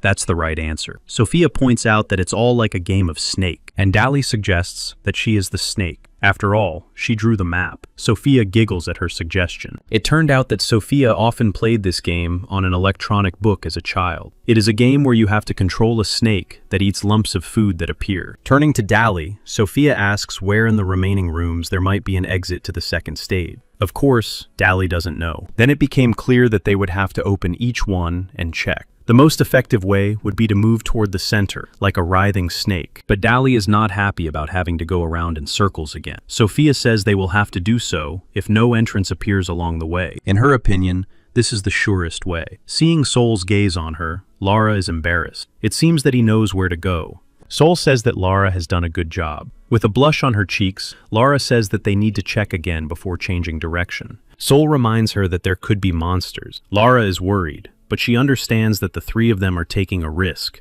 and that it's not right. Rahi reminds her about the other rooms. After all, Lara hasn't seen what's going on in the other 39 rooms. Lara insists that Rahi should thank her for her efforts. With a smirk, Rahi replies that Lara has no conscience. She thinks that since Lara opened one room, she now believes she can do anything. Clutching her head, Sol assumes that the girls' arguments will never end. After a while, Rahi asks Dali if she will go with her. Dali clearly did not expect to hear this, and, looking dejected, follows Rahi. Rahi assures her that they will not break through these 80 rooms. Deciding that this is a great idea, Sol says that after that, they will switch places. Sol realizes that this is far from ideal, but for now, it will have to suffice. A few moments later, the last room is cleared by Sol alone. The monsters are scattered in different directions, and the group follows Sol. Stopping in front of the door, Sol shares his assumption that this is the central room. Dali is amazed at Sophia's damn snake, who didn't say from the beginning that they could just come to the center and that's it. But Sol doesn't think so. He says that there is no certainty that the entrance to the next stage is in the middle. Dali asks if there is a possibility that there is no entrance ahead. Sol clarifies that in that case, they would have to go through 39 rooms on the right. Dali screams in anger. She runs up to Sophia and Lara and asks if it's possible that they could destroy or betray each other. In her opinion, it would be much more interesting to add some hardcore elements. She is dissatisfied and asks the participants for their opinion. But Soljihu thinks that's not quite right. He doesn't have time to say anything when he sees Dali running towards that very door. She opens the door and sees a bright light inside. Dali goes inside and the group slowly follows her. Finally, they enter, and Dali asks why there are no doors here. Sol suggests that there really are no other doors besides the one they entered. Maria says that the exit was probably not in the center. Sophia apologizes sheepishly for making everyone go around in circles for no reason. Dali and Rahi, standing behind her, are angry. Sophia feels like she could sink through the floor. Sol says there's nothing they can do about it, and they'll have to check the remaining 39 rooms. At that moment, Sol senses some kind of vibration and looks in the direction from which it might be coming. Lara points out that the same thing happened in the first room they passed through to get here. It turns out that the door they came through has simply disappeared. The group is trapped. The entire group prepares for a possible battle. Sol realizes that they have done everything they could. He immediately activates the 9 Eyes ability and realizes that if they are not lying, then this space is the real golden law. And now, all that remains is to accept the result. At that moment, strange changes occur. The group tries to stay on their feet. The floor of the room began to rise. The platform floats in the air, and a protective shell forms around it. The group of participants sees a dense forest and the hill from which their room was taken. Looking around, Sol wonders what is happening, and Lara blushes slightly. It turns out that Lara Wolf already knew that this banquet could be considered the legacy of the Empire, but she assumes that Sol does not think so. After all, creating such a scene is only possible in an empire that has reached the pinnacle of magical engineering. And Sol thinks that there is indeed some truth in this. A view of a huge mountain opens up before them. Looking down, Dali notices people. It seems to her that they are climbing a staircase. But looking closer, Dali sees that they are fighting monsters. But Sol sees nothing. Dali says that there are 4 people fighting monsters near the slope of the mountain. He thinks this is the second stage. Rahai asks if anyone else can be seen. Dali continues to scan the area in search of people. Turning to Lara, Dali asks if she saw that man appear suddenly. Lara confirms her words. Rahi tells Dali to describe everything he sees. Dali says there are 2 participants on their side. At the very beginning of the mountain, they were climbing the stairs when suddenly a monster appeared. It appeared as if out of thin air. This information excited Rahai. She asks how the 2 participants reacted. Lara replies that they are fighting. With her usual confidence, Rahi says that it is quite possible that this mountain is the first stage. This statement alarms not only Sol, but also Maria Ariel. Dali immediately asks what she is talking about, because it seems that it is already over. Rahi suggests that there was a demo version inside, and that this is the main stage. Then Dali asks if those guys left the building before them, and are now continuing the first stage. Rahi replies that if her assumptions are correct, then that is the case. Dali asks if that is so, then why is their group here? Pointing to the statue, Rahi says that it is Stella. It seems that the start of the stage is determined by location. How many people are there at Stella, and how many appear. Lara Wolf suggests that they should stop at the 7th stela. She immediately begins counting the stelas to figure out where they will stop, but it turns out that they have already passed stela. Lara points this out to the rest of the group. Alarmed, Rahai asks what they should do now. No one expected to hear such a question from her. Finally, Indivia says that the man died through no fault of their own. He entered barely alive. It was impossible to heal him. Indivia believes that his death was also counted. Her assumptions shock Lara Wolf. She can't believe that the creators of the banquet know everything about them. Dally thought Indivia was mute and asks if she can actually speak. But Indivia finds this very rude. Dally continues to tease her. Then she falls to the floor, puts her hands behind her head, and says that soon they will all find out. A moment later, the platform lands on the ground, and Sol says that they are now at their destination. Dally is surprised that it was so quick. While Dally scratches her head in confusion, the rest of the group surveys the area. Looking down, Lara Wolf says that the stairs have ended, and assumes that this is the top. Joyful Dally assumes that they are the first, but then notices another group by the tree, and realizes that they are the second to arrive. Seeing the stranger in the hood, Maria Ariel asks Sol if this is the same person who was on their team at the very beginning. Shin stands right in front of the stranger and sighs sadly, saying that the other team is lucky because there is 1 man and 6 women. He asks Sol if he is happy with such a group, but Sol realizes that there is no joy, and he thought he would die with these women. Shin is surprised that there are 7 of them, but they manage to reach the summit so quickly. Lara Wolf wants to explain the reason for this. Sol decides to say hello to the stranger. He gets no response, but he doesn't think the stranger is ignoring him. The stranger just silently brushes the dirt off his cloak. Sol is pleased by this sign of care and decides not to focus on her silence. At that moment, he realizes that Hugo and Cho Hong are not there yet. He is sure that they are fighting now. Sol wonders if there is a way to help them from here. Shin says that once you reach the top, it is impossible to interfere with what is happening on the stairs. Even communication does not work here. The stranger believes that there is a separation between the top and the stairs. Lara suggests that they are stuck here. Sol is surprised that the stranger spoke. The participants decide that all they can do is wait. Sol and Maria Ariel sit down by a tree. Sol sees that other teams have already begun to climb to the top. Seeing her team, Dally says goodbye to her friends and walks away, and Sophia thanks Sol for his help. Lara Wolf also thanks him before returning to her team. After that, Sol felt much better, but he noticed that Indivia had left without saying anything. At that moment, Rahai approaches Sol to ask his full name. Sol immediately introduces himself. Rahi asks in surprise if he is the same Sol from Harama. Sol confirmed that he was. Deciding that he was indeed that Sol, Rahai asked if Grandpa Jang was doing well. Sol did not expect such a question. While Sol looks at her with a puzzled expression, Rahi says that everything went well. Rahi says with a sly expression that although she didn't really like bringing some idiots here, looking down from above improved her mood. Hearing this statement, Sol wonders if she is a sadist, one of those who is more suited to the whip than the sword. Remembering the battle, Sol is sure that she definitely has abilities, the highest level ones that Grandpa Jang talked about, and Sol immediately activates the 9 Eyes ability. The 9 Eyes show no color, and Sol decides that there is nothing wrong with befriending Rahi, so he asks her name. Rahai emphasizes the bluntness of his question, but she tells him her name anyway. Sol thinks it's a beautiful name, and decides to ask for his last name. Rahi clarifies that this is her name, since Sol did not give his last name either. Sol thinks she is nitpicking over strange trifles. Rahi replies that since Sol is complaining, it will not be easy for him to get her phone number. As she walks away, she advises him to use all his talents. It turns out that Sol already knows everything about Rahi,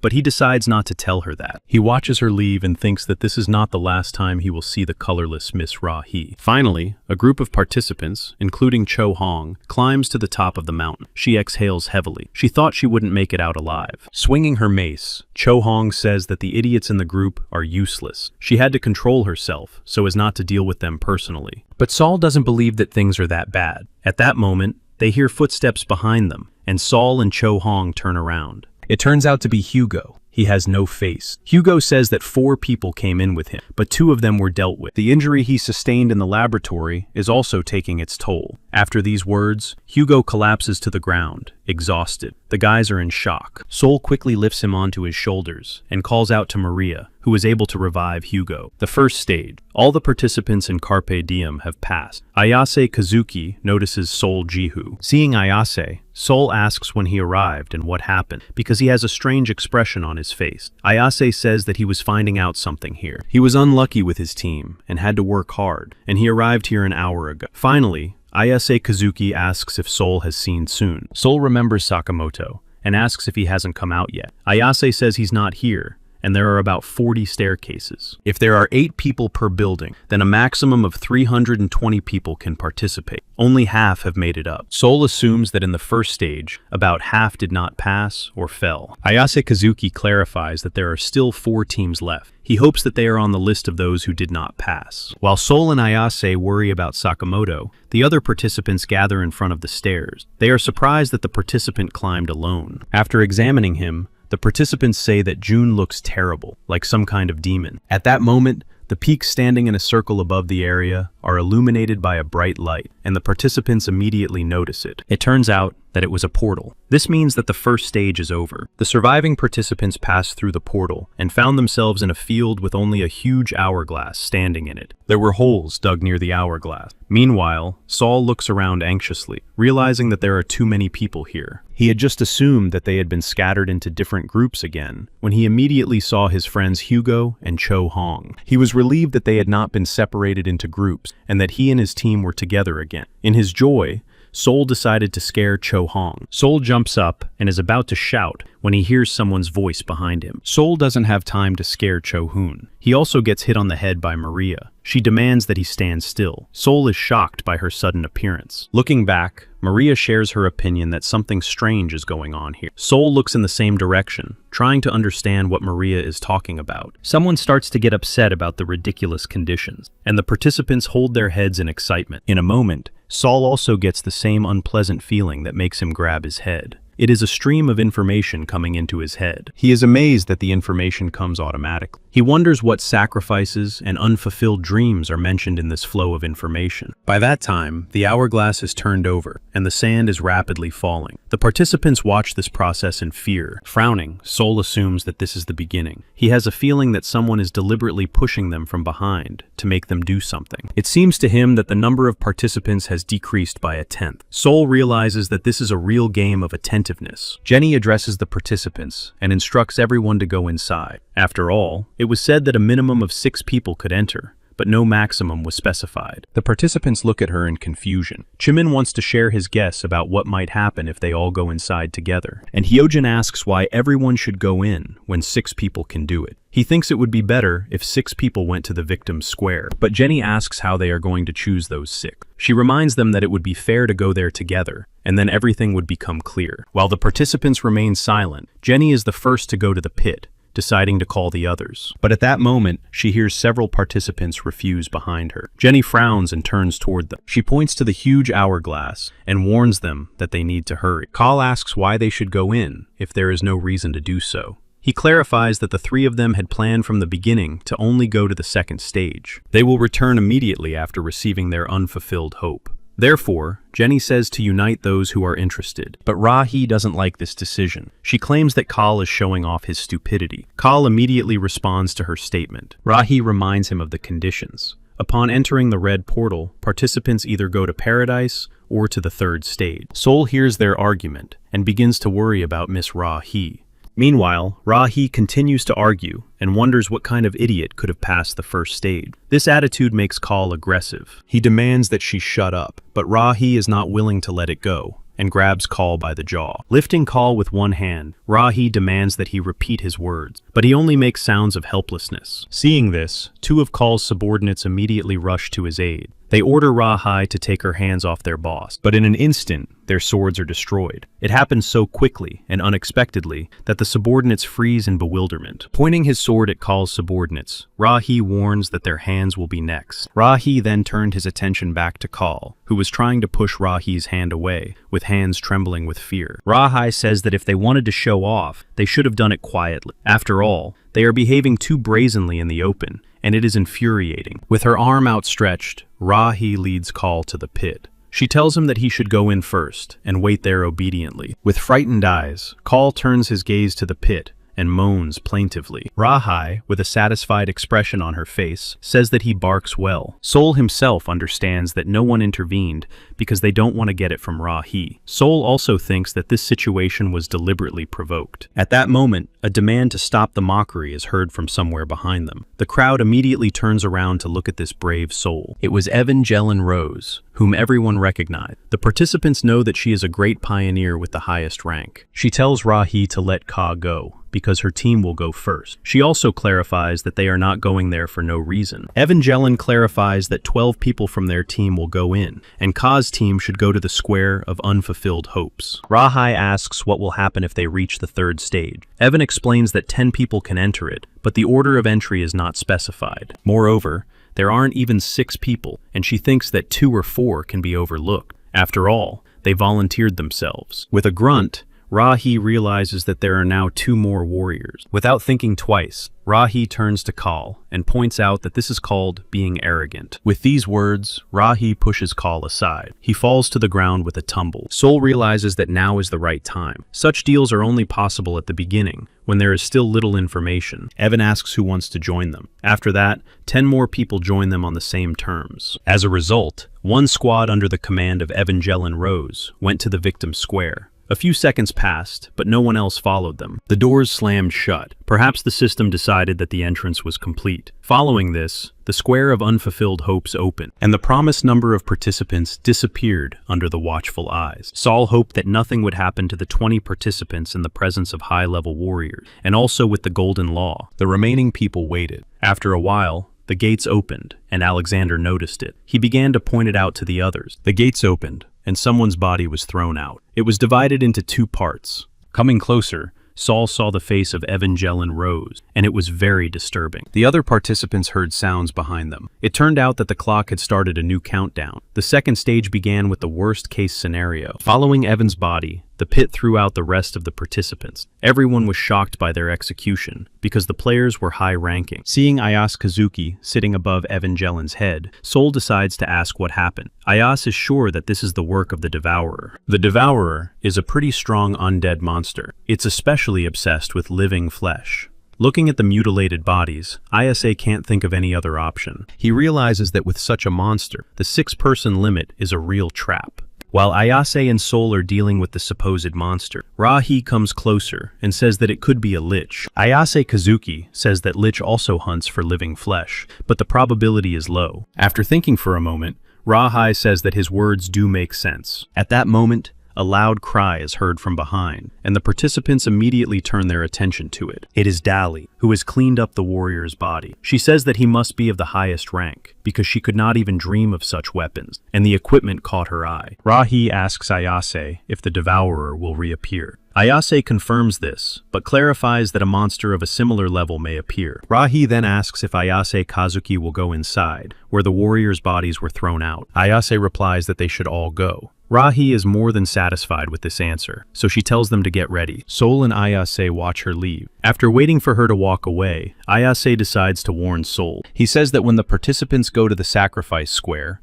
Sol should sneak in the middle. They must not fall behind their companions, either inside or outside. Sol accepts his warning. As he leaves, Ayase asks Sol to bring his team members. Looking at the hourglass, Sol wonders if there will be enough time to persuade all the participants. Meanwhile, one of the participants forces his charges to go into the pit. He threatens them with violence so that they don't delay, and the subordinates had no choice but to accept his demand and quickly run away from his sledgehammer. There was no need to persuade the participants, as most of the bosses were strong warriors who used coercion. But there were also those who tried to object, but nothing could stand against Rahai's power. Therefore, the majority of the strong suppressed the minority, and so they began their journey to the next stage. Sol's team was among the other participants. Upon landing, Sol immediately had the feeling that he had entered an ancient Roman arena. The other participants have already descended after Sol. Shi-Wan warns in a trembling voice that the door is opening. Realizing the danger, Ayase tells the participants to stay together. Sol and Ayase's team surround Maria the healer. At that moment, the image of a monster with red eyes appears from the open archway. It turned out to be a powerful lioner. The participants, frightened, began to warn the others. Many lioners rush out of the archway, and the strong warriors rush into battle.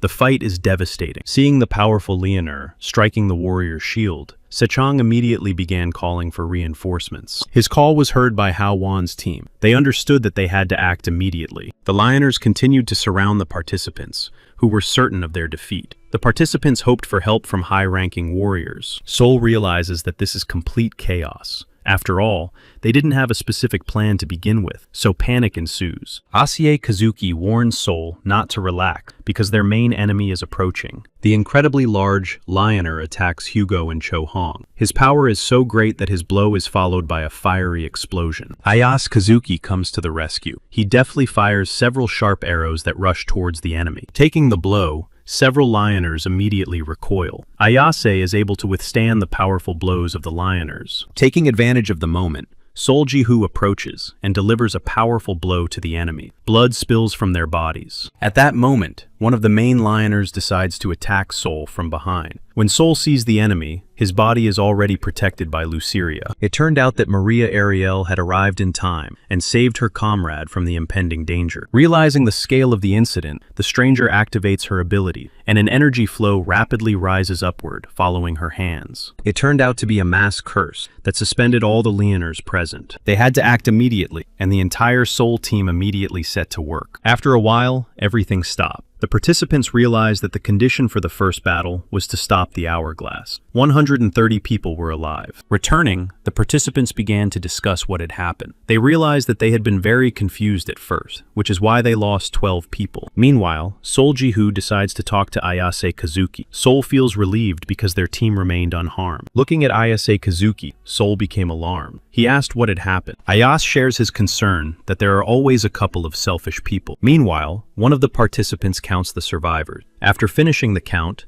the participant says that 2 people are missing. The other participants turn to her, realizing what this means. Gritting his teeth, Rahi claims that they are idiots for deciding to run away. Sometime later, in the middle of the night, several participants were laid out on the field. Their last moments were terrible. Indivia sat nearby, sobbing and covering her face with her hands. Sol approached her to understand what had happened. Continuing to cry bitterly, she confessed to Sol that she was to blame for what had happened. Realizing that this was a serious confession, Sol's expression changed, and he asked in a stern voice what had happened. Immediately after the battle ended, those who wanted to focus on the second stage gathered in the square of victims and held a meeting. Rules were needed to prevent new fugitives from appearing. Also, the minority faction is not ready to enter the Lion Cave again.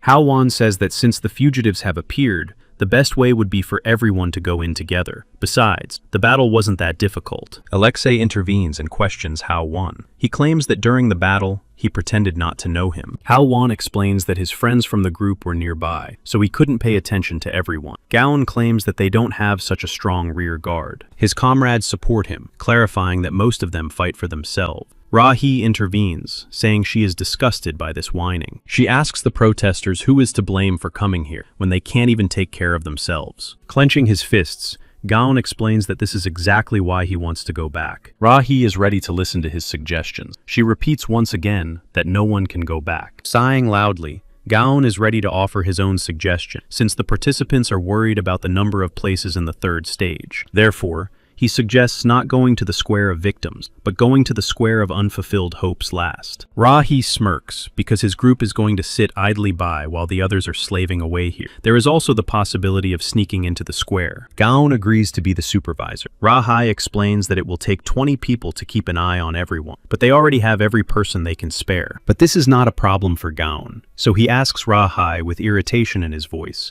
if he has any better option. Then Rahi thinks that Gaon is worried about their lack of strength to get out of here, and Gaon decides to listen to Rahi's suggestions. Finally, Gaoji intervenes in their argument. He understands that it is good to defend one's point of view, but still asks them not to be rude to each other. He believes that they should work together, rather than exerting pressure on others. After all, there is a possibility of another misfortune like the one at the 4th banquet. Looking at Gaoji, Sol Ji-hoo immediately remembered that he was the most vocal when minorities were being oppressed. Finally, Ayase Kazuki joins the conversation with a suggestion to take a break and cool down as the guys are on edge. Hugo supports this. The participants in the dispute immediately listened to Ayase's words and went their separate ways with a heavy sigh. The rest of the crowd dispersed, and Sol followed his group. Going to his comrades, Gao Ji decides to wave to Sol Ji-hoo, who at that moment turns back. Left alone with his group, Gao Ji announces that there is a serious conversation to be had. While Ayase's group decides to eat, Sol Ji-hoo continues to look at Gao Ji, who seems suspicious to him. As night falls, the participants disperse to their tents. The surveillance group remains outside. Ayase Kazuki looks at the tents from a small hill. There, he hears a voice saying that when you look down from such a height, it feels like they have come to a festival. Ayase agrees, adding that tragedy is close up, but comedy is from a distance. He then asks Sol Ji-hoo's opinion about the first banquet. It turns out that Sol Ji-hoo didn't expect anything fun from the start, but still, when he experienced it for himself, he felt a little sad. Ayase himself does not know who called it a banquet, but this person really has unusual inclination. Sol Ji-hoo then addresses Ayase Kazuki in an excited voice. Ayase looks at Sol with a questioning expression on his face. Sol recalls their argument during training. Sol was very angry at the time. Now, belatedly, he apologizes for what happened then. Sol claims that he was not himself at the time and missed the opportunity to apologize. After waiting for Sol to finish speaking, Ayase begins to laugh loudly in response. Ayase's reaction was unexpected for Sol Ji-hoo, so he stared at him in bewilderment for a while. It turned out that Ayase liked it and thought that this was Sol's true character, who was able to show his true self without any masks. Ayase was also sure that Sol couldn't have been in his right mind when he agreed to train with the old man. Sol remained silent, trying to process the opinion from the other side. At that moment, a loud cry was heard from the tents, and Sol and Ayase immediately turned their attention to it. Not understanding what had happened, the boys immediately went to the other participants, who were staring in shock at something in front of them. Approaching closer, Ayase Kazuki asked seriously what had happened. Juan responded to his voice and explained that someone had done something terrible. Lifeless bodies were flying out of the pit. While Ayase began to wonder what this meant, Juan already explained that someone was trying to force them into the sacrifice area. At that moment, one of Juan's subordinates reports that 6 members, including the gray-haired man, are missing. Then Noe remembers seeing Gao Ji sucking up to that group. A riot breaks out because the participants realize that the group has abandoned them and fled. The minority faction of the middle third level began to claim that everything was going according to a cunning plan, and that as soon as the chance arose, the rest would be sacrificed. Realizing that these were delusional thoughts, Hao-won began to ask what they were talking about. The participants demanded that tents be set up in one place to protect each other, because the only way to survive was to unite. Besides, there were only 116 people left out of 128. Sol understood that this was for the best, because if they united, no one would dare touch them. It became clear that by sacrificing the weak, the strong could leave the second stage. The minority united and fought back fiercely. Thus, the two camps entered into conflict with each other. By nightfall, a small group of opponents dragged the participant's body to the pit of trials. One of the accomplices found it very difficult to drag the body. He assumed that if the strong June woke up, they would not be able to handle him, but his comrade reassured him, reminding him of the wound and the dope. It turned out that the leader of the gang was Gaon. He says they need to get rid of the body quickly before anyone notices. Ron was walking behind them with the body on his shoulder. Meanwhile, the accomplices were already approaching the pit with the intention of dumping June's body there. At that moment, Indivia began to come to and opened her eyes to understand what was happening. The first thing she saw was her brother June, who had almost been thrown into the pit. Indivia immediately started screaming, trying to break free from Ron's grip. Ron did not expect this. He began to cover Indivia's mouth, who had already guessed that she and June had been drugged. Meanwhile, June's body was rapidly falling into the pit. Indivia's mouth was still being held shut as she watched her brother's body with horror in her eyes. At that moment, one of the accomplices delivered a powerful blow to Indivia's stomach. It turned out that Gaon had delivered the blow. Indivia immediately fell to the ground, clutching her stomach. Ron thought that the others were beginning to suspect something, but Gaon assured him that there was no need to be afraid, and that as soon as they threw Indivia down, they would be able to get out of there. At that moment, right in front of Ron, someone hit Gaon. The blow was so strong that blood flowed from his head. Ron immediately turns to see who did it. It turns out it was June's brother. Breathing heavily,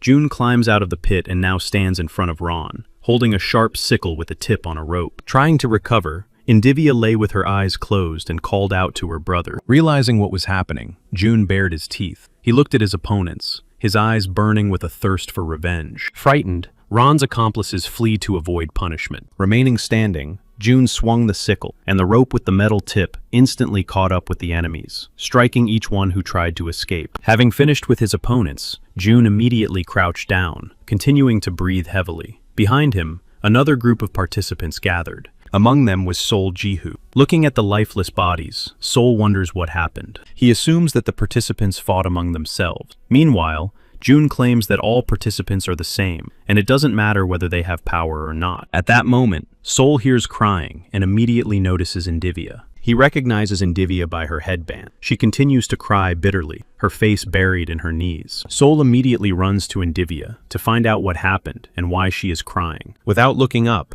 Indivia tells him that earlier that day, her brother June tried to save her and was badly injured. And those people decided to throw them into a pit. Looking at June, who was now in bad shape, Sol was truly surprised that he was Indivia's brother. Turning his head toward the lifeless bodies, Sol immediately noticed a familiar face. It was Gaon. Sol knows that Gaon was the leader of a small faction. Closing his eyes, Sol wondered why it had turned out this way. He realized that not all strong people had to be evil, and not all weak people had to be good. Sol Jihu's face was tense. Only after the death of many people did Sol come to the right conclusion. After a while, Indivia stood over the body and wondered if everything would be all right with her brother June. Crying again, Indivia began to blame herself because June had tried to protect her. She remembers that fight and assures herself that if it weren't for that, this wouldn't have happened to June. Sol enters the room and sympathetically tells Indivia that she should not worry, because June will soon recover after the priest's treatment. Leaving the priest in the ward, Sol decides to go outside. He realizes that once again, he was unable to do anything. Lowering his head, Sol realizes that if even high-ranking individuals are unable to intervene, then his third level would be of no use. Heading in the opposite direction, Sol continues to ponder June's action. The archer Ayase asks about June, but Sol does not hear him, and Sol knows that as long as the golden rule shines in the second stage, this will happen again. But the outcome depends on Sol's behavior. Besides, Sol has already experienced how it all happens during the first stage, and now he can't just go with the flow. Looking at the pensive Sol, Ayase wonders what he is thinking about, but he doesn't even answer. Then Sol notices him. He immediately asks Ayase what he is going to do. Lowering his head, Ayase says that for starters, it is worth convening another meeting. With an angry look on his face, Sol immediately asks if this will yield any results. Noticing the worried look on Ayase's face, Kazuki asks Sol what ideas he has. Sol smiles and replies that he has run out of good ideas. Ayase agrees with him, so he thinks about a solution that might work. With a serious expression, Sol says that there is only one suitable solution left. The guys go to the meeting room, and Ayase is surprised by Sol's approach. It's unusual for Ayase to hear Sol suggest working together, instead of going head-to-head. Ayase also thinks that other teams don't even know that it's possible to join forces. What's more, attacking the front line requires players of at least level 4, and if they follow Sol's plan, each team will have to give up one of the conditions. Of course, many will not like being on equal terms, and those who are stronger will start to emerge. But Sol clarifies that this is also taken into account. He is not 100% sure, but he thinks it's worth a try. Using his skills, Sol revealed himself and asked Ayase for help. Seeing her expression, Ayase is embarrassed. He remembers that Sol looked exactly the same way back then on the Rocky Mountain. After thinking for a moment, Ayase agrees with Sol, assuming that he is determined. Folding his arms, Ayase reminds himself aloud that before joining forces with Carpe Diem, he should think carefully, because he seems to be walking on the edge. And then he resolutely says that they should still try once and play this game. By morning, they had begun to act. First, they had to persuade those who were in the minority. They were currently at an impasse, so it was necessary to gain their trust. So Sol went to a small group having breakfast behind the fence. They immediately saw him, and the leader, Eric, asked what was going on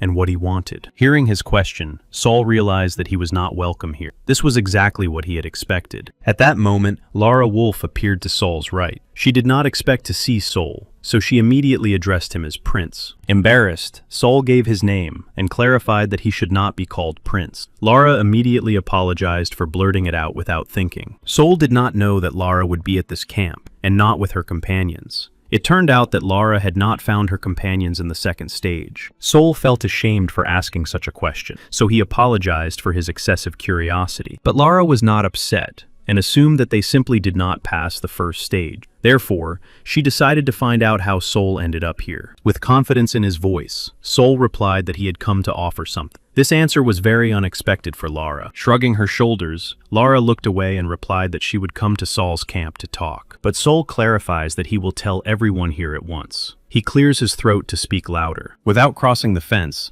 Sol announces that he needs the help of this group. He asks them to join forces to participate in clearing the area of victims. It turns out that the guys were expecting to hear such a proposal, and Yang suggests that Sol does not take their group seriously at all. Then Lara starts talking, which really surprises Sol. She knows they don't have a choice. She immediately understood what Sol was trying to say. She cannot help but agree with this, so she immediately asks if they can really trust Sol. Sol clarifies that he is not asking them to trust him. This answer confuses the entire group, including Lara Wolf. Putting his hand on his heart, Sol says he wants them to give him a chance. He swears by his name and asks for a chance to earn their trust. Finally, at the initiative of Ayase Kazuki, a meeting is held. 110 people are present. Ayase began to explain what was happening and what would happen in the future if nothing was done. Rahi interrupts with a question about when Ayase will get to the point. Lowering his head, Ayase looks directly at Sol because he cannot do it alone. Feeling nervous, Sol Chohan says that he shouldn't be afraid because he has friends behind him. Hugo confirms this by giving him a thumbs up. Sol smiles in response. Finally, Sol resolutely gets up and goes to Ayase, realizing that they need to try to do this together. Seeing Sol, one of the groups began to ask who he was with discontent, but Rahi immediately asks if he will shut his mouth. Heian, not immediately recognizing Rahi, wants to stand his ground, wanting to know who came out to talk to them. Looking thoughtful, Rahi clarified that the warrior called himself Sol Jihu from Harama. After her answer, whispering immediately began, because Carpe Diem is a fairly well-known group. Striking the ground with his spear, Sol says that 32 people, who did not want to participate in clearing the square of victims, agreed to go with them. Therefore, Sol would like to assemble new teams of 110 people. There are only 7 doors in the square of victims, so there will be 7 teams. 15 people will be enough for one door. Rahi agrees with the cleanup and asks what to do with the square of unfulfilled hopes. Sol replies that after each cleanup,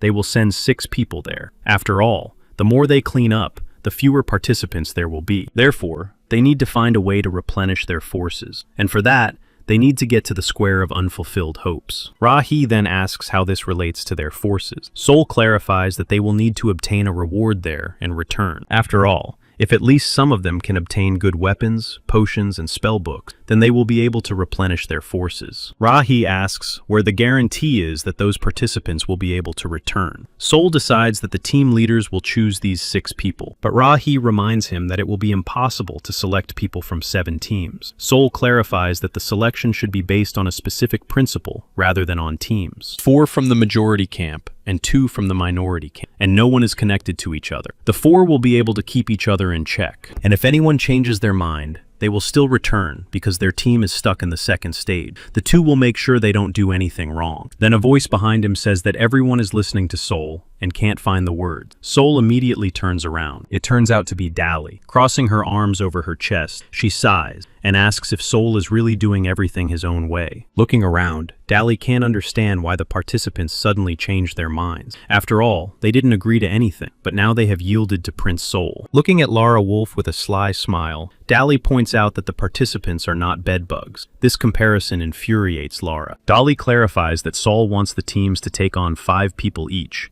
thereby protecting them. She has no intention of volunteering like Sol. Then Sol, realizing her hint, asks what exactly Dali means by this. Licking her lips, she remarks that Sol Jihu is clever. She wants to get the 32 unfulfilled hopes that the 6 will receive. But Sol could not have expected such a demand. He asks in shock what that means. The other participants start shouting that it is fair payment for their work. Since they are taking the attack upon themselves, they are not obliged to share the reward. Looking back, Sol sees how the guys are dejected. He decides that it is not worth giving up the reward. With a confident gesture, Sol silences all the participants and asserts that this is not possible. After all, they will attack together, so they cannot give up hope. After these words, Sol hears loud laughter behind him and immediately turns around. Dali lowers her head and exhales. Then she licks her lips and says that only Soul thinks so. She called him a freak, and Saul stared intently and angrily at the self-confident Dali. With a sly smile, Dali asks what he is staring at. Soul says that there are 78 and 32 people, and they all depend on each other. He explains that if any of the parties leave the game, they will not be able to carry out the operation. Continuing to smile slyly, Dali says he doesn't even know if that's really true, and he says that tomorrow morning they will find out. Soul is in shock. He didn't want the conversation to go this far.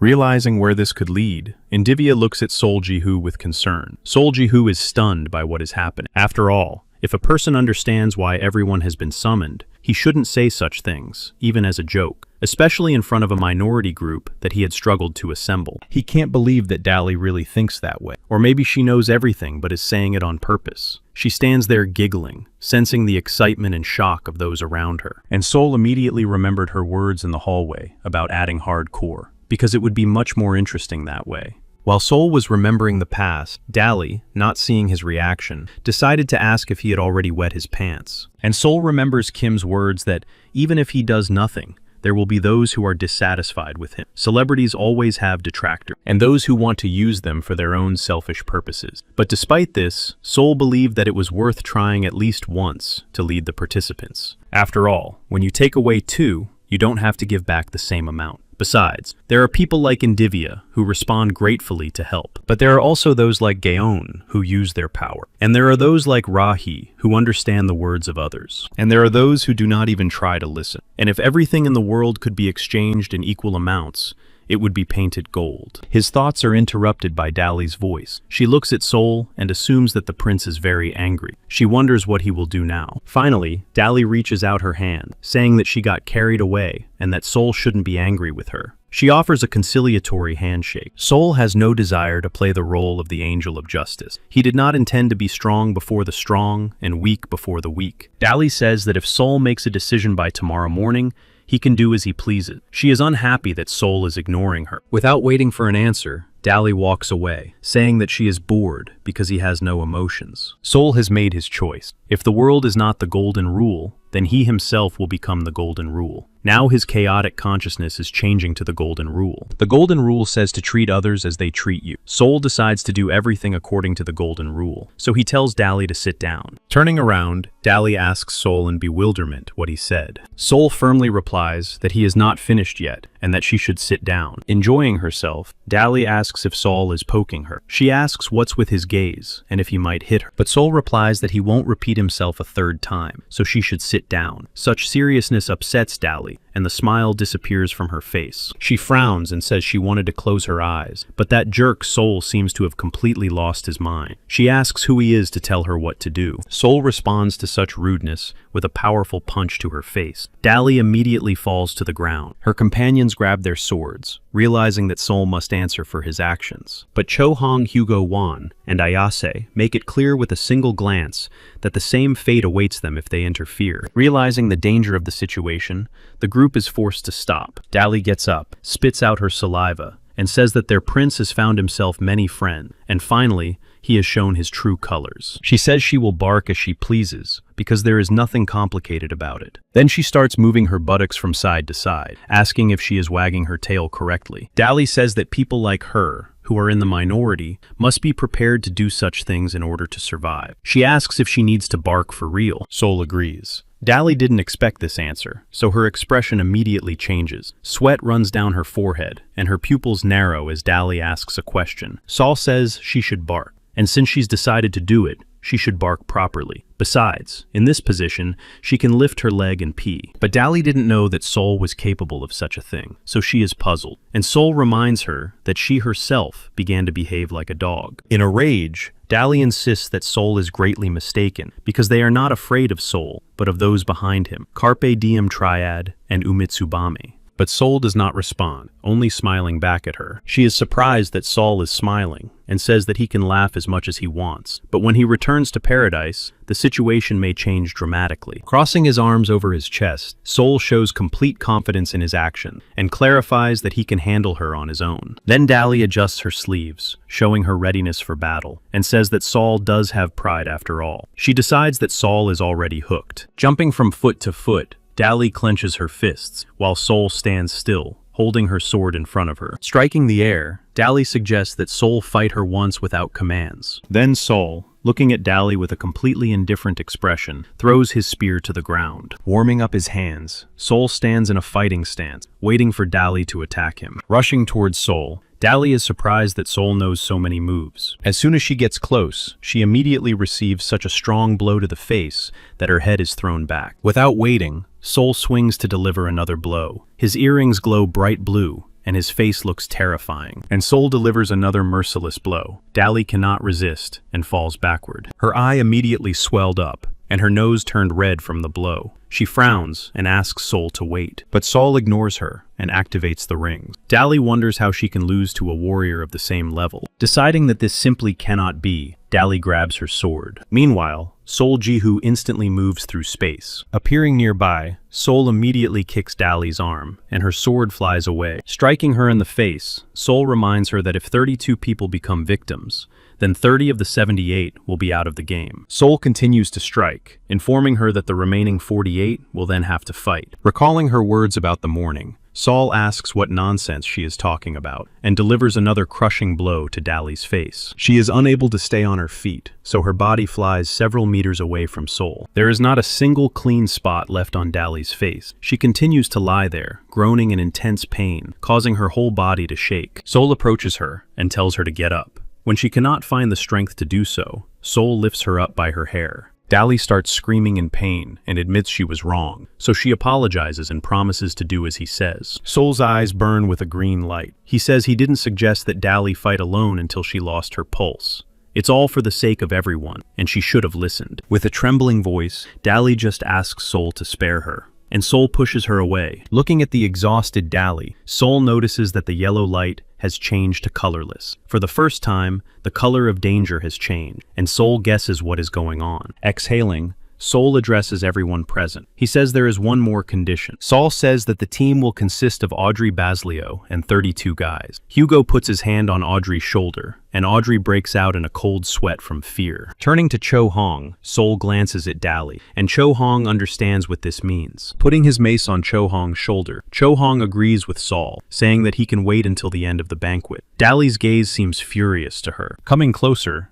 Cho Hong looks puzzled at Dali's face, and Dali does the same. Then Cho Hoon is overcome with rage. She asks Dali why she is sitting there, and demands that she stop staring at her. Throwing down her mace, Cho Hoon orders Dali to cover her eyes, if she doesn't want to lose her head. Dali is stunned, and backs away. Coming closer, Cho Hoon declares that she will personally watch over Dali until the banquet is over. Watching from the sidelines, Hugo shares his conclusions with Baslio that a psychopath can spot another psychopath from afar. Finally, Sol says she will listen to better suggestions if anyone has any. Rahi raises her hand. Sol is surprised and asks if she really has a different opinion. Crossing her arms, Rahi says it's not an opinion but a question. She asks for Sol's last name. Scratching the back of his head, Sol asks if he really didn't say it earlier. Rahi reminds him that he only said his first name, not his last name. She assumes that he is Lee Sol, or Kim Sol, but Sol immediately clarifies that Sol is his last name. Many participants were just as excited as Sol. Lara Wolf's face even flushed. With smiles on their faces, Hugo, Cho Hong, and Ayase waited for Sol to tell everyone his name.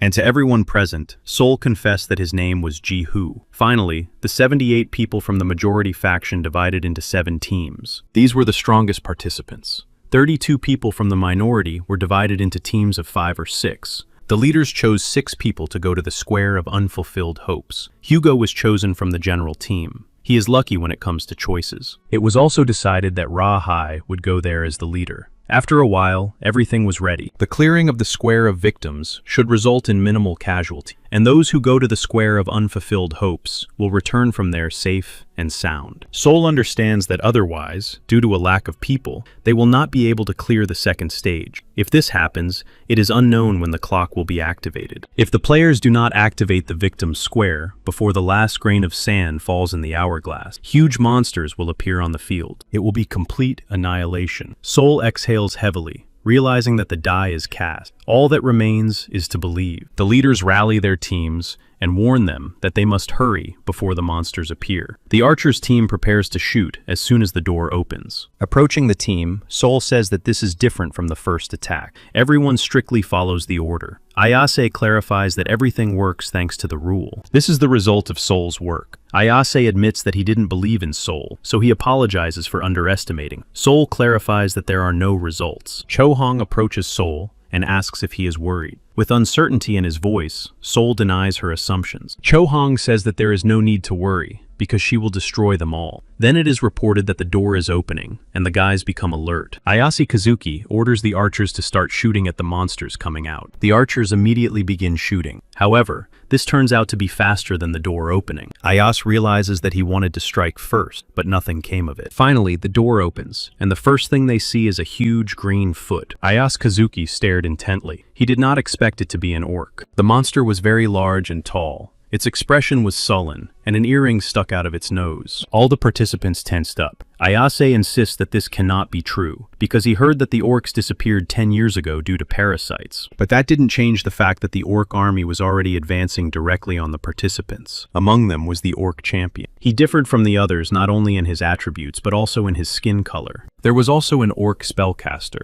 An orc skull with fangs was attached to his staff. When he saw the orc spellcaster, Ayase immediately realized that the first thing he had to do was get rid of him. Ayase Kazuki immediately began to think through a plan of action, and at this stage, an idea about the orc champion came to mind. He suggested that Sol send Cho-hong to the orc champion. After all, he was an elite warrior who guarded the orc lord. He was equal in strength to Lionel. He understands that to fight such a monster, you need a top-ranked fighter. So Sol asks her for a favor, which Cho-hong has to agree to. She asks about replacing team members, and then calls the dissatisfied Dali to her. Pulling Dali by the hair, Cho-hong reminds her that he will personally watch over her until the end of the banquet. Sol knows that you reap what you sow. Finally, the participants that Cho-hoon and Dali swapped with arrive. The shy Chiku thanks Sol for the replacement, because they didn't know what to do themselves. Standing in a fighting stance, Sol replies that it is too early to thank him, as this is only the beginning. At that moment, the orc spellcaster strikes the ground with his staff and activates Rampage. Feeling a powerful surge of strength, the orcs begin to shout loudly before entering the fray. One of the orcs has spotted his target. Swinging his hammer, the orc runs towards his enemy. The target of another, less powerful orc was Sol Jihu, towards whom the orc is heading. Sol Jihu was ready for his attack. Therefore, he prepared to attack with his spear. The orc approached very quickly, so Sol thought he would feel the power of his opponent, but that did not happen. Puzzled, Sol wonders if the orc has dropped his weapon. He immediately finishes off the unarmed orc. The orc was finished immediately. Sol noticed arrows flying rapidly toward him. Before Sol could react, a shield appeared around him. Puzzled, Sol saw the arrows fall after ricocheting off the shield. On the other side, several more orcs approach Sol in hopes of striking him. Hearing their cries, Sol immediately turns around, realizing that he needs to defend himself. At that moment, an invisible force stopped the orcs' movements, surprising not only them, but also Sol Jihu himself. Assuming that movement-stopping magic is being used, Sol immediately thinks through his next course of action. He makes a powerful lunge and strikes his opponent simultaneously. The orcs were finished, so Sol turned around to check for other enemies approaching. His indifference gives way to concern. Sol looks intently into the distance, trying to understand what is happening. It turns out that on the other side stands the orc champion, who,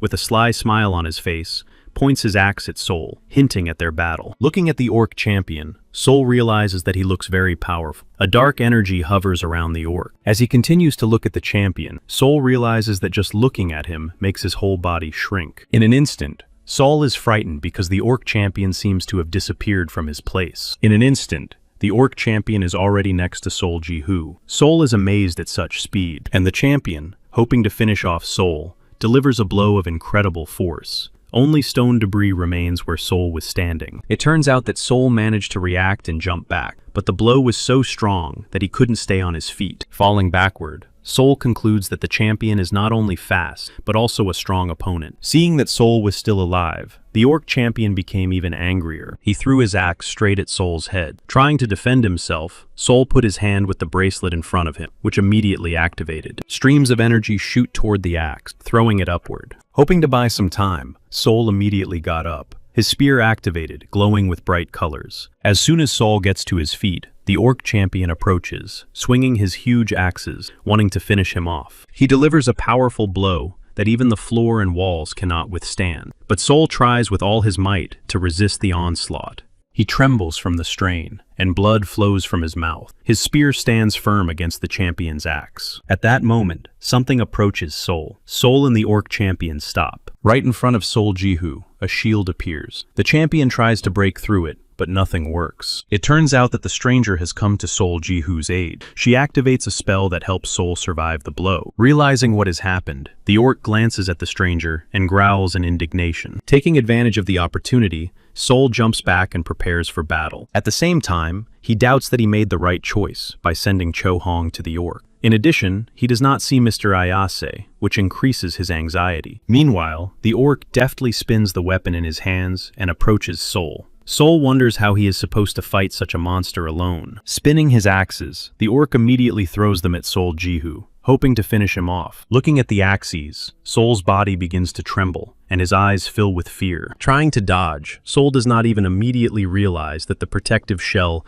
has saved him from a crushing blow. Seeing this, the orc immediately pushes off and runs straight at Soul Jihu. His speed is incredible, so Soul doesn't have time to react and takes the blow. He flies backward, feeling unbearable pain. Drops of blood flow from his mouth. Soul Jihu turns pale, saying goodbye to his life. In an instant, Soul regained consciousness, gasping for air. His life was saved. It turned out that the stranger and Ayase Kazuki were nearby and did not leave him alone. Coming to his senses, Soul looks at his saviors in bewilderment. Thanks to Soul attracting all the attention, Ayase Kazuki was able to destroy the orc enchanter, and the situation improved greatly in their favor. Remembering what had happened, Soul asked about the orc champion and immediately looked for a spear. But Ayase Kazuki assures him that there is no need to worry, as several warriors are now fighting him at once. This is a real relief for Soul. Presenting the spear, Ayase Kazuki asks if Soul can continue. Remembering the powerful enemy, Soul breaks out in a sweat. He lowers his head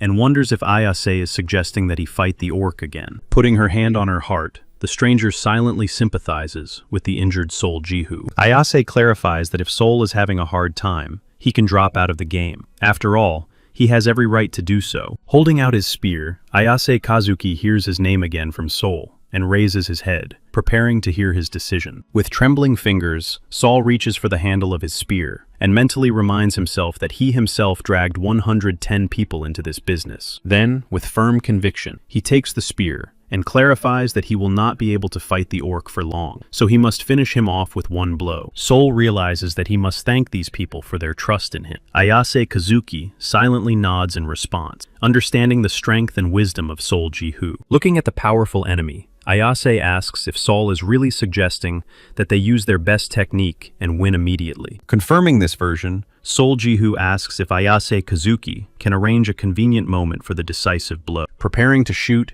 Ayase Kazuki replies that he can do it once, because after the battle with the orc sorcerer, he has only one arrow left. Notifying that it is time to act, Ayase releases the arrow. The orc champion was obviously not ready for this, and notices it too late. Trying to dodge, he steps back and does not see Ayase Kazuki attacking from behind. The arrow hits the orc's leg, and blood immediately spills from the wound. Taking advantage of this moment, Ayase Kazuki strikes the orc's forearm and rejoices that he has managed to distract the monster. But then he notices that orc's face hasn't changed at all after his attack. Realizing what this means, Ayase sees Soul Jihu and orders him not to get involved, because the orc champion has guessed their plan. Meanwhile, the orc pushes off with such force that his entire body is accompanied by sparks. He rapidly approaches Soul Jihu, who already realizes the outcome of what is happening. Stopping to the side of the extended spear, the orc champion swings his axe to deliver the final blow. Soul sees the axe flying straight at his head. In fear, he loses consciousness for a moment, thinking that his end has come. At that moment, the words of his teacher, Yan, enter Soul's mind. He reminds him that real training is battle. One sentence was enough for Soul to come to his senses, with new strength and a firm determination to win. Soul deftly and confidently dodges the orc champion's incredible blow. Of course, the orc champion did not expect the game to be over. He is shocked by what is happening. Meanwhile, Soul, feeling incredible strength and power, deftly approaches the orc while dodging his blows. Ayase Kazuki watches what is happening. He cannot believe that Soul is using his intuition. Frightened by his opponent's speed, The orc tries not to let him get closer, so he continues to strike relentlessly. The orc's blow was to Saul's advantage. He sees the exposed neck and realizes that now is the most opportune moment. It was more like a technique using the whole body than a technique using the legs. The teacher's words remind him that he must move as if his body were a tightly drawn bow. Sol's eyes burn with a bright flame. He is ready for action. Seeing Sol Jihu's improvement, the orc champion seriously doubts his superiority over his opponent. With incredible strength and speed, Sol Jihu strikes his opponent. In doing so, he creates the class ability Shadow of the Archer's Arrow. In an instant, the orc champion's head bounces off the ground like a soccer ball. It was so spectacular that everyone at the battle was stunned with shock. The orcs are stunned that their leader has been decapitated. Meanwhile, Sol was squeezed like a lemon. Sweat poured down his face, and he sighed loudly and desperately. Finally, Ayase Kazuki raised Sol's hand to present him as the hero who had defeated the orc champion. Cho Hong, who was fighting another orc at that moment, heard this. She was outraged that Sol had defeated the most powerful opponent so quickly. Finally, the participants were able to relax and rejoice, while the survivors watched what was happening, realizing that it was time to run. The battle is over, and the participants return upstairs to relax and rest until the next level. Only Sol Jihu stood near the cave entrance, thinking excitedly. Aye and Cho Hong approached him with a question about why the other participants were still not there. Sol assumed that they were simply delayed. Meanwhile, the priests are treating the wounded, and Maria is selling new medicines everywhere for 1 silver coin each. Sol also thinks about thanking the priest, because if it weren't for his protective dome,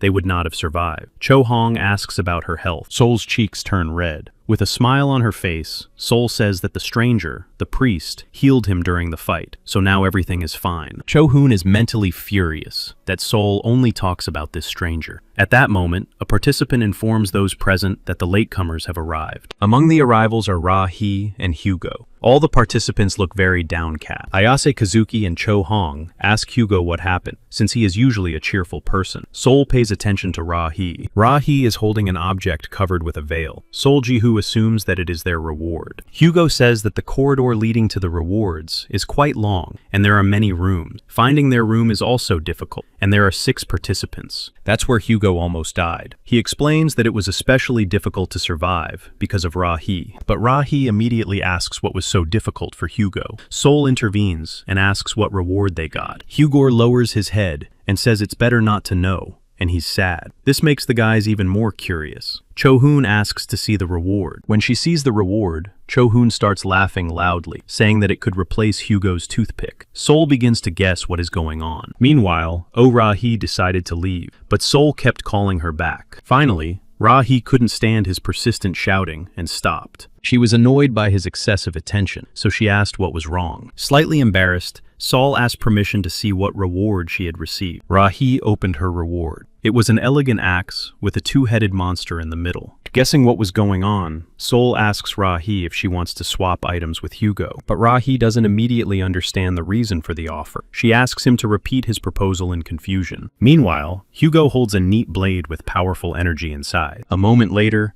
both participants understand the essence of the problem and the solution proposed by Sol Jihu. A Cho Hoon asks how Sol came up with this idea and suggests that he is a genius, but Sol is surprised that Hugo and Ra He didn't check this earlier. Now the guys look at their true rewards with great pleasure. The other participants noticed what was happening and became very interested in the reward. Accordingly, Sol began to hear questions more often about when they would choose who would go next. Naturally, this only accelerated the process of clearing the victim's area. On the second attempt, the operation led by Ra He went much more smoothly, although these were not always pure and simple intention. Only during the clearing did Ra He learn that the more victims died, the stronger her sword became. It was also capable of restoring the user's health. That day, they managed to clear the dungeon 4 times. The next day, about 6 times. Of the 20 agreed attacks, half were completed in 2 days. The atmosphere among the participants improved. Ayase could not have imagined this on the first day. At that moment, he decided to learn about the idea of exchanging items. He asked Sol Jihu how he came up with this decision. Sol wondered why such a task was called a banquet. After all, it should be a fun event. and he decided that unfulfilled hopes were given for communication. After all, this would bring people closer together. Soul's thoughts completely satisfied Ayase Kazuki's curiosity. Soul decides to ask Ayase what reward he got, but Ayase is embarrassed and decides to ask Soul the same question rather than talk about his own. It turned out that Soul had received competence. Ayase concludes that Soul is not an easy player and asks what that means. It seems to him that Soul's hope has come true. It becomes clear that Soul has exchanged competence for something else. But since Ayase has not revealed his reward, Soul decides not to talk about his either. Ayase realizes that he has made the same mistake again. After a short silence,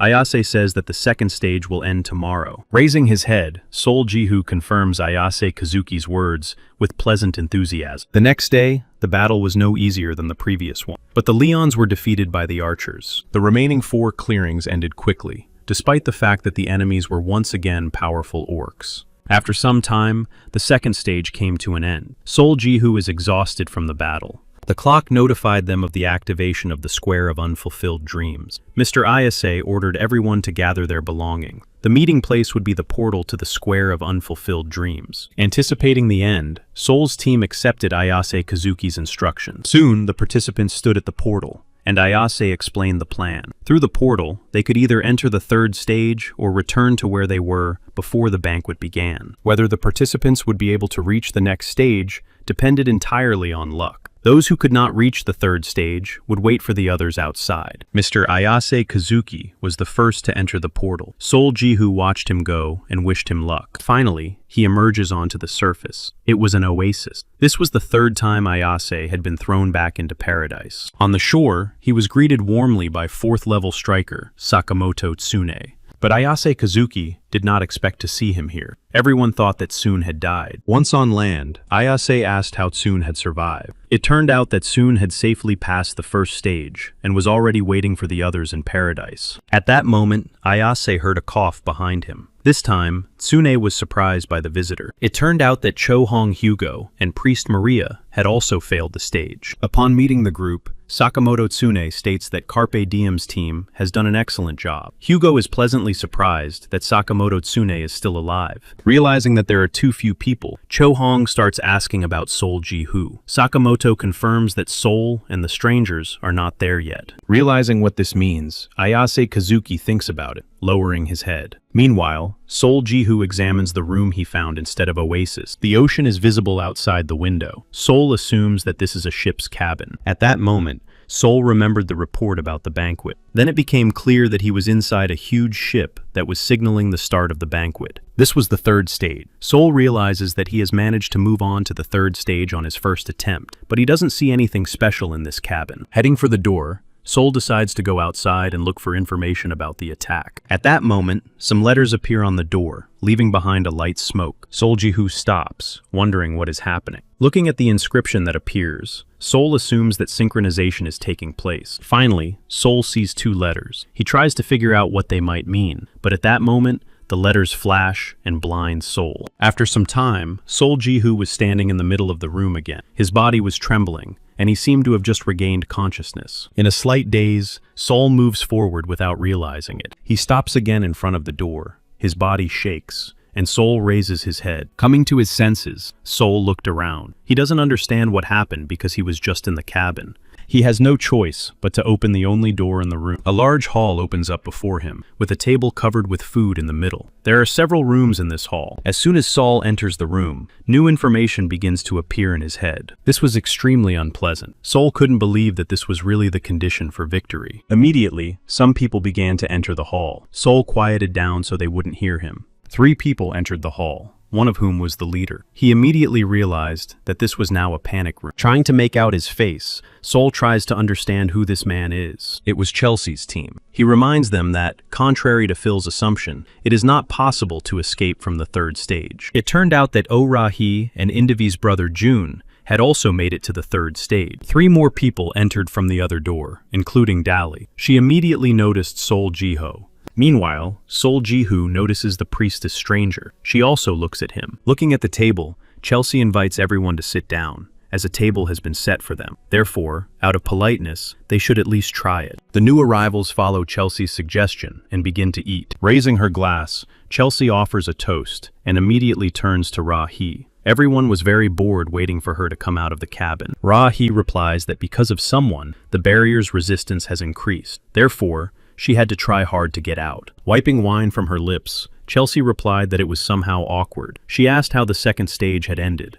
But Ra-hee doesn't know. After all, it's no longer her business. She clarifies that she just had to go through, and that's all. Giggling, Chelsea concludes that they are all in the same position here. She asks if that's really the case, since he had to make a sacrifice to pass. But Ra-hee doesn't intend to answer anything, and just wipes her lips with a napkin. A-Sol doesn't understand why Ra-hee says she passed the stage with the help of innocent victims. He assumes that she is trying to mislead Chelsea with lies. Applauding Chelsea, he says that everyone did a good job. He begins to understand why the atmosphere is so cheap, but he asks her not to be offended. After all, it's always harder for those who come later. Finally, Ra-hee asks where the other three who were with Chelsea are. Hiding the truth, Chelsea pretends that he himself does not know what happened to them. He claims that it is not that important. He also wants to say that it is worth separating the stages, and what happened in the second stage should stay there. And here is already the third stage. He reminds them that they are all the same, just that some came earlier and some came later. And since that's how it turned out, they should work together, because they need to survive in this room. He insists that they need to unite. But Ra-hee doesn't think that's all. She understands that Chelsea saw the words on the wall before coming out here. Yawning, Chelsea shares his impression that he is the one who needs it most here. So he starts with himself and is ready to name the word written on the door. Without hesitation, Chelsea says that the word on the door was about a wolf. Sol tensed up, suspecting that something was wrong. Turning to Ra-hee, Chelsea asks what word she had, and invites everyone else to take turns telling their stories. Ra-hee then says that now she understands why it said something about that white bitch. This confused Chelsea. His expression immediately changed, and he began to ask what she was talking about. Sol immediately received important information. The only survivor, apart from the escaped Baek Hee-ju, stated that he had dealt with everyone who had not escaped. There was no cooperation on the third level. Looking at Chelsea, Ra-hee says that now the situation may be a little different. After a short pause, Ra-hee abruptly and quietly threw a table knife at Chelsea's neck. This was an unexpected gesture for everyone present, so each participant immediately left the table to protect themselves. Ra-hee herself was greatly amused. With a sly smile, she says that the third stage turned out to be quite entertaining. Meanwhile, Chelsea is gradually saying goodbye to life. He groans, trying to breathe, while blood flows from his neck and mouth. Deciding to stand up for her boss, Diane lunges at Ra-hee, swinging a sharp axe. But before he can strike, he stops. A sharp, energy-filled dagger is practically pressed against his neck. It was Ra-hee's dagger. She insists that it is better to sit quietly if you do not want to leave the game following Chelsea. She asks if the guys know the game Mafia, or should it be called Tabula Wolf. It seems to her that everything is mixed up here. While Chelsea is experiencing unreal pain, Ra-hee indifferently explains that the third stage is very similar to these games. Putting away the dagger, Ra-hee comes closer to explain why she struck. But she clarifies that if Chelsea has a head on his shoulders, he can think for himself. She asks what's the point of Chelsea calling himself a wolf if the condition is to stay alive, and the proposal to join forces is complete nonsense. Patting Chelsea on the cheek, Ra-hee asserts that he is not a wolf, but a sheep, and in the Mafia,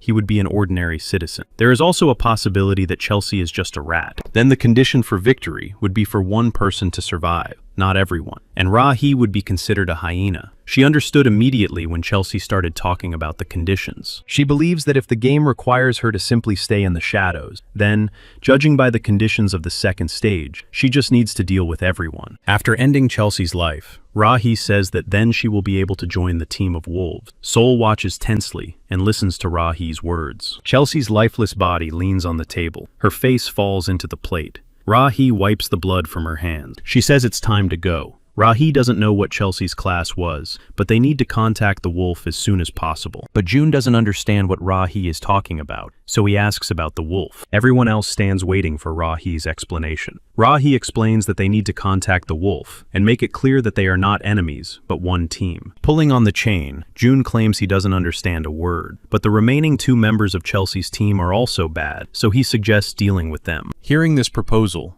Duke and Sven feel very uncomfortable. They grit their teeth in fear and ask not to rush to conclusions. But Duke's words mean nothing, and in a split second, June's chain firmly wraps around his body. Horror reigns in Sven's eyes. Hearing something from Sven, he turns his head, and that is the last thing he could do. Dali's arrow finished Sven off in one shot. Rahai giggles, pointing out that after just a few days of training, Dali has become an obedient little dog. Looking at Sven's body, Dali says that Rahi could turn everything upside down with her powers. She is sure that something cool would happen, but Rahai denies this assumption. After all, the end of the third stage is already predetermined. Rahi asks a rhetorical question about how they can win if the bodyguard and healer classes have already joined forces in Wolf's team. Looking at Chelsea, Rahi clarifies that even if they deal with these three, the stage will not be over. Helga and Mel are trembling with fear. Rahi continues to insist that they will fight to the end. Helga and Mel are terrified. Finally, Rahi stops and urges them to say their words as soon as possible. Before speaking, Helga and Mel exchange glances, realizing they have no other choice. Sol activates the 9 eyes to understand what they are thinking. They were thoughts about the future, which surprised Sol greatly. He saw an image of a frightened Lara wolf trying to run away from someone. While Sol tried to process the information, Helga and Mel turned around in fear. Dali began to sniff around them. She could clearly smell blood, so she immediately asked who they had managed to deal with. But Helga pretended not to understand what she was talking about and asked the question again. Dali pieces together the sequence of events. She reminds them that the guys also came here as soon as they reached the third stage. Mel confirms this, but he asks why she is asking these questions. Dali replies that they were the last to enter. Mel becomes very tense, and Helga reminds him that Dali was also the last to enter. With a sly smile, Dali says she lied and has actually been waiting here for a long time. Rahai raises her hand, claiming that she has also been here for a long time. June also nods her head. Dali says that when the square of unfulfilled hopes was activated, Helga and Mel didn't leave it right away, so there was a reason for that.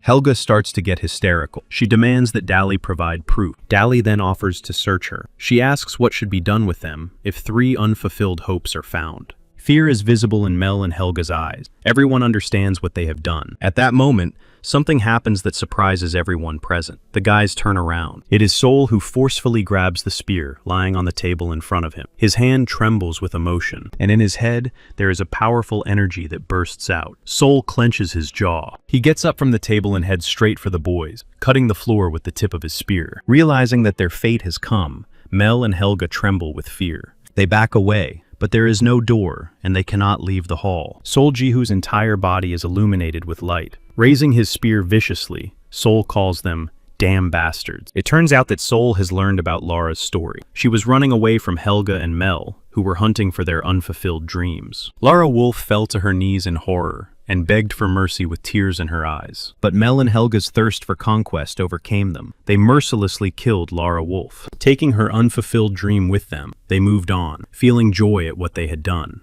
Sol was furious. Not only had they ruined everything at the last minute, but they had also attacked a person who begged to be spared. Pulling out his spear, Sol asks why they killed the short-haired archer named Lara. Mel tries to ask for more details, but Sol is not willing to wait long and asks with even greater anger why they killed Lara. But Mel and Helga unanimously claim that they did not touch her and that Sol misunderstood everything. And then Sol lowers his spear to finish off the culprits. But Mel insists that they killed the guy, not the girl Lara. Sol stops and asks Mel to repeat what he said. Helga shuts Mel up, saying he's an idiot and shouldn't have said that. Then she gathers saliva and spits it at Sol. It was sharp as a needle and could easily have killed him, but she failed because Sol Jihu was protected, and the saliva, sharp as a needle, ricocheted off him. Sol was in an invisible protective shell, so Helga made a stupid mistake. Seeing this, Rahai reminds her that she only said that one of them was on the wolf's side, and this turned into a real bloodbath. The stranger priest continues to form a defense for Sol Jihu. Sol decides not to give them another chance to talk, and prepares to deliver a crushing blow. With tears in their eyes,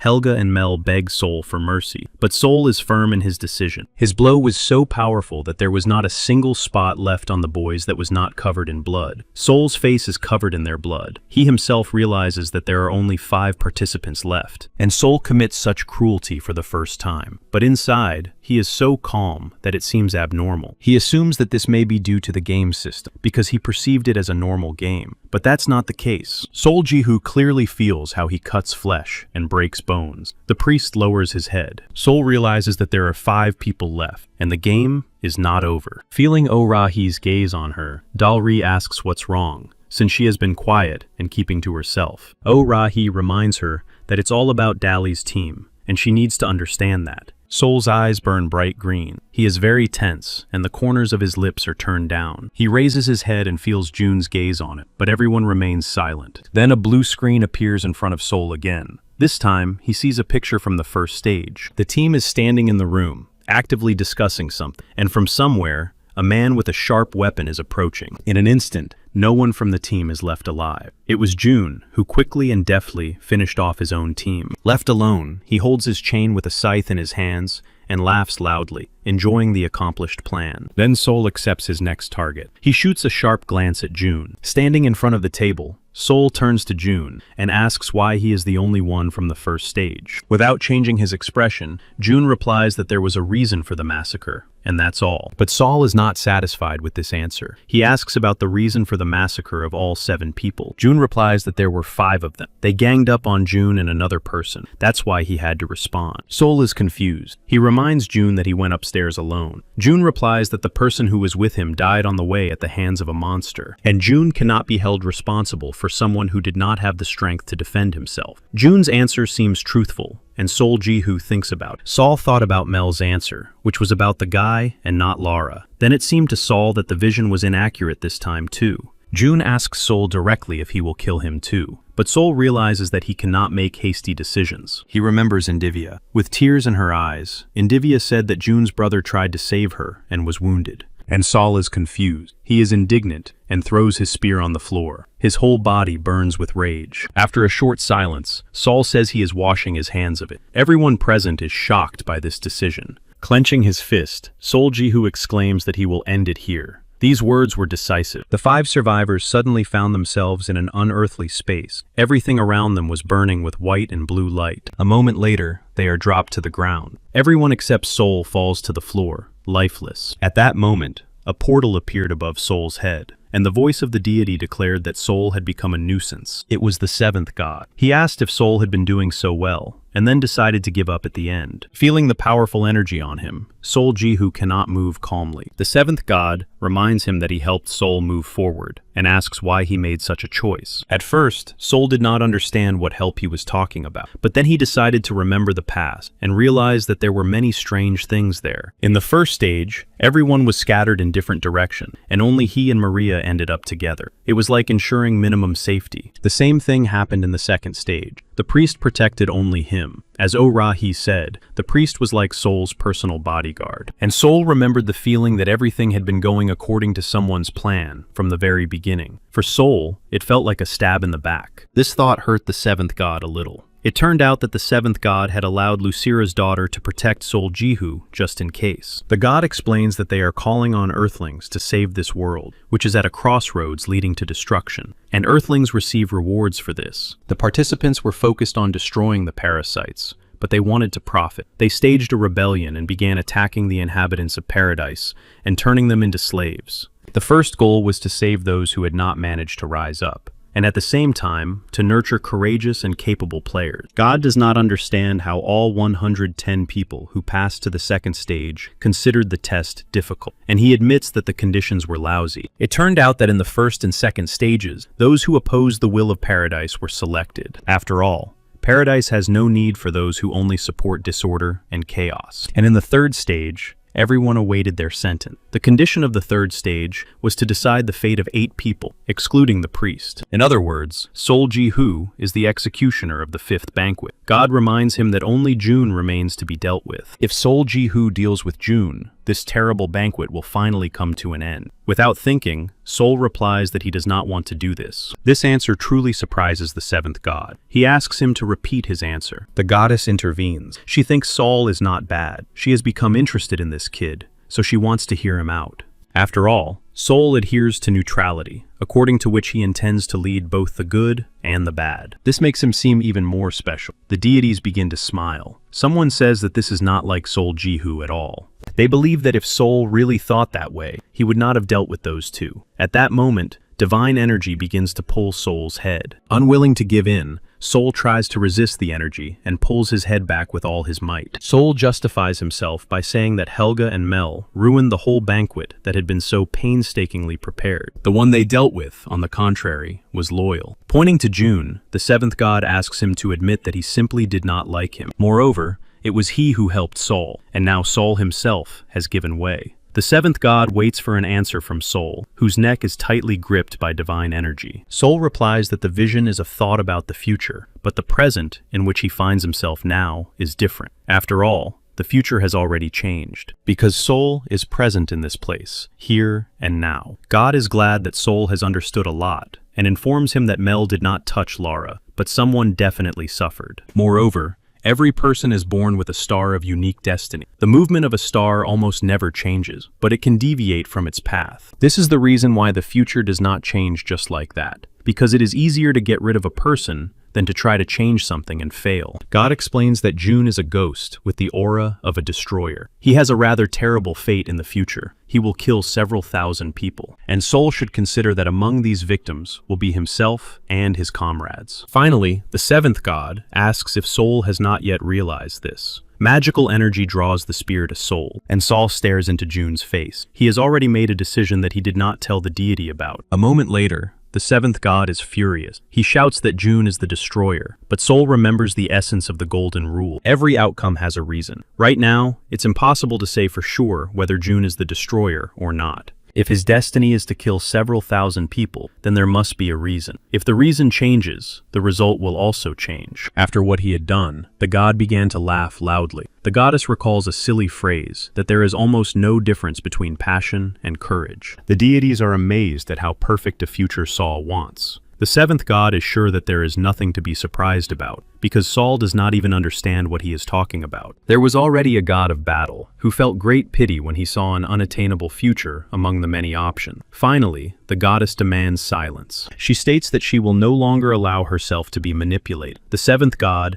asks if she really wants to save the destroyer. The goddess reminds them that they themselves gave the right to end this stage, and the destroyer made his choice of his own free will. Perhaps this is the end. After a short silence, the seventh god decides to retreat. Now that the banquet is over, it is time to pay tribute. At first, the goddess does not understand what he is talking about. She waits for an explanation, and the seventh god reminds her of their coinciding desires. The god immediately begins to search for Sol Jihu's desire. That was the wish of the 9 eyes. But the goddess exclaims that this is nonsense, because Sol is not yet ready to accept it. At the very least, he needs to reach a high level. But the seventh god believes that the goddess is overprotecting him. He reminds them that they must respect his choice, and therefore his desire must also be respected. He clarifies that he will only open one side. The goddess asks if it is really necessary to do so, and what the reason is. With a sly smile, the seventh god asserts that there are sufficient reasons for this. Meanwhile, Sol has a rather good idea to apply the golden rule to the future. The seventh god is very curious to know if Sol will be able to bear the weight of his own words. Implanting the desire in Sol, the god says that under no circumstances should she forget the choice he will make today. Sol develops the innate ability of 9 eyes.